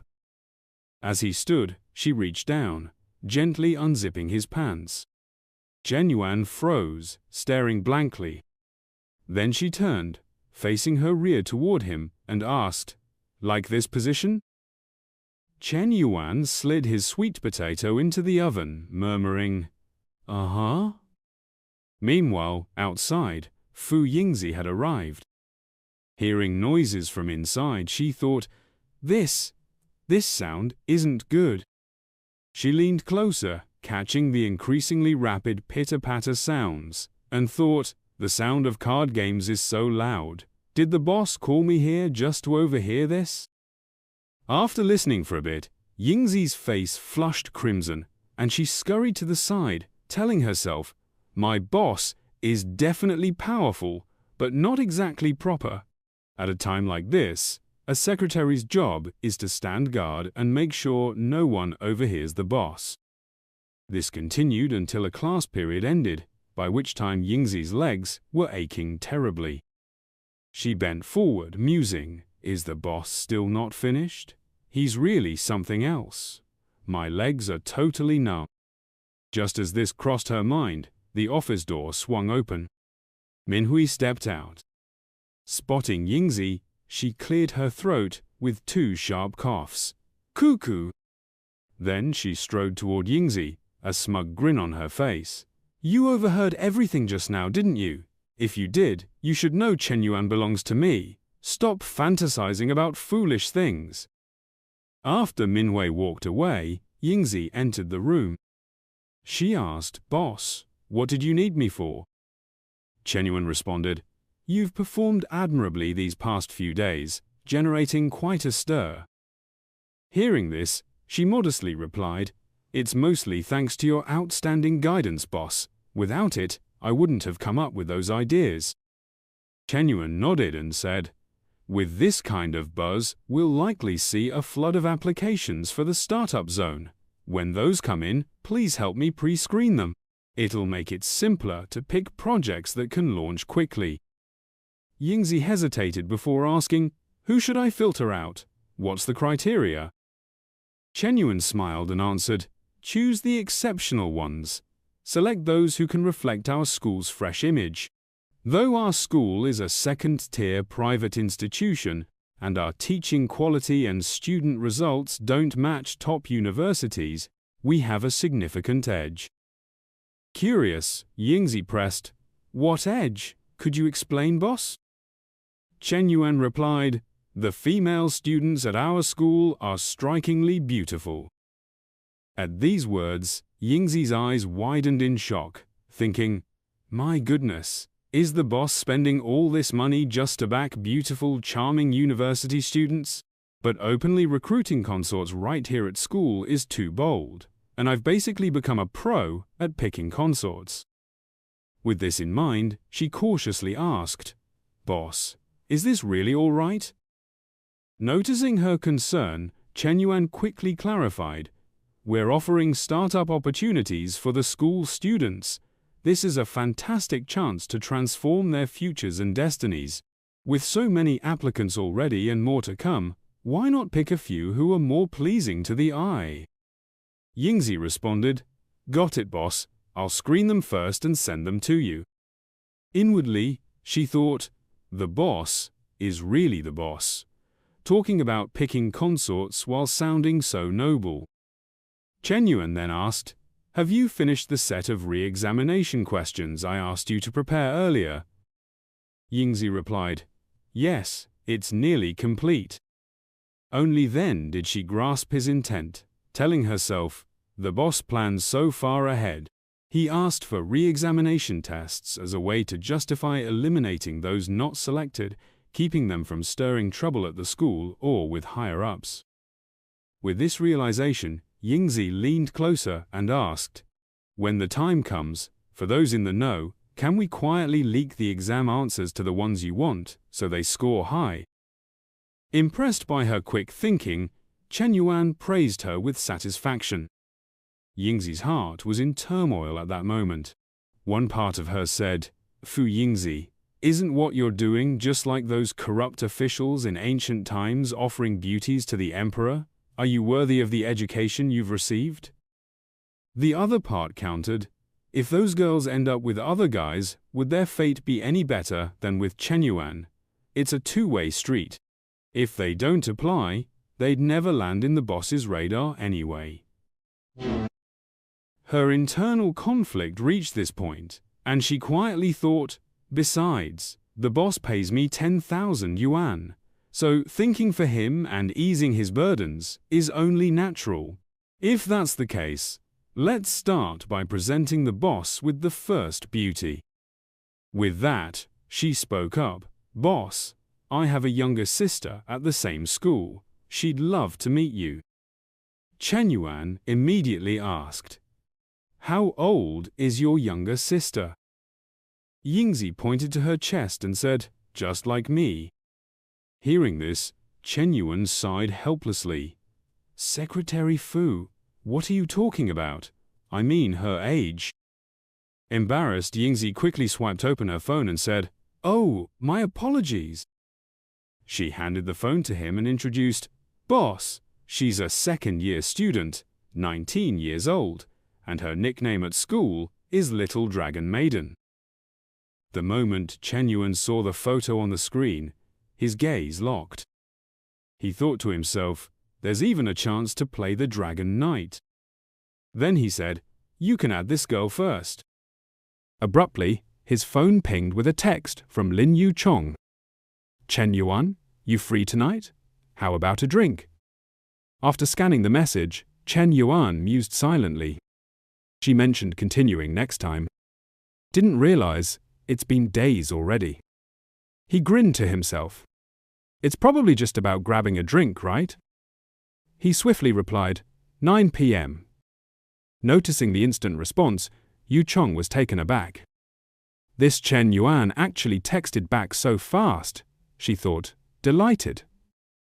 I never imagined that just having drinks with Shen Yuan twice would spark this. It's like rediscovering that high school romance vibe with him. Reflecting on this, she reclined, brushing her hand over her body, eagerly thinking, I wish time would speed up to 9 p.m. already. Meanwhile, after wrapping up with Fu Ying Z, Shen Yuan exited the school office.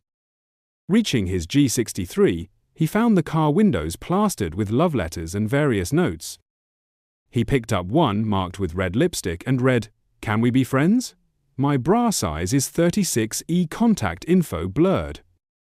Shen Yuan was at a loss for words, feeling exasperated. Just then, two girls approached, waving. Hi, Shen Yuan. My sister and I are going shopping. Can you give us a lift? Shen Yuan opened the car door, slid inside, and said, Sorry, I'm picking someone up later. No room left. The girl with the ponytail responded, Oh, can we exchange WeChat contacts? Maybe hang out next time? Shen Yuan rolled down the window and said, Sorry, too many people adding me on WeChat. Can't add more right now. The girls went quiet, saying nothing further. Nearby, two male students witnessed the exchange. One remarked, See, that's what being rich gets you. We try to get on his good side, and he doesn't even glance our way. Isn't that maddening? The other replied, He's just a bit taller, better looking, and wealthier than us.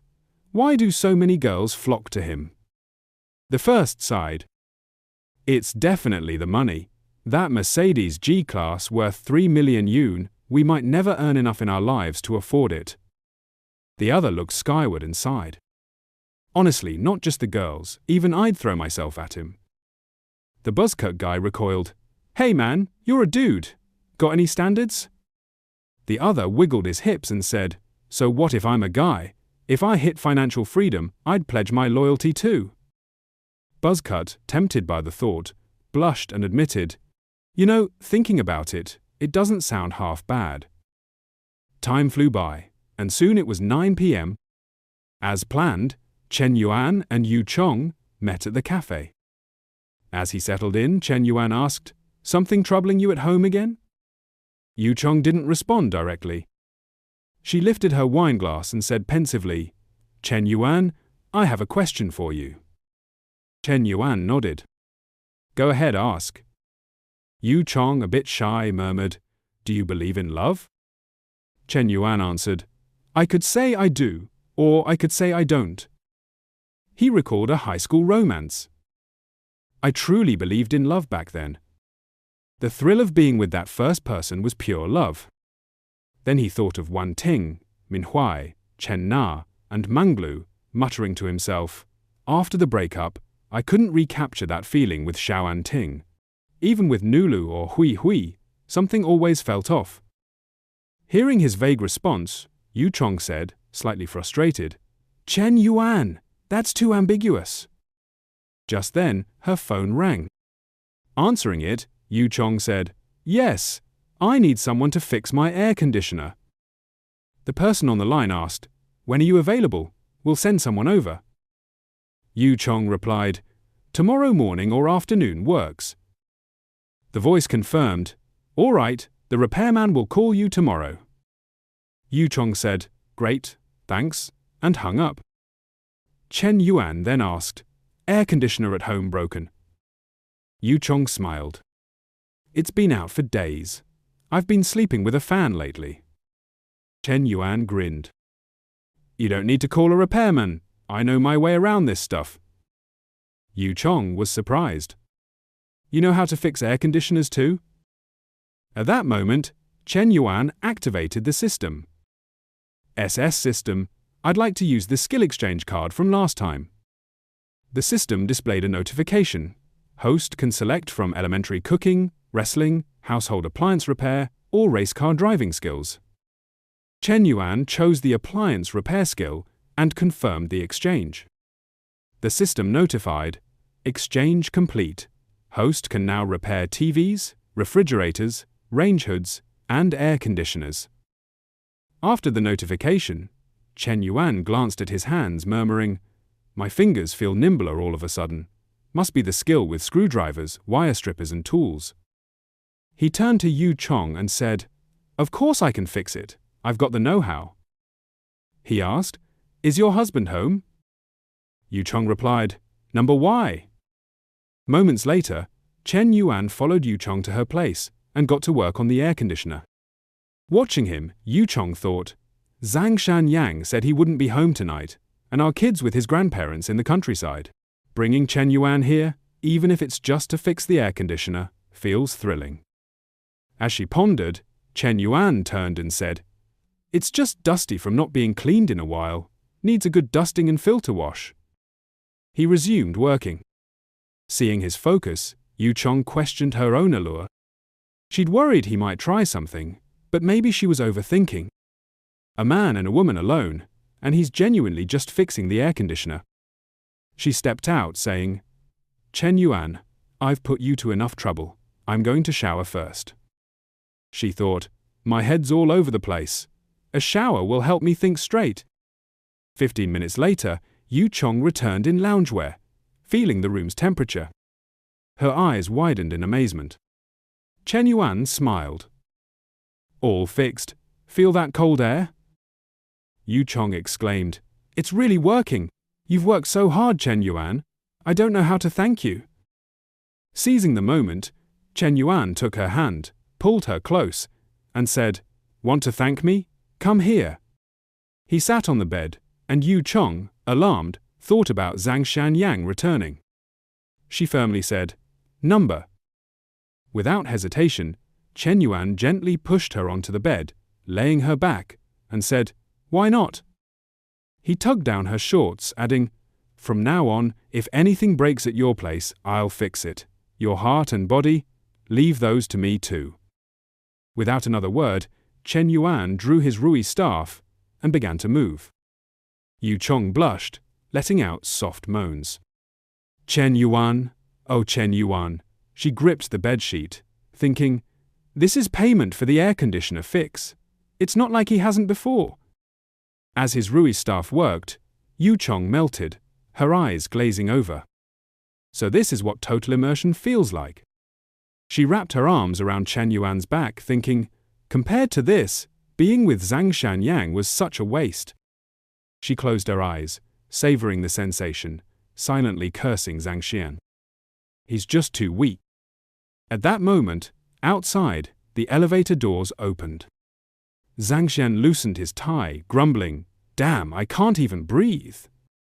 He muttered about drinks and people playing hard to get, rejecting extra money. As he reached the apartment door, he stretched to open it. Hearing the noise, Yu Chong's eyes froze. Oh no, that's the door. Both froze, and she looked toward the door in panic. Zhang Xian was really back. Hearing a noise, Du Chang swiftly placed a hand over her mouth, silencing him. Deep inside, she felt anxious. If Zhang Xian truly discovers this, my leverage for splitting our assets in the divorce will vanish. I could even be ruined, my reputation and career in tatters. With this in mind, Chen Yuan slipped out of bed, approached the door, and said, I'll secure the lock. Noticing the young man's composure, Dushang couldn't help but gaze in astonishment. She wondered, how can he be so fearless? Just as Chen Yuan finished locking the door, Zhang Zanyang staggered in. He muttered, Huh? Nobody's home. Nobody's here, yet the air conditioner's running. Think electricity grows on trees? The old man grabbed a glass and shuffled to the water dispenser. About to pour, he noticed it was empty and cursed in frustration. Useless woman, you do nothing all day, not even chores, not a drop of water to drink. He set the glass down and moved to open the door. Finding it locked from the inside, Zhang Shanyong paused, puzzled, and thought, What's this? Why's the door bolted from within? Forget it. Chen Yuan gently placed Dushang back on the bed and whispered, Shh, my dear. You wouldn't want to upset your husband, would you? At these words, Dushang quickly pressed her hand to her lips, not daring to make a sound. After fumbling for a while and realizing the person inside wasn't opening the door, Zhang Xian grumbled irritably, Are you mad at me again? So what if I got home late? Don't you know I had to entertain clients for work? Ignoring his complaints, Shen Yuan and Du Chang continued their encounter in the room. Her body quivering, she clamped her hand tightly over her mouth, stifling any noise. Meanwhile, Zhang Xian had moved to the next room. He pushed open the door, stepped inside, and muttered, "If you won't let me in, fine. At least I don't have to do my work. This is nice. I can play bullets more tomorrow." With that, he collapsed onto the bed, still mumbling, the bar. Moments later, Zhang Shenyong was out cold, snoring softly, HRR, HRR. In the adjacent room, Chen Yuan and Du Chang had shifted to the lizard against the wall position. She whispered, "Chen Yuan, be gentle. My husband's right on the other side of the wall." Smirking, the young man replied as he moved his hips, "He's asleep. He won't suspect a thing. Relax. This is what makes it thrilling." On the other side, Zhang Shanyong was drooling in his sleep, his snores growing louder. HRR him, HRR him, HRR him. Seeing this, Chen Yuan flashed a sly grin and said, "He's snoring so loudly, my body's moving to the rhythm." At these words, Dushang's entire body shook intensely. She fought to stay silent, thinking, "Chen Yuan's playing with fire. I can't let him get to me. I absolutely cannot make a noise. Absolutely not." But soon, Dushang couldn't hold back. Her face glowed with bliss, and she let out a faint moan. "Ah," she thought to herself, "Chen Yuan was right. This feeling is irresistible." Things carried on until the next morning. Chen Yuan had slipped away at some point. Zhang Xian, groggy, rose, clutching his head and thinking, "My head's pounding. That bar must have served me fake liquor last night." Outside, Dushang was up, bustling about preparing breakfast. Zhang Shanyang emerged, and seeing this, he was taken aback, thinking, "What's this? She hasn't made breakfast in 2 years. What's gotten into her? But having a caring wife at home feels great. This is how life should be." He then asked, "Hey, you locked the door to sleep again last night, didn't you? How was it? Sleep well?" Dushang turned and replied brightly, "I slept wonderfully." Her expression made Zhang Xian suspicious. He thought, "Hold on, something's off. She's suddenly being so kind to me. Is she hiding something?" With that, Zhang Xian stormed angrily into the bedroom, thinking, "Don't tell me you dared to betray me." The old man scoured the bed, meticulously searching, flipping over blankets and pillows. Not a single strand of male hair was found, nor any trace of unusual fluid. After checking the bed, he went outside to rummage through the trash can, muttering to himself. No tissues were in the bin, and no sign of condoms either. Frustrated by his fruitless search, Zheng Zanyong hobbled back to the kitchen. He settled at the table, allowing his mind to drift, and murmured to himself, "Looks like I was overanalyzing everything." Just then, Du Chong set breakfast on the table and announced, "Time to eat." He grabbed a sandwich and inquired, "Last night, while I was asleep, I thought I heard something banging against the wall. Did you notice anything?" Dushang, calmly opening a milk carton, responded, "No, you probably imagined it. I was fast asleep and didn't hear a thing." Upon hearing this, Zhang Xian remarked, "Guess I was mistaken. Didn't you mention the air conditioner was broken? It seems to be working fine now." Du Chang, acting as if nothing was amiss, replied smoothly, "I had someone come repair it." As she spoke, she poured a glass of milk, smiling inwardly. That noise was indeed from fixing the air conditioner. He not only repaired the unit, but also healed my heart. Meanwhile, at a cafe in Xinchang, a freckle-faced girl entered, asking with concern, wanting, "What's going on? Why haven't you slept in 2 days? Did something happen? This was Li Ying, Chu Waning's closest friend. Exhausted and with dark circles under her eyes, Wan Ting replied wearily, Ying Ying, did you know my ex-boyfriend is now filthy rich? I'm so frustrated. Li Ying sat beside her and asked, which ex-boyfriend? Waning answered, Shen Yuan, obviously. It's not like I have a ton of exes. Ling Ying, visibly shocked, said, Shen Yuan's doing well now? Wasn't his family so broke they had to sell their car? Wan Ting, bitterness in her voice, replied, You have no idea. After we split, he skyrocketed. He dropped 3 million yuan on a house for some woman and bought a Porsche 911 for a fitness trainer over 2 million yuan. Ling Ying, stunned, asked, He's flaunting it like that? Over 5 million yuan spent just like that? How do you even know this? Are you making it up? Wan Ting pulled out her phone, showing a message, and said, That woman is my personal fitness trainer. She told me herself, and even posted about the car on her Moments. After showing the phone to Lei Ying, Wan Ting continued to vent. She quit her job the moment she hooked up with Shen Yuan. Ying, Ying, why am I so unlucky? That could have been me. As she spoke, she wrung her hands, thinking, I must have lost my mind back then. I dumped Shen Yuan for that useless guy. Now that Shen Yuan's thriving, I'm so mad I can't sleep. Seeing her distress, Lei Ying patted her shoulder, saying, Let the past go. Just find someone new. With your looks and charm, it's not hard to meet a great guy. Plus, you work at an airline and meet plenty of wealthy people. You could easily find someone with millions. Wan Ting gave a bitter smile and said, Millions? I'd scoff at tens of millions now, let alone pocket change like that. Hearing this, Li Ying fell silent, unsure of what to say.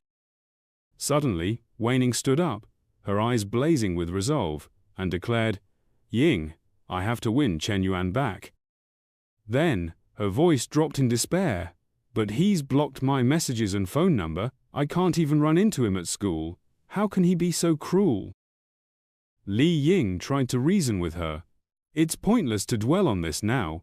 Focus on yourself, and maybe lower your expectations a bit. At this, Wan Ting spun around, her voice sharp. Ying, you're my best friend. You know me. I can't let this go. I just can't. Every time I think of Shen Yuan splashing cash on those gold diggers, my heart hurts. All of that should have been mine. As she said this, she grabbed Ling Ying's hand, pulling her along, and insisted, No, Ying Ying, you're coming with me. We're going to find him right now. Seeing this, Lei Ying quickly pulled out her phone and sent a message without glancing at it. As Wan Ting dragged her out the door, Li Ying posted to her Moments, Jiang Duo, what's the number for the Xingchang Mental Hospital? Everyone in the group, please send it to me. Hurry, my friend's losing it. If the doctor doesn't get here soon, I'm worried. As Li Ying was pulled away by Zhu Wan, elsewhere in room 521 of the Juni Hotel, Manglu stood near the window, the very spot where she and Shen Yuan had first shared an intimate moment, staring out with a far-off expression. Shen Yuan emerged from the bathroom and, noticing her in a daze, inquired, What's Coach Lu up to? Gazing at the river and lost in thought, Manglu didn't respond immediately. She turned, offering a smile, and said, It's odd. My training regimen and nutrition plan are meticulously designed, yet your progress has surpassed my predictions. You've gained weight and muscle far quicker than expected. Shen Yuan grinned at her words and replied, Well, I'm not your average person. He then accessed the system panel to review his stats. Height, 182 centimeters, health value 70, BMI 20.8, body fat percentage 18.3%, immunity 70, brain activity level 71. Reflecting on the data, Shen Yuan mused to himself, "Consistent training has boosted both my immunity and brain activity. This physical regimen isn't just a task, it should become a lifelong habit. With so many people struggling with health these days, once my startup stabilizes, I should venture into society and build a career. Health is a promising field. It can enhance people's fitness, generate income, and steadily increase my reputation and influence." A short while later, after finishing his shower and dressing, Shen Yuan stepped out and said, "Coach Lu, don't wait up for me tonight. I've got other plans today." Manglu smoothed her hair upon hearing this and responded, "All right, go handle your business. I'll wait for your call." Inwardly she thought, "I prepare his workout gear and a hearty meal every morning, and it finally feels like I'm needed. Could I stay by his side like this forever?" Moments later, Shen Yuan reached his G63, pondering to himself, "Huey was the first to stand by me and has received little beyond a couple of multi-million-dollar handbags as a small gesture. Even Nana and Lulu, who came later, already have houses and cars.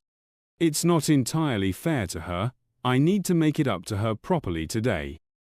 Meanwhile, at a Hunan restaurant near the Foreign Affairs University's entrance, Minhui was dining with a couple. The woman asked, "Minhui, this place has great food. Do you and your classmates come here often?" Minhui smiled and replied, "Sometimes I come here with friends. Older sister, brother-in-law. Please have some more." The pair were Minhui's older cousin, Soen, and her husband, Jiang Zhen. Jiang Zhen inquired, "Minhui, what does your international studies major lead to after graduation? You're a junior now, so internships must be coming up, right?" Minhui answered, "Internships start next semester. I haven't even considered part-time jobs yet." Jiang Zhen advised, "You should plan ahead. You're at a second-tier school, so you need to think carefully." Minhui nodded and said, "Yes, I understand." Soen then asked, "By the way, Minhui, do you have a boyfriend yet? If you don't date in college, it'll be tough to find someone after entering the workforce." Hearing this, Jiang Zhen grinned and added, "Your cousin's right. My younger brother is a senior at Hunan University and has interned at a top 500 company. He's highly regarded by the leadership. With a degree, he can go full-time. Minhui, if you're single, you could get to know my brother." Minhui responded, "No need, brother-in-law. I already have a boyfriend." Soen, surprised, asked, "Since when? Why haven't we heard about this at home?" Minhui explained, "He's a classmate from university. We've only been together for a little over 2 weeks, so I haven't told the family yet." Jiang Zhen, adopting a serious tone, said, "Dating isn't a game. Your school is second tier, with few standout students and many average ones. If you settle for someone like that, life after graduation will be tough." Minhui replied, "Thank you for the advice, brother-in-law, but I'm confident about my future." Jiang Zhen adjusted his glasses, assuming an experienced air, and said, "Minhui, you haven't worked yet, so your perspective is limited. I'm just saying, college relationships often lead to jobs at small firms with modest salaries. You and your boyfriend will struggle. How will you save for a house or marriage? My cousin, on the other hand, graduated from Hunan University and works at a top 500 company." Soen interjected, "All right, Minhui has her own plans." Jiang Zhen, undeterred, said, "I'm just concerned her boyfriend's circumstances might make her suffer." Minhui laughed and said, "Older sister, brother-in-law, you really don't need to worry about me." She thought to herself, "Hunan University? Top 500? Those mean nothing compared to my Shen Yuan. I'm worried telling brother-in-law about Chen Yuan's situation would crush him. Standing up, Minhui said, Older sister, I need to go now. So-an asked, surprised, Got plans this afternoon? Minhui smiled and replied, My boyfriend is taking me to buy a house. Both Jiang Zhen and So-an were stunned. Buy a house? Jiang Zhen, sweating, said, That's no joke. What kind of background does he have to buy you a house? Even in Xinjiang, where prices aren't as high as in top-tier cities, a house costs 1 or 2 million. His family wouldn't agree to buying a house before marriage unless they're foolish, right? Minhui pointed outside and said, It's no joke. I don't know his family situation, but he's quite wealthy himself. Look, he's here. So-an and Jiang Zhen followed her gaze. Just then, Chen Yuan stepped out of his G63. He entered the restaurant, approached Minhui, and said, Bao Bei, ready to go? Minhui introduced them, saying, Chen Yuan, this is my older cousin and brother-in-law. Chen Yuan turned, bowed politely, and said, Sorry, I have an appointment with Huiwi to buy a house, so I can't stay today. I'll treat you both to dinner next time. This meal's on me. So-an replied, You two go handle your business. No worries. We'll be family soon enough, and there'll be plenty of chances to meet. After exchanging greetings, Chen Yuan and Minhui left. Jiang Zhen, still in disbelief, muttered, Really? They're actually buying a house? So-an responded, He drives a 3 million yuan car. Buying a house wouldn't be a stretch. And here you were, flaunting your superiority and trying to set Minhui up with your cousin. Covering her face in embarrassment, she added, Today was utterly humiliating, disgraceful to our ancestors, Jiang Zhen. Jiang Zhen blushed deeply but stayed silent. After some time, Chen Yuan and Huiwi completed the house purchase. He handed her the red property certificate, saying, Here you go, Huiwi. This 166 square meter apartment is fully furnished with high-end decor and includes 2 parking spaces. The total cost of 3.02 million has been paid in full. You're a homeowner now. Minhui's cheeks flushed as she took the certificate, saying, Chen Yuan, I'm at a loss for words. Chen Yuan looked at her thinking, This purchase netted 64 million. After accounting for the properties Tong X gave me, my liquid cash flow is now 3.179 million. Leaning close to her ear, he whispered, Don't know what to say? Later, I'll pick a Japanese film for you. You're so clever, you'll master it in no time. Minhui blushed and said, You're terrible. Her favorability score rose to 93. Seeing this, Chen Yuan chuckled to himself, thinking, Minhui's favorability went from 91 to 93. It'll take more time and effort to reach 100. Tonight, I'll have my little brother step up and aim for another point or 2. Elsewhere, in the women's dormitory, Jing Han sprawled on her bed, sending a string of messages. Hello, Senior Chen. What are you up to, Senior? I'd love your advice on starting a business. After waiting ages without a reply, she wondered, Chen Yuan added me as a friend, but he doesn't respond to my messages. What's going on? She told herself, no matter how busy he is, he should have time to reply. Someone who always despised sycophants like me has become the kind of person I can't stand. Her roommates were gossiping about Chen Yuan too. One said, Sisters, don't get hung up on him. There's too much competition, it's pointless chasing Chen Yuan. Another added, We're all in good shape here. Why lower ourselves for him when we can find great partners? The third agreed. Exactly. Let's focus on studying, reading, and passing exams. Getting more certificates matters. Come on, let's hit the library for materials. Jing Han thought to herself, aren't they just secretly working on a business plan while pretending it's about books? Why the act? Getting out of bed, she mused, a top-tier tycoon with hundreds of millions in assets who wouldn't be smitten. I'm no different, so I can't judge. She headed to her desk, thinking, first, I'll finish the startup plan. Back with Shen Yuan, he asked while tapping his phone, Hui, have you thought about your future plans?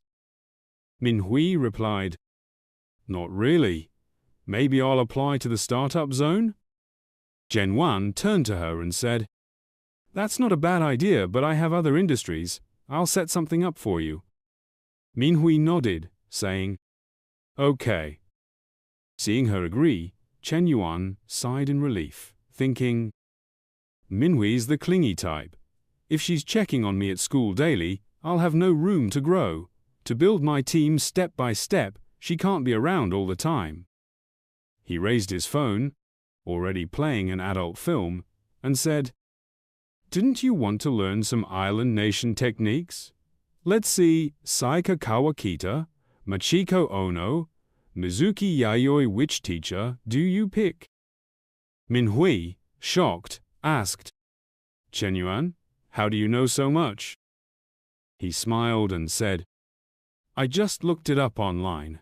How else would I know? Minhui said, fine, I'll close my eyes and choose one randomly.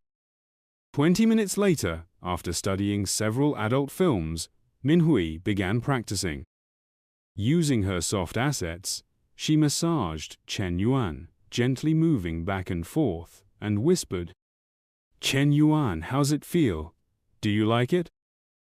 Chen Yuan moaned in pleasure. Oh, baby, keep going. Seeing his reaction, Minhui thought happily, I can't believe I actually learned this. This way, he'll want me more, right? Chen Yuan, noticing her effort, thought, is she working this hard for me? Give me a dozen more girls like her. The next morning, while Chen Yuan was still asleep, his phone rang. Answering it, he heard Liu Hong's urgent voice. Chen Yuan, hurry up! Get over here quick! Half asleep, Chen Yuan mumbled, Hong, we're brothers. What's the rush? What's wrong? Liu Hong snapped, no time for nonsense. I sent you the location. Just get here fast. Sensing his tone, Chen Yuan grew concerned. A short while later, after getting a call from Liu Hong, Chen Yuan climbed into his car and drove toward their agreed-upon meeting place. Out of the blue, Liu Hong called again. Yuan, we switched spots. I'm at Shu Yunjian now. Hurry over. Chen Yuan groaned in frustration. I was nearly there, and you're only telling me now to change locations? Liu Hong responded, I just got off work, and my buddies dragged me here. I'm not exactly thrilled about it, you know. Irritated, Chen Yuan snapped, no excuses. Get a move on. I'll be waiting downstairs at Shu Yunjian. If you're not there in 30 minutes, I'm gone. Soon after, Chen Yuan pulled up to the new spot. Glancing around, he thought to himself, Shu Yunjian is awfully close to Advisor Li's place. No way, it's that much of a coincidence, right? Asterisk. As he pondered this, Liu Hong came down the stairs. Spotting Chen Yuan, he flashed a grin and said, Yo, why are you standing out here? Come upstairs for a session. Technician 98 is top-notch. Chen Yuan folded his arms and replied coolly, Pass. I've got my own personal technician. Why would I bother with this joint? That's when Liu Hong noticed the car parked nearby. In a shocked tone, he said, Hold up, Yuan. Is that your ride? What's the deal? Chen Yuan shrugged. What's it look like? I just bought it. Hearing this, Liu Hong slung an arm around his shoulder and exclaimed, You sly dog! Did you hit the jackpot or what? A GC glass? That's my dream car. After enduring his chatter, Chen Yuan cut in impatiently. Enough with the chatter. Why'd you drag me out here? Liu Hong gave a knowing wink and a thumbs up. Come on, you're a shareholder, man. You really want to stay a glorified errand boy? The interior's getting finished in 2 days. Let's head up. We can talk while getting a session. Technician 98 will blow your mind, guaranteed. Right then, 2 familiar figures appeared behind him. Just as Shen Yuan feared something might go wrong, it did. It was Li Xiao and Li Mang. The moment Li Mang saw him, she recognized him instantly and called out, "Sis, isn't that Shen Yuan?" Li Xiao's eyes held a thoughtful glint as she replied, "Yeah, it's him." Meanwhile, Lu Hong was still rambling. "Look at that expression. You falling for number 98 already? Number 98? But Shen Yuan's face wasn't frozen because of some technician. He stared in their direction, thinking, "Damn it, it's the advisor. You really get what you dread." Asterisk. Hearing Liu Hong's words, Li Mang and Li Xiao had starkly different reactions. Li Mang looked furious, while Li Xiao seemed utterly disappointed. Realizing the situation could spiral, Shen Yuan knew he had to clear things up or risk disaster. He rushed over, forcing an awkward smile, and said, "Advisor, fancy meeting you here." Liu Hong, in a hushed tone, asked, "Yuan, who are they? They're gorgeous." Li Mang stayed silent, just grabbing Li Xiao's hand and storming off. Panicked, Shen Yuan shouted, "Hold on, wait!" He chased after them and said, "Heading home to cook? Mind making an extra portion? I can lend a hand." Li Mang, unable to hold back, spun around and snapped, "Help with what, Shen Yuan? Have you no shame? Coming to a place like this? Do you even deserve my sister?" Seeing she'd cut to the chase, Shen Yuan tried to explain, "You've got it all wrong. I'm just here waiting for someone." Li Mang wasn't having it. She kept scolding him. "That's your excuse? My sister's been warming up to you these past 2 days. She even bought a gift to thank you for that bag you gave her. And you're here? I'm done talking. Get lost, you jerk." With that, she tugged Li Xiao's hand and marched off, not before throwing one last jab. "Go to hell, you filthy scumbag. Go find your number 98.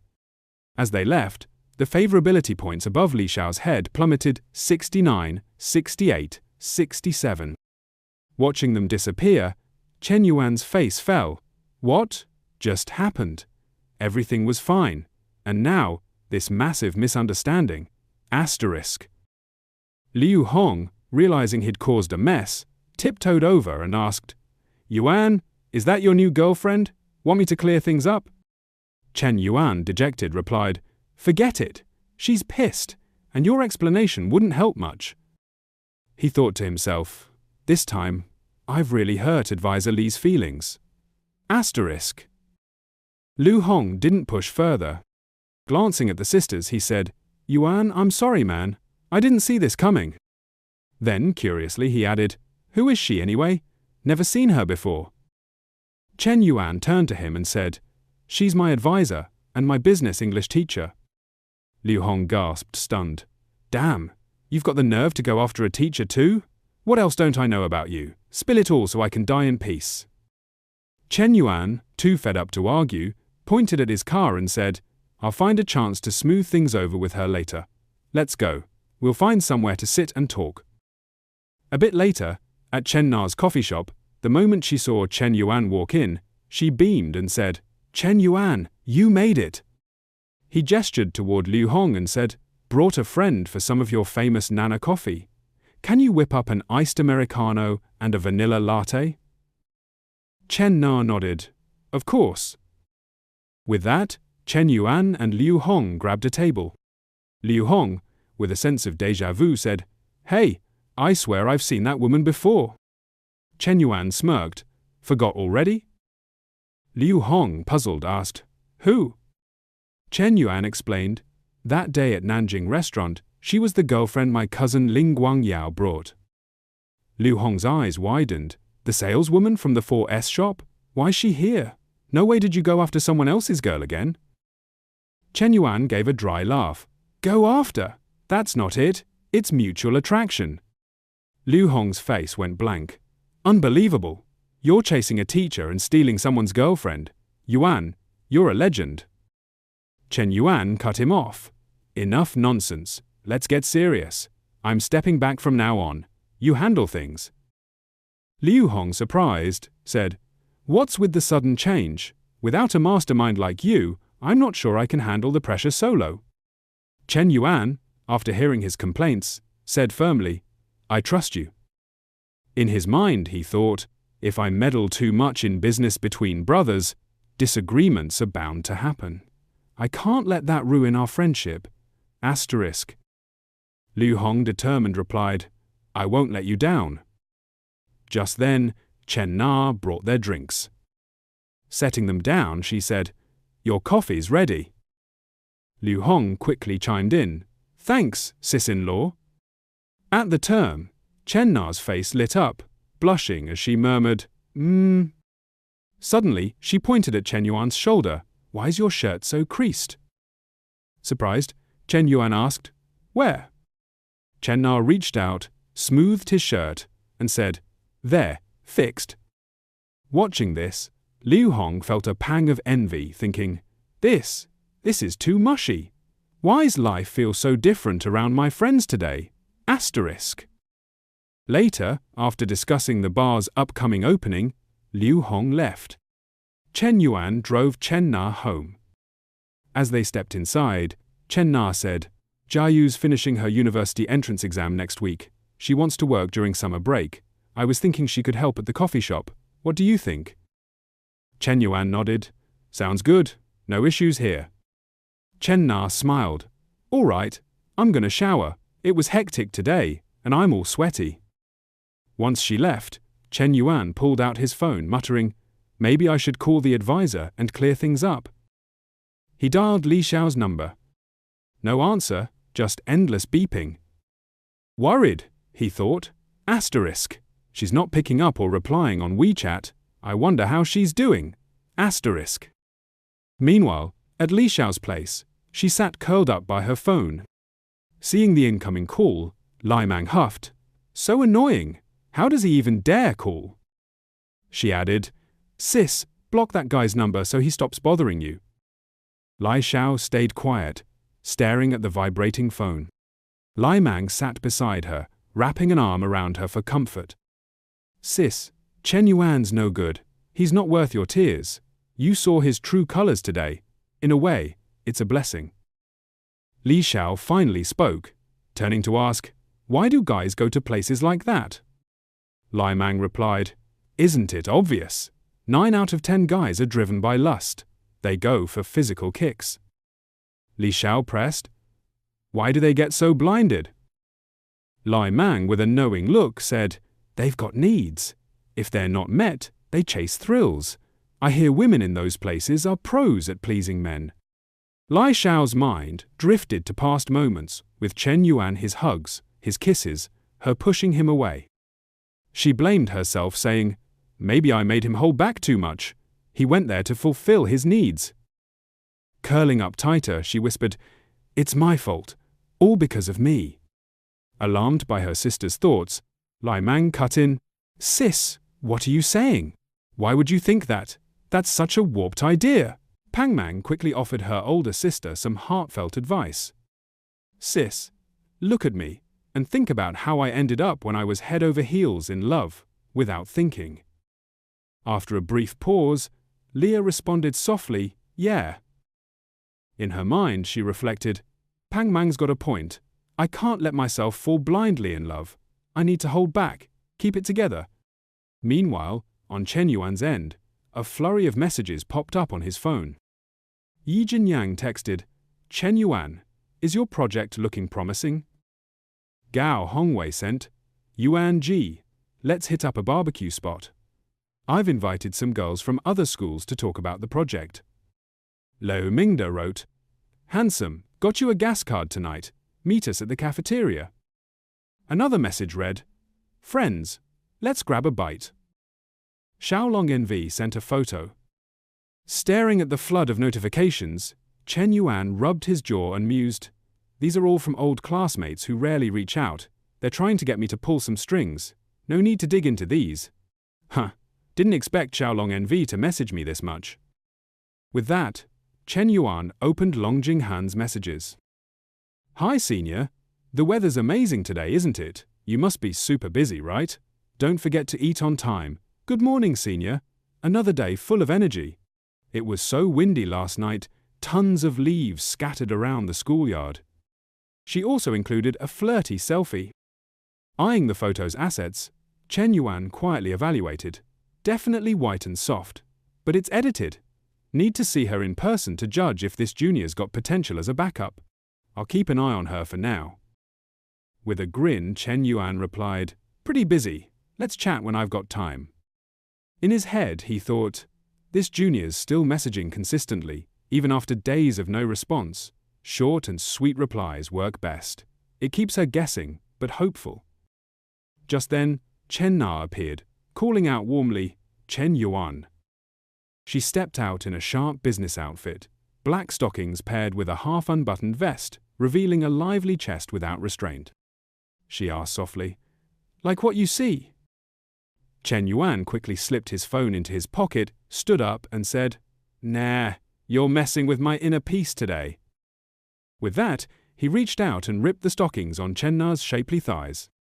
She wrapped her arms around his shoulders, murmuring, Shall we head inside? Shen Yuan caressed her thighs and replied, Can't wait another moment. Nah, you're incredible today. As soon as the words left his mouth, he leaned in to breathe in the scent of her neck deeply. Chen Na hesitated, saying, Shen Yuan, you feel different somehow. Shen Yuan asked, Different how? She replied, You seem stronger. Then she added, Have you been working out? Shen Yuan nodded, You bet. He leaned back on the bed and asked, Nah, ever tried horseback riding? She paused and said, Number. At that, Shen Yuan took her hand, saying, Come here, I'll be your free gear. Next time we'll go riding for real. Chen Na caught on and said, Horseback riding and what you're doing now aren't the same. Shen Yuan grinned. It's close enough. Don't believe me? Hop on and see. Chen Na climbed on obediently. He started with a playful pace, praising her endlessly. Amazing! Na's a natural-born knight. The scene shifts to the next day at the Youth League office. As soon as the door swung open, a crowd of students poured in. Teacher, I'm here to submit my application and business plan. Teacher, where do I put this? Teacher, I was here first, take mine. Staring at the stack of plans shoved in her face, the elderly teacher thought irritably, entrepreneurship applications used to be rare. Why are so many female students showing up out of nowhere? Did something happen with Jiang Ming over the weekend that I missed?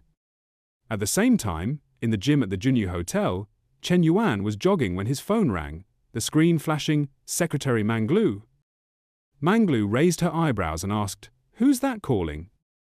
Shen Yuan didn't respond right away and picked up the call. On the other end, Yingzi's voice came through. Boss, we got the first batch of applications and business plans today, 653-inch total. Shen Yuan asked, What's the male-to-female ratio? Yingzi answered, 628 women, 25 men. He replied, Go through them and pick the best, keep the good ones, toss the rest.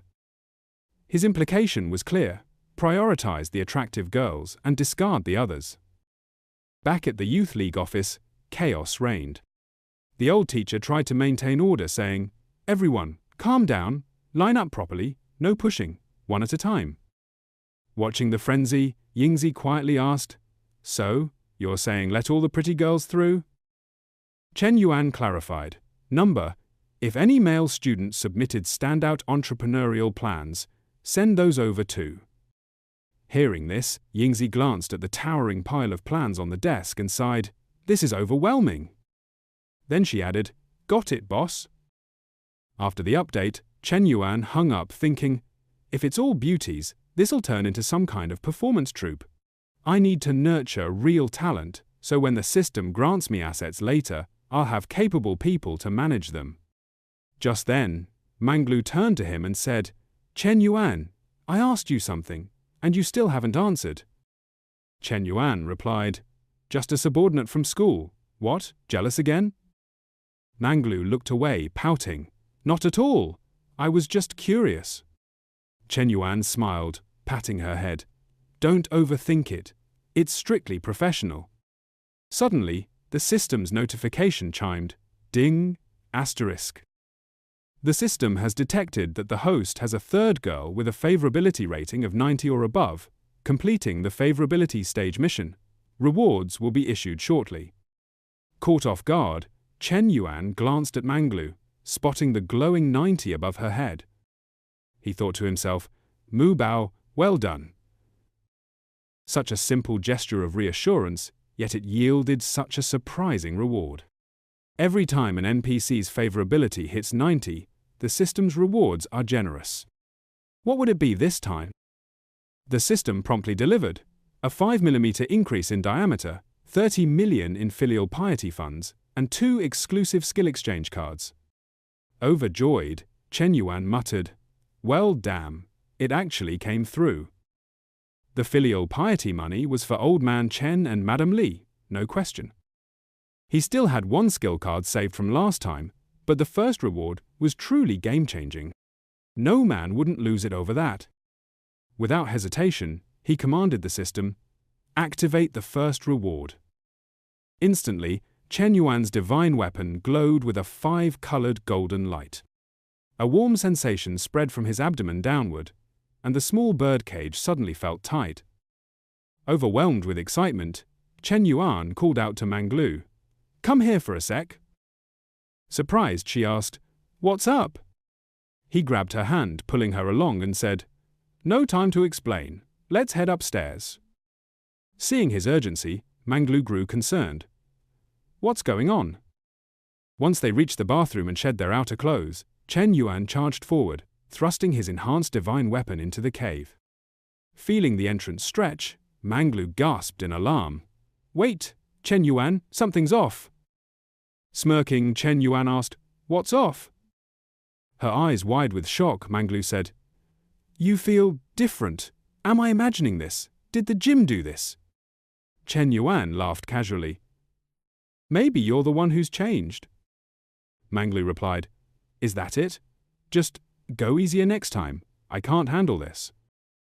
Chen Yuan pulled her close, saying gently, All right, my dear, I'll warm up properly next time. Inwardly, he thought, the upgrade's effect is undeniable. This is it. After 99,981 rounds of intense action, Chen Yuan caressed Manglu's blissful face and said, Coach Liu, you rest. I've got things to handle, so I'm heading out. He got up and left, thinking, this new weapon won't just take Liu Bei time to adjust to Nebo, and Huibo will need to adapt too. Gotta take it slow next time. Stepping out of the car later, Chen Yuan thought of Li Xiao, muttering, A day's passed regarding Lucia. The teacher's not picking up or replying to messages. At this rate, the misunderstanding will only grow. How do I prove I didn't do it? She needs to give me a chance to explain. Best to meet her in person. She's free this afternoon, so she's probably home. Moments later, outside Leah's house, a knock echoed. She hurried to the door and called, Who's there? A voice answered, I'm from downstairs. Your bathroom's leaking into my place. Hearing this, Leah opened the door. Seeing who it was, she froze. You tricked me again. It's you, Chen Yuan. Holding the door firmly, Chen Yuan said seriously, Let me inside. Leah asked sharply, What do you want? After being cornered by Li Xiao, Chen Yuan spoke with genuine sincerity. I think we should clear the air. You must have gotten the wrong idea about today. Li Xiao furrowed her brow and responded, Wrong idea? You were at that place, weren't you? Don't tell me you didn't do anything. Chen Yuan insisted, I swear, I didn't do anything. At this, Leah turned her head away and said, I don't trust you, and I don't want to hear your excuses. Just go home. Chen Yuan quickly explained the situation. Yesterday, that person texted me first, asking to meet up to talk. When I was almost there, they changed the meeting spot to that club. It was pure chance that I bumped into you and Lai Mang. I've been trying to explain all day, calling you non-stop, but you didn't pick up. Hearing this, Li Xiao spun around and questioned, Then how can you prove you were just waiting for someone there? Right here, Shen Yuan said, swiftly pulling out the messages Lu Hong sent him the previous day to show her. See, these are our texts. He first gave me the restaurant as the location, then switched it to the club. After reading the messages, Li Hao stood there, stunned. Shen Yuan added, I even told him to hurry downstairs when I arrived. If you still doubt me, we can go to Shu Yunjian and check the security footage. At this, Liao felt the tension in her chest ease. She let out a sigh, thinking, Shen Yuan's explanation is solid. His reasoning and proof are airtight. She stayed silent. Shen Yuan pressed on, Ju Wen, why would I go to a place like that to mess around? You've got me all wrong. Li Xiao finally spoke. Shen Yuan, I'm sorry. I really didn't think it was like this. Her affection toward him instantly rose from 60 to 73 points. Shen Yuan was thrilled, thinking, I can't believe Gwen's favorability bounced back to 73, 4 points above the original 69. Smiling warmly, he gestured inside. As long as we've sorted it out, it's all good. I'm parched, though. Mind if I grab a glass of water inside? Leah, sensing his motives, quickly blocked him, saying, Shen Yuan, not this again. Are you trying to pull the same stunt as last time? Shen Yuan placed a hand on his chest, feigning innocence, and replied, I'm genuinely thirsty. I rushed over here right after lunch, and my throat's dry as a desert. Just one sip, and I'll be on my way. Leah eyed him warily. For real? Shen Yuan flashed a grin and said, Absolutely. At that, Leah replied, Fine, stay there. She then shut the door firmly in Shen Yuan's face. A few moments later, she returned with a bottle of water, saying, Here, drink this. Shen Yuan stared at the bottle, feeling exasperated, thinking, Why so distrustful? Is there no faith left in me? Is this really how Ju Wen sees me now? After handing him the water, Li Xiao turned and slammed the door shut again. Just then, an older woman passing by, who had seen the whole exchange, chuckled and said, Young man, don't rush things. Patience is key. Shen Yuan responded, Auntie, you've got to move fast to get the good stuff, or you're left with scraps. The woman glanced at Shen Yuan, smiling to herself, thinking, Kids these days are so sharp-tongued. But this guy's got the looks and build. A fine catch like him is hard to come by. Maybe I'll call my friends and hit the club later to book some male models. Later, unable to make further progress with Li Xiao, Shen Yuan reluctantly headed back to his car. As soon as he got there, Li Hao sent him a text. Shen Yuan, let's hang out this weekend. After reading the letter, he felt a surge of joy. This journey hadn't been for nothing after all.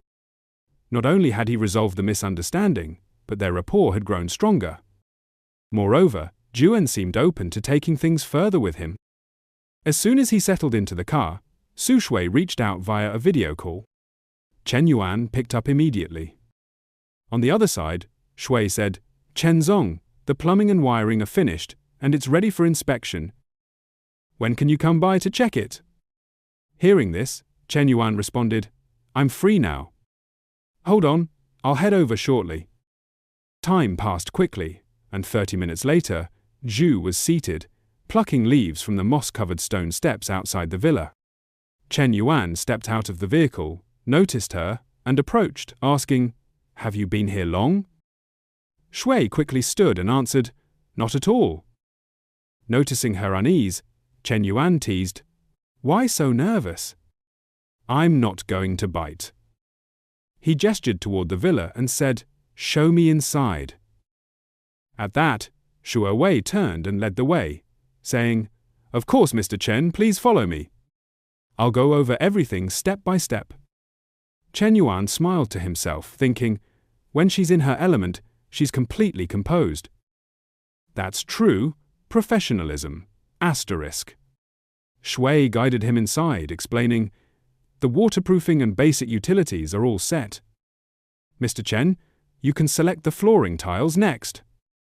Then she took him to the backyard, adding, "The garden has been designed to your specifications." Shen Yuan trailed behind, nodding in approval. "Looks good." After the inspection wrapped up, Shen Yuan said gently, "With you overseeing things, I feel confident. I'm not worried about moving in anymore. How about I treat you to dinner tonight?" Shua replied hesitantly, "I'm sorry, Mr. Chen, I have plans to head home tonight." He glanced back and asked, "What plans?" Shui lowered her gaze and said, "To cook for my mum and little brother." At that, Shen Yuan paused abruptly.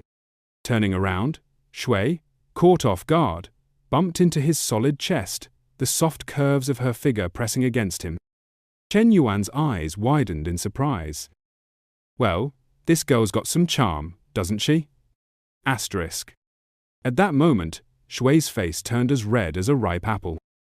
She looked up, stuttering, "Mr. Chen, you—" Before she could finish, a sudden downpour started, and the only sound around was the rapid patter of raindrops. Seeing this, Shen Yuan grinned and said, "It's pouring. Let's get inside quick." Shui's eyes widened with shock. She glanced up, thinking to herself, "Asterisk, I've never been this close to a guy before. My whole body feels tingly. Part of me wants to push him away, but he's Mr. Huan's important client. If I upset him, asterisk." Just then Shen Yuan spoke again. "Why do you keep staring? Is it because I'm good looking?" Hearing this, Jue thought, is Mr. Chen being vain or just teasing? Ugh, how do I even respond? They never taught me how to handle this in school. Asterisk. Meanwhile, Shen Yuan, observing her expression, chuckled to himself, thinking, asterisk.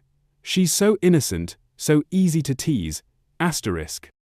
He pictured holding Shui close in his arms, her cheeks still flushed. Even as she tried to convince herself otherwise, he thought, she doesn't seem to mind my teasing. Looks like there's plenty of room to take this further. Asterisk. 30 minutes later, the sun started to dip below the horizon, painting the sky with a vibrant crimson hue following the recent downpour. Shen Yuan extended his hand to catch the fading light, glanced upward and remarked, "The rain stopped. Come on, I'll drive you home." Zui softly murmured, "Chenzong, could you kindly remove your hand from me? It's been half an hour already." Upon hearing this, Shen Yuan swiftly pulled his hand back, feigning indifference, and said, "Oh, haha, my apologies. I was just worried you'd feel chilly." Time passed quickly, and after 40 minutes, darkness was nearly complete. Shen Yuan's G63 came to a halt outside a residential complex. Shui stepped out and said, "Chenzong, this is my place. Thanks for the lift. Sorry for the inconvenience." Shen Yuan, observing her, responded, "Mind if I come up for a bit?" Carrying a few items, he trailed Shui into the complex. Surveying the surroundings, Shen Yuan couldn't help but sigh inwardly. I had a feeling her situation wasn't great, but I didn't realize it was this dire. This place looks like a crumbling structure ready to fall apart, doesn't it? Noticing his determination to follow, Shu Wei finally turned and said, "All right, you can come up, but I need to help my family prepare dinner, so I won't have time to host you." Shen Yuan replied, "Go do what you need. I'll just sit for a while and leave." As they walked by, the human-powered camera crew immediately zoomed in on Shen Yuan's G63, murmuring among themselves. One auntie inquired, "What kind of vehicle is that? It doesn't look inexpensive." The uncle beside her took a drag on his cigarette, acting knowledgeable, and said, "That's a glass car, probably costs at least 3 million yuan." Another auntie, overhearing, broke into a cold sweat at the price. "That costly? Is that young man Shui's boyfriend?" The auntie next to her laughed heartily and replied, "He's brought gifts to meet the parents at her house. I'd say it's 8 or 9 parts certain." Auntie Dai, fanning herself, smiled in agreement. This Shui has finally caught a break. She won't have to struggle anymore. But her expression quickly darkened, And she added ominously, maybe not. Rich folks care about social standing. Why would they choose a family like hers? Another auntie nodded in agreement. I think so too. Those wealthy types just toy around. Plenty of sweet, innocent girls out there. Why pick one with a deceased father, a disabled mother, and a burden to boot? The uncle nearby, overhearing their gossip, stormed off, spitting on the ground and muttering, "Tch, you two should mind your tongues and speak with some respect." Back at Chen Yuan's side, as they neared an apartment, a young boy joyfully dashed out upon seeing Shui and shouted, "Sister, you're home!" She knelt down, ruffled his hair gently, and asked, "Xiaoji, are you hungry? I'll start dinner soon." Chen Yuan, observing, asked, "Is this your little brother, Shua?" She turned and said, "Xiaoji, this is my friend. Say hi to him." "This is Su Jing, my biological younger brother." The boy, spotting a stranger, hid shyly behind his sister. Shua smiled apologetically and said, "Sorry, my brother's a bit shy." Just then, a woman with a labored gait approached, leaning on a cane. Shui hurried to support her, saying, "Mum, why are you out here?" The woman gave a warm smile and replied, "It's fine, just stretching my legs a bit." Then she asked, "Shui, who's this young man?" Shua introduced, "This is my friend Chen Yuan." Chen Yuan spoke up, "Hello, auntie." Shua's mother eyed him suspiciously, thinking, Shui's never brought a boyfriend home before. Could he be? Then she said, "Xiao Chen, you've brought so many things. You shouldn't have spent so much. Come in, sit down." Chen Yuan replied politely, "Thank you, auntie." They all entered the apartment. Shui headed to the small kitchen, saying, "Chen Yuan, make yourself comfortable. I'm going to cook dinner." Her mother turned to her son and said, "Xiaoji, go pour your brother some water." 30 minutes later, after chatting about everything from Thailand's conflicts with Cambodia to Russia's invasion of Ukraine, Shui emerged from the kitchen with several dishes and announced, "Dinner's ready, everyone. Let's eat." The food was soon spread out on the table. Xiaoji beamed at his sister and said, "Yay, your cooking's the best." Shui's mother turned to Chen Yuan with a kind smile and said, "It's just simple home-cooked food. Next time you come, Xiao Chen, I'll prepare properly and treat you to a feast." Chen Yuan smiled back and said, "You're too generous, auntie. I'm thrilled to taste your cooking." Shui's mother replied, "Really? Then eat plenty." Observing the family's circumstances, Chen Yuan felt a pang of sympathy for Shua. No wonder she's so resilient.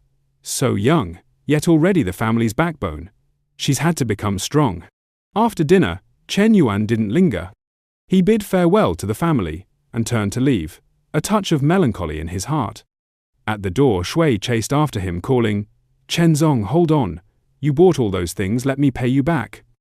As she raised her phone to scan a QR code, Chen Yuan gently took it from her hand, saying, "Let me use your phone for a second." Shua looked puzzled. "Huh?" After a few quick actions, he handed it back, waved and said, "I'm heading out. Goodbye. See you next time." Shui then noticed a notification on her phone. "ICBC, your account ending in 30 Yi, received 50.0 yuan at 1940, 2 on May 13. Stunned, she thought, he transferred 50.0 yuan to me. After a moment of shock, she leaned out the window and shouted, "Chen Yuan, wait!" Ignoring her, Chen Yuan acted as if he hadn't heard and walked to the main road. Stopping by his car, he thought, 50.0 yuan means little to me, but it could ease Shu's family's struggles for a while. I just wonder if she'll accept it no favorability points above her head. Sigh. What if she refuses it later? 5. Back in his car, his mind raced, but a faint sense stirred within him, like something lost was returning. What could it be? His phone rang, and seeing the caller, he answered, "Little secretary, go ahead." Fu Yingzi's voice came through briskly. "Boss, we've narrowed 653 applicants down to 12, 1 female, 11 males. I've sent the electronic file and the female applicants' candid photos to your mailbox." Chen Yuan replied approvingly, "Good work. Bonus for you this month." Yingzi chirped. Thank you, boss. Keep working. Call me if you need anything. Hanging up now. After the call, Shen Yuan mused. Friday's Lao Chen's birthday. Gotta pick out a gift tomorrow. After all, there's 30 million for filial piety. Lao Chen and Mother Lai are truly fortunate. Then there's Hui Hui No, Coach Lu, one night each. Perfectly balanced. A master of fairness does it this way. Back at Shui's home, as soon as Shen Yuan left, the fan-wielding auntie approached to gossip. Seeing Shui's mother, she asked, Was that young man Shui's boyfriend? Her mother replied, I'm not sure. Shui hasn't said anything. The aunt leaned in and whispered, He's clearly wealthy. That car he drives? Worth 2 or 3 million yuan. Shui's mother's eyes widened. That much? The aunt, fanning herself, chuckled. If Shui ends up with him, you and Xiaoji's lives will get better. You need to talk to her. Shui's mother's gaze grew pensive. This is a big deal for Shui's future. I don't want to burden her, forcing her to marry someone she doesn't love. She should choose for herself. The aunt added, I don't know what Shui thinks, but that young man's got feelings for her. Coming to her house like that, even if she's not interested, you should give her some advice. She left soon after. A few steps away, another woman who'd overheard spoke up. You all are dreaming too big, aren't you? He just visited for a bit, and you're already planning a romance? The fan auntie retorted, He came to her house. That means something. The other woman scoffed. Maybe he was interested at first, but seeing their situation, those feelings probably evaporated. These words reached Shui's mother's ears from behind the door, and her heart ached for her daughter. She went to the kitchen where Shui was tidying up and said, Shui, I need the truth. Shui, cleaning, looked surprised. Mum, what's up? Her mother asked directly, What's your relationship with that young man? Shui replied, He's a big client at the company. He was inspecting the site today, it rained, and he offered me a ride home. That's all. Her mother pressed, Does this client like you? Shui thought back to the afternoon, recalling Shen Yuan's odd behavior, but also the beautiful girl with him at their last dinner, likely his girlfriend. She said, I don't know. Her mother sighed, You don't know? Then she asked, What do you think of him? Shui, a bit annoyed, said, Mom, what are you talking about? He's just a client. Her mother softened, All right, I understand. You heard Aunt Zhang's gossip, right? Don't take it to heart. Your father's gone, and you've carried this family alone. Xiaoji and I owe you so much. I just want you to be happy. Don't ever feel you have to marry into wealth for our sake, okay? Shui hugged her mother gently and said, Mom, I know, don't worry. Her eyes betrayed a hint of sadness as memories of the villa flashed through her mind, bumping into Shen Yuan's chest, his arms around her from behind. Her heart stirred faintly. Meanwhile, at the Juni Hotel, in that same room, Shen Yuan and Manglu were locked in a frenzy of action again, trading moves with techniques drawn from across the globe. The next morning arrived swiftly. After a night filled with intense field combat, Manglu and Shen Yuan were still deep in slumber. The sharp ring of the phone jolted Shen Yuan awake, and he groggily picked it up. A woman's voice came through the line. President Chen, it's Fu Jiang from Guanting Decoration Company. Shen Yuan, still half asleep, mumbled, You finally got through. Is something urgent? Fu Jiangmei responded, My apologies, President Chen. Is now a good time? I'd like to discuss my student, Sui. Shen Yuan replied, All right, give me a moment. After a quick wash, he threw on some athletic wear and a baseball cap, then headed out mysteriously to meet her. Upon arriving and settling down, he asked, You called me so early about Shua. What's the issue? Fu Jiangmei handed him a matcha latte, smiling. Yesterday you sent her 50 yuan, and she sent it back, but you didn't accept it. Shen Yuan sipped the latte and said, That's true. Fu Jiangmei continued, Please don't take it the wrong way. I noticed she seemed upset at work this morning, so I asked her about it. After a brief pause, she added, Shua isn't that type of person. Your gesture might weigh heavily on her mind. She won't keep the money. Please accept it back. Shen Yuan raised an eyebrow. Is that why you wanted to meet? Fu Jiangmei looked slightly embarrassed and said, 04. President Chen. Shua isn't after money. If you're interested in her, you'll need to try harder. Chen Yuan's gaze turned thoughtful. That wasn't my intention with the money, he said, waving it off. But fine, I'll take it back. He tapped his phone to accept the transfer. A notification popped up. Industrial and Commercial Bank, your account ending in 30X, received 200 yuan at 9:42 a.m. on the 14th. He sighed. She even added 200 yuan, probably for what I bought her yesterday. Stubborn girl. Turning to Fu Jiangmei, he asked, has Wan Sheng been sending Shua to entertain clients with drinks at other projects lately? She shook her head. No, President Chen, rest assured. She's only overseeing your construction site. With that, Chen Yuan took a sip of his latte and stood. All right, thanks for your time. I'll head out. As he left, Fu Jiangmei reflected deeply. If Shua and Shen Yuan got together, her life would be comfortable, and her family's situation would change dramatically. But she's so stubborn and independent. Girls like her are rare these days, with so many chasing shortcuts. Back in his car, Chen Yuan's phone rang again. Yu Chang's soft voice came through. Chen Yuan, are you free tonight? Want to grab a drink at a cafe? He grinned. I'm free. Come over to my place. Yu Chang hesitated. My husband might be home this evening. 05. The thrill of danger surged through Chen Yuan, and he cut in. Doesn't that make it more exciting? After a moment, Yu Chang said, All right, come over. With a mischievous tone, Chen Yuan replied, I haven't eaten yet. I need a full stomach to fix that air conditioner.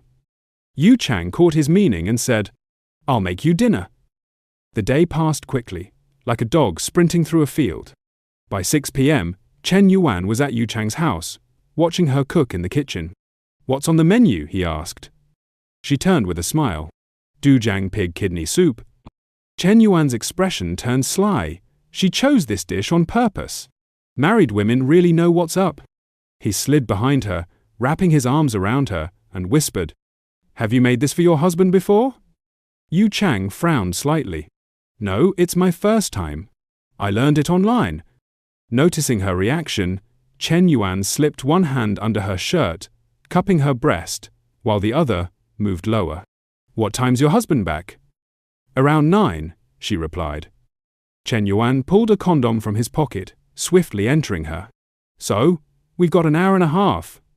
It felt tight, and Yu Chang turned, her voice tinged with surprise. It feels different today.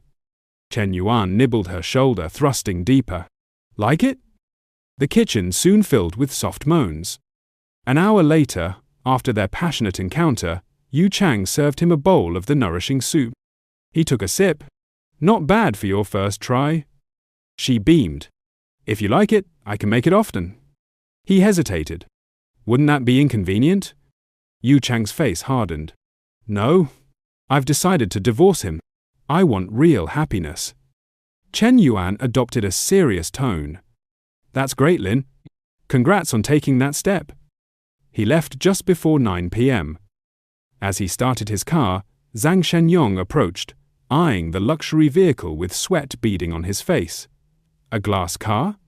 Nobody in this neighborhood drives something like this. Recognizing Chen Yuan, he froze. Wait, isn't that the rich guy who bought a car from Chen Na and is bankrolling her? What's he doing here? Grumbling, he headed inside. Seeing Yu Chang sipping soup, he said cheerfully, Wow, you made soup for me? You're getting so thoughtful. Yu Chang smirked inwardly. Sorry, Dang, this isn't for you. Note, search Wu Dang online for context. Before she could respond, Zhang poured himself a bowl and asked, Why's the air conditioner off? It's hot. Why use this fan? We're not that broke. Yu Chang replied, It's not hot. She chuckled to herself. You're overthinking.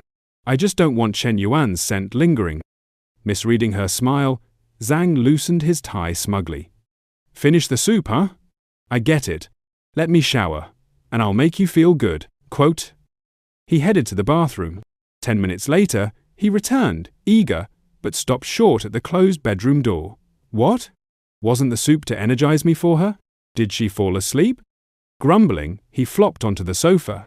I gave you a chance, but you didn't take it. I'll save my energy for a younger girl tomorrow. The next morning, on the school field, a crowd of attractive students gathered. Fu Ying surveyed them with satisfaction, thinking, based on Chen Yuan's advice, I tweaked the original plan 11 times. Now, we've got 2 male students, and mostly campus beauties, like senior Yayan from the flight attendant class. At 1.75 meters tall, Yayun was a heartthrob. Fu Ying's gaze shifted to a graceful girl. Junior AI20, the little hot devil, caused a stir on arrival. Then, to a girl in a cosplay outfit, Zhang Man, the female neuro of Star Origin City, with her Mizi cosplay and 200 Douyin followers. Little dragon girl Long Jinghan observed, feeling underdressed. I miscalculated. Competing with them is intense. Yanong, the class monitor from Chen Yuan's international trade class, eyed the female students warily. This doesn't feel like a startup. It's a harem audition. I thought Chen Yuan liked the business plan. I'm such an idiot. Annoyed, he thought, why am I on this shortlist for his harem? That jerk Chen Yuan is playing dirty. Fu Ying, hands on her hips, smirked with satisfaction, thinking, now, it's time for the boss to shine. Observing Yansong standing uneasily among a cluster of attractive girls, a male student approached to strike up a conversation. Greetings, classmate. I'm Mojin Wong. It's great to finally meet another townsmith. Just then, Chen Yuan strolled over and, spotting Yansong, immediately remarked, Class monitor, I didn't think you'd need to launch a business too. Yansong responded with a wry smile, President Chen, I come from a humble background. Naturally, I must grab every chance to climb up right now. The girls noticed Chen Yuan, their faces glowing with admiration. It's Chen Yuan! Chen Yuan's here! Chen Yuan then turned to Zhen Wang. I recall your name is Moz? Eagerly, Zhen Wang corrected, Boss, it's Mo Zhen Wang. Chen Yuan went on, you two made it through the initial round because your startup ideas are grounded, not lofty or unrealistic. After all, starting a business and opening a shop on campus requires aligning with students' needs for food, clothing, shelter, and transport. He then asked, I remember you two, one's planning a fried food shop, the other a fruit shop, correct? Zhen Wang quickly nodded. Yes, exactly. Mine's the fried food shop. Chen Yuan grinned. There's no fried food shop on campus yet. You filling that gap is smart. If the flavor's good and prices are fair, business will thrive. Plus, the startup base's location is right beneath the girls' dormitory. So, class monitor, your fruit shop has great potential too. Hearing such praise, Zhen Wang couldn't help but feel elated inside. He thought to himself, sounds like we're definitely in. Nearby, Yan Song gave a faint nubile smile. With the current male-to-female ratio, our project might just be a token entry. If the startup base were all women, the public would lose it. Chen Yuan's tactic to dodge criticism is clever, but I'm fine as long as I secure the funding. At that moment, Chen Yuan turned to Zhen Wang and asked, Student Mo, I saw on your application that you've worked as a social media influencer. Zhen Wang replied, in simple terms, it's like an online water army. Chen Yuan raised an eyebrow. Do you have a team? Zhen Wang scratched his head, grinning sheepishly. Yeah, I've got a chat group with over 100 people. We've collaborated a few times. Organized. Chen Yuan raised a hand to cut him off. All right, enough. You two head back. I've still got to interview the female students. Zhen Wang thought to himself, once I've got my own company, who knows? I might tap into those resources of Mo Zhen Wang. 2 hours later, after navigating a crowd of charming girls, Chen Yuan returned to his office on campus. Watching Ying Zed haul a stack of documents to the desk, he praised, Little secretary, you're doing great work. I had no expectations, but there are actually some top-notch ones, both stunning and sharp. Ying Zed smiled and responded, Working for the boss, I've got to give my all. Just then, a knock echoed from the door. Knock, knock, knock. Ying Zi, went to answer it. To her surprise, Long Jing-han stood outside. "Junior, the interviews are done. Is there something else?" she asked. Jing-han replied softly, "Senior, I need to speak privately with President Chen." Ying-zi hesitated, glancing at Shen Yuan and whispering, "Boss, what do we do?" Shen Yuan said, "Step outside for now." Ying-zi exited, and Jing-han entered, gently shutting the door. Shen Yuan spoke first. "Go ahead, what's up?" Jing-han faltered, then asked anxiously, "Senior, have I been cut?" In her mind, she replayed the interview, thinking Chen Yuan's attention was mostly on those two. He barely glanced at me. Chen Yuan responded, "The final list comes after the re-examination." Jing-han pressed, "Do I have a shot?" Chen Yuan gave a sly smile. "Haven't I already given you one?" Jing-han thought, "He's right. Being let back in here is the chance." She spoke earnestly. "Senior, I hold a primary accounting certificate and an international CPA. I'm also working on a primary economist certificate. I lack real-world experience, but tasks like cashier duties, financial reporting, organizing transaction data, and calculating costs for the startup base are well within my ability." Chen Yuan replied, "Wouldn't an experienced accountant handle those better?" Jing-han froze, unsure how to respond. In her head, she thought, guys chasing me could line up from the school's front gate to the back, but they're all broke and pitiful. None are worth my time. After 2 years, I finally found a catch like Chen Yuan. You only get so many chances in life. If I don't act now, when will I? I, Long Jing-han, will make him mine. With that, she stepped forward, kissed Chen Yuan's cheek, and said in a sultry tone, "I'm sure I'm prettier and have a better figure than some old accountant." She grabbed his tie, eyes brimming with hope. Chen Yuan smirked to himself. She's right. Accountants are a dime a dozen, but one who's gorgeous and has a killer figure? Rare. Seeing no reaction, Jing-han played her final move, unbuttoning her shirt to reveal her generous cleavage and asking, "Senior, what do you think?" Chen Yuan grinned smugly. "You make a compelling point." As she finished speaking, Jing-han pulled his hand to her, whispering softly, "Chen Yuan." They lunged into a fiery, passionate kiss. In the cramped office, a heated encounter unfolded, with only stifled moans and frantic cries audible outside. Whatever happened, 40 minutes later, a pile of crumpled tissues sat in the trash can. The contest was over. Chen Yuan looked at Jing-han, who was fixing her clothes, and said, 0, 4, be mine, and I'll make sure you're never wronged. He thought secretly, can't believe this little dragon girl was still a virgin. Then he added, let's go shopping this weekend.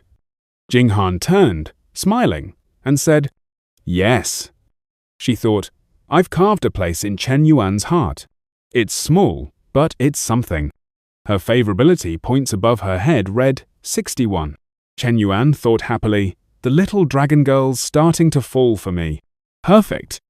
10 minutes later, Jing-han, sore from the ordeal, limped out of the office, murmuring, ow, it hurts so much. Ying-zed rushed to support her, saying, Jing-han, why put yourself through this? Jing-han, with a content expression, replied, Senior sister, I'm fine. I've never felt this truly happy. Back in the office, after Jing-han left, Chen Yuan pulled out his phone, scrolling and muttering, tomorrow's Friday, Dad's birthday. Let's check the gift I pre-ordered for him. How's that car coming along? Can't play favorites. The gold jewelry Mom loves needs to be sorted too. Tomorrow, I'll make sure they both have a blast. Time skipped to the next day. The Chen family stood gathered outside a car showroom. Chen Yuan's younger sister, Xuan, saw the car her brother gifted their dad and ran over, looping her arm around his, pouting, Dad's car is so cool. I want one too. I can take my driving test over summer break. What do you say, big brother? Chen Yuan smiled. No problem.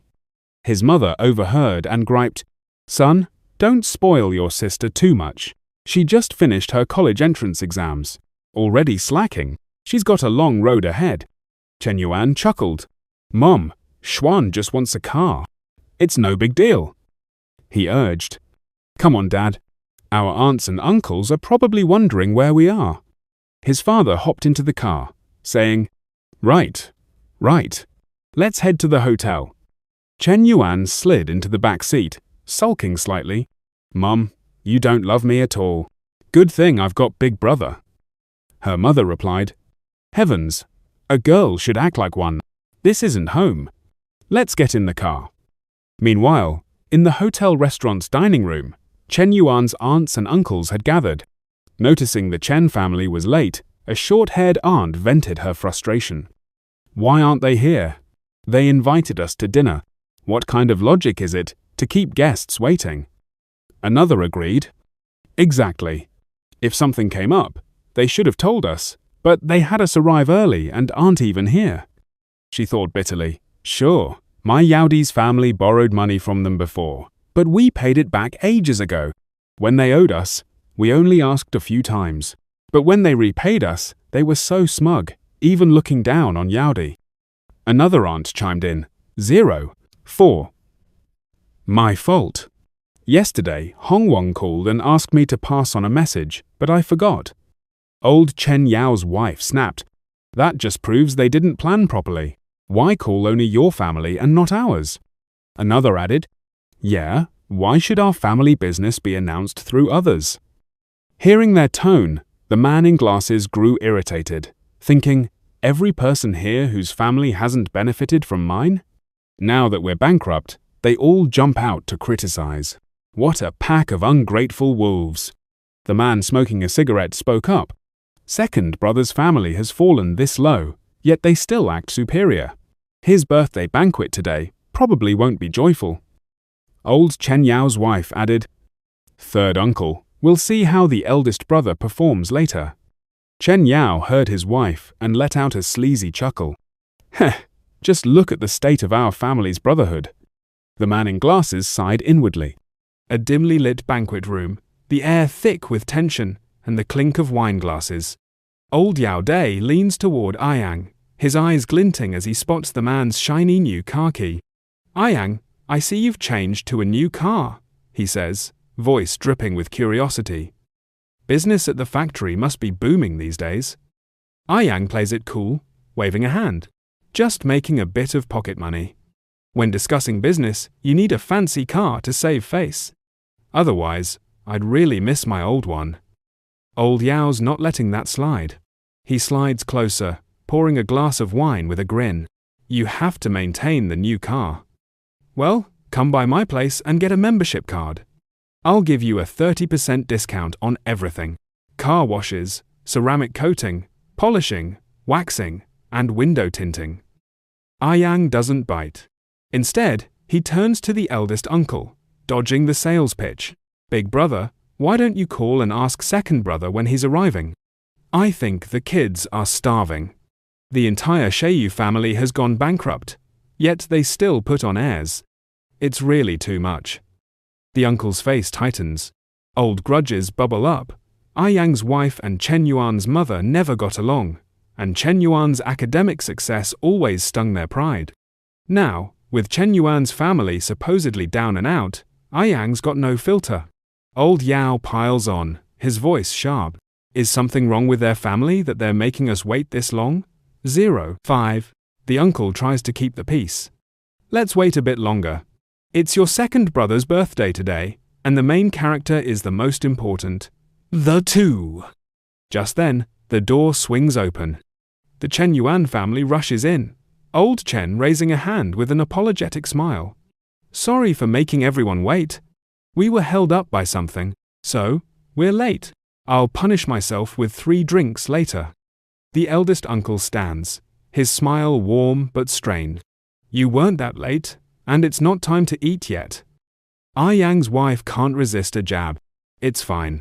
No one will die from being hungry for a little while anyway.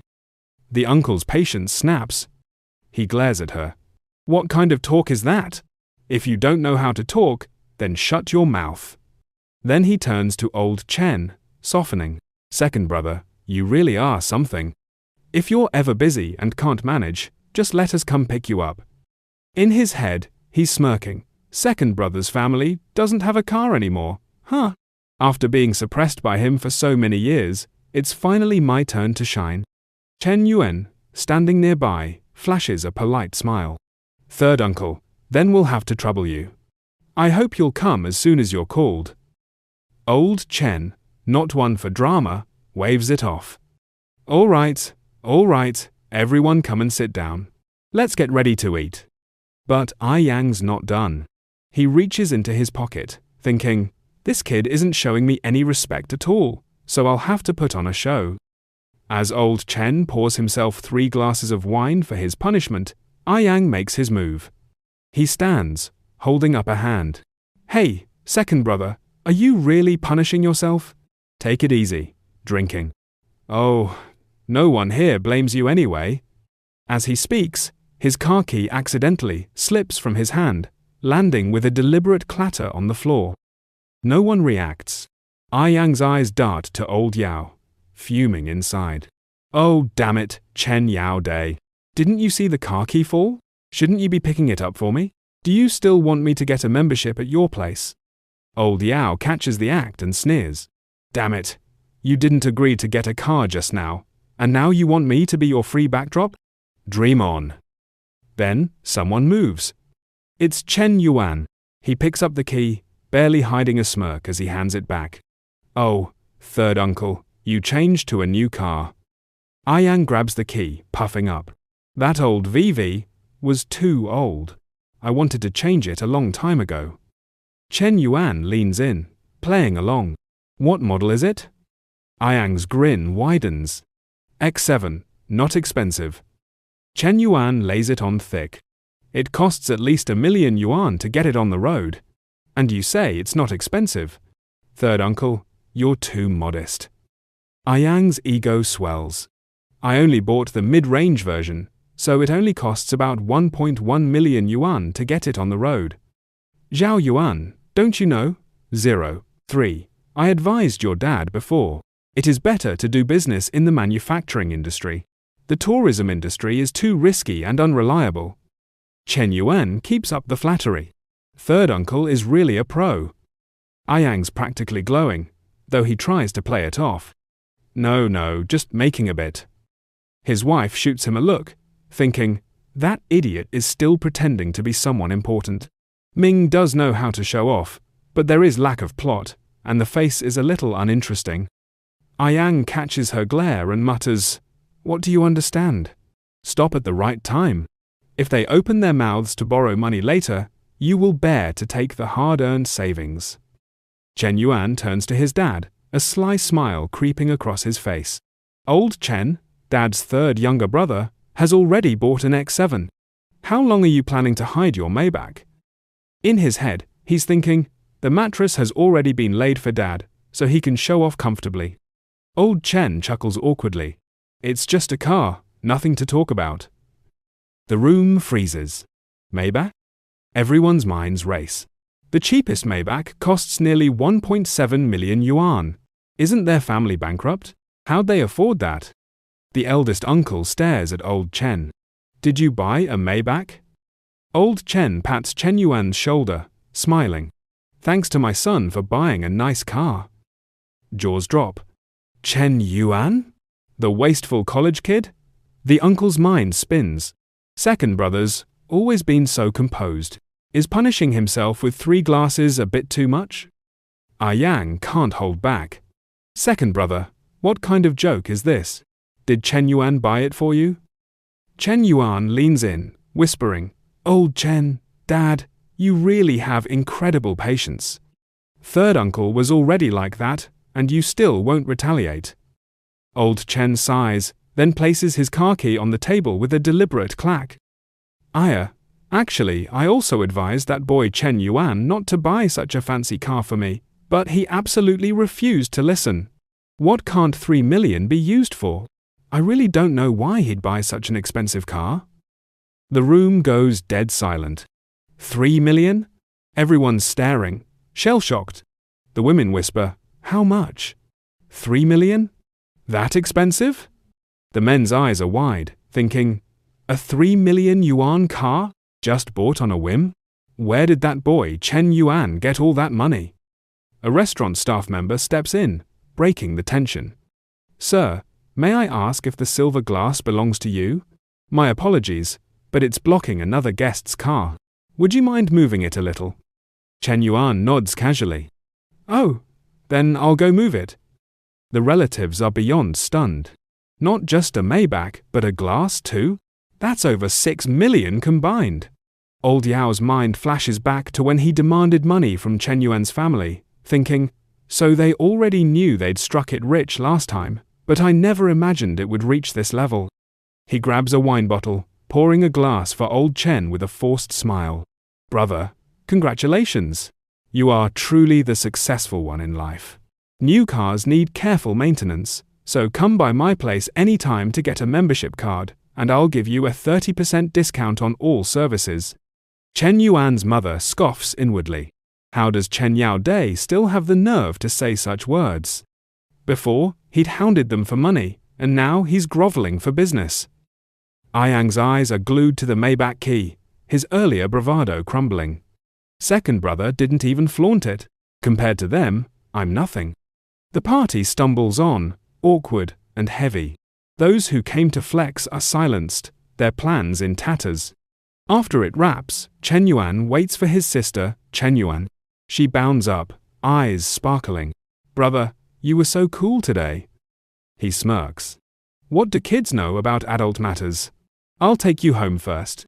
I have important things to do later. Shen Yuan pouts. Brother, I'm so bored at home. I want to go out with you. What important matter of yours could possibly surprise me anymore? He laughs. Indeed, no one understands me better than my little sister. All right, I'll take you to visit your sister-in-law. They pull up to Chena's coffee shop, a sleek luxury car parked out front. Chenawan's eyes widen. Brother, this car is so cool. How much does one cost? Shen Yuan's voice is calm, almost bored. The on-the-road price is 2.73 million yuan.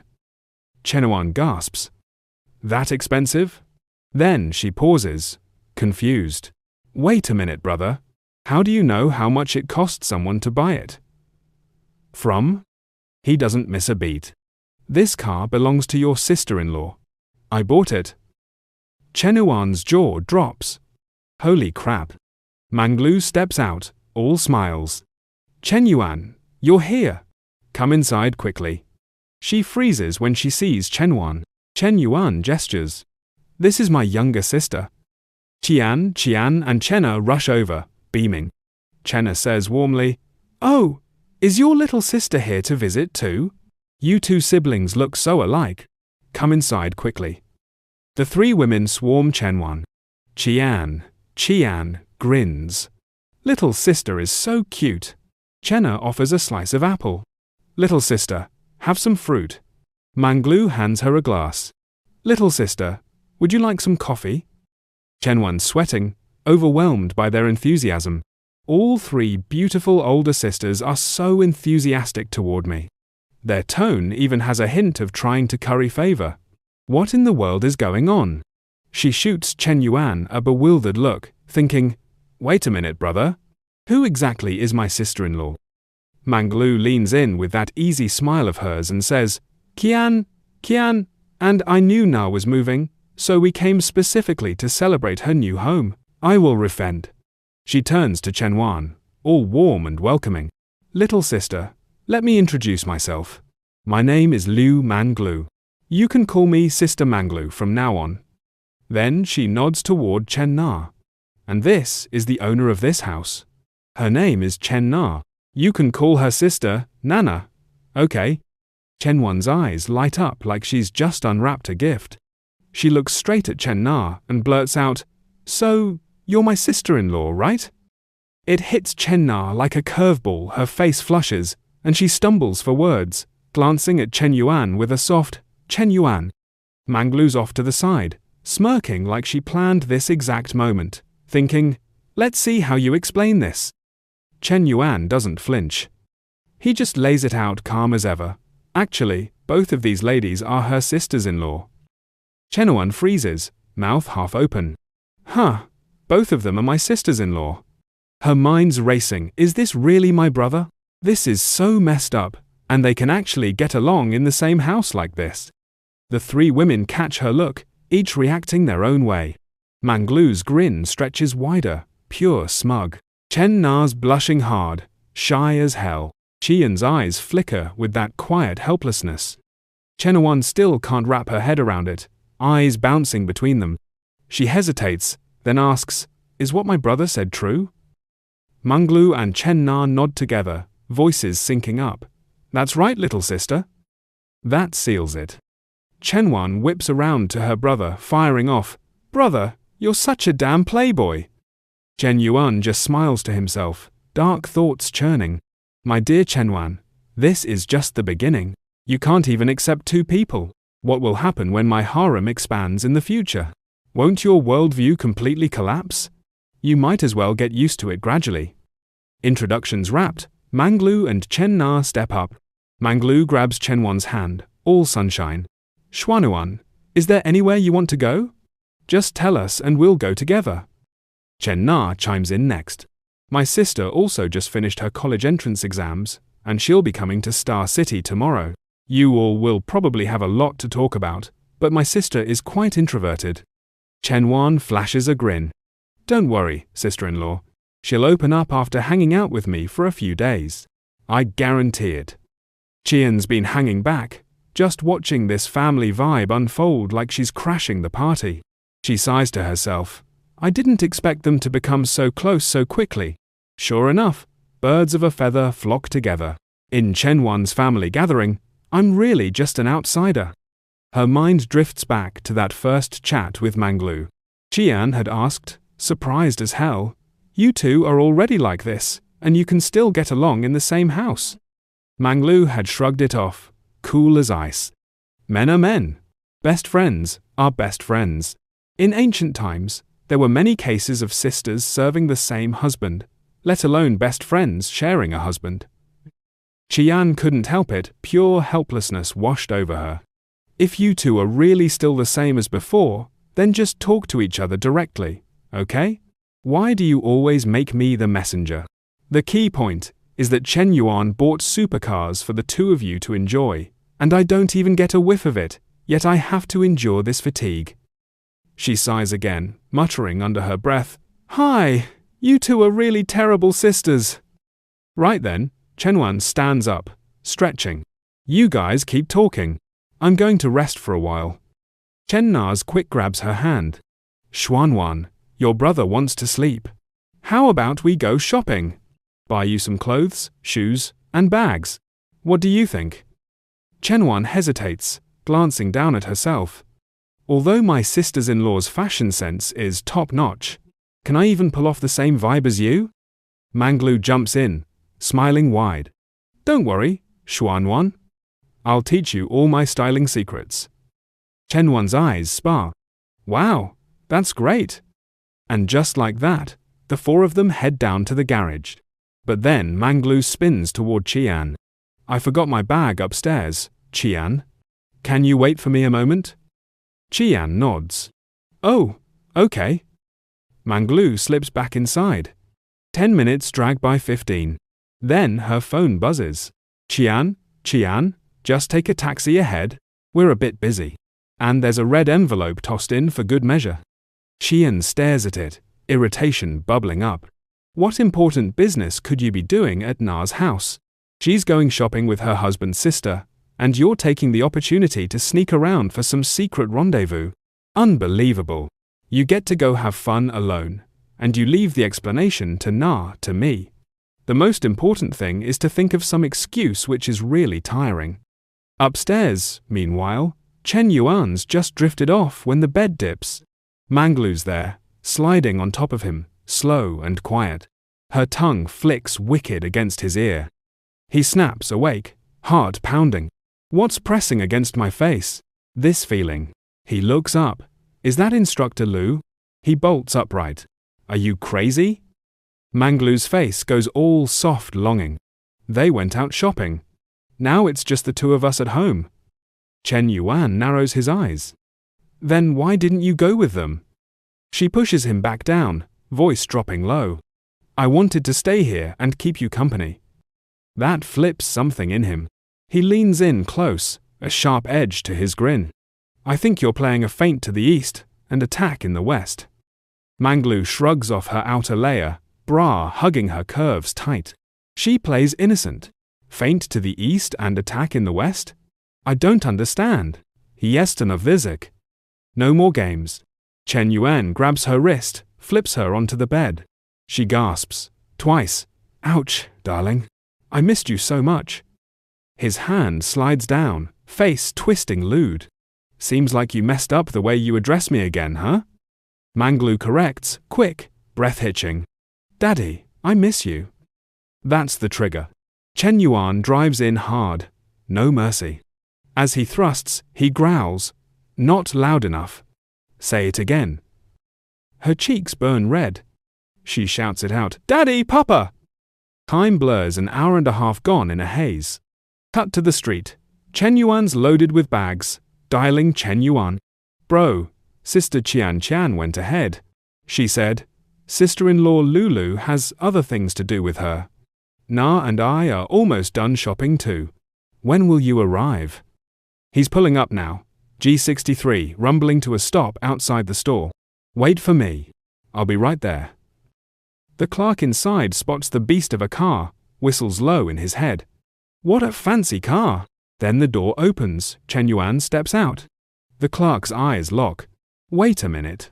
I'm impressed with that boy. Memory clicks. Let me think back. In his memory, the image of Chen Yuan quickly appeared. The time he bought a bag for Li Hao. I remember now. It's that kid who came to me 3 months ago to withdraw cash. He drained all the money from Huabei, credit cards, and stuff, then ran to the Guojin shopping center to buy a bag, and even thanked me profusely when he left. Clerk's mind spins wild. That guy hasn't even met for a month, and he's already driving a G-Class. How did he make money so fast? Did he go to the Golden Triangle or Northern Myanmar to do big business and strike it rich at this time? Outside, Chen Yuan's linking up with Chen Na and Chen Wan, eyeing the hall.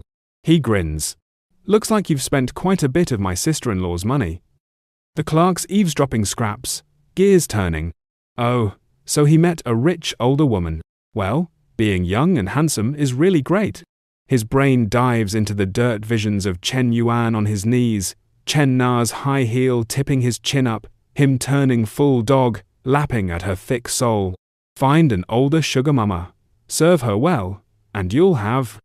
Seeing the pile of things the two sisters brought out, Chen Wan asked, beads of sweat forming on his forehead. Why did you buy so much? Chen Yuan replied, It's not like I wanted to, it's just that sister-in-law was too enthusiastic. Hearing them talking, Chen Na stepped forward to smooth things over, saying with a bright smile, is going to college soon. Of course, she needs new clothes and bags. I also bought some small gifts for uncle and auntie.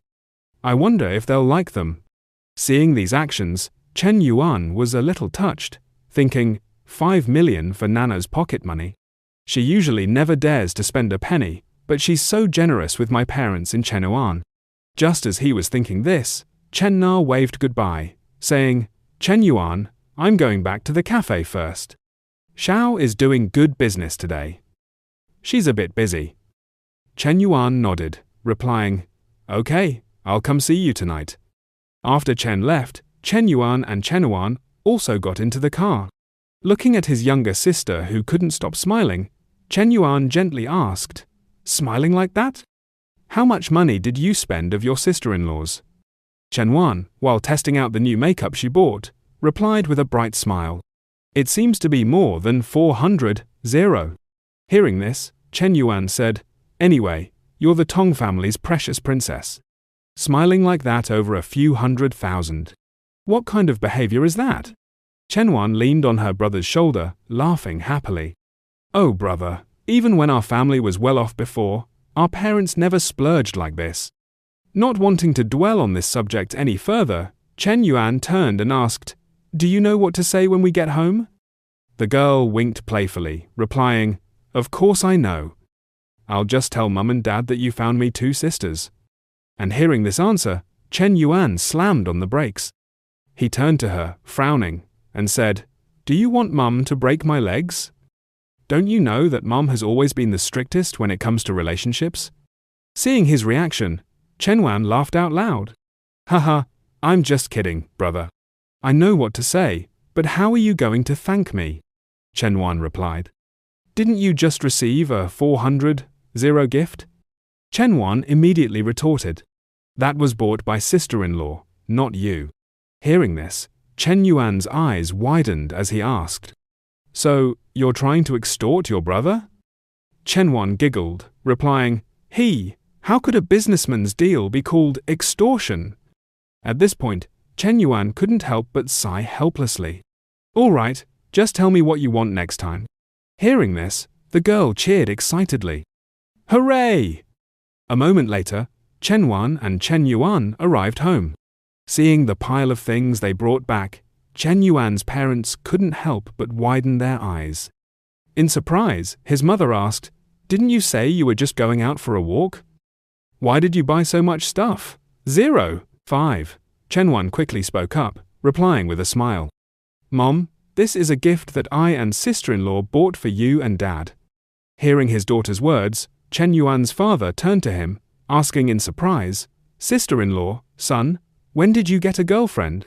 In contrast to his worried expression, Shen Yuan's mother smiled brightly and eagerly asked, "What's her personality like?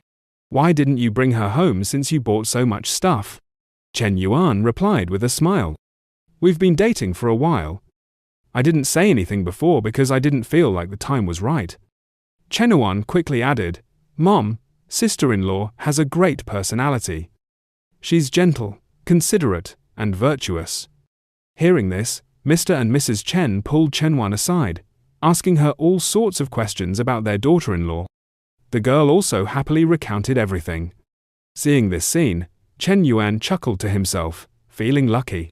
Luckily, Shen Yuan is here, or I definitely wouldn't have been able to handle it. Next, there are many things to do. Tomorrow, I have to pick up my sister-in-law, Shen Yu. This weekend, I have to go shopping with my consultant. And I also have to take my junior classmate, Xia Long Yu, to get a consumer rebate. Next week, the re-evaluation exam will begin at the entrepreneurship base. Once the project is approved, I can receive Tongdaji's mysterious reward. I'm really looking forward to it. Time flew by quickly to 10 p.m. Shen Yuan had now arrived at Chen Na's new home. As soon as she opened the door, he said, "Na, I have to pick up Shen Yu tomorrow. Can I sleep here tonight?" The girl agreed, replying, "Okay, I just learned a few new things. I've always wanted to try them out with you." Saying this, she took Shen Yuan's hand and led him inside. Seeing this, he asked enthusiastically, "What new things?" "Na, tell me, I'll wake up immediately." Chen Na smiled, replying, "Wait for me a moment." Saying this, she went to the refrigerator, taking out a glass of ice water and a glass of hot water, placing them on the bedside table. Seeing this, Shen Yuan's eyes widened as he asked, "Ice water and hot water? Na, are you planning on not letting me sleep tonight?" The girl didn't reply, drawing herself in, kneeling on the ground. Seeing her next actions, Shen Yuan was even more shocked. "Wait, this island?" Chen Na looked up and asked, "Can you feel it?" Shen Yuan replied, "Na, how could I just feel it? I almost couldn't control myself." Hearing this, Chen Na didn't say anything more. She raised both hands, opening her mouth wide, focusing on what she was enjoying. As for Shen Yuan, he could only close his eyes tightly, enjoying the experience. And so, another night of guerrilla warfare passed. The next morning, the two had arrived at Chen Na's house to pick up Shen Yu. Watching her daughter leave, Chen Na's mother carefully instructed, "Help your sister out a lot at her place. After all, your sister is busy with work."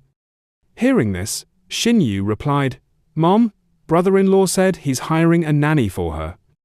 There's nothing she has to do herself." Hearing her daughter's words, Chen Na's mother immediately reminded, "A nanny? No need to waste money. We can do things like laundry and cooking ourselves. Shen Yu, you need to be more understanding and help your sister share the burden."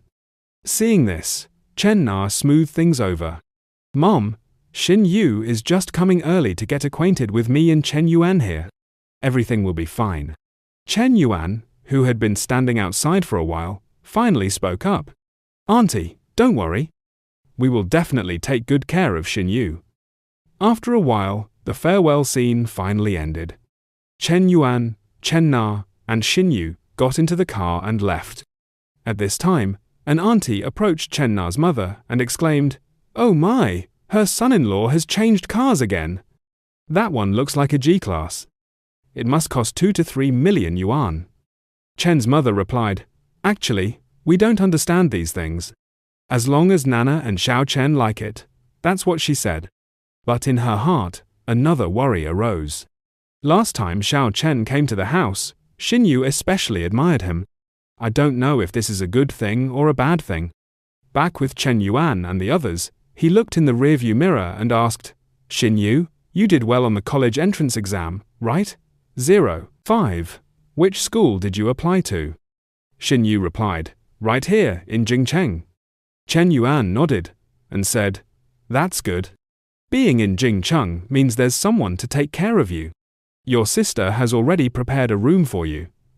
Hearing this, the image of her sister and Chen Yuan playing charades flashed in Shen Yu's mind. "A room at my sister's house. Then I can."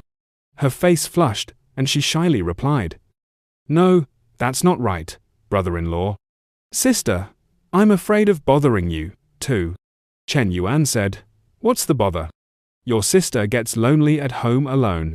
You should come and stay with her." Chen Na added, "That's right. Your brother-in-law isn't home often." At this time, Shen Yu was intently looking at Chen Yuan, her eyes filled with infatuation, as she thought, "Brother-in-law isn't that much older than me. He speaks to me so gently, and my parents are respected by the neighbors because of him. The family has completely changed, but why do I feel my heart racing when I see brother-in-law today?" Along with that, a number 60 began to appear above her head, indicating her favorability. Seeing this, Chen Yuan couldn't help but break out in a cold sweat, thinking to himself, "Why is favorability appearing? Has this girl developed feelings for me, or is she trying to seduce me into committing a crime?" A moment later, the car arrived. After dropping Shen Yu and Chen Na off, Chen Yuan lowered the car window and said, "Na, take Shen Yu out to play. I have work to do. Don't wait for me for dinner." Chen Na waved goodbye and replied, "I know. Go to work." A moment later, Chen Yuan arrived below Li Jia's apartment. As soon as he entered the parking lot, he saw an idiot parking attendant standing there talking on the phone. He didn't know what the other side was saying, but he kept rattling off, "Mang, give me another chance. I just made a mistake that any man could make. Don't be like this. I didn't even want to that time. How about this? Mang, come downstairs. Give me a chance to explain in person." Overhearing this, Chen Yuan immediately understood, thinking, "So, he's Li Mang's ex-boyfriend. No wonder Li Mang is so angry about men cheating. He's the one who caused her to scold someone at the club last time. He's already a jerk, and he's still clinging to her after the breakup." Thinking of this, an idea popped into Chen Yuan's head. "Then I have to help Li Mang out of this trouble. Although I don't expect her to be grateful, the advisor will understand my feelings. After all, loving someone means loving everything about them." Just as he thought this, the young man outside honked his horn loudly and cursed. "What kind of parking is that? You're blocking my car." Chen Yuan was speechless, thinking, "What's with the temper? It's already impolite to take up 2 parking spaces, so I'm too lazy to be polite." Thinking this, he lowered the car window and said, "So what if I parked here? 05. I'm blocking you. So what? Anyway, the car inside isn't mine." The other guy retorted, "You're blocking my car and you're still being loud just because you have money." Without further ado, Chen Yuan went straight to the point and asked, "Are you Li Meng's ex-boyfriend?" The other guy was stunned and asked, "Who? Who are you?" Chen Yuan replied, "Guess who I am." Hearing this, the other guy immediately got out of the car, raised his neck, and said, Could it be that you are Li Meng's current boyfriend?" Hearing him ask this, Chen Yuan didn't answer, letting him make up his own story. After a while, the other guy continued, "Good. No wonder she wouldn't see me, so she's hooked up with a sugar daddy. But Li Meng has such a bad temper. You two won't have a good ending." He lightly adjusted his glasses and sneered. "You still don't know, do you? Li Meng dated me for 2 years, and she still hasn't found a boyfriend because she can't forget me. So even if you are with her now, you won't get a complete Li Meng." In his heart, he evilly thought, "What? Are you disgusted yet?" Hearing the words he had just said, Chen Yuan thought uncomfortably. This guy is so funny. Isn't this the trick I used to mess with Hojun's mind right in front of the school gate? Compared to me, this guy's tricks are much worse. Thinking this, he said, "It's okay. I never wanted to have a complete her. I'm very content. Having her body is enough." He attacked the opponent, but was attacked in return. Hearing these words, Li Meng's ex-boyfriend immediately imagined the two of them making love, his face stunned on the spot. "What? She and you already ready?" As Chen Yuan heard his ex-girlfriend Li Meng's words, he nudged his glasses up and quipped, "Well, isn't that as clear as day?" His casual tone only fueled Yuban's bitterness. Yuban's mind churned with memories of his college days, pining for Li Meng for 2 whole years, only to lose her to this guy. He'd hoped she was single because she still thought of him. Man, she's colder than a stray pup in the rain, he thought sourly. Just then, Chen Yuan waved enthusiastically, shouting, "Counselor, over here. Yo, this way." Lai Xiao approached, her face tight with annoyance. "Hold your horses," she snapped before striding over to Yuban.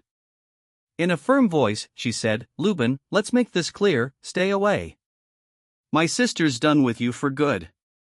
Without missing a beat, she turned to Chen Yuan. "Come on, Chen Yuan, let's roll." Yuban stood there, jaw dropped. "Wait, what? Aren't you Li Meng's boyfriend? Why's it vibe like you're cozy with her sister instead?" Chen Yuan spun around, flashing a cheeky grin. "Don't poke your nose into rich folks' drama. Ever heard the saying, a good meal can charm even the ghosts of the past? Catch you later, small-town champ." As Chen Yuan and Lai Xiao hopped into a car, Yuban was left reeling. Seriously? This is nuts. He thought, fuming. Money lets you play by your own rules, doing what others can only dream of. The ultimate flex? One guy, 2 sisters. Wild. Back with Chen Yuan, Lai Xiao spun around, eyes narrowed. "Chen Yuan, what's with that 2 sisters, 1 husband nonsense?" He scratched his head, chuckling awkwardly. "Counselor, I was just making sure that loser leaves your sister alone. If he's bugging your sister-in-law, doesn't that mess with your vibe too?" Lai Meng's cheeks turned pink. "Quit spouting gibberish. Who's your sister-in-law? I haven't signed up for anything with you yet. But, honestly, after that stunt, he'll probably steer clear of me for good. Without him, I'll shake off the gloom in no time." Chen Yuan grinned. "Alright, let's drop that buzzkill. Counselor, how about we hit Guijin for some shopping, then grab dinner and catch a flick?" Lai Xiao frowned, hesitant. "Guijin's too pricey. I can't swing that. Dean's more my speed." Chen Yuan waved off her concern. "Pricey, cheap, what's the difference? I've got it covered." Lai Meng shook her head quickly. "No way. I'm not spending your cash. You already got me that fancy bag." Not missing a beat, Chen Yuan cooked up an excuse. "Actually, my sister's birthday is coming up. I want to surprise her, so I need your help picking a gift at Guijin. Lai Xiao raised an eyebrow, surprised. For real? Yup, Shen Yuan said, smirking. Totally. She nodded, setting a boundary. Fine, but if you try to sneak a gift for me, I'm not taking it. Shen Yuan chuckled. Deal. Yeah, right, he thought slyly. Once we're there, I'll find a way to make you take it. Time zipped by, and soon Shen Yuan and Lai Xiao were browsing a chic boutique at Guijin. As Lai Mang eyed the displays, the saleswoman beamed. Hey, if something catches your eye, try it on. Shen Yuan jumped in, all enthusiasm. Yeah, go for it. If you like it, slip it on. Lai Xiao didn't hesitate. Alright, miss, could you grab this dress in size S for me to try? The saleswoman, eyeing Lai Xiao's curves, thought, size S? With that chest? M might even be a stretch. She returned with a dress, saying, Here you go, give this a whirl. She guided Lai Xiao to the fitting room, adding, If you need me, just holler. As Lai Xiao stepped inside, Shen Yuan's phone buzzed. He picked up, surprised. Counselor, what's up? Her voice came through, flustered. Shen Yuan, the zipper's stuck on this dress, and the saleswoman's not around. Can you get her? Shen Yuan stood, grinning. No need to bug her. I've got this. Hang tight. He strolled into the fitting area. Turn around, I'll fix it. Lai Xiao's eyes widened, and she clutched her chest. Whoa, stay back. Shen Yuan sighed dramatically. Relax, I'm just zipping you up, not stealing your snacks. She turned reluctantly. Fine, make it quick. As he tugged the zipper, Shen Yuan couldn't help but admire her bare back. Counselor, your back's so stunning it could star in its own movie. Lai Xiao huffed. Shen Yuan, zip it, literally. He pulled the zipper, sneaking a playful graze along her back. Patience, counselor. Rush this, and we'll owe the store a new dress. Can't afford to snap it like a bad joke. Lai Xiao gasped. Shen Yuan, knock it off. There are people outside. He leaned closer, whispering, Quick question, you prefer teacher or counselor when I'm being charming? Her face flushed. Don't call me either. Just use my name when we're, hanging out. Before she could finish, Shen Yuan playfully snapped her bra strap, making her jump. Shen Yuan. He pulled her into a tight hug. Lai Xiao, first time calling you that. Feels special, right? I'm locking this moment in my brain. They stood there for 5 minutes, lost in the moment, until Lai Xiao snapped back to reality. Enough. If you keep this up, I'll. Shen Yuan let go, covering his eyes with one hand and giving a mock pat to his trousers. Alright. Playing with fire's getting me burned. It's, tense down there, and I can't exactly fix it in a fitting room. Lai Xiao turned away, exasperated. Just zip me up and get out. He coughed, stifling a laugh. Got it. But as he tried the zipper, he hit a snag. Lai Xiao, your curves are too much for this size M. It's not budging. Her face went red. So that's what you were doing? Out. She shoved him toward the door. Shen Yuan stumbled out, dazed, muttering, What just happened? Lai Xiao returned the dress to the saleswoman, who asked, Not the right fit? Want to try another? No, thanks, Lai Xiao replied curtly. The two left, leaving the saleswoman puzzled. Why the grumpy face? If you don't want it, just say so. Outside, Lai Xiao glared at Shen Yuan. Do that again, and I'm done. He gave a sheepish smile. Okay, I'll behave. Scout's honor. He grabbed her hand, adding, Next time, I'll keep it chill. Promise. Her heart softened, and her affection for him ticked up to 75 points. Shen Yuan smirked to himself. Shameless moves really do work wonders. Nearby, a few women in a handbag shop spotted them. One gasped, "Is that Mr. Chen? New girlfriend already? This guy's smoother than a sunny day."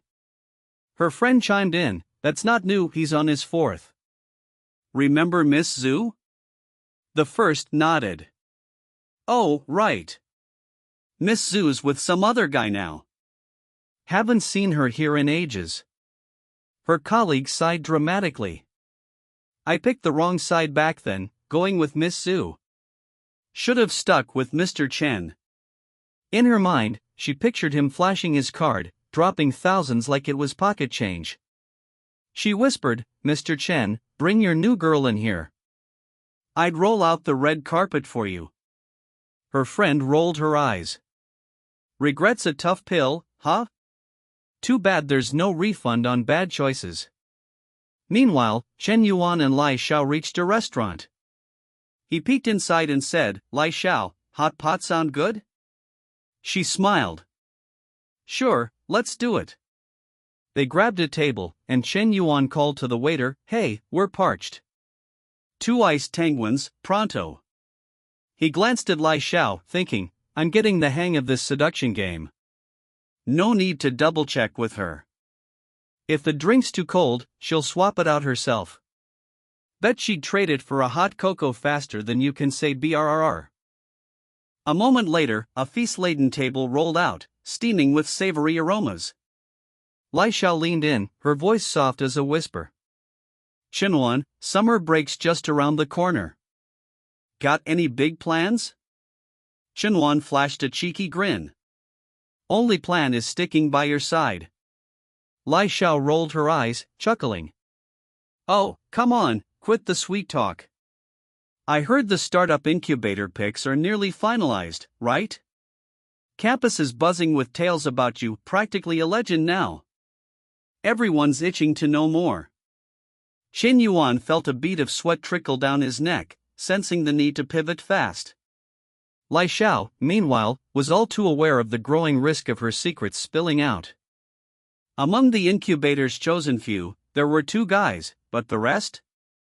Absolute stunners of the school. He shrugged, playing it cool. "Not my thing, honestly. I don't keep up with the gossip." Then, shifting gears, he added, "Oh, by the way, that textbook you lent me? I've got all the key points locked in my brain." Lai Xiao's eyes widened. "All of it? Already? That's, like, superhero-level memory." Shen Yuan nodded, smirking. "Yup. Oh, and do I need to tackle the HR management course too? Got that textbook handy?" Lai Xiao nodded. "Yeah, I've got it." Seizing the moment, Shen Yuan said, "Perfect. I'll swing by your place tonight to grab it." Lai Xiao blinked, surprised. "Tonight? That's quick." Shen Yuan's eyes twinkled with mischief.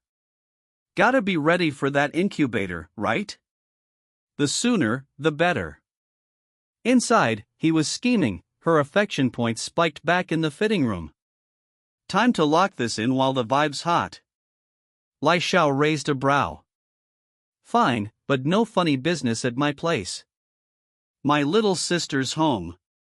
Shen Yuan plucked a slice of meat with his chopsticks, dipping it into the bubbling hot pot with a mock-serious nod. "You know I'm a perfect gentleman." Lai Xiao's cheeks flushed as memories of his past antics flickered through her mind. "That line again?" "Your trouble," she teased. Just then, the waiter swooped in with their drinks, setting them down with a cheerful, "Here you go, sir, madam." Spotting her glass of water, Lai Xiao turned to the waiter. "Is this cold?" "I can't do cold, could you swap it for hot water, please?" The waiter beamed. "Of course, madam." Shen Yuan sighed inwardly, thinking, "Guess tonight's not the night. Oh well, time to charm some other NPCs." His mind drifted to his roster of wives. Na's off with her sister-in-law, Huey's in her beard-shedding phase, yikes, bad timing. Instructor Lu's affection points were soaring past 90, but Sister Lin and Dragon Girl needed some attention too. Speak of the dragon, his phone pinged. A message from LJ Jinghan. Hey, what are you up to? I miss you. Shen Yuan grinned, muttering to himself, Kauka's back in play. Made her cry last time, so I owe her some moves. He typed back, grabbing dinner now. I'll pick you up later. Jinghan replied, sweet. Where should I wait? Shen Yuan shot back, codename Cafe. I'll send the time soon. Smirking, he thought, smart girl, keeping it low-key. Knows to pick a spot where no one's snooping. Lai Xiao noticed him glued to his phone. Shen Yuan, you good? The food's getting soggy, eat first, text later. Shen Yuan looked up, apologetic. Got something urgent. I'll drop you home after this, and I'll grab the textbook another day. Lai Xiao nodded. Sure, handle your business. Priorities first. An hour zipped by. Jinghan was already at the codename cafe, waiting. After dinner, Shen Yuan drove Lai Xiao home, then sped to the meeting point. The second Jinghan spotted his car, she hopped in, turning to him with a curious smile. So, Shen Yuan, where we headed? He didn't miss a beat. To a hotel. Jinghan's heart sank as she buckled her seatbelt. After their last encounter, her emotional weight had lightened, but being treated like a fling still stung. If only there was a spark of real feelings between us, she thought. They arrived at the hotel, and the moment they stepped into the room, Shen Yuan lunged like a playful tiger, tugging at her clothes. Jinghan yelped, covering herself. Shen Yuan, can you go easy this time? Not like this, please. Her heart ached. Even without love, this feels too cold. Shen Yuan didn't answer, gently pushing her onto the bed. That was the final straw. Tears welled in Jinghan's eyes, her voice trembling. Sensing her distress, Shen Yuan softened, leaning in to kiss her cheek. He wiped her tears gently, whispering, Hey, I was just messing around with a little roleplay. You okay? Jinghan blinked, stunned. Roleplay? Shen Yuan grinned, leaning back. Yeah, you know, the classic bossy CEO sweeps innocent girl off her feet bit. Thought I'd spice things up. Jinghan let out a shaky laugh, tears still streaming. You could have warned me. I thought you were serious. Shen Yuan chuckled, brushing her cheek. Your reaction was kinda adorable, though. Got me hooked. I'll give you a heads up next time, promise. Jinghan pouted. But my clothes are ruined. What am I wearing to school tomorrow? Before she could finish, Shen Yuan silenced her with a soft kiss. Relax, I've got new ones coming. Can't let my star go out underdressed, right? And let's just say, the next couple of hours were eventful. 2 hours later, Shen Yuan flipped his phone toward Jinghan. Check these out, new bags, clothes, the works. They'll be here by morning. Jinghan's eyes lit up. For real? I get all this? Shen Yuan nodded. Pick what you like. Price is no object. Jinghan scrolled through the options, marveling. A guy who can get a store to deliver at 11 p.m.? And doesn't blink at the cost? This is unreal. Pride swelled in her chest. Out of all the girls, I'm here with him. That's gotta mean something, right? Just then, Shen Yuan's phone buzzed. Manhwa. He froze. Not another surprise check-in. He grabbed the phone from Jinghan, shushing her with a finger to his lips. Answering, he heard Minhui's voice. Yuan Bao, why no calls lately? I'm lonely. Shen Yuan stepped off the bed, casual as ever. Been swamped, you know how it is. Minhui teased, I miss you tons. When are you coming by? Shen Yuan slipped into the bathroom, replying, "You're in your period, right? Let's say Monday or Tuesday." Minhui giggled. "Ugh, you're the worst. Making me wait? Be good, okay?" Shen Yuan smirked. "Always am." Behind him, Jing Han sat quietly, her mood dimming. He's so smooth with her. Will he ever talk to me like that? Shen Yuan's voice broke her thoughts, calling from the bathroom. "Hey, come help me out." Jing Han grabbed her robe, slipping it on as she hurried in. Shen Yuan spotted her and grinned. "A robe? Really? Lose it, this is round 2 of our roleplay." Jing Han blushed, stammering, "Don't be so intense." Shen Yuan laughed. "It's just acting. Forgot your lines already?" And with that, they dove into another playful round. Morning came. Shen Yuan had left to meet Coach Lu Taiying. 2 store staff arrived at the hotel, arms full of bags. "Miss Long, are these to your liking? We can swap anything you're not happy with," they said eagerly. Jing Han, poker-faced, replied, "No, they're perfect. Thanks." She caught her reflection in the mirror, the hall worth 112,000 sprawled around her. Is this my dream life? She wondered. But now, it's not just the stuff, it's Shen Yuan's feelings. Does he even care about me? Will he always be this gentle? Her emotions tangled. Meanwhile, Shen Yuan's phone chimed with a system alert, ding. LJ Jing Han's affection points surged unexpectedly, triggering a 4x critical hit. Earn 448,000. He smirked. Long Jr.'s got some serious potential. Gotta step up the game with her, maybe try a new roleplay. Pirate and mermaid next? Moments after stepping out of the hotel, Shen Yuan was already sweating it out at the military training gym. Noticing his intense workout, Mangla handed him a water bottle with a concerned frown. "It's just a bit of tardiness, isn't it? No need to go all out like this. Here, hydrate."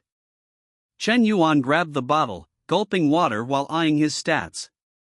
Weight, 73.2 kilograms, health score, 71, BMI, 28, body fat, 17.5%, immunity, 71, brain activity, 72. He sighed inwardly, all that effort, and my stats are practically napping. Body fat dropped a measly 0.2%, and my weight stuck. Only 2 weeks left on this celebrity experience card, I've got to crank up the pace. Turning to Manglu, he said, "Starting tomorrow, we're ramping up the training and tweaking the diet. This weight gain's moving slower than a turtle in flip-flops." She nodded, "Got it, boss." Shen Yuan added, "All right, let's head upstairs for a shower." Soon after, back in their room, Mangla gazed at Shen Yuan, her eyes sparkling. "Wow, you're looking more dashing every day, like a movie star." Shen Yuan, toweling his hair, chuckled. "You little charmer, what's with the sudden poetry? Spill it, what's the plan?" Mangla sidled closer, tugging his shirt playfully, her eyes gleaming. "Oh, nothing, just starving."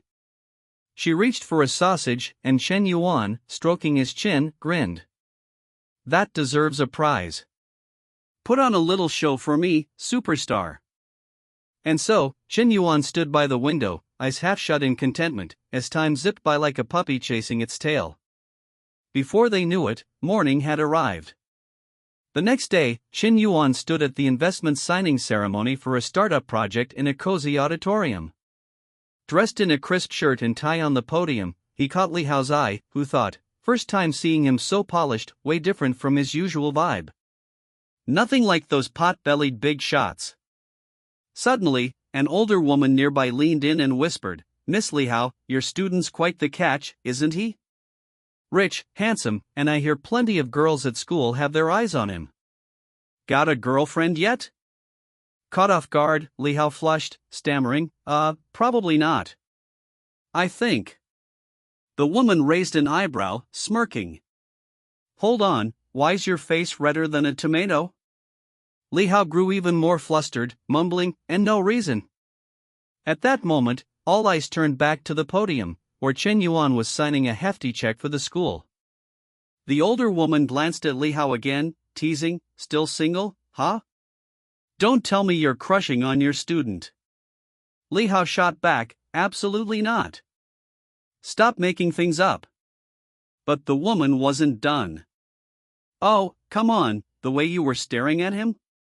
Your eyes were practically glued. You two would be a perfect pair. Teacher-student romance, what's the harm? On stage, Shen Yuan presented a symbolic 10 million renminbi check to the school, cameras flashing like a light show. The old headmaster, beaming, turned to him. Student Chen, thank you for your generous support. Shen Yuan smiled politely. Headmaster Shu, you're too kind. I grew up at this school, it's the least I can do. After the presentation, Headmaster Shu shook Shen Yuan's hand warmly.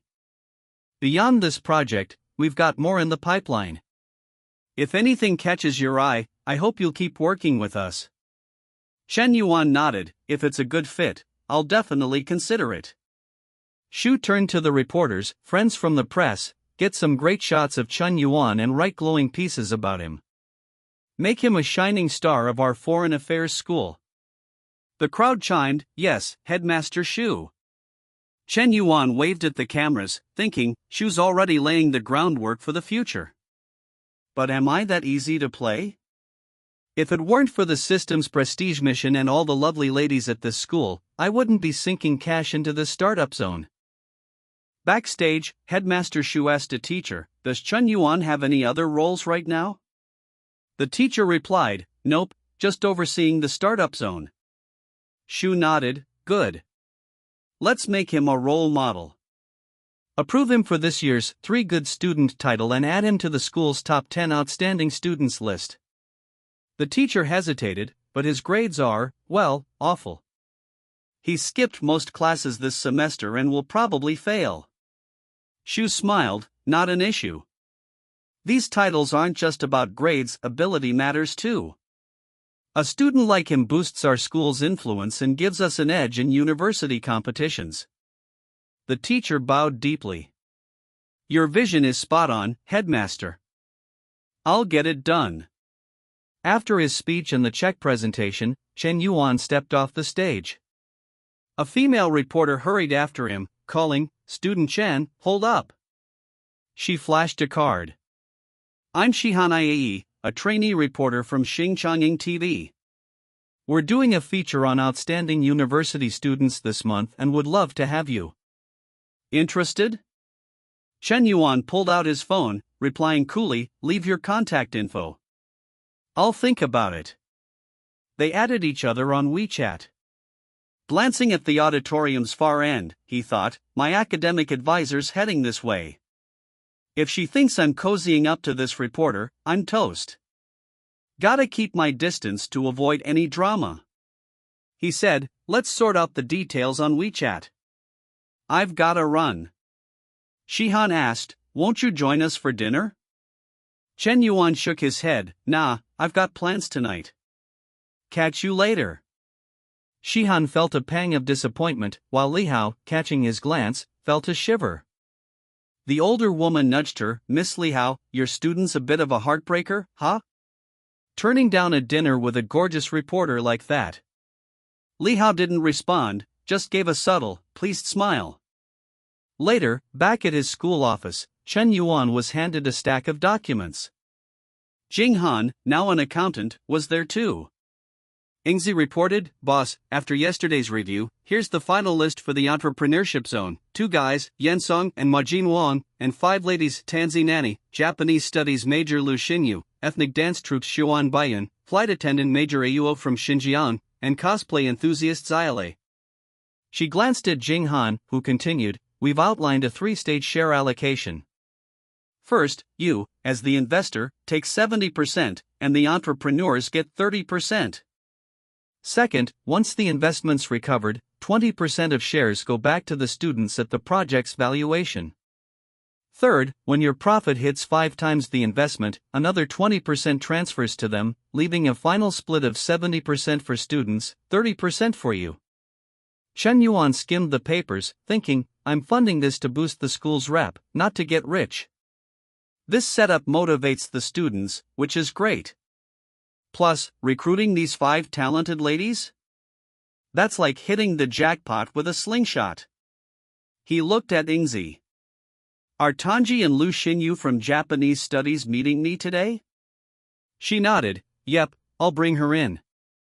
Just then, a stunning figure walked in, waving. Hey, Shen Yuan. His jaw dropped, memories of their time together flooding back. Whoa, a tan zihi this sharp and poised? Talk about a heartstopper. Seeing him frozen, Xinyu tried again. Shen Yuan, you there? No response. She laughed. Yo, Shen Yuan, wake up. Snapping out of it, he grinned sheepishly. Oh, hey, senior.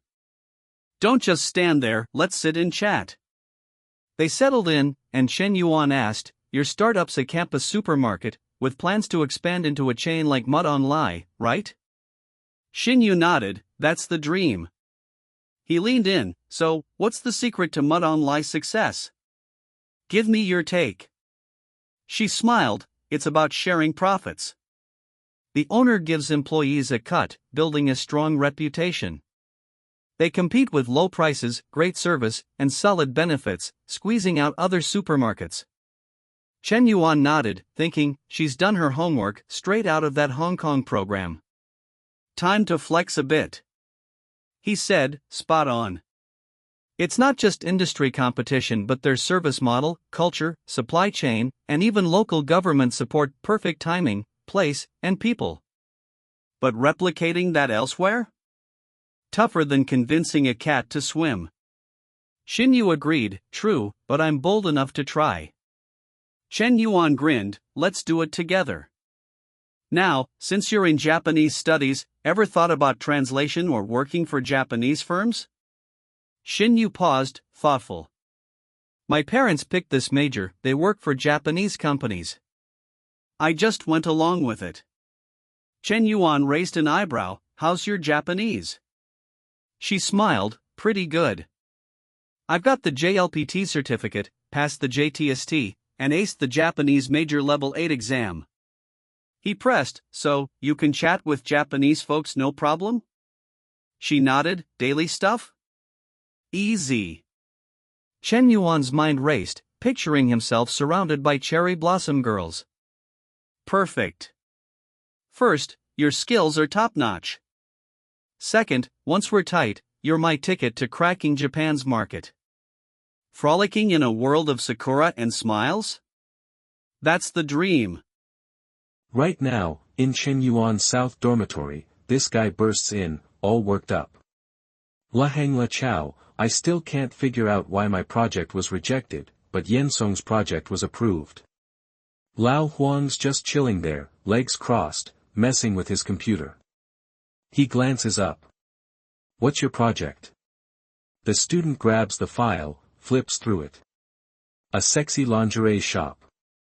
There are so many couples involving foreigners. The market is huge. Lao Huang spins around fast, looking pissed. Is there something wrong with your head? Opening a sexy lingerie shop in school. Let me ask you if there really was such a shop. Who would dare to go in? Who could be so thick-skinned? Then Lao adds, calmer now. Actually, it doesn't have much to do with your project. To get into Lao Tam's startup incubator, it's about gender. The student's confused. But if Chinwan only chooses females, why were Yenong and another male student selected? Lao sighs, like it's obvious. Are you stupid? Those two are obviously just added to make up the numbers. The guy pushes back. If that's the case, why couldn't I be the one added to make up the numbers? Hang Hai jumps in, done with it. I'm speechless. You're hopeless.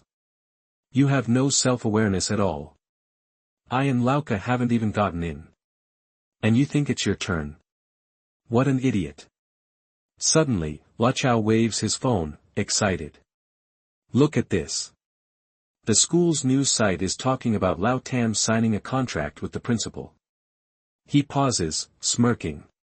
And you have to admit, Lao Tam looks pretty handsome after changing his style of dress. One Hai chimes in, a bit bitter. That Lao Tam, ever since he won exclusive privileges with all the female students in the school, he's forgotten about us old brothers. It's been a long time since he's been back to the dormitory. The guy snatches the phone, checks it out. If I were him, I wouldn't come back either. He hands it back. What's so fun about being with a bunch of guys? Wouldn't it be better to change girlfriends every day? But still, if he came back to the South Dormitory now, the guys from other classes would probably be green with envy. Wang Hai turns. Huh? Why? The guy explains. The list of those selected for the startup incubator. He's got all 5 school flowers in his grasp, shattering the dreams of countless otaku. Hang Hai nods, sighing deep. La is so lucky and cunning. Le Chao adds. If you had his money, you'd probably be even more extravagant than him. I wonder how far that damned Lao Tam has gone now. Cut to Shen Yuan's office at school. He's still right next to Shen Yuan, brushing off thoughts of expanding to Japan with those cherry blossom girls. In his head, let's talk about the future later. The first step now is to smoothly develop a good relationship with Senior then. Out loud, he says, so, why don't you say a few words in Japanese for me to hear? Shen Yuan turns to him. What do you want to hear? Shen Yuan shrugs. Whatever you want. I'm fine with anything. She starts showing off. Con. Shen Yuan asks. What does that mean? Shen Yuan replies. It means hello. Shen Yuan pushes. One more sentence. Arigato. What about this one? It means thank you. Anything else? Shizuka kudasai. What is that? It means keep listening. Now Shen Yuan gets that sly look. Add something more interesting. Shen Yuan blushes hard, stammers. I understand. I guess what you want to hear is some lines from adult movies, right? He doesn't back off, leans in. Looks like Senior is quite knowledgeable. Then say one sentence. She covers her mouth. Yam. Yeah mate. That hits him, eyes narrowing. You're well prepared. I wonder if we Chinese people would go crazy if we heard these 2 power-up buffs in our ears during battle. His eyes slide to her, blushing, and she's playing along better than he expected. He stands up. Okay Senior, let's sign the contract. Little secretaries come in here. Yings and Jing Han rush in with the contract, hand it over. Yingzi points. According to Junior Jing Han's calculations, the investment amount for Senior Lu Xin Yes project is 220,000. Please sign your name here. Shen Yuan grabs the pen. Okay. Shen Yuan watches, chuckling inside, for the rest. I'll have to observe for a while to see Senior's actual combat ability. Right then, the system dings. Ding. Congratulations to the host for completing 10 million in investments. The system is distributing rewards. He perks up. Wow, Big Brother Systems industry reward is coming. What will it be? I'm so nervous. Next ding. Ding. Mission reward received 100% equity of Jingqing Healthview Company Limited. Healthview under the umbrella of 2 health examination centers, 3 fitness centers, and a yoga studio. He grins to himself. Holy crap, the system is really domineering. This reward is too generous. Just throwing me an entire business. Phone buzzes, message from Manhwa. Shen Yuan, I miss you again. He smirks inside, HMP. This little Hui really has a good appetite. She gets cravings every few days. Texts back, come here. I'll wait for you at the cafe. Over with Minhui and Chenling, shopping in a clothing store. Chenlang leans in. Minhui, are you going to meet Shen Yuan again? Minhu smiles. Yep. Chenlang holds up her phone. Oh, by the way, have you seen the list of successful applicants for the startup incubator? There are 5 stunning beauties on it. Have you thought about making your relationship public? Minhu thinks, those things really don't concern me. I don't care either. After all, if Chenwan isn't making our relationship public, he naturally has his reasons. After being with him, I found that he's not like other ordinary boys. Beneath his extremely easygoing exterior is a maturity far beyond his peers. Although I've never heard him say what he wants to do, I can feel that he's someone who will achieve great things. I especially like that side of him. A bit later, Chenling eyes the outfit Minhui is trying on. Minhui, wow, if I were a guy and saw you like this, my legs would give out. I'm really jealous of Shen Yuan. That guy gets to enjoy this again today. Minhui, in this sexy getup, shoots back. Stop talking nonsense. Back to Chenwan. He wraps up in the office, heads to his G63. 2 shadows pop up from behind. Shen Yuan, where are you going? Can we come with you? It's Yuping and that tomboy from before, acting all friendly. We just happen to want to go to Zenoa Street. Could you give us a ride for a bit? He's stunned inside. Seriously, what's wrong with these 2 girls? How can they be so shameless? Once at the cafe, once at the small hall. Haven't I been blunt enough, yet they still manage to harbor fantasies? Looks like I need to make myself even clearer. He climbs in, slams the door. Sorry, I'm not going past Zenwa Street. Their faces drop. Yuping mutters, glum. It's just a ride, and you won't even give us that. Is it that difficult? The tomboy sighs. Hi, he's a billionaire. He doesn't even spare us a glance. Yuping pictures him pulling away, thinks, if Chenwan is a great mountain, then I can now say I'm standing at its foot, unable to even find a path up in this entire life. This is the first time I've felt such failure and helplessness. Shen Yuan's driving now, mind racing. How can I have the mind to pay attention to these pretty girls right now? After I'm done with my exercise with Hui Hui, I need to plan carefully by myself. What Father Tong gave me just happens to be the health industry business I wanted to do before, and the key is that I have a top talent like Coach Lu by my side. I believe starting up won't be difficult. He flashes back to signing with the principal. Currently, my influence and reputation within the school have been established, and I've also started receiving interview invitations from Jink Television. It feels like my career is blossoming everywhere. But that's still far from enough. With a foundation of good health and fortune to navigate the commercial seas and greatly expand my grand enterprise in the future, that's what a true god-tier tycoon should do. But then, the karma god side of him thinks, however I can't rush things, everything must be done step by step. For today let's slowly resolve Hiwi's love sickness first. A moment later, his G63 pulls up at Chenha's cafe. He steps out, thinking, said she'd be a while, I'll just have a coffee and wait for her. He pushes the door open, spots Shiny Yu chatting with Xiao. Steps up. Shen Yuan, can you make me a cappuccino? Shiny Yu sees him, cheeks go red. Yes, coming right up, brother-in-law. She turns to Shirao, stumbling. Sister Xiaoyi, please help me keep an eye on things. I'm afraid I'll mess it up. Shirao watches, surprised inside. Gosh, why is she stammering and blushing and her heart racing when talking to her own brother-in-law? Then it clicks, and she breaks into a cold sweat. Oh my god, with the boss lady style, is it really going to be like that? In her head, she sees the 2 sisters, Chen Yi and Xinyu, on either side of Shen Yuan. And thinks, wow, the upper class is truly chaotic. A moment later, Xinyu brings Shen Yuan a cup of coffee, her voice stuttering a bit.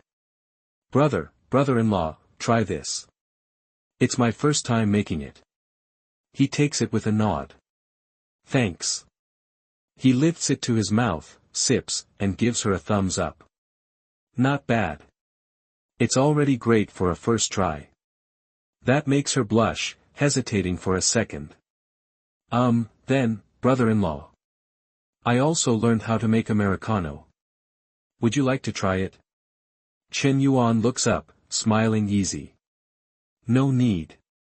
I won't be able to sleep tonight. Her mind spins at that, face turning even redder as she thinks to herself, what on earth is brother-in-law saying? Can't sleep. Coffee. That's right. It's because of the coffee. She stammers quick. Brother-in-law, I'll go back to work now. He watches her go, replying with a helpless sigh. Okay. Time slips by fast, and evening hits with a text from Manhwa. Shen Yuan, I'm here. Right away, they head to a room, gearing up for what's coming. The door clicks shut, and she snuggles right into his arms, voice soft and teasing. Yuan Bao, I missed you. He looks at her with that deep affection. I missed you, too. She leans in closer, lifting his face, eyes all hazy with want. Then I bet you don't miss me as much as I miss you, right? He replies soft, steady. How could I not? I remember everything about you. She pretends to sulk at that. What you remember is just my body, right? He laughs low. Your body is also a part of you, so it's perfectly fine for me to say I remember everything about you. She blushes hard. You're terrible, but can you go a little easier on me today? I'm afraid I won't be able to walk tomorrow. He pulls her closer, hugging her butt. Don't worry, I'll be gentle. And just like that, another night of wild passion rolls through. Next morning, Shen Yuan opens his eyes, Manhwa is already gone. There's a note left behind. You baby, sleep a little longer. I have class in the morning, so I'm leaving first. Miss you. He reads it, sits up, thinking quiet. Hiwi is such a possessive person, yet she didn't mention the startup zone at all. Seems like she's grown up and become more understanding. That's good. First, I'll go check out the Jingfu Health Center that Tong Xia showed me. Time jumps to afternoon. In the conference room at Jingfu Health Company, the exec team gathers, tense as hell, waiting for Old Shi's new chairman. Everyone's on edge. The CFO mutters worried. 2 days ago, old boss Shuren Quan sold his shares and withdrew. The new boss is about to bring in his own team. People like us might have to pack up and leave at any time. The CEO's thinking the same dark thoughts. I wonder who the new boss will make an example of first. Right then, someone leads Shen Yuan in. The room freezes in shock. The person next to General She is the new boss. So young, he looks like he's only in his 20s. He directly bought such a big company just like that. Shiwang Quan steps up, introducing with a raised hand. Ladies and gentlemen, everyone has received the notice. I'm about to leave this big Jingfu family. Thank you for your support over the years. This is your new director, Shen Yuan. I hope you will continue to work hard under his leadership in the future. I believe that Jingfu will definitely have a better tomorrow. Now, Chinzhong will have a meeting with everyone. I still have some things to do, so I'll take my leave first. He exits, leaving Shen Yuan solo. He starts calm. Nice to meet everyone. My name is Shen Yuan. Today is just a handover meeting. There are no other work arrangements for the time being except for the HR director and the CFO. The rest of you can go home first. They file out, leaving just those two. HR director Yongyu stands. Chinzong, do you have any work instructions? Shen Yuan walks over. I need the company's financial reports for the last 3 months and also the monthly reports from the HR department. Yongyu nods. Yes, we will go back and send the reports to your mailbox immediately. Then asks, do you have any other instructions? Shen Yuan pulls out a chair at the table, sits. How long have Director Jiang and Director Lu been in their positions? Director Jiang replies. I've been here for more than 5 years. Director Lu adds. I've just been here for 3 years. Shen Yuan pulls out his phone. I see. You two can go now. In his head, he's calculating sharp. The most important things in managing a company are 2 things, personnel power and financial power. Therefore, these 2 senior managers need to be observed first to see if they can be used. However, the key is to have my own people. He dials Ying Z. She picks up fast. Boss, please give your orders. The Startup Zone project is basically completed. The next work can be handed over to Long Jing Han, who has more suitable expertise. Tomorrow, you come to my Jing Fu Health Company to work. She's stunned silent for a beat. Holy crap. Shen Yuan really has other industries outside. He's been hiding it so well. Then she recovers. Wait, boss. I don't get summer vacation for another half month, and I still have to go to class every day. Just don't fail any subjects. Besides, aren't you starting your internship in October of next year? Now you can start challenging higher positions early. Are you planning to be a secretary for the rest of your life? She jumps at it. Then I'll go prepare, boss. Send me the company address. I definitely won't be late tomorrow. A message tone pings as he hangs up. He thinks. The quarterly financial report and the HR monthly report have both been sent. Let me take a look. He dives in, scans them.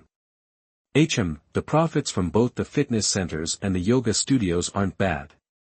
The health checkup center is the worst, but it can still break even. The company's problem lies in the redundant personnel, too many lazy bones, and the excessively high monthly online promotion and network operation costs. However, these aren't major issues. Before fully grasping the company's situation, there's no need for drastic reforms. After all, the company is still making money right now. He stands, muttering to himself. The main thing is to ensure a smooth handover in key positions. Then heads out, chuckling under his breath. The company matters are more or less settled. Time to pick up Sushu from work. It's been over a week since I saw that silly girl. I wonder how she's doing lately. Out to his car, he calls Shu Wei. It rings on and on, no answer. He frowns. Why isn't anyone answering? What's going on? No luck, so he tries Fu Jiangmi. She picks up.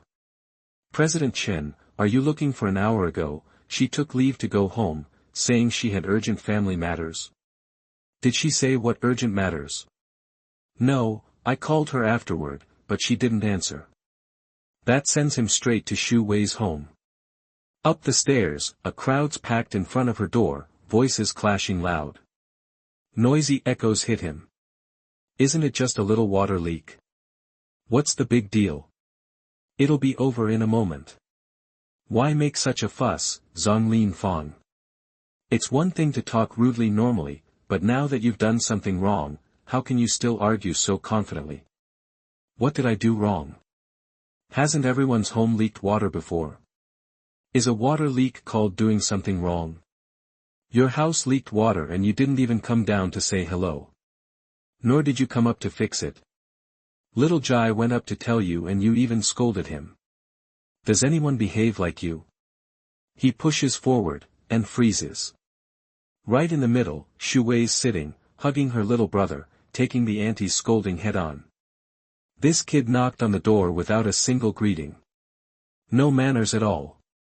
I'm just scolding him a few times in place of his dead father. What's wrong with that? A neighbor jumps in, indignant. But before she can snap back, Shu Wei stops her. Auntie Zong, just let it go. Auntie Zong spins, fire in her eyes. If you let this go, she'll be even more outrageous next time.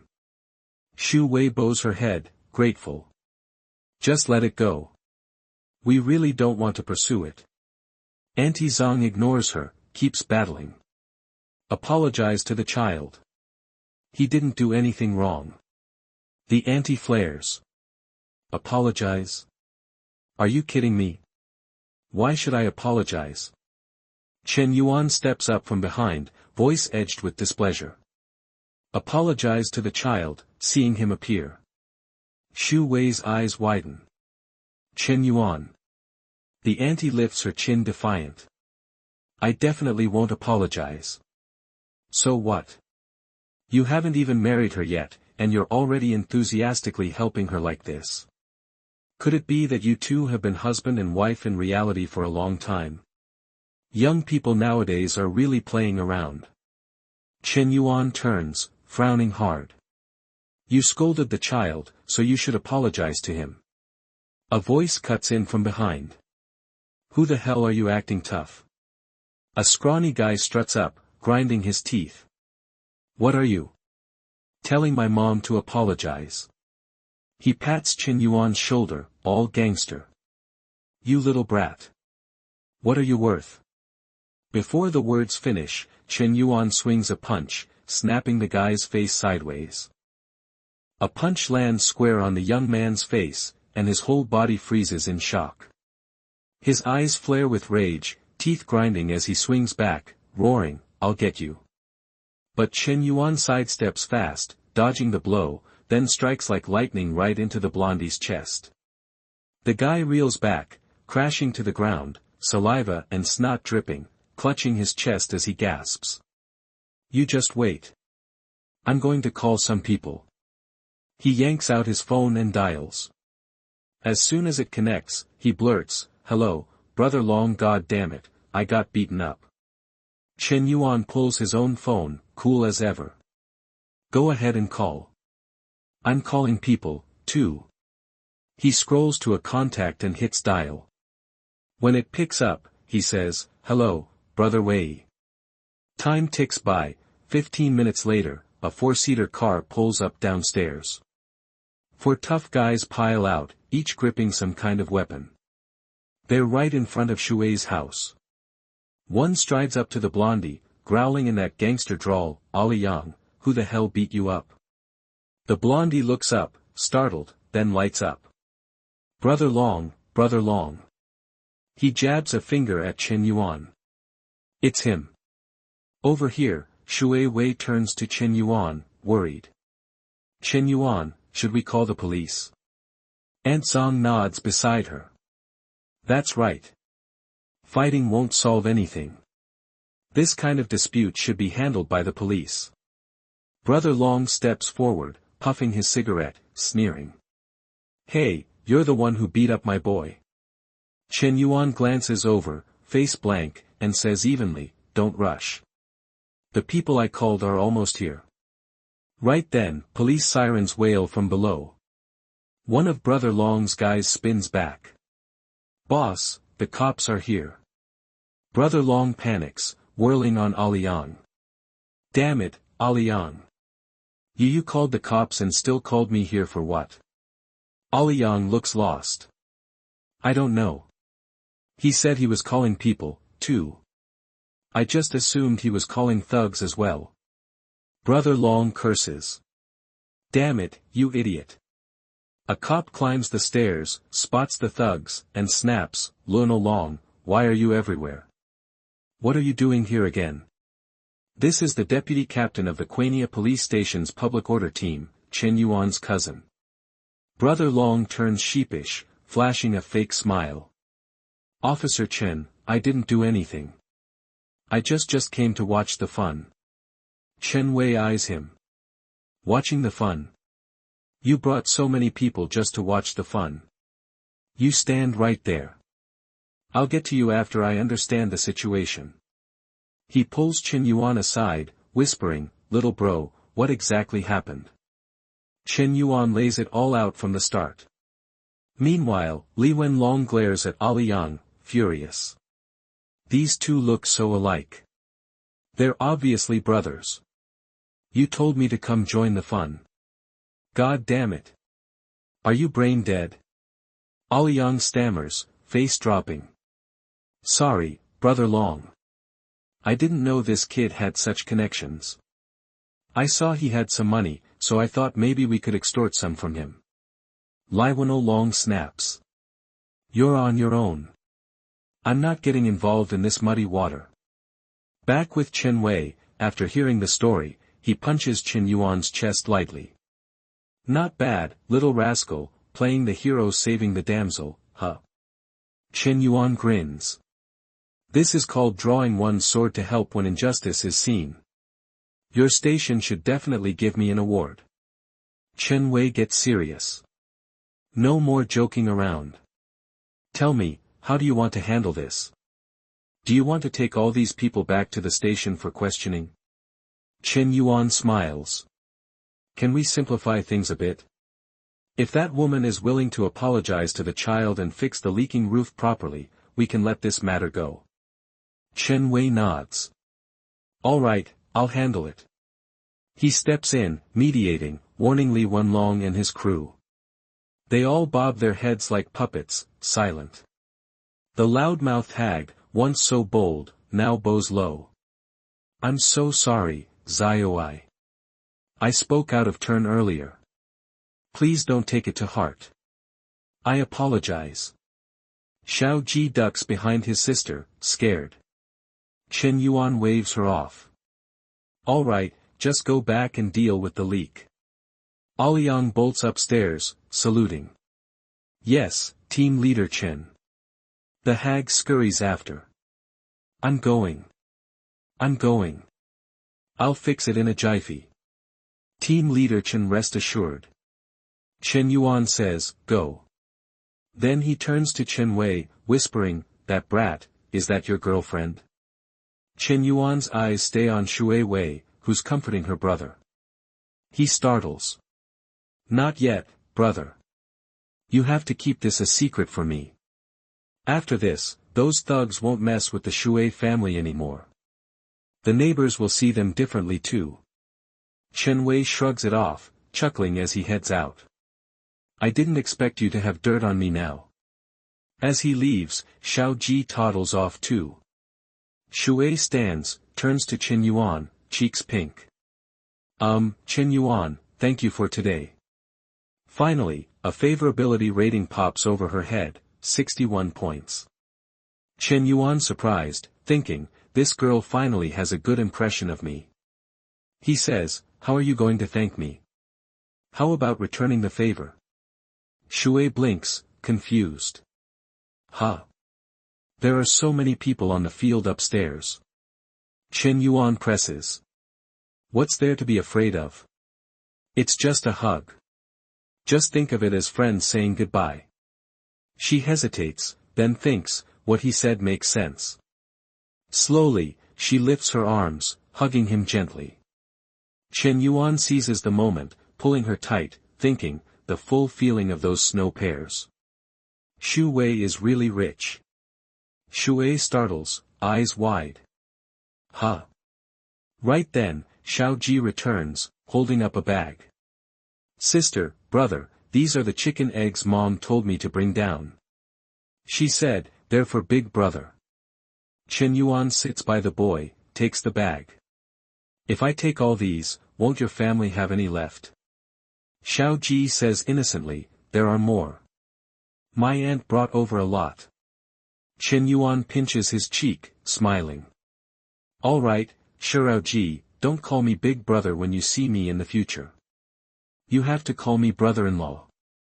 Got it? Xiao Ji turns to his sister. Sister, what does brother-in-law mean? She stammers, startled. Huh, bro. Bro, brother-in-law. In her mind, she sees herself marrying Chen Yuan. Then him lifting her veil, whispering, wife, I'm coming to you. Next, him untying her wedding dress knots as she murmurs, hubby. Her cheeks burn red, thinking, he wants. He suggested with a reassuring tone, let's change to a different apartment, somewhere closer to your company. He confided in her, admitting, I also want my family to live better. But with my current income, I really can't afford it. He quickly added a promise to help. I'll help you find a place. Don't worry about the money. I'll cover the rent for now. Once you start making more, just pay me back then. She responded with a gentle but firm refusal. Shen Yuan, I appreciate your kindness, but really, there's no need. Her younger sister watched the exchange, thinking, he's doing it again. I then nudged her sister, saying, brother-in-law is gone, let's go back too, sayas. Back at home, a voice called out, full of playful complaint, Bro, why are you back so late? I'm starving. His brother replied simply, setting a new expectation for the future. In the future, if you're hungry, just go ahead and eat first. The younger one explained his hesitation. Sis-in-law told me to eat first, but she and Xinyu wanted to wait for you. I felt embarrassed to eat alone. The brother's patience snapped. You? Embarrassed? If you really knew embarrassment, why are you still living here and not going home? His wife stepped in, defending her sister. She likes being here, and she's not an outsider anyway, so let her stay. The conversation shifted as the brother asked a pointed question. Right, Bro, when are you bringing sis-in-law home to meet our parents? And will you bring Coach Lu too? The man coughed awkwardly and hedged, cough well. About that. He then proposed a plan to ease the transition. In a few days, help me take Moem and Dad on a trip, use the chance to give them some modern-day ideas, so they'll slowly accept it. The brother quickly agreed, but with a condition, no problem, Bro, but that'll cost you extra. The man raised an eyebrow. Extra? Do you still want that car or not? Handle this properly and I'll buy it for you. The brother sputtered in mock outrage. Bro, you're shameless. The narration observed the easy atmosphere. The dinner ended with laughter and jokes. Suddenly, a shout of shock and warning rang out. Xinyu! The man recoiled, covering his eyes and muttering a hasty prayer. My sins! My sins! Amat Ba! He quickly apologized to the sister-in-law, stammering, I'm sorry, Xinyu, I really didn't mean it. The steam was too thick, I couldn't see anything. The girl quickly reassured him, brother-in-law, it's not your fault. I forgot to lock the door.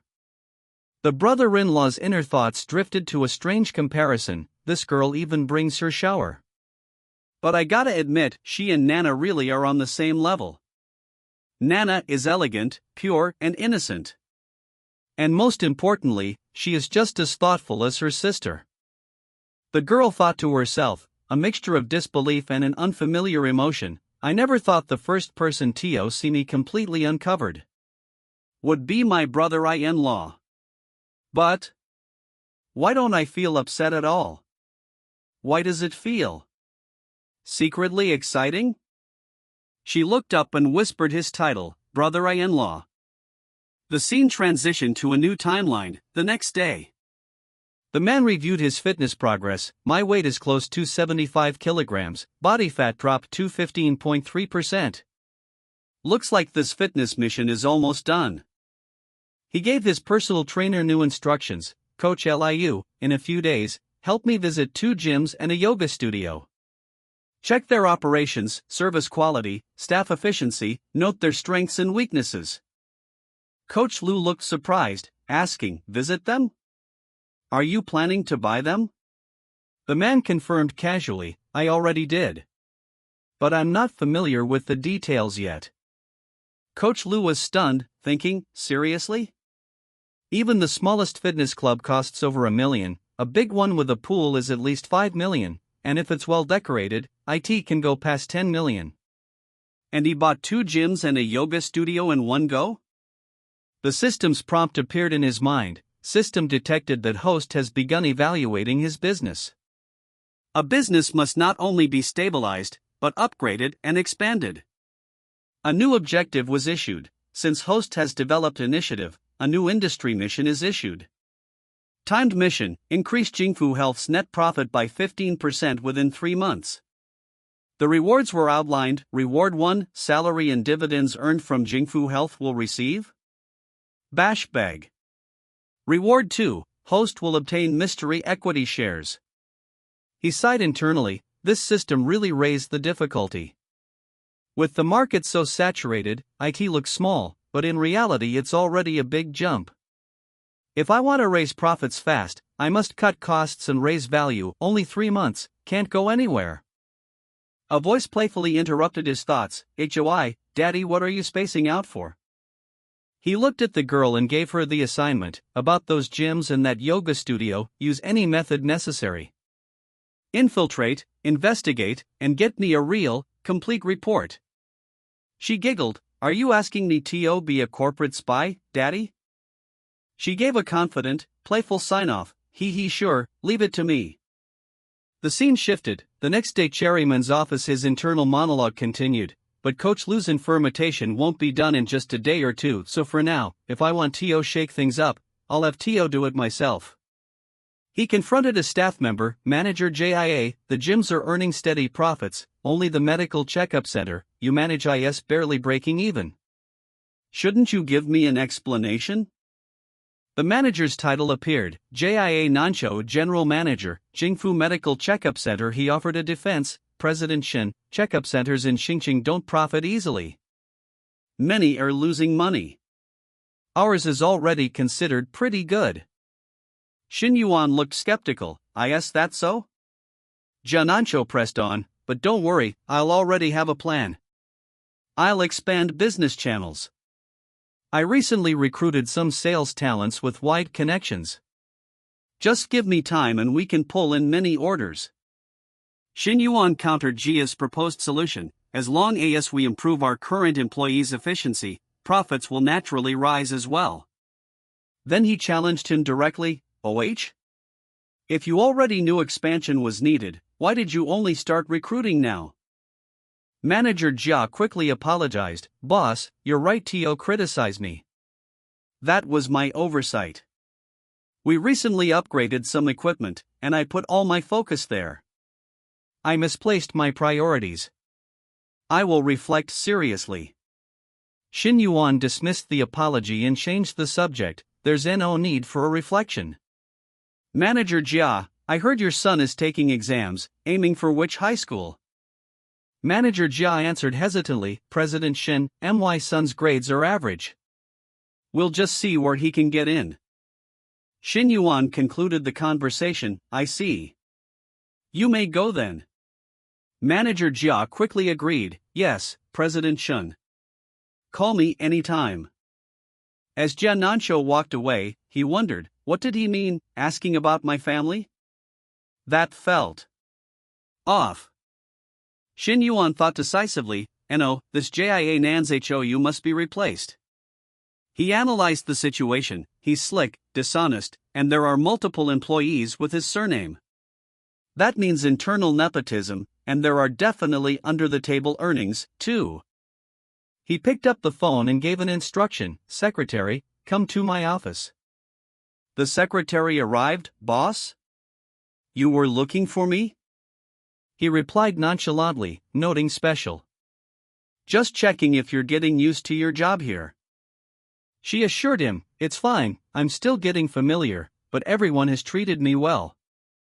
He grinned knowingly. Of course they did, no one in this company would dare offend you.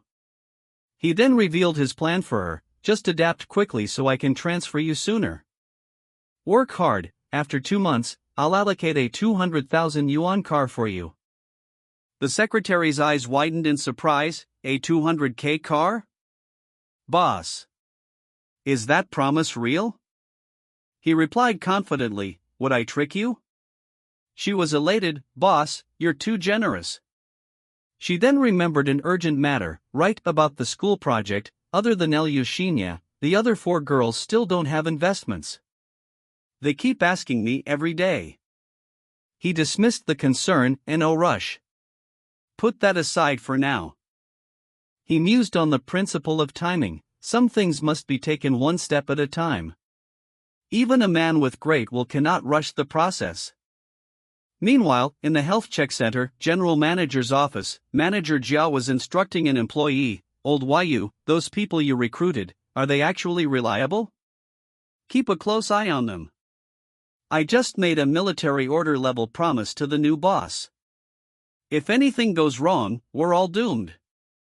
The employee, Olju, reassured him, "Don't worry, President JIA. Those sales reps are my former subordinates from my previous company. Their connections and abilities are top tier. Trust me, we'll secure contracts very soon." Jia still felt uneasy. "Fine, just stay alert. I have a bad feeling our good days at this health check center are ending. From now on, we'd better keep our heads down." Olju inquired cautiously, "President JIA, is the new boss hard to deal with?" Jia admitted his surprise. "I thought he was just some pampered rich kid who bought the company to play around, but he handles things like a seasoned veteran. I can't see through him at all, so listen, stop trying to take advantage of anything for now. Make our performance look good first." Olju acknowledged the command. "Understood, President JIA." Shen Yuan arrived home and greeted his wife. "Nana, I'm back." Evening. His wife responded cheerfully, "Shen Yuan, I went to Nigratron Mall this morning and bought you a few suits, 2 pairs of shoes, a belt, and a watch." Shen Yuan recognized the expense. "Naya and Blony business menswear? Must have cost a fortune." He asked the total. "How much?" She replied casually, "Just over $1 million.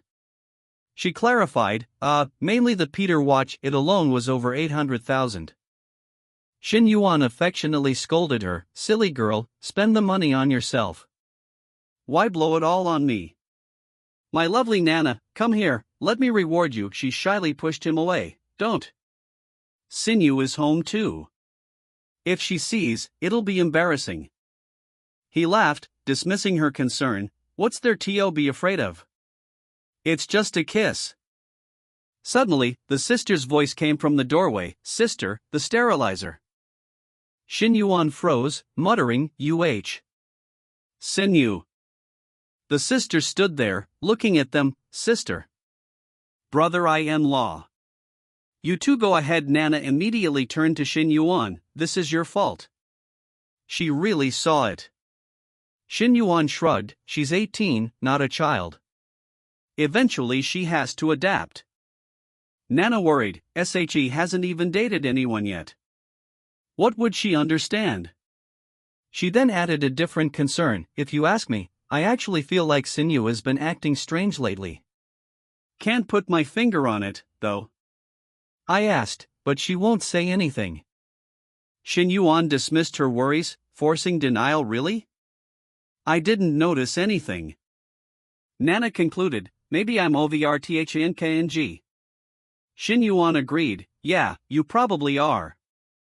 The scene changed again. The next day Shen Yuan mused on his wife's diligence. Even though Sinyu helps at the cafe now, Nana still leaves early for the store. She really works hard. He reminded himself of his own plans. "Today I'm meeting the counselor at her home to go over human resources."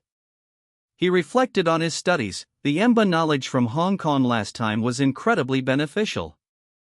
Theory and practice aren't the same, but with Jingfu Health in my hands, I can at least train and build foundations. But business admin alone isn't enough, I have to master more. A voice called out to him, "Brother-in-law." He was surprised. "Sinyu? You didn't go with your sister?" She explained, "I took half a day off. I noticed your car didn't have a phone number plate, so when I bought one for you, I got an extra for you.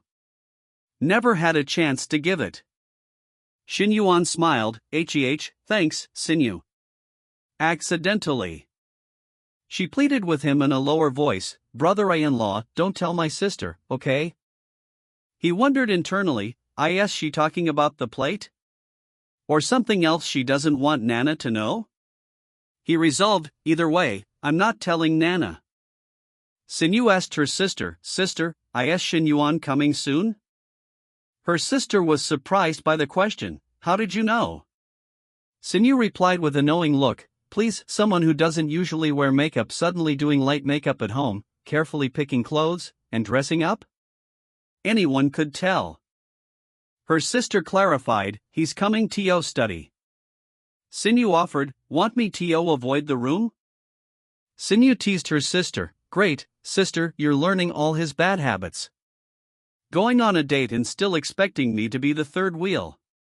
Her sister instructed her, and no need. Just stay in the living room. If it's just the two of us, it feels too intentional. She insisted to herself, he's coming to study, what date? Shen Yuan muttered under her breath, it is a date.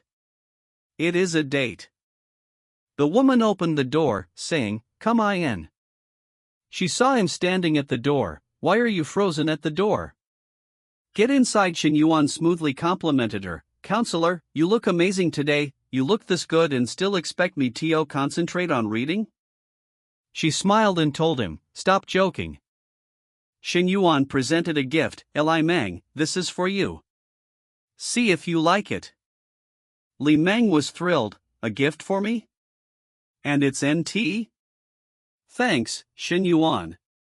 Shen Yuan interrupted with a pointed observation. I'll go inside and admire my gift, sister. Shen Yuan, I'll leave you two to your studying. The woman was annoyed. I told you to stay in the living room. That girl gets bribed so easily? Shen Yuan cheered. Come on, counselor, let's begin our happy learning time. She looked at him sternly. You did that on purpose, didn't you? He played innocent. What? I just didn't want to show up empty-handed, so I brought your sister a small gift. That's all. She decided to let it go. Forget it, let's study. I have several HR textbooks. Which one do you want to start with? The system chimed in with a new objective. System detected. Host has begun learning human resources to manage a company. One must master high-level management, stimulate employee motivation, and perfect company systems. Host shows self-driven progress. Human resources panel unlocked limited task. Learn key knowledge of human resource management within 1 month. Upon completion, the system will embed all MHRM content from Renmin University into the host's mind. He recognized the value. Renmin's MHRM is one of the best programs in China. Very prestigious. He pointed to a book. Let's use this one, Human Resource Management. She agreed, all right. Half an hour later, Li Meng thought to herself, if this were before, Shen Yuan would have already tried to pounce on me. Why haven't he made a move today? She tested him. Counselor, what are you doing? Continue. This is weird. Studying so seriously? I don't buy it. Let me test you again. She leaned closer and whispered, Shen Yuan. Shen Yuan looked up, focused on the book, and asked, Counselor, I came to study. What are you trying to do? She stammered, I. She wondered, sitting so close and still behaving? Did Shen Yuan change? She gently called his name, Counselor. He pulled her close and whispered, just now. You were playing with fire. He cut off her response with a kiss, MMHMMN. She tried to regain control, panting, Shen Yuan. How about you continue reading aloud? He smiled playfully. Of course, I'll study, but to truly focus, I need a clear mind first, right? She resisted. What are you planning to do? He challenged her attire. Counselor, the way you dressed today, was that on purpose? She denied any intention. I just tidied myself up a little to meet you, that's all. Then she asked softly, when we're alone, can you stop calling me counselor? He tilted his head, feigning a deep thought. Wouldn't that make it half the fun gone? She pushed him away gently. Shen Yuan, not yet. She asked for patience. Please, give me a little more time to prepare, okay? He sighed dramatically. At a moment like this, how do you expect a man to hold back? She offered a compromise. If you really can't hold it, I can help you. He looked at her, confused. Help me?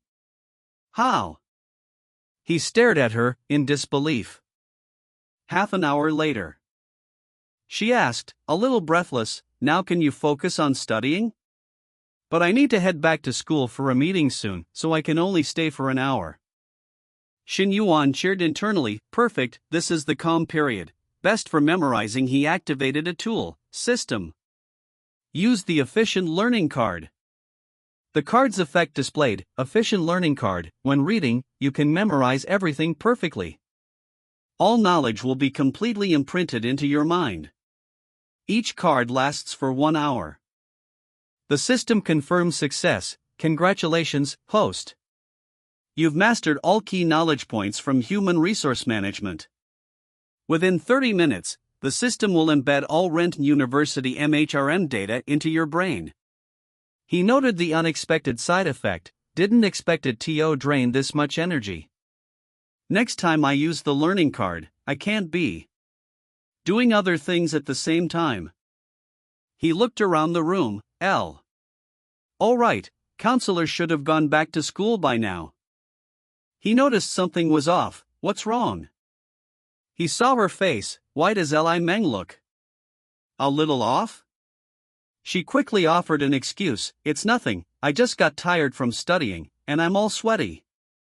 Mind if I take a shower at your place? He agreed instantly. Sure, I'll get you a new towel.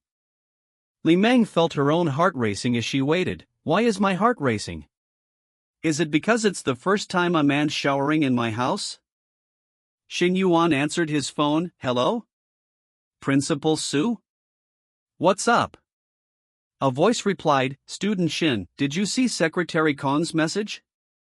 We're waiting for you at Longley Hotel, 3rd floor, Tianyuan Pavilion. He quickly told Li Meng, Li Meng, I've got something to handle, I'll head out first.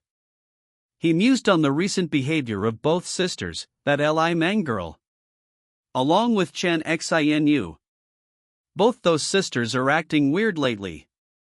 He arrived and greeted the school officials. Hello, Secretary Kong. Hello, Principal Su. Vice Principal Xu Shotai greeted him warmly. Student Shin, we meet again. No need to be so formal, Shen Yuan. Sit.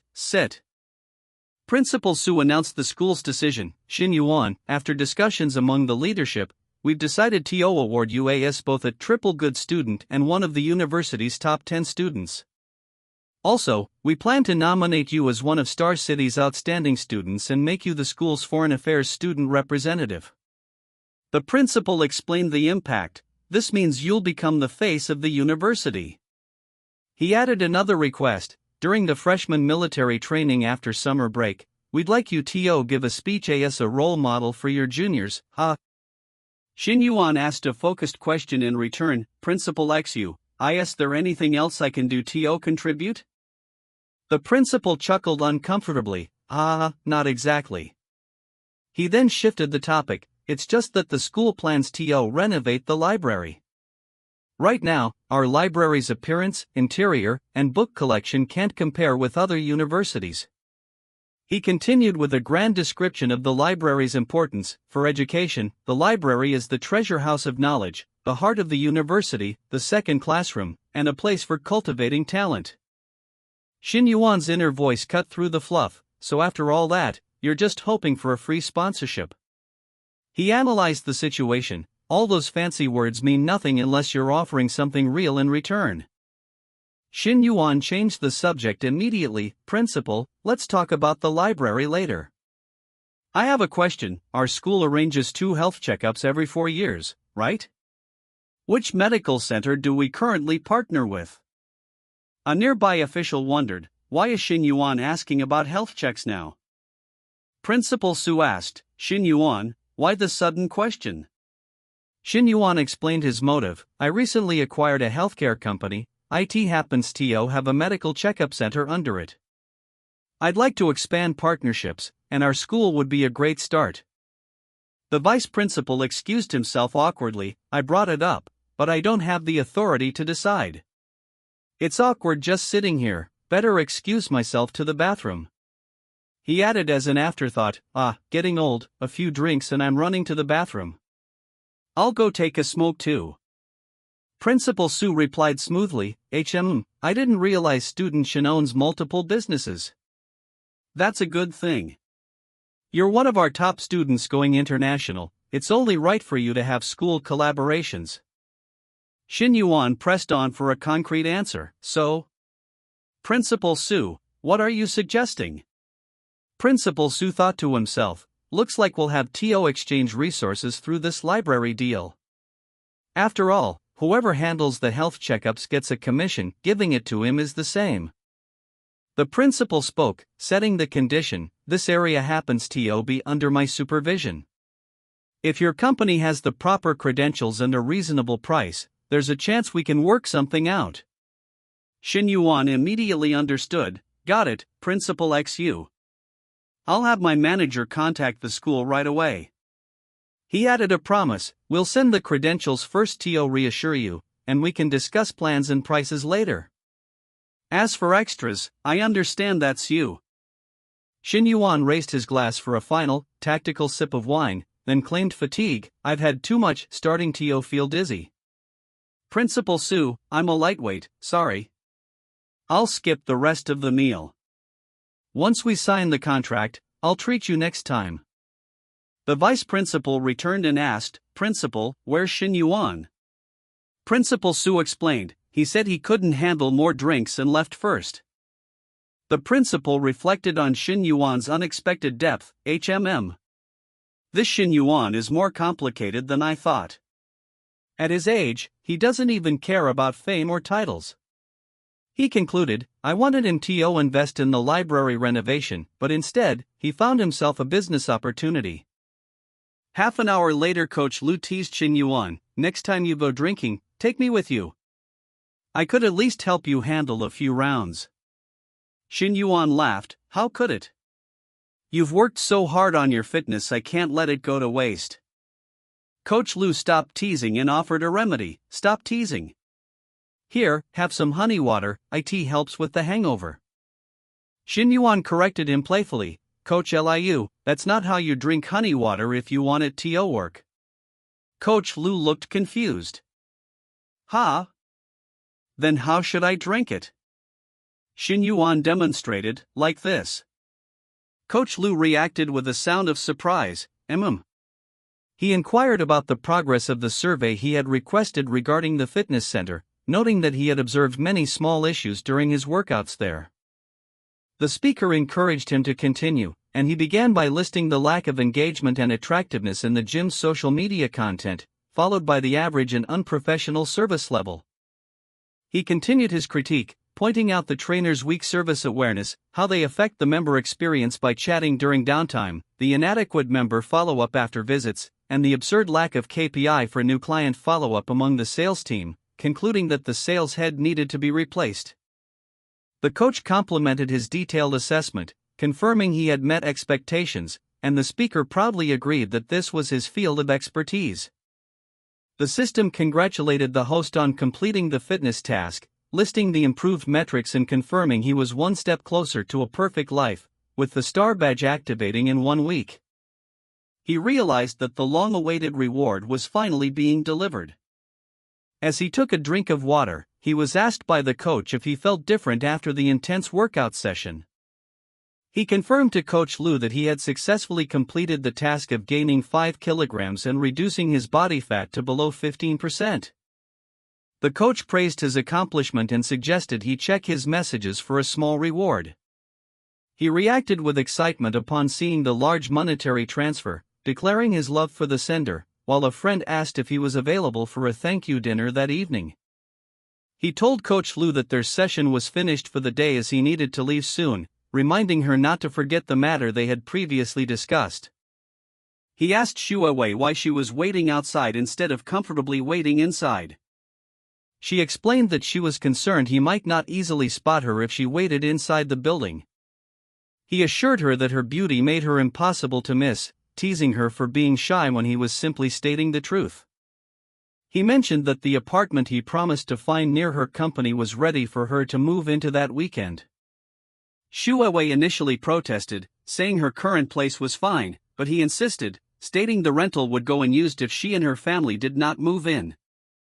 She agreed to the arrangement but insisted on treating the rent as a loan, promising to pay him back once she began earning money. He casually agreed to her proposed arrangement. A person recognized him, exclaiming their surprise and briefly mistaking him for a celebrity or idol due to his attractive appearance. The friend accompanying the person speculated that he might be on a date. To ease the awkwardness, the person quickly changed the subject, introducing himself as Dong Chitao, or Xiao Dong, and reminding him they had met at Chen Na's house. He greeted them and noted the unexpected meeting, then asked why the man was not drinking that night, suggesting they share a few glasses. The man politely declined the offer, suggesting they meet again later, then offered his business card for sports equipment distribution and asked to exchange contact information.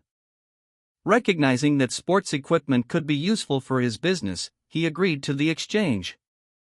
The man wished him a good meal and told him to call any time before leaving. The friend demanded to know who the man was and why he had been trying so hard to please him. The man explained that the person was the wealthy boyfriend of a former blind date and that clinging to him might lead to future business benefits. His friend expressed disbelief, but the man insisted, pointing out that the watch on the person's wrist alone was worth 2 of his own cars. After identifying the expensive luxury watch, he wondered why such a rich man would dine at a common restaurant. He admitted he did not know the reason and then chastised his friend for considering the young woman a suitable blind date. The friend quickly corrected the misunderstanding, implying that wealthy men often had younger lovers outside of their marriage, then quickly changed the subject because the topic was causing him distress. Half an hour later, he suggested that they take a walk for digestion since she did not seem to be heading home yet. Xue Wei gently called out to a cat in the park. He informed her that the cat was a stray and would not approach them without food. She reminded him that they were in a public park, suggesting he should refrain from touching her. He acted innocent, denying any wrongdoing, causing her to ask him to stop behaving in such a manner. He questioned why she was so nervous since he had held her before. She responded with an inaudible murmur of distress. 5 minutes later, she quietly asked if they could stop what they were doing. He noted that they were completely alone, but she insisted that they could not continue. He asked sincerely what they were allowed to do, admitting the question consumed his thoughts. She realized he had been thinking about them seriously this entire time. She reflected that despite his often playful nature, he was unexpectedly responsible and even dependable when serious. She found Shen Yuan to be a complex and mysterious person, yet one who made her want to understand him more deeply. He noted the sudden spike in her affection level, contrasting her easy approval with the extensive effort usually required with other women. Upon returning home, he informed his mother that they would be moving in a few days. His mother questioned where and if this move was final, warning her that there would be no turning back once they left. She confirmed her decision, telling her mother that she thought she might be starting to like him. The next day, he inquired about the progress of the health check partnership arrangement. His assistant reported that the meeting had been arranged the previous day and was scheduled for 10 a.m. that morning with Principal Su in his office. The speaker realized it was already 9 o'clock and that their lazy subordinate, Jia, would soon be replaced. Principal Su was surprised to see Shen Yuan arrive at 10:10 a.m. Principal Su invited Shen Yuan to have a seat since he was already present. The marketing manager of the medical center, Yu Jifeng, was introduced to Mr. Shen. Jia Nansho was surprised by Shen Yuan's unexpected attendance, as he had not mentioned coming, leaving Jia unprepared. Shen Yuan told everyone to continue their discussion without him, explaining he was only nearby and wanted to drop in to see Principal Su. Shen Yuan listened intently to the negotiation, noting Jia Nansho's incompetence and confirming his decision to find a replacement soon. Principal Su resumed the discussion, and the narrator expressed relief that the person he saw as an inspector had finally left. He considered Yu Jifeng as a potential replacement for Jia Nansho but decided he needed to check his background first to ensure he was not connected to Jia's questionable activities before heading to Jingfu Company for his next meeting. An hour later at Jingfu Company, he questioned manager Chang about the poor quality of the company's online marketing videos on TikTok. Manager Chang Ru, the operations department manager, explained that good promotional videos typically feature attractive female trainers, but the budget for hiring models was insufficient.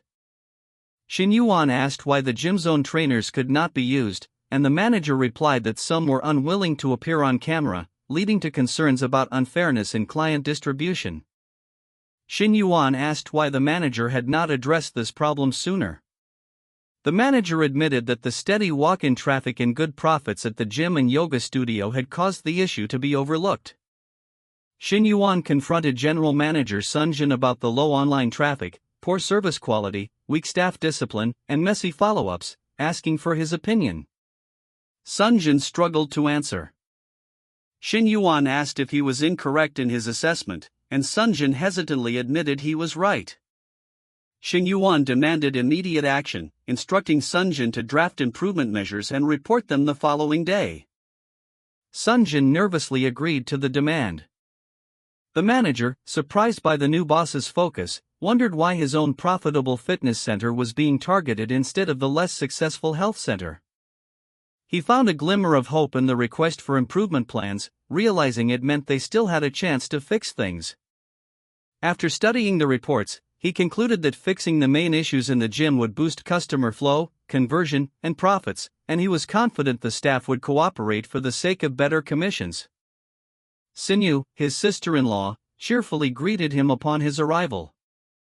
He asked Shen Yu why she was there and where his sister was. Shen Yu explained that his sister was busy at the cafe and had sent her home early to prepare dinner for him. He asked when his sister would return, and Shen Yu reported the sister's text message that he should not wait for her for dinner. He noted how clearly she was explaining the situation, then expressed surprise at the lavish meal she had prepared. Shen Yu admitted her cooking might not be as good as her sister's, but he reassured her that he would enjoy anything prepared by either of them. He immediately corrected his slightly awkward phrasing, clarifying that he simply liked the food they both made. He complimented Shen Yu on the delicious food, and she happily revealed that she had prepared the dishes she noticed he liked the most. An intense moment passed between Shen Yu and her brother-in-law. He abruptly excused himself to go to the bathroom. Shen Yu hesitantly asked if she could start calling him by his first name, Shen Yuan. She chastised herself internally for nearly saying something she shouldn't have, reminding herself that he only cared for her sister and would never return her feelings. She decided she needed to immediately clarify the situation to him before it escalated. She started to explain that she hadn't meant her comment a certain way, but he interrupted, assuring her that it was okay. She observed that he didn't seem to care about the situation at all and sadly concluded that he simply didn't want her. He expressed confusion over why his accepting response had upset the girl who initiated the discussion, noting that teenage girls' thoughts were hard to understand. He decided to rephrase his earlier statement, assuring Shen Yu that everyone had the right to choose freely and should not feel restricted by societal norms. She realized he understood her feelings and that his words did not mean rejection. However, she was left confused because his response was vague. She struggled internally, trying to figure out what to say next to her brother-in-law. His sister, Nana, arrived and asked if they had eaten dinner yet. Shen Yu replied that they had eaten, then offered to heat up food for her sister. He complimented Nana on the success of the cafe business. Nana expressed her happiness and gratitude, saying his support made her want to work even harder. He felt a slight ache in his heart while listening to her earnest words. The next day, Coach Lu reported on her visits to the other two stores. He asked her to describe the problems she observed. She stated that the yoga studio's problem was a low membership rate, while the other gym had similar minor issues. She assured him that she had organized all the findings and would send them to him later. He praised her excellent work and suggested she deserved a reward. She wondered if the gesture meant he was about to give her another monetary reward. He dismissed her assumption, suggesting a date that afternoon instead, but added that she still needed to provide a plan to solve the problems she had reported. She stammered her agreement to his suggestion. He mentally calculated the total cost of their date activities, noting the significant net profit after the triple cashback reward. Coach Lu declared that the date was possibly the happiest day of her entire life. He realized that the cashback amount was secondary to the surge in Coach Lu's affection level, which was nearing 100, making the experience even more thrilling. The next day at Jingfu Company, General Manager Sun Jin, the fitness center manager, nervously arrived for a self-review, presenting his possibly lacking improvement measures to Mr. Shen. Shen Yuan waved off the self-review, telling him to sit down and summarize the new measures briefly. Sun Jin began by outlining disciplinary measures, including fines for staff delays and performance deductions for inadequate customer follow-ups. Shen Yuan stopped him, pointing out the lack of rewards and questioning why the focus was solely on punishment. Sun Jin defended his approach, stating that punishment created a necessary urgency. Shen Yuan corrected him, stating that while punishment was acceptable, rewards must be primary, focusing on motivation rather than pressure. Sun Jin quickly acknowledged his far-sighted wisdom. Shen Yuan asked about customer acquisition. Sun Jin explained that they relied mostly on walk-ins and that he needed to consult with the network operations manager, Chang, for concrete online improvement plans.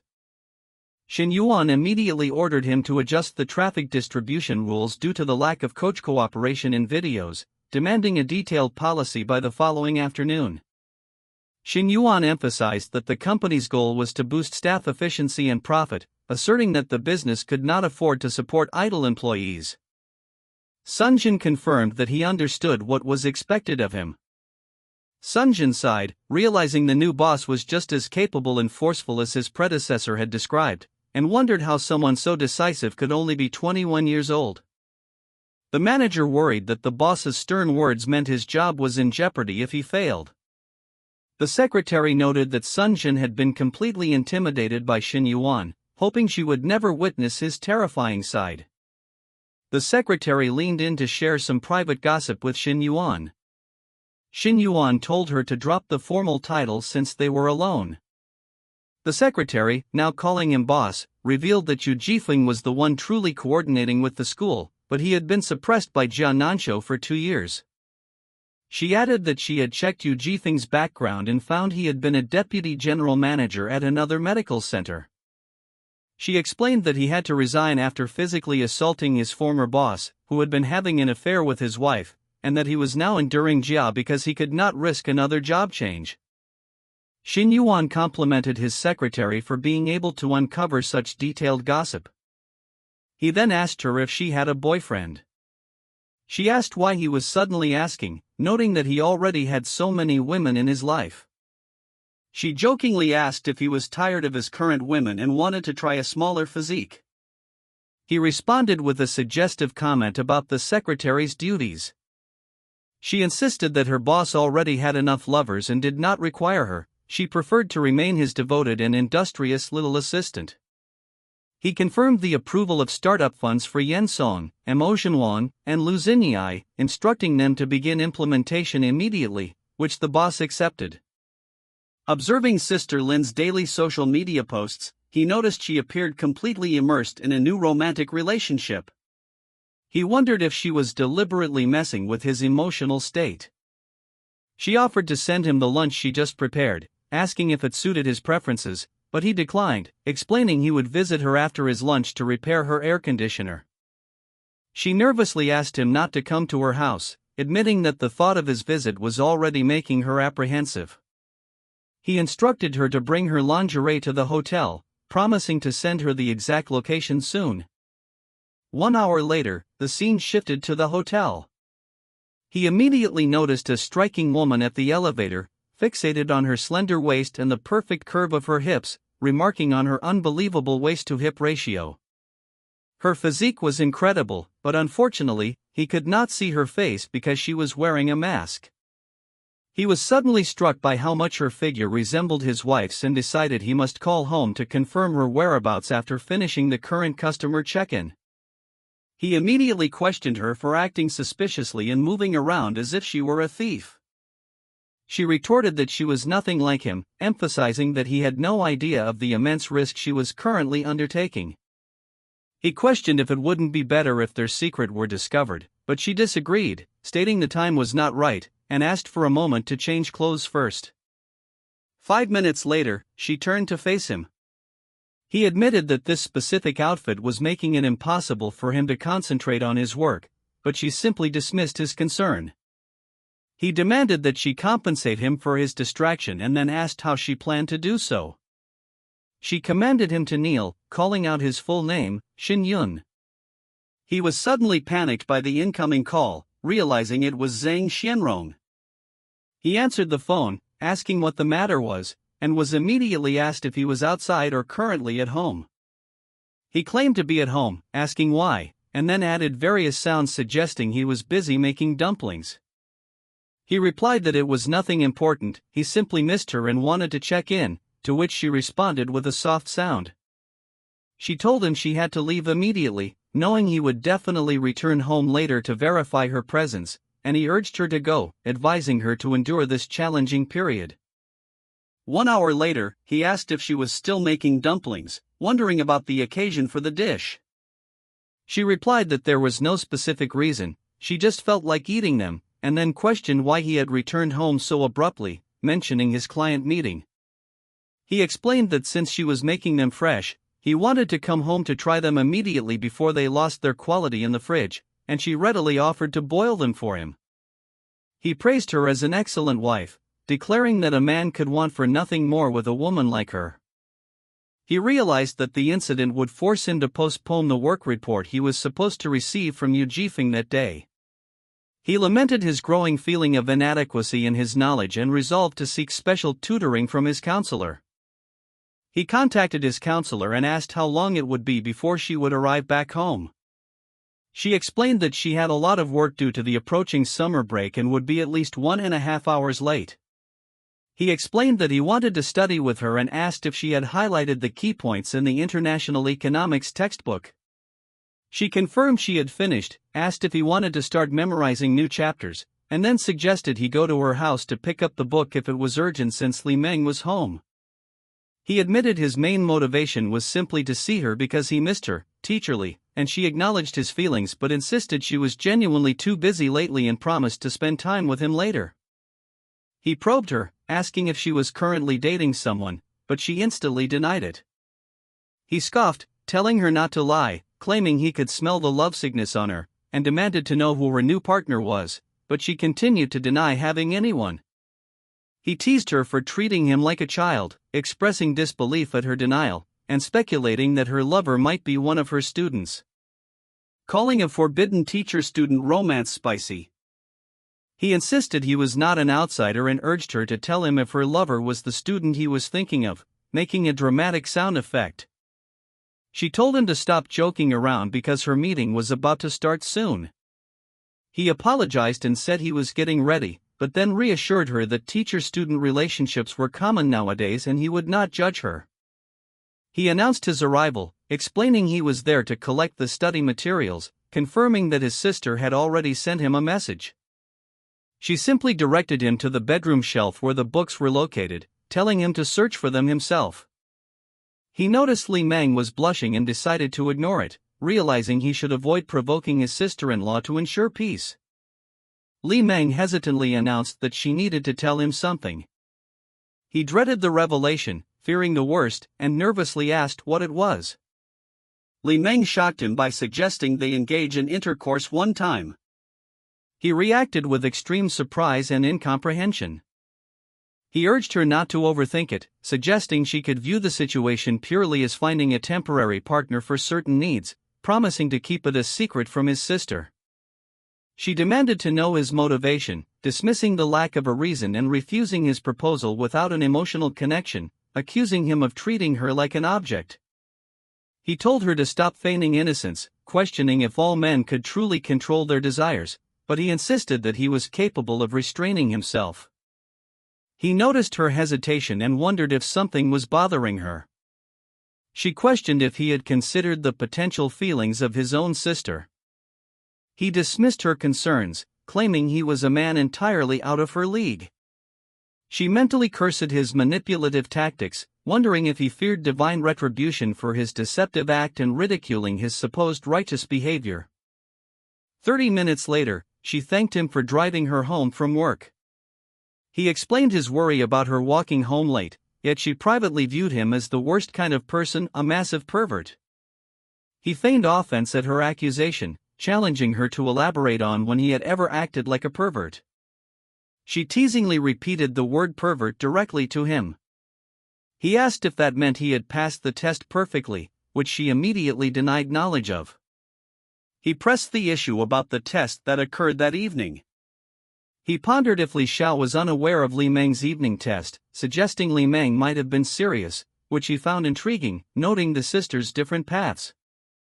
He let out a small laugh, prompting her to ask why he was suddenly smiling, to which he simply replied he was thinking of something pleasant. She wondered if taking her home brought him such joy, but their conversation was cut short by her sister's sudden return, who questioned why Shen Yuan was with her. He mentally compared the sisters, noting Li Meng's height and figure contrasted with the counselor's slightly shorter stature and fuller chest, before the counselor dismissed his observations as showing off. It seemed Shen Yuan had not disclosed any details to the older sister. The sister warned Shen Yuan not to fool around, but he insisted he was being straightforward. The women tried to delay him, citing her exhaustion after a long, busy day. She expressed her disbelief, realizing the smile in the car had been due to his intentions for the night. She affectionately scolded Shen Yuan for being mean. 20 minutes later, he asked if she was satisfied and ready for him to leave. As it was nearly midnight, he announced his intention to stay, but she emphatically refused, citing that she had already helped him enough. He declared he would sleep on the sofa, making it a final decision, as he was exhausted. He observed that the counselor seemed to be already asleep, worn out from the day, before she suddenly questioned if he was still awake. He found it interesting that the sister-in-law had genuinely left the door unlocked. She gasped in surprise, asking what he was doing, to which he only told her to be quiet. She was shocked that he had actually come in, and he countered by asking why he wouldn't when she left the door unlocked. She desperately claimed her earlier words were impulsive and meaningless, but he firmly stated that he had already taken them seriously. She let out a small, muffled sound. He noted how loudly she was reacting even though he hadn't fully entered, calling her his sister-in-law. He found her attempts to suppress her voice endearing. Her breathing grew heavy, and she called out his name. He paused, prompting her to whisper that he should proceed. He challenged her to beg him first, and she softly pleaded. Her muffled sounds intensified. He asked if she was content now, noting that 2 hours had passed since the events began. He confessed that he hadn't felt this fulfilled in a very long time, then asked if she had been intimate with others previously. She emphatically stated that he was her first partner and nothing similar had happened with her ex-boyfriend. She warned Shen Yuan that her sister must never find out about them. She internally acknowledged that although their relationship wasn't emotionally cheating, Shen Yuan was still technically her brother-in-law, a fact that could deeply disappoint her sister. She announced her need to use the restroom. She realized that if her sister emerged and didn't see him in the living room, their secret would be exposed, frantically urging him to come up with a solution. He calmly contrasted the current minor situation with the few times he had to sneak around at Sister Lin's house, finding her panic unwarranted. A loud sound marked the door closing as her sister returned to her room, having thankfully not noticed Shen Yuan's temporary absence. He asked how she felt about the experience, comparing it to a roller coaster ride, but she immediately replied that it was terrifying and not fun at all. He told his partner to get accustomed to the situation, as this kind of arrangement would soon become their regular routine. The next morning, her sister greeted Shen Yuan, urging him to get ready for the breakfast she had prepared, which he enthusiastically complimented. Confused, she asked why he had suddenly used the intimate term, and he asked if she disliked it. She nervously denied disliking it, only stating that she was unaccustomed to the word, prompting him to suggest she would hear it much more often soon. She quickly interrupted, finding the exchange inappropriate for the early morning, especially if their sister saw, and urged him to go wash up, which he readily agreed to. He complimented her kindness, expressing his appreciation for her actions. She scolded him sharply, noting how different her personality was now compared to the previous night, and lamented that her affection meter for him still hadn't increased. He was momentarily shocked by her sudden change in tone. Her sister instructed her to cover up properly because Shen Yuan was present, and she acknowledged the instruction. Her sister told her not to look displeased, accepting the blame for letting Shen Yuan stay over and promising that he would not sleep there in the future. Misunderstanding her sister's intentions, she secretly worried about how she would satisfy her needs if Shen Yuan stopped visiting, then reassured her sister that she truly did not mind his presence. Her sister questioned her sincerity, which she affirmed with a double confirmation. Her sister noted Shen Yuan's large appetite, speculating he must have been starving, while she internally mused that his high energy expenditure the day before had likely been the cause. Shen Yuan insisted her breakfast was the most amazing he had ever eaten and, while calling her the affectionate term again, suggested an activity for later before abruptly trailing off. Li Meng quickly announced that she was returning to her room. She wondered why Li Meng looked so strange and was blushing, dismissing the idea that she had seen them hugging in the kitchen as a cause for such a reaction, finding the whole thing odd. At 9:30 a.m., President Shen demanded an explanation from Manager Jia at Jingfu Corporation. Manager Jia was visibly hesitant to address the situation. President Shen revealed that the current documents were only part of the evidence, and the numbers alone were enough to warrant prison time. Manager Jia pleaded that the situation wasn't that serious, but the president countered by highlighting the theft of company funds and asking if he should be serious. Manager Jia asked what he could do to receive leniency from President Shen. The president demanded that the manager and his associates immediately resign and leave the company, in addition to revealing everything he knew. Jia Nanho paused, weighing his options, prison or cooperation. Jia Nanho quickly agreed to tell President Shen everything and then leave, consequently exposing all the internal secrets of Jingfu Company, finally realizing the president's prior strategy. The president told him not to linger, instructing him to hand over everything to Yu Jifeng, take all his documents, and consider them even, hoping they would never cross paths again. Shen Yuan was impressed by his own strategic skill and the respect the young boss commanded. A subordinate addressed the boss, who told him to speak. The subordinate presented a prospective apartment near Guanting, noting the low rent and included utilities, and asked for the boss's opinion. The boss approved the apartment and instructed the subordinate to contact the landlord and sign the contract. He asked Coach Lu what the problem was now. Coach Lu was crying and tearfully calling him hubby, which caused him concern. He wondered why the coach had yet to say anything even though he was already present, noting that crying and making a scene was not in the coach's character. He threatened to leave, but the coach urgently begged him to stay. The coach tearfully complained that his workouts never exceeded an hour anymore and he left immediately, worrying that Shen Yuan no longer needed him, as nothing new was happening at the fitness center. He was surprised the coach was crying so hard over such a trivial issue. The coach asked if he even remembered how long it had been since he had called. He admitted it had been far too long since he last checked in on Coach Lu or offered any real support. He explained his focus was on restructuring the company to ensure she would have a perfect environment to excel in later. The renovation plans for the fitness centers were already underway, and she would soon be tasked with inspecting the final results. He surprised her by revealing her new official role as a highly paid special consultant within the Human Resources Department.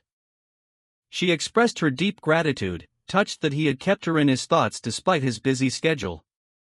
She playfully admitted her mind was occupied by him and his overwhelming presence, though he teased that wasn't enough. He toyed with her, suggesting that even her current level of devotion wasn't quite meeting his expectations. Their playful banter continued until he jokingly warned her to stop, claiming he was starting to feel a bit sympathetic toward her. He received an invitation to the soft opening of a new bar, where he was expected to appear in his capacity as a shareholder. The venue was packed with a lively crowd, most of whom seemed to be acquaintances of his business partner. An old face from his school days approached him, reintroducing himself after years of studying away in the city. He was quickly pulled toward a group of former classmates, all eager to reconnect and share a drink together. The group marveled at his transformation, noting that the most attractive boy from their class had grown into an even more impressive man. When asked about their host, they explained he was tied up with business but had insisted they start the festivities without him. The crowd whispered in awe at the sight of his luxury timepiece, realizing the wealthiest person in the room had finally arrived. A classmate pointed out their shared lack of female company, suggesting he use his charms to invite some beautiful girls over. He declined the suggestion, noting the room was already full of beauty and encouraging his friend to make a move himself. His attention shifted toward a familiar girl in the crowd, wondering why a popular cosplayer was acting as an assistant to a streamer. He found himself curious about how she would react if a stranger tried to approach her for her contact information. He pointed out two attractive women nearby, prompting his friend to confidently step up and try his luck. The friend felt confident, believing his expensive pilot watch would be enough to impress and win over the sophisticated women. Despite his efforts, the women gave suspicious excuses for not sharing their details, leaving him baffled by their rejection.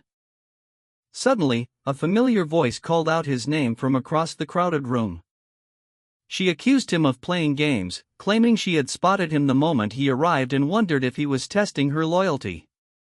He smoothed things over, insisting he hadn't seen her yet and promising he wouldn't have let anyone else near her if he had. She asked how they should act in front of others, and he told her to be herself, finding her direct personality refreshing. A popular influencer was introduced to the group, boasting a massive following and a humble attitude that charmed the table. The group welcomed her warmly, quickly turning their attention to her beautiful companion and asking for her name. She introduced herself simply, maintaining a quiet but graceful presence beside her more famous friend. A toast was called to celebrate the new gathering, marking the beginning of a night of new connections and friendships. When asked if she wanted a drink, she hesitated but agreed to have one for the sake of the company. He offered to share a drink with her, promising to keep it light so she wouldn't feel pressured. She was surprised by the mild taste, noting it felt more like a soda than a typical alcoholic beverage. She pivoted the conversation toward her business dreams, asking when he might consider funding her startup. He questioned the viability of her media company, pointing out the risks involved for someone without a massive existing fanbase. He made it clear that his current focus remained on the fitness center, leaving her media project on the back burner for now. His partner finally arrived and dragged him back to the main group, wondering why he had wandered off so far. His friend jokingly accused him of once again attracting the most stunning woman in the entire building.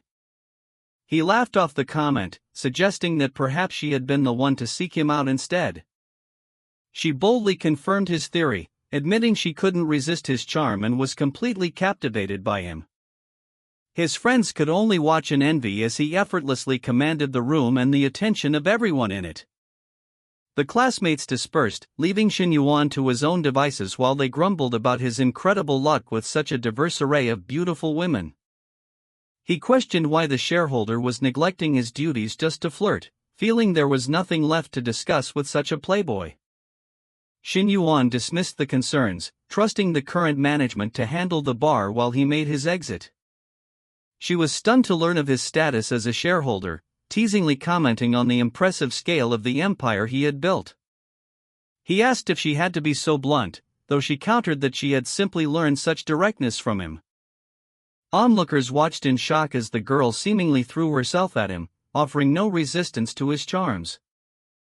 They marveled at how someone who looked so pure and innocent could be so proactive in her pursuit.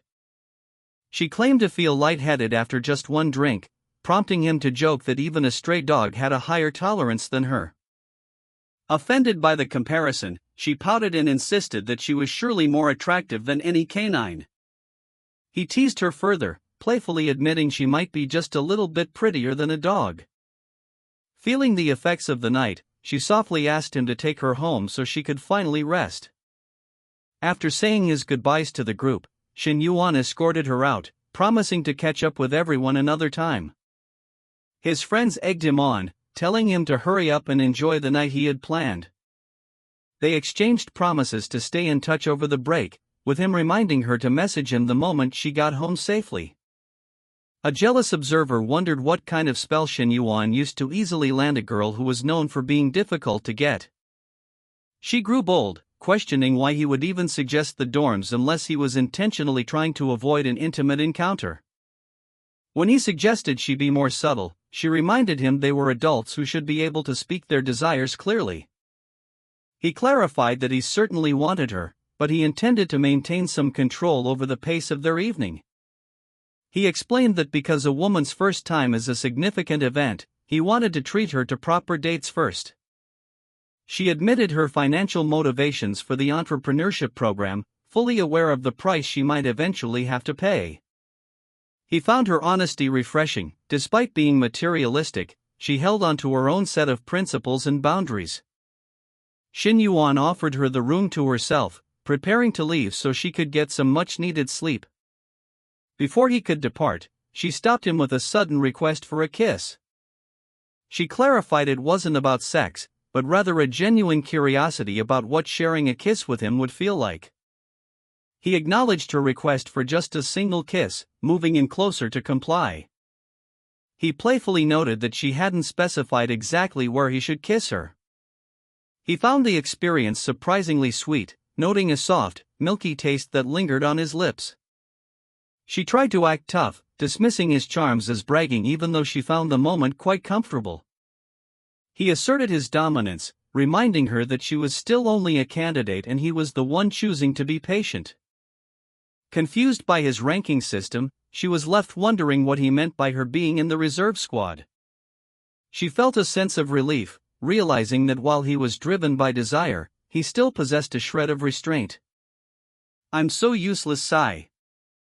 Arriving well past midnight, he used the excuse of being too drunk to find his own place to stay. She saw right through his lies, telling him that if he was looking for her sister, she was already fast asleep. He insisted that his only intention was to crash on her sofa for the remainder of the night. She began to protest, worried that he was trying to force his way into a compromising situation. He urged her to be quiet so they wouldn't wake her sister, guiding her toward the privacy of the bedroom. A loud thud from the door caused him to freeze, fearing the noise had alerted the other resident. Her sister called out from the other room, but she quickly covered with a lie about a clumsy trip to the bathroom. Relieved that the suspicion had passed, she scolded him for his reckless behavior and his lack of fear regarding being caught. He joked audaciously that if they were caught, they might as well all enjoy the situation together. She dismissed his ridiculous fantasy with a sharp laugh, unimpressed by his bold suggestion. He yelped in pain as she lunged at him, begging her to be a bit more gentle during their secret encounter. He claimed he had been incredibly gentle, pointing out that her drunken state had made her unaware of her own strength during their encounter.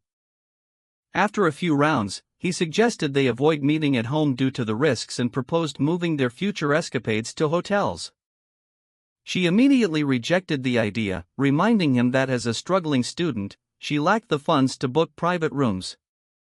Shen Yuan mocked her modesty, noting that the expensive gifts he bought for her and her sister proved she was far from broke. She winced in pain and complained about his rough behavior, threatening to end their partnership if he didn't learn how to treat a lady. He confidently asked who else could possibly replace him, promising to be much more careful and gentle during their next meeting. She marveled at his unmatched shamelessness, frustrated that she couldn't find a way to get the upper hand over him just yet. The following morning, she was startled to find Shen Yuan there and questioned exactly when he had arrived. He explained he had arrived late at night after Li Meng let him in, asking if there was a problem with his sudden appearance. She shyly admitted she had missed him too much to sleep, though her internal reaction was far more flustered. She teased him, insisting that he should give her more of a heads-up the next time he planned to drop by. He urged her to get more rest while he prepared breakfast, promising to wake her once the meal was ready. Li Meng was called out to as the morning routine began. Her sister questioned why she wasn't woken up when Shen Yuan arrived, feeling left out of his late-night visit. Li Meng claimed she didn't want to disturb her rest, while her sister worried if he had been feeling down or needed support. Li Meng secretly scoffed at the idea of him being sad, knowing he was just there for a late-night pursuit, but she kept her answer simple. Later, Li Meng told Shen Yuan that breakfast was ready and urged him to finally get out of bed. She called out to him again, inviting him to join them at the table. Watching her work in the kitchen, he was struck by how her beauty and figure made her look like a perfect, high-end chef. She caught him staring and snapped at him to focus on his food instead of ogling her. He seemed to be in a daze, mindlessly following her instructions while still half asleep. She suddenly questioned why she was acting so protective, realizing there shouldn't be an issue with him looking at his own girlfriend. She worried that their strictly physical arrangement was starting to turn into real feelings, even though it had only been 2 nights. After finishing her meal, she prepared to head out to change, while he offered to give her a ride to school. When she asked for a ride to work instead, he playfully reminded her they were just partners and he'd only do it when he felt like it. She cursed him under her breath, calling him a heartless and incredibly bold jerk.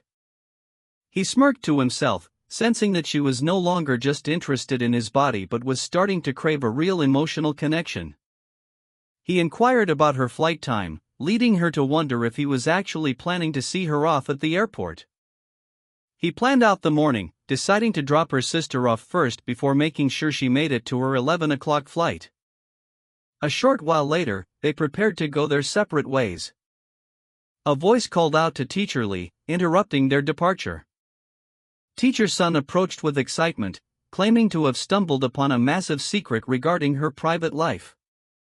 Nervous, she asked what the secret was, only for the other woman to point out that everyone recognized the luxury car she arrived in. She tried to claim a student gave her a ride, but her friend saw right through the lie, demanding to know how deep the relationship went. Her friend dismissed her excuses as boring, acting offended that she wasn't being kept in the loop like a true best friend. Despite her denials, her friend was convinced that a romantic pursuit was well underway and nearing an official status.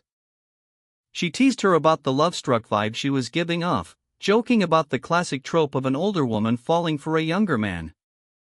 She begged her friend to stop, but Teacher Sun continued to gush over the romantic pairing of a gentle teacher and a wealthy suitor.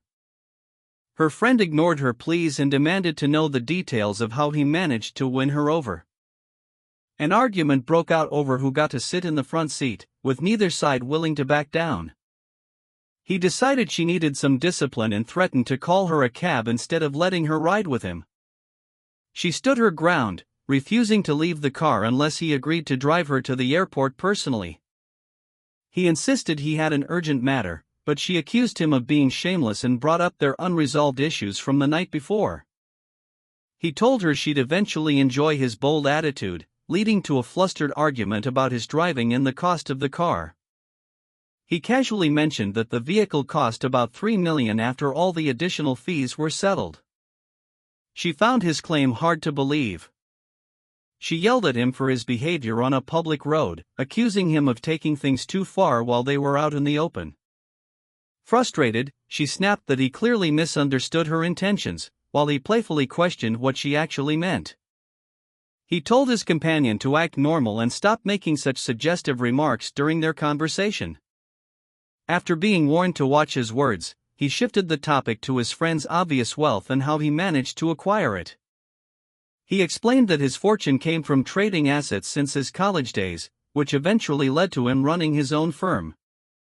Impressed by the success, he joked about retiring early once his sister married into such wealth, asking if there was room for one more dependent.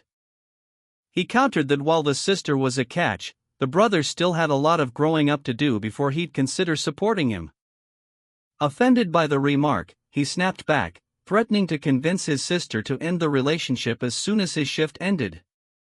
He pointed out the flaw in that plan, noting that losing a wealthy benefactor would only be a disadvantage to him in the long run. Annoyed by the selfish attitude, she told him to quit staring and keep his eyes on the road while they were driving. He argued that his staring was a compliment to her looks and teased that he wouldn't bother looking at her next time if she was going to be ungrateful. She responded with a skeptical challenge, wondering if he could actually follow through on that promise. A sudden tension filled the air as one accused the other of acting with hidden intentions, while the other played innocent. He warned her about the potential fallout of her actions, but she remained defiant, questioning if he'd actually dare to do something bold right there. He gave a final warning, telling her that she was venturing into dangerous territory with her provocations. She brushed off the threat with a smirk, daring him to show her exactly what he intended to do about it. An onlooker watched the luxury car pass by, envious of the wealthy lifestyle and the beautiful company, feeling motivated to work harder. Navigation route deviated. Replanning for you now. Confusion arose when she realized they had veered off course, prompting her to question why they weren't heading toward the terminal. Despite her worries about missing her flight, he confidently claimed they had plenty of time to finish their business and still make it. She pleaded for him to keep his composure as the situation between them began to escalate. He confessed a long-standing desire to see her in that specific professional attire, making his intentions clear. Passers-by noticed the vehicle shaking violently on the side of the road, mistakenly thinking the car was malfunctioning or about to explode. A witness grumbled in disgust, criticizing the couple's lack of public decency for engaging in such activities in broad daylight. Much later at the airport, colleagues noticed her arrival in a high-end SUV, speculating that she must be dating someone with deep pockets. She quickly clarified that the man wasn't her boyfriend yet, describing him more as a future member of the family. She explained the hesitation was due to the fact that her sister hadn't officially given the relationship her blessing. Fuming over her ruined clothing, she cursed him under her breath and vowed to make him pay the next time they crossed paths. Arriving at the office later that day, he brought lunch for a colleague and checked in on how she was handling her responsibilities. She reported that she was balancing her professional duties well, only returning to campus for her most essential lectures. He was impressed to learn she had mastered nearly the entire department's operations and was ready to rotate into a new role. He informed her that she would soon be assisting a new expert coming in to overhaul their underperforming online traffic department. She acknowledged the instructions, ready to take on the new challenge under the guest consultant. He urged her to focus on building a fresh, dedicated team, expressing his desire to move away from the unmotivated staff currently in place. Reflecting on his first week as a manager, he worried about the slow progress of his goal to boost the company's profits.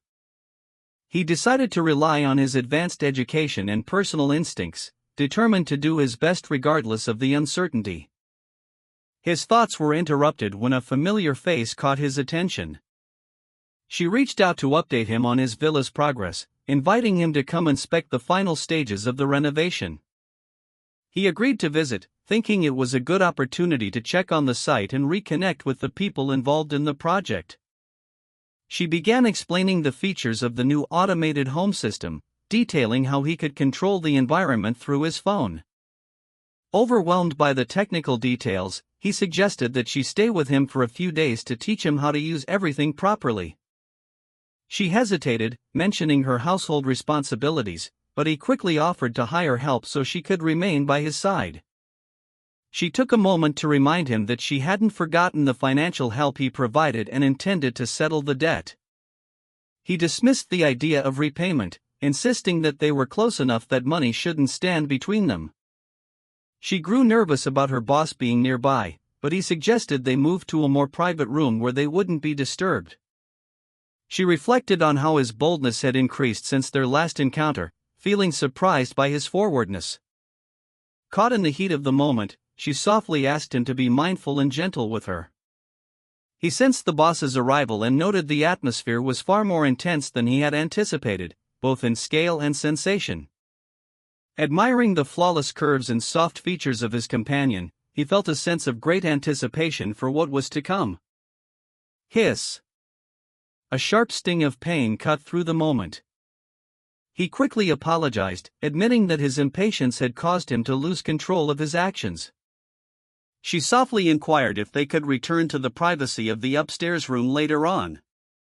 He noted the rise in her affection, realizing that their intimate environment was successfully heightening her emotions. Significant time passed as they remained in each other's company.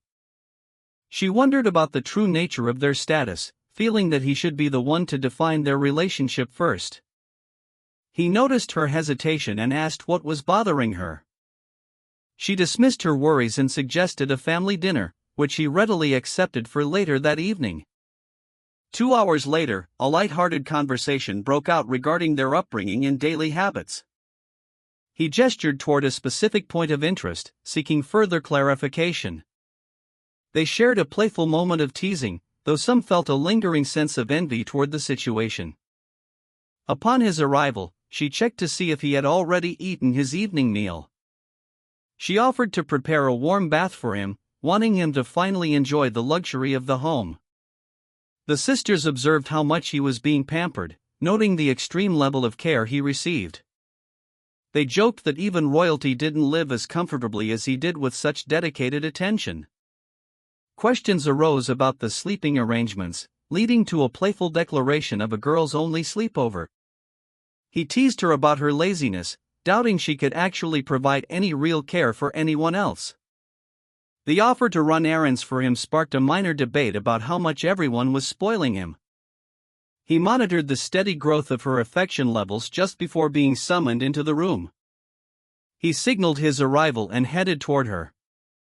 She felt a deep sense of gratitude, believing it was only natural to care for the man who had done so much for her family. The others disagreed, jokingly claiming that the constant pampering had turned him into a giant baby. She insisted that her gestures were small and hardly compared to what he deserved. A sudden flush on her face didn't go unnoticed, prompting immediate questions. She tried to deny her obvious embarrassment even as her face continued to burn with heat. The teasing intensified as they accused her of harboring secret feelings for her brother-in-law. He let out a sigh of pure relaxation, feeling the tension finally leave his body. She offered to use her newly learned skills to give him a massage, surprising him with her initiative. She explained she had been practicing her technique and encouraged him to give her honest feedback. He teased her about her newfound skills, while she admitted she had learned them specifically for him. He expressed disbelief that she could have mastered such an impressive technique so quickly. She revealed she had been studying videos in secret, earning high praise for her dedication and talent. The intimacy escalated as she invited him to join her more closely. A soft moan escaped her lips as they shared a private moment together. The sound of a ringing phone threatened to interrupt the mood, causing her to worry. He dismissed the distraction, claiming that nothing could be more important than the time they were sharing. Another half-hour passed in their private company. A series of playful messages and photos arrived on his phone, acting as a reward for his absence. He chuckled at the increasingly mischievous behavior being displayed through the screen. The sender acted offended by his short response, questioning if he was truly unfazed by the provocative photos. A challenge was issued to send even more explicit content, which he eagerly accepted. She played a psychological game of cat and mouse, enjoying the power she held over his desires. He decided to play hard to get with another woman, choosing to keep her waiting instead of meeting up. She refused to believe he was ignoring her, while he playfully maintained that he held a grudge over their last encounter. She reminded him of their history together, demanding to know who else could possibly be better than her. Tired of the teasing, he ends the call with plans to meet the girl tomorrow, amused that she managed to get the last word. After promising his daughter a workout, he realizes his busy schedule has caused him to completely forget a previous commitment to meet a colleague. She murmurs Shen Yuan's name, her heart filled with a quiet longing. He gives a brief, simple acknowledgement. With his birthday approaching, she grows anxious, wondering if she can compete with the other women in his life for a moment of his time. He promises to stay by her side and suggests a trip, a proposal that leaves her absolutely thrilled. He leans in close, captivated by her scent, and begins to suggest taking things a step further. She questions his sudden surge of energy, reminding him they had only just finished an intimate moment. He admits that a single round isn't nearly enough, expressing a deep desire to spend the entire day locked in her embrace. Chaos erupts among the sisters as they abandon politeness, each aggressively claiming their right to be with him first. They parade before him in various uniforms, while one in particular makes a bold, vulgar demand for his attention. Excited for their next encounter, she prepares for a roleplay scenario, nervously asking him to be gentle for her first time. She presents him with various options, asking him to pick the outfit he wants her to wear. He questions the reality of his blissful harem life before being jolted awake by a question about the names he was whispering in his sleep. Panic sets in as he asks exactly what he blurted out while he was unconscious. She admits she couldn't hear the details, only that he had been calling out several different names. He quickly makes an excuse about work stress, relieved that Nana was the one who heard him rather than his other more volatile partners. The morning silence is broken as the family is called to the table for a freshly prepared breakfast. Playful complaints are made about the lavish spread, with one sister noting the obvious favoritism being shown toward him. Despite the light-hearted jealousy, the group settles in, though the playful bickering continues throughout the meal. He praises the cooking, noting that her culinary skills are nearly as impressive as Nana's.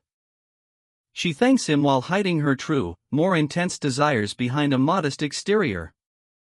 Seeing her blush at a simple compliment, the others wonder why there is still so much tension and awkwardness between them.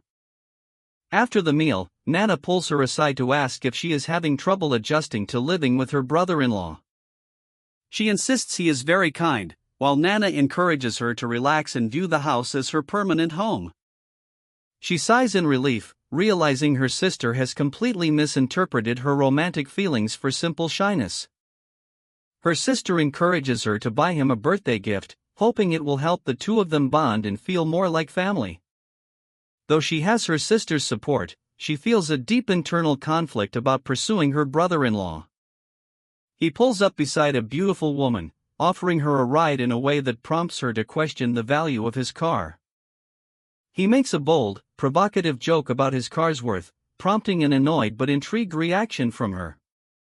She mocks his confidence, suggesting he's been watching too many videos if he thinks everyone is impressed by expensive cars.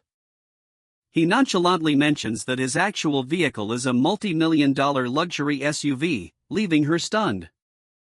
She complains that he didn't pick her up where everyone could see, missing the chance to flaunt their status. She insists that showing off at the school gate is the only way to truly enjoy the luxury. He teases her, saying she needs to earn that privilege, which she playfully dismisses as bullying. He ups the ante by suggesting they head to a motel immediately, catching her off guard with his directness. She quickly declines, asking where they are actually headed, only to find out he has business at the bank. She whispers his name, her mind wandering back to her feelings for him. Feeling neglected, she wonders why she seems so insignificant compared to the other women in his circle. She eventually gives in with a reluctant sigh. Deciding to reclaim her composure, she tells him that the flirting ends for now so he can focus on the road. He realizes she is trying to take control of the situation, but he is determined not to let her lead the way so easily. Curiosity gets the better of her as she asks what kind of business he has to handle at the bank. When she asks about his wealth, he jokingly claims to have as much money as a world-famous tech billionaire. She scoffs at the obvious lie, refusing to believe such an outrageous claim. He teases her further, asking if her affection for him is solely dependent on the size of his bank account. He teased her about the cost of their interactions, jokingly offering an expensive lunch to settle the debt of his constant physical affection.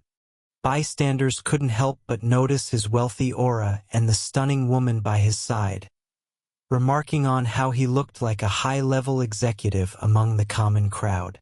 The bank staff approached him with news that his massive balance qualified him for elite private banking, offering a suite of global luxury perks and immediate transaction processing. She marveled at how simple banking tasks granted him such immense social status, wondering just how vast his hidden fortune truly was to command such subservience. He requested a custom card number featuring his birthday, and the staff eagerly rushed to process the paperwork for their high-value client. The bank officially welcomed him into their inner circle, presenting him with an exclusive black card and offering specialized wealth management for his family's future. He declined the investment products for now but promised to keep their branch as his primary choice for future deposits, much to the manager's delight. As a token of their appreciation, they presented him with a rare, premium tea cake from Yunnan. He prepared to depart, with the staff insisting on escorting him out to maintain their top-tier service. Observers were stunned to learn a 21-year-old had tens of millions on deposit, realizing his total assets and influence must be staggering. The girls nearby felt the allure of his wealth and charisma, lamenting that they weren't attractive enough to catch his attention. It was clear that his status allowed him to enjoy a world of luxury and special treatment without spending a single penny of his own. She questioned who his next appointment was with, but he kept the mystery alive by noting she wouldn't know the person.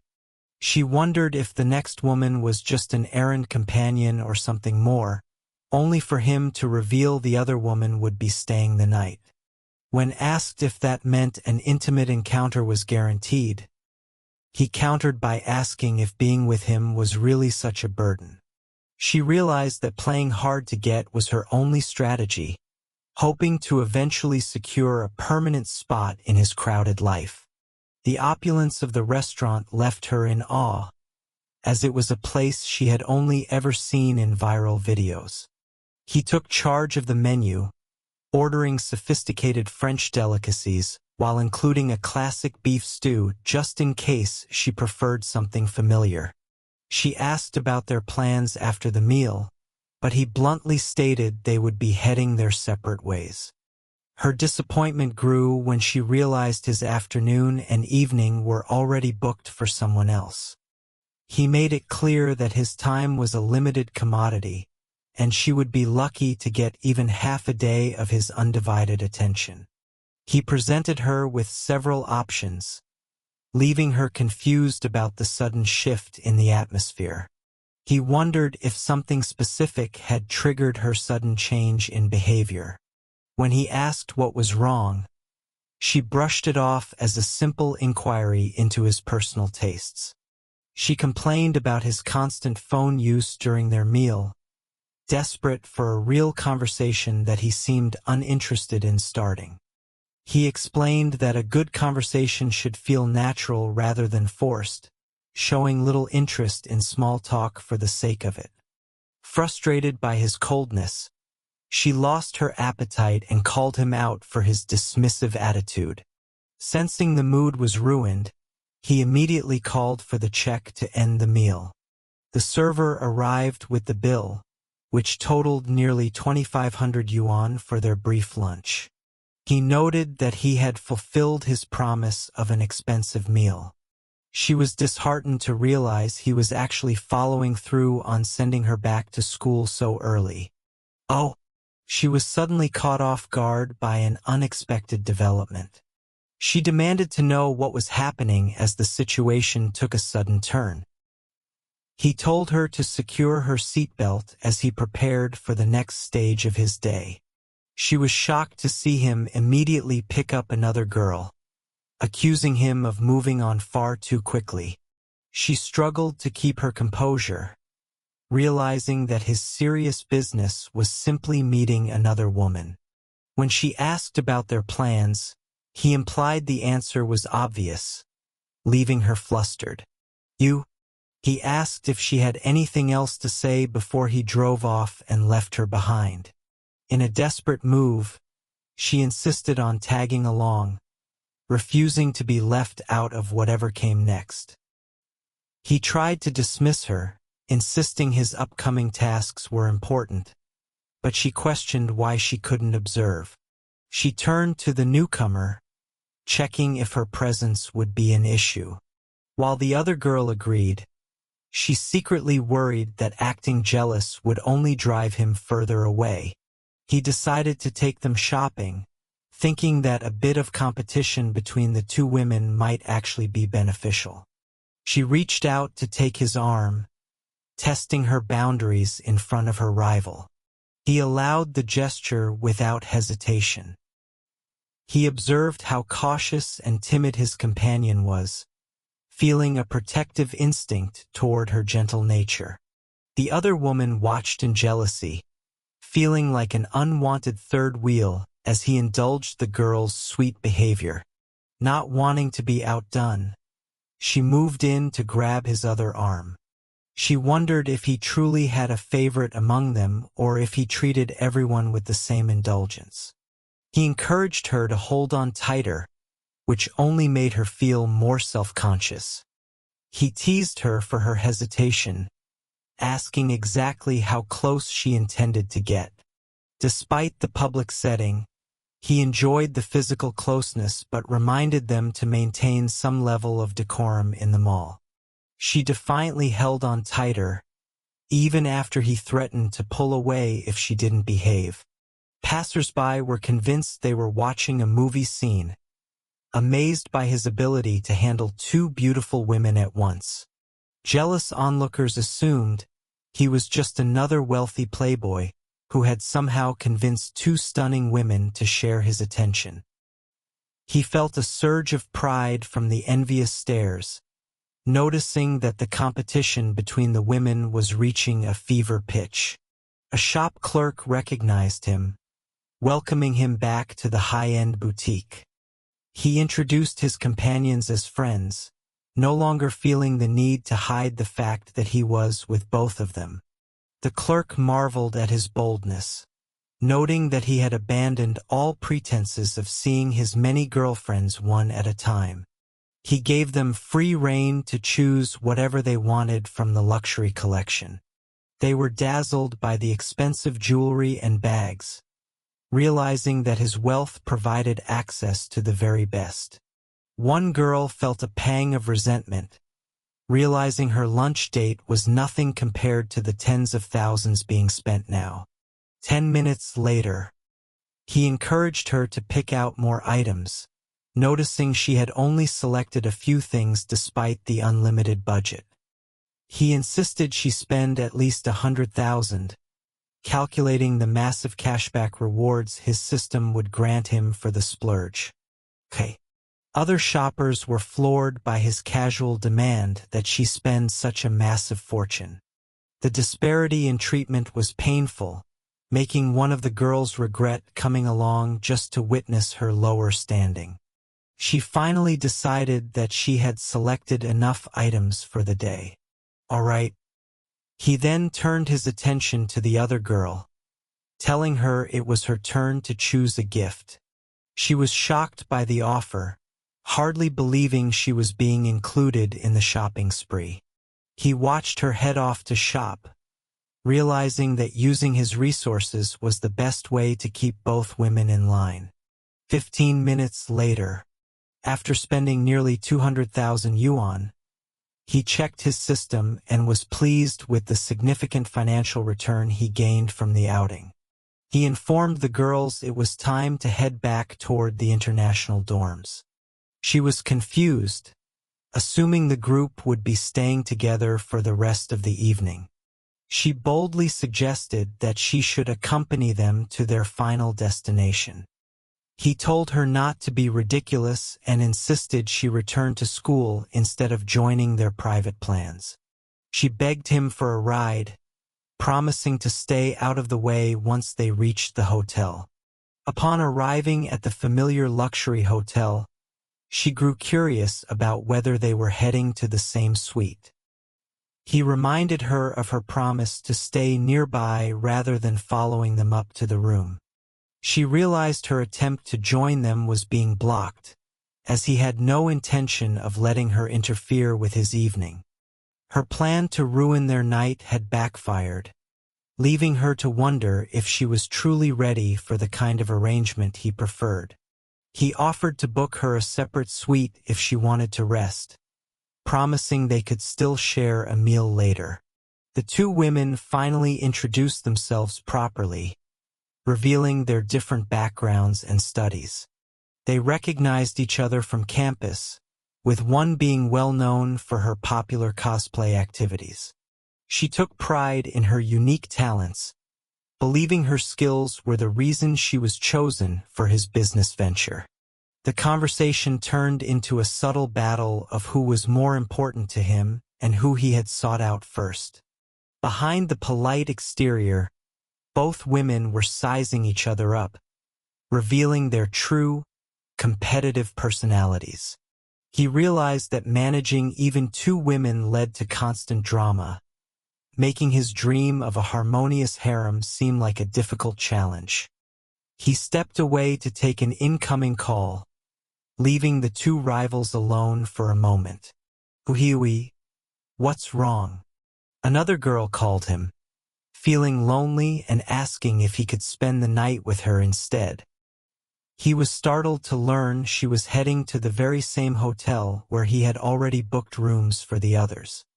He cursed his lack of planning, realizing that having all his romantic interests in one building was a recipe for total chaos.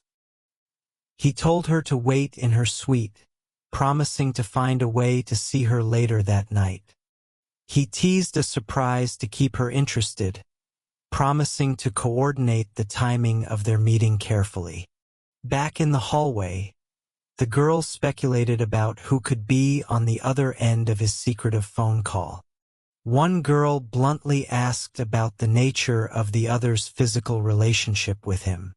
She wanted to understand why he treated them so differently, hoping to find a pattern in his behavior.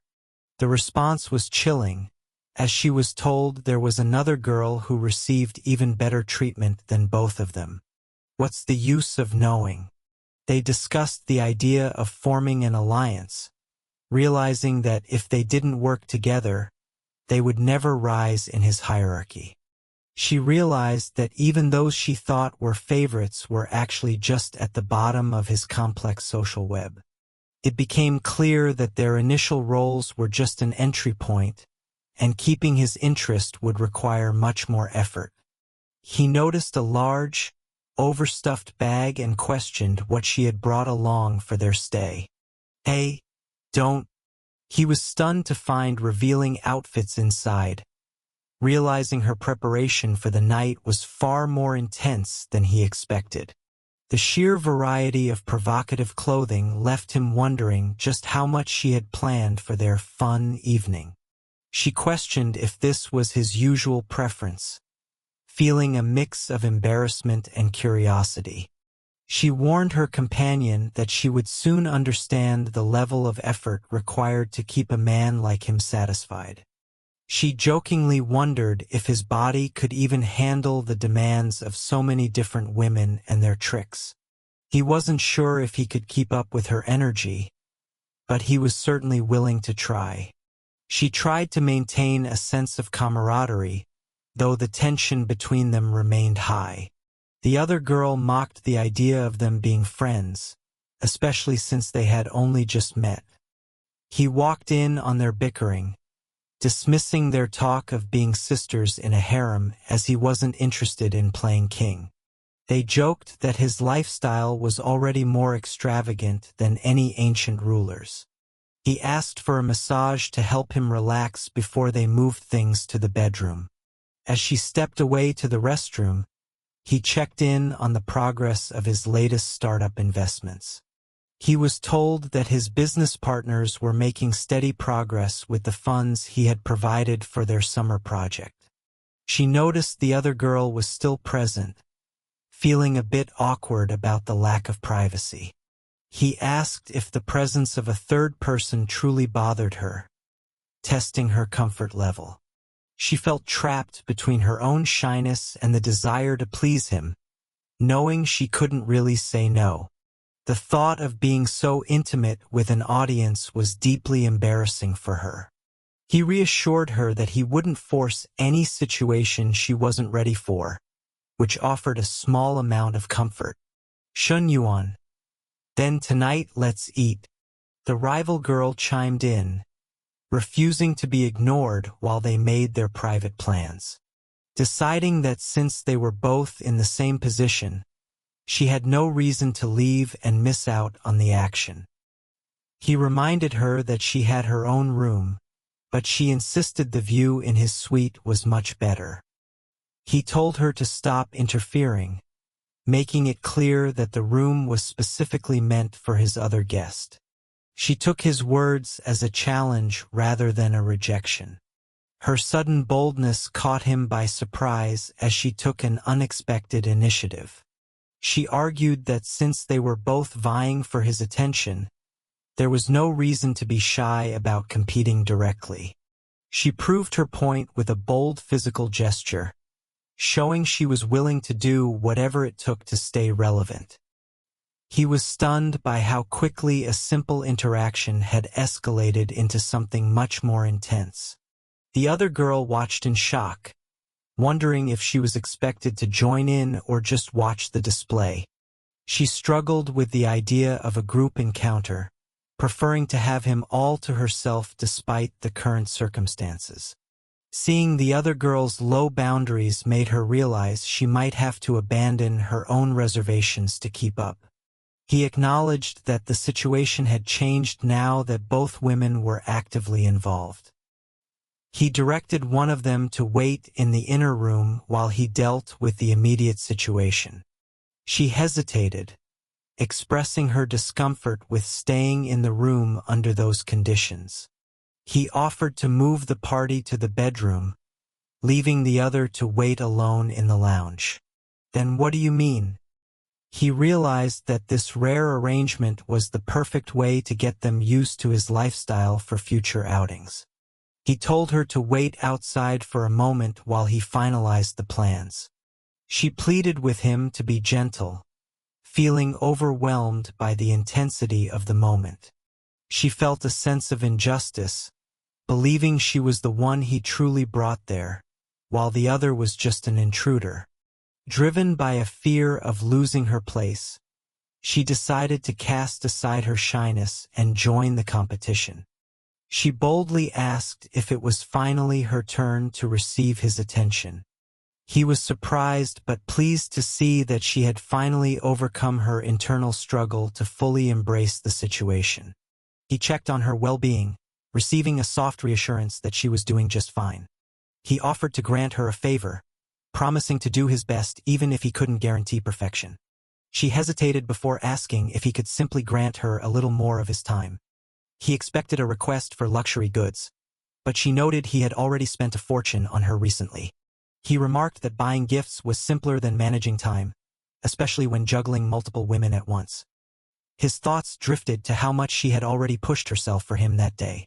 He agreed to her request for more time, though he cautioned that it couldn't happen too often. She was content with just a little more of his presence, and they settled into a mutual understanding. He marveled at how a small gesture moved her, noting that others like Coach Lu required much more effort. She reeled at the realization of his busy schedule, wondering how he could move from one woman to another so seamlessly. Noticing her distraction, he asked if she felt sick, but she quickly denied it. He wondered if she was upset with him, though she insisted that wasn't the case. He teased her for hiding her true feelings, playfully calling her out for denying her anger. He promised to make amends with a grand meal if she was upset, urging her to get ready to head out. She claimed she was too exhausted to walk, so he suggested ordering room service instead. She agreed to the plan on the condition that he carry her. With a smile, he accepted the task of carrying her himself. 20 minutes passed in their quiet sanctuary. A heavy, awkward tension began to fill the room. He mused that they should adapt to this pace, as it would likely become their new normal. Feeling out of place, she suggested taking her food to her own room, but he encouraged them to bond. Despite his suggestion, the discomfort between the two women remained palpable. He questioned the source of the awkwardness, looking for an explanation. While she claimed to be fine, she privately admitted to feeling stifled by his desire to keep the other girl around. Both women denied any issues, yet one still asked if she could take her meal back to the school dorms. He surprisingly agreed, leaving her to wonder why he was letting her go so easily. His cold tone and lack of an offer to drive her home made her worry that he was secretly angry. He reminded her of her physical exhaustion, suggesting it was better to stay and rest with him a while longer. Softened by his words, she eventually agreed to stay. The sight of him being so uncharacteristically gentle with another woman filled her heart with a bitter sting. She found a strange happiness in his touch, wishing he would continue stroking her hair forever. An employee arrived with the requested clothes, and he offered a polite thanks for the delivery. The staff member remained at his beck and call, ready to assist with any further needs.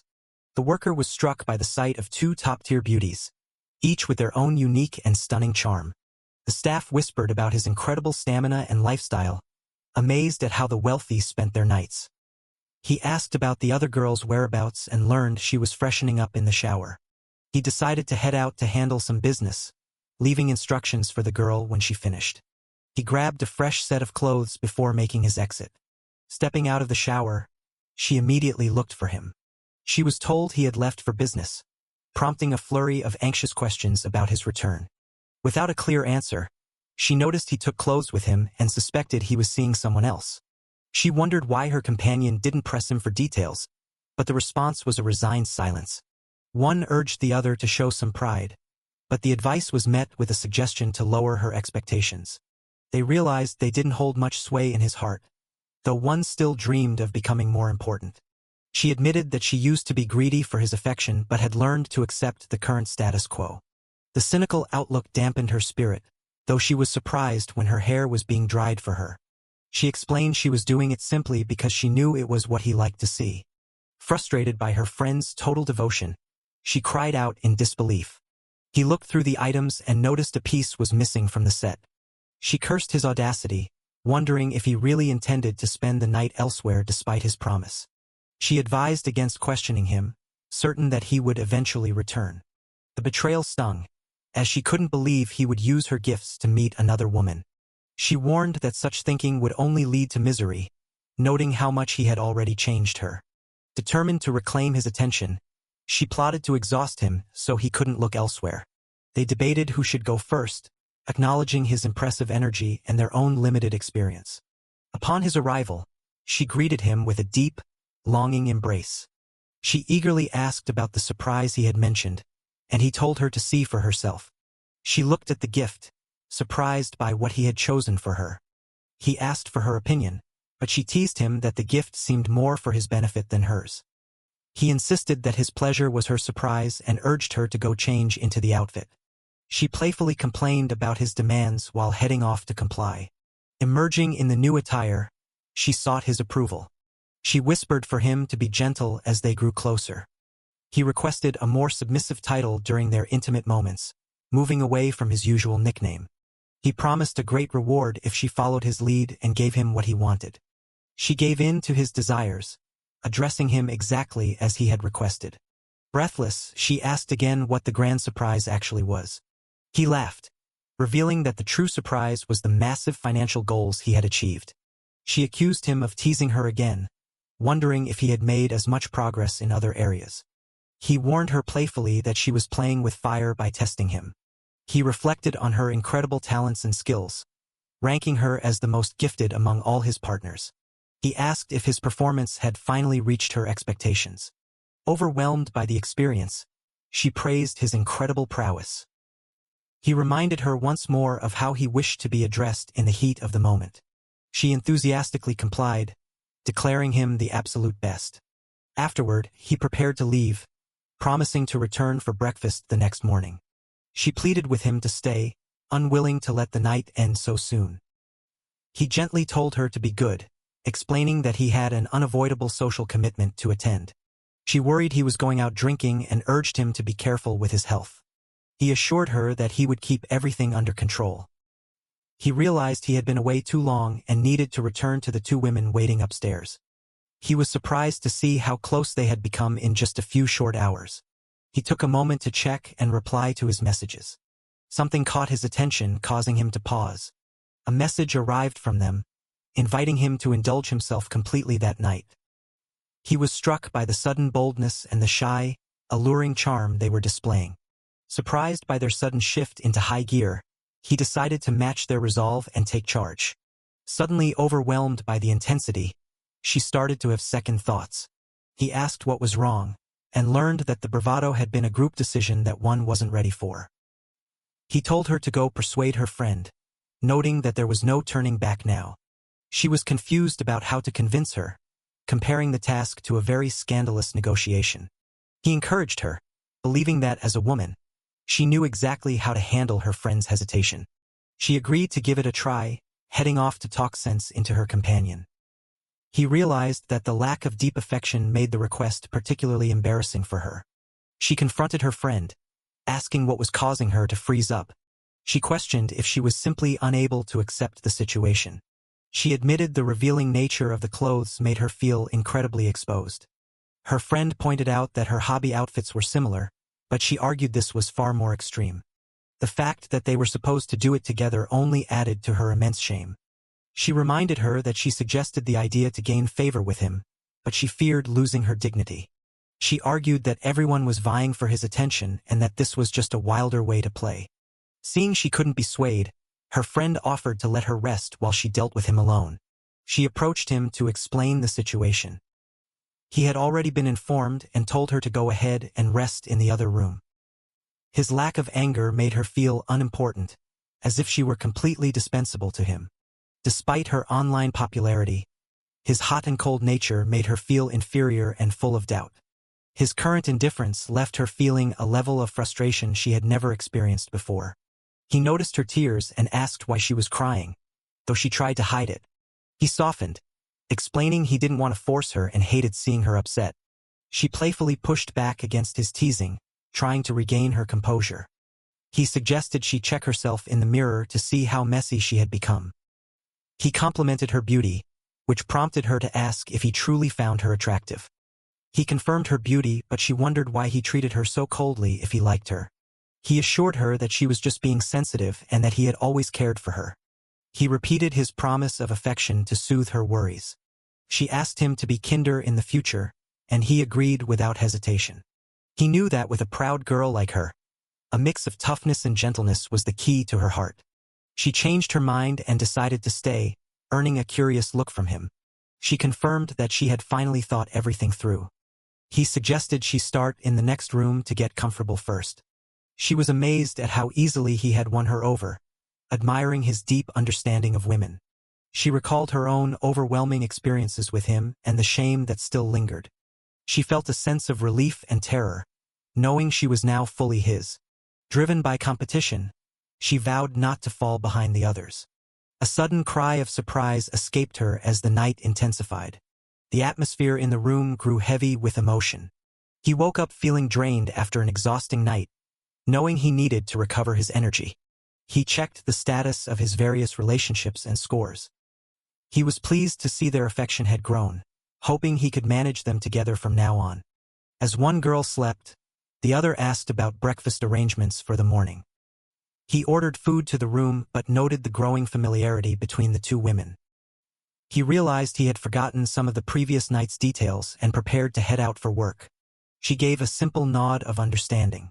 Seeing another girl was still asleep, he decided to hit the gym before starting his day. She reflected on their shared future, realizing their time with him would always be divided. She remained uncertain if this new lifestyle was truly a blessing or a curse. His trainer teased him for being late, wondering if he had been out partying too hard. He admitted that he had indeed been occupied with other matters. The trainer was shocked that his physique was improving despite less frequent gym sessions. She suspected he was secretly training elsewhere to achieve such results. He claimed he practiced on his own at night, leaving her wishing she could be the one by his side. He asked if the financial rewards he provided weren't enough to satisfy her. They moved to business, discussing a new position he had arranged for a specialized consultant. With his birthday and a trip coming up, he needed someone reliable to keep an eye on the company. She was thrilled to be helping his career, feeling more connected to his professional life. She noticed two girls who looked like fellow students carrying a hoard of luxury bags. Seeing their expensive purchases, she assumed they had found a wealthy benefactor of their own. He sent a message to check on his partner, letting her know breakfast and a car were arranged. He panicked for a moment, wondering if all his different worlds were about to collide.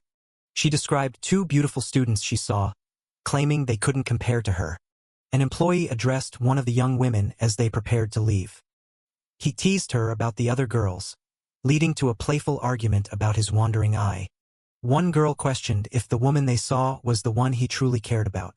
They speculated that since she was in his class and stayed at the hotel, she must be special. She didn't see anything extraordinary about her, questioning why she was the main choice. Her friend warned her against doing anything foolish when they returned to campus.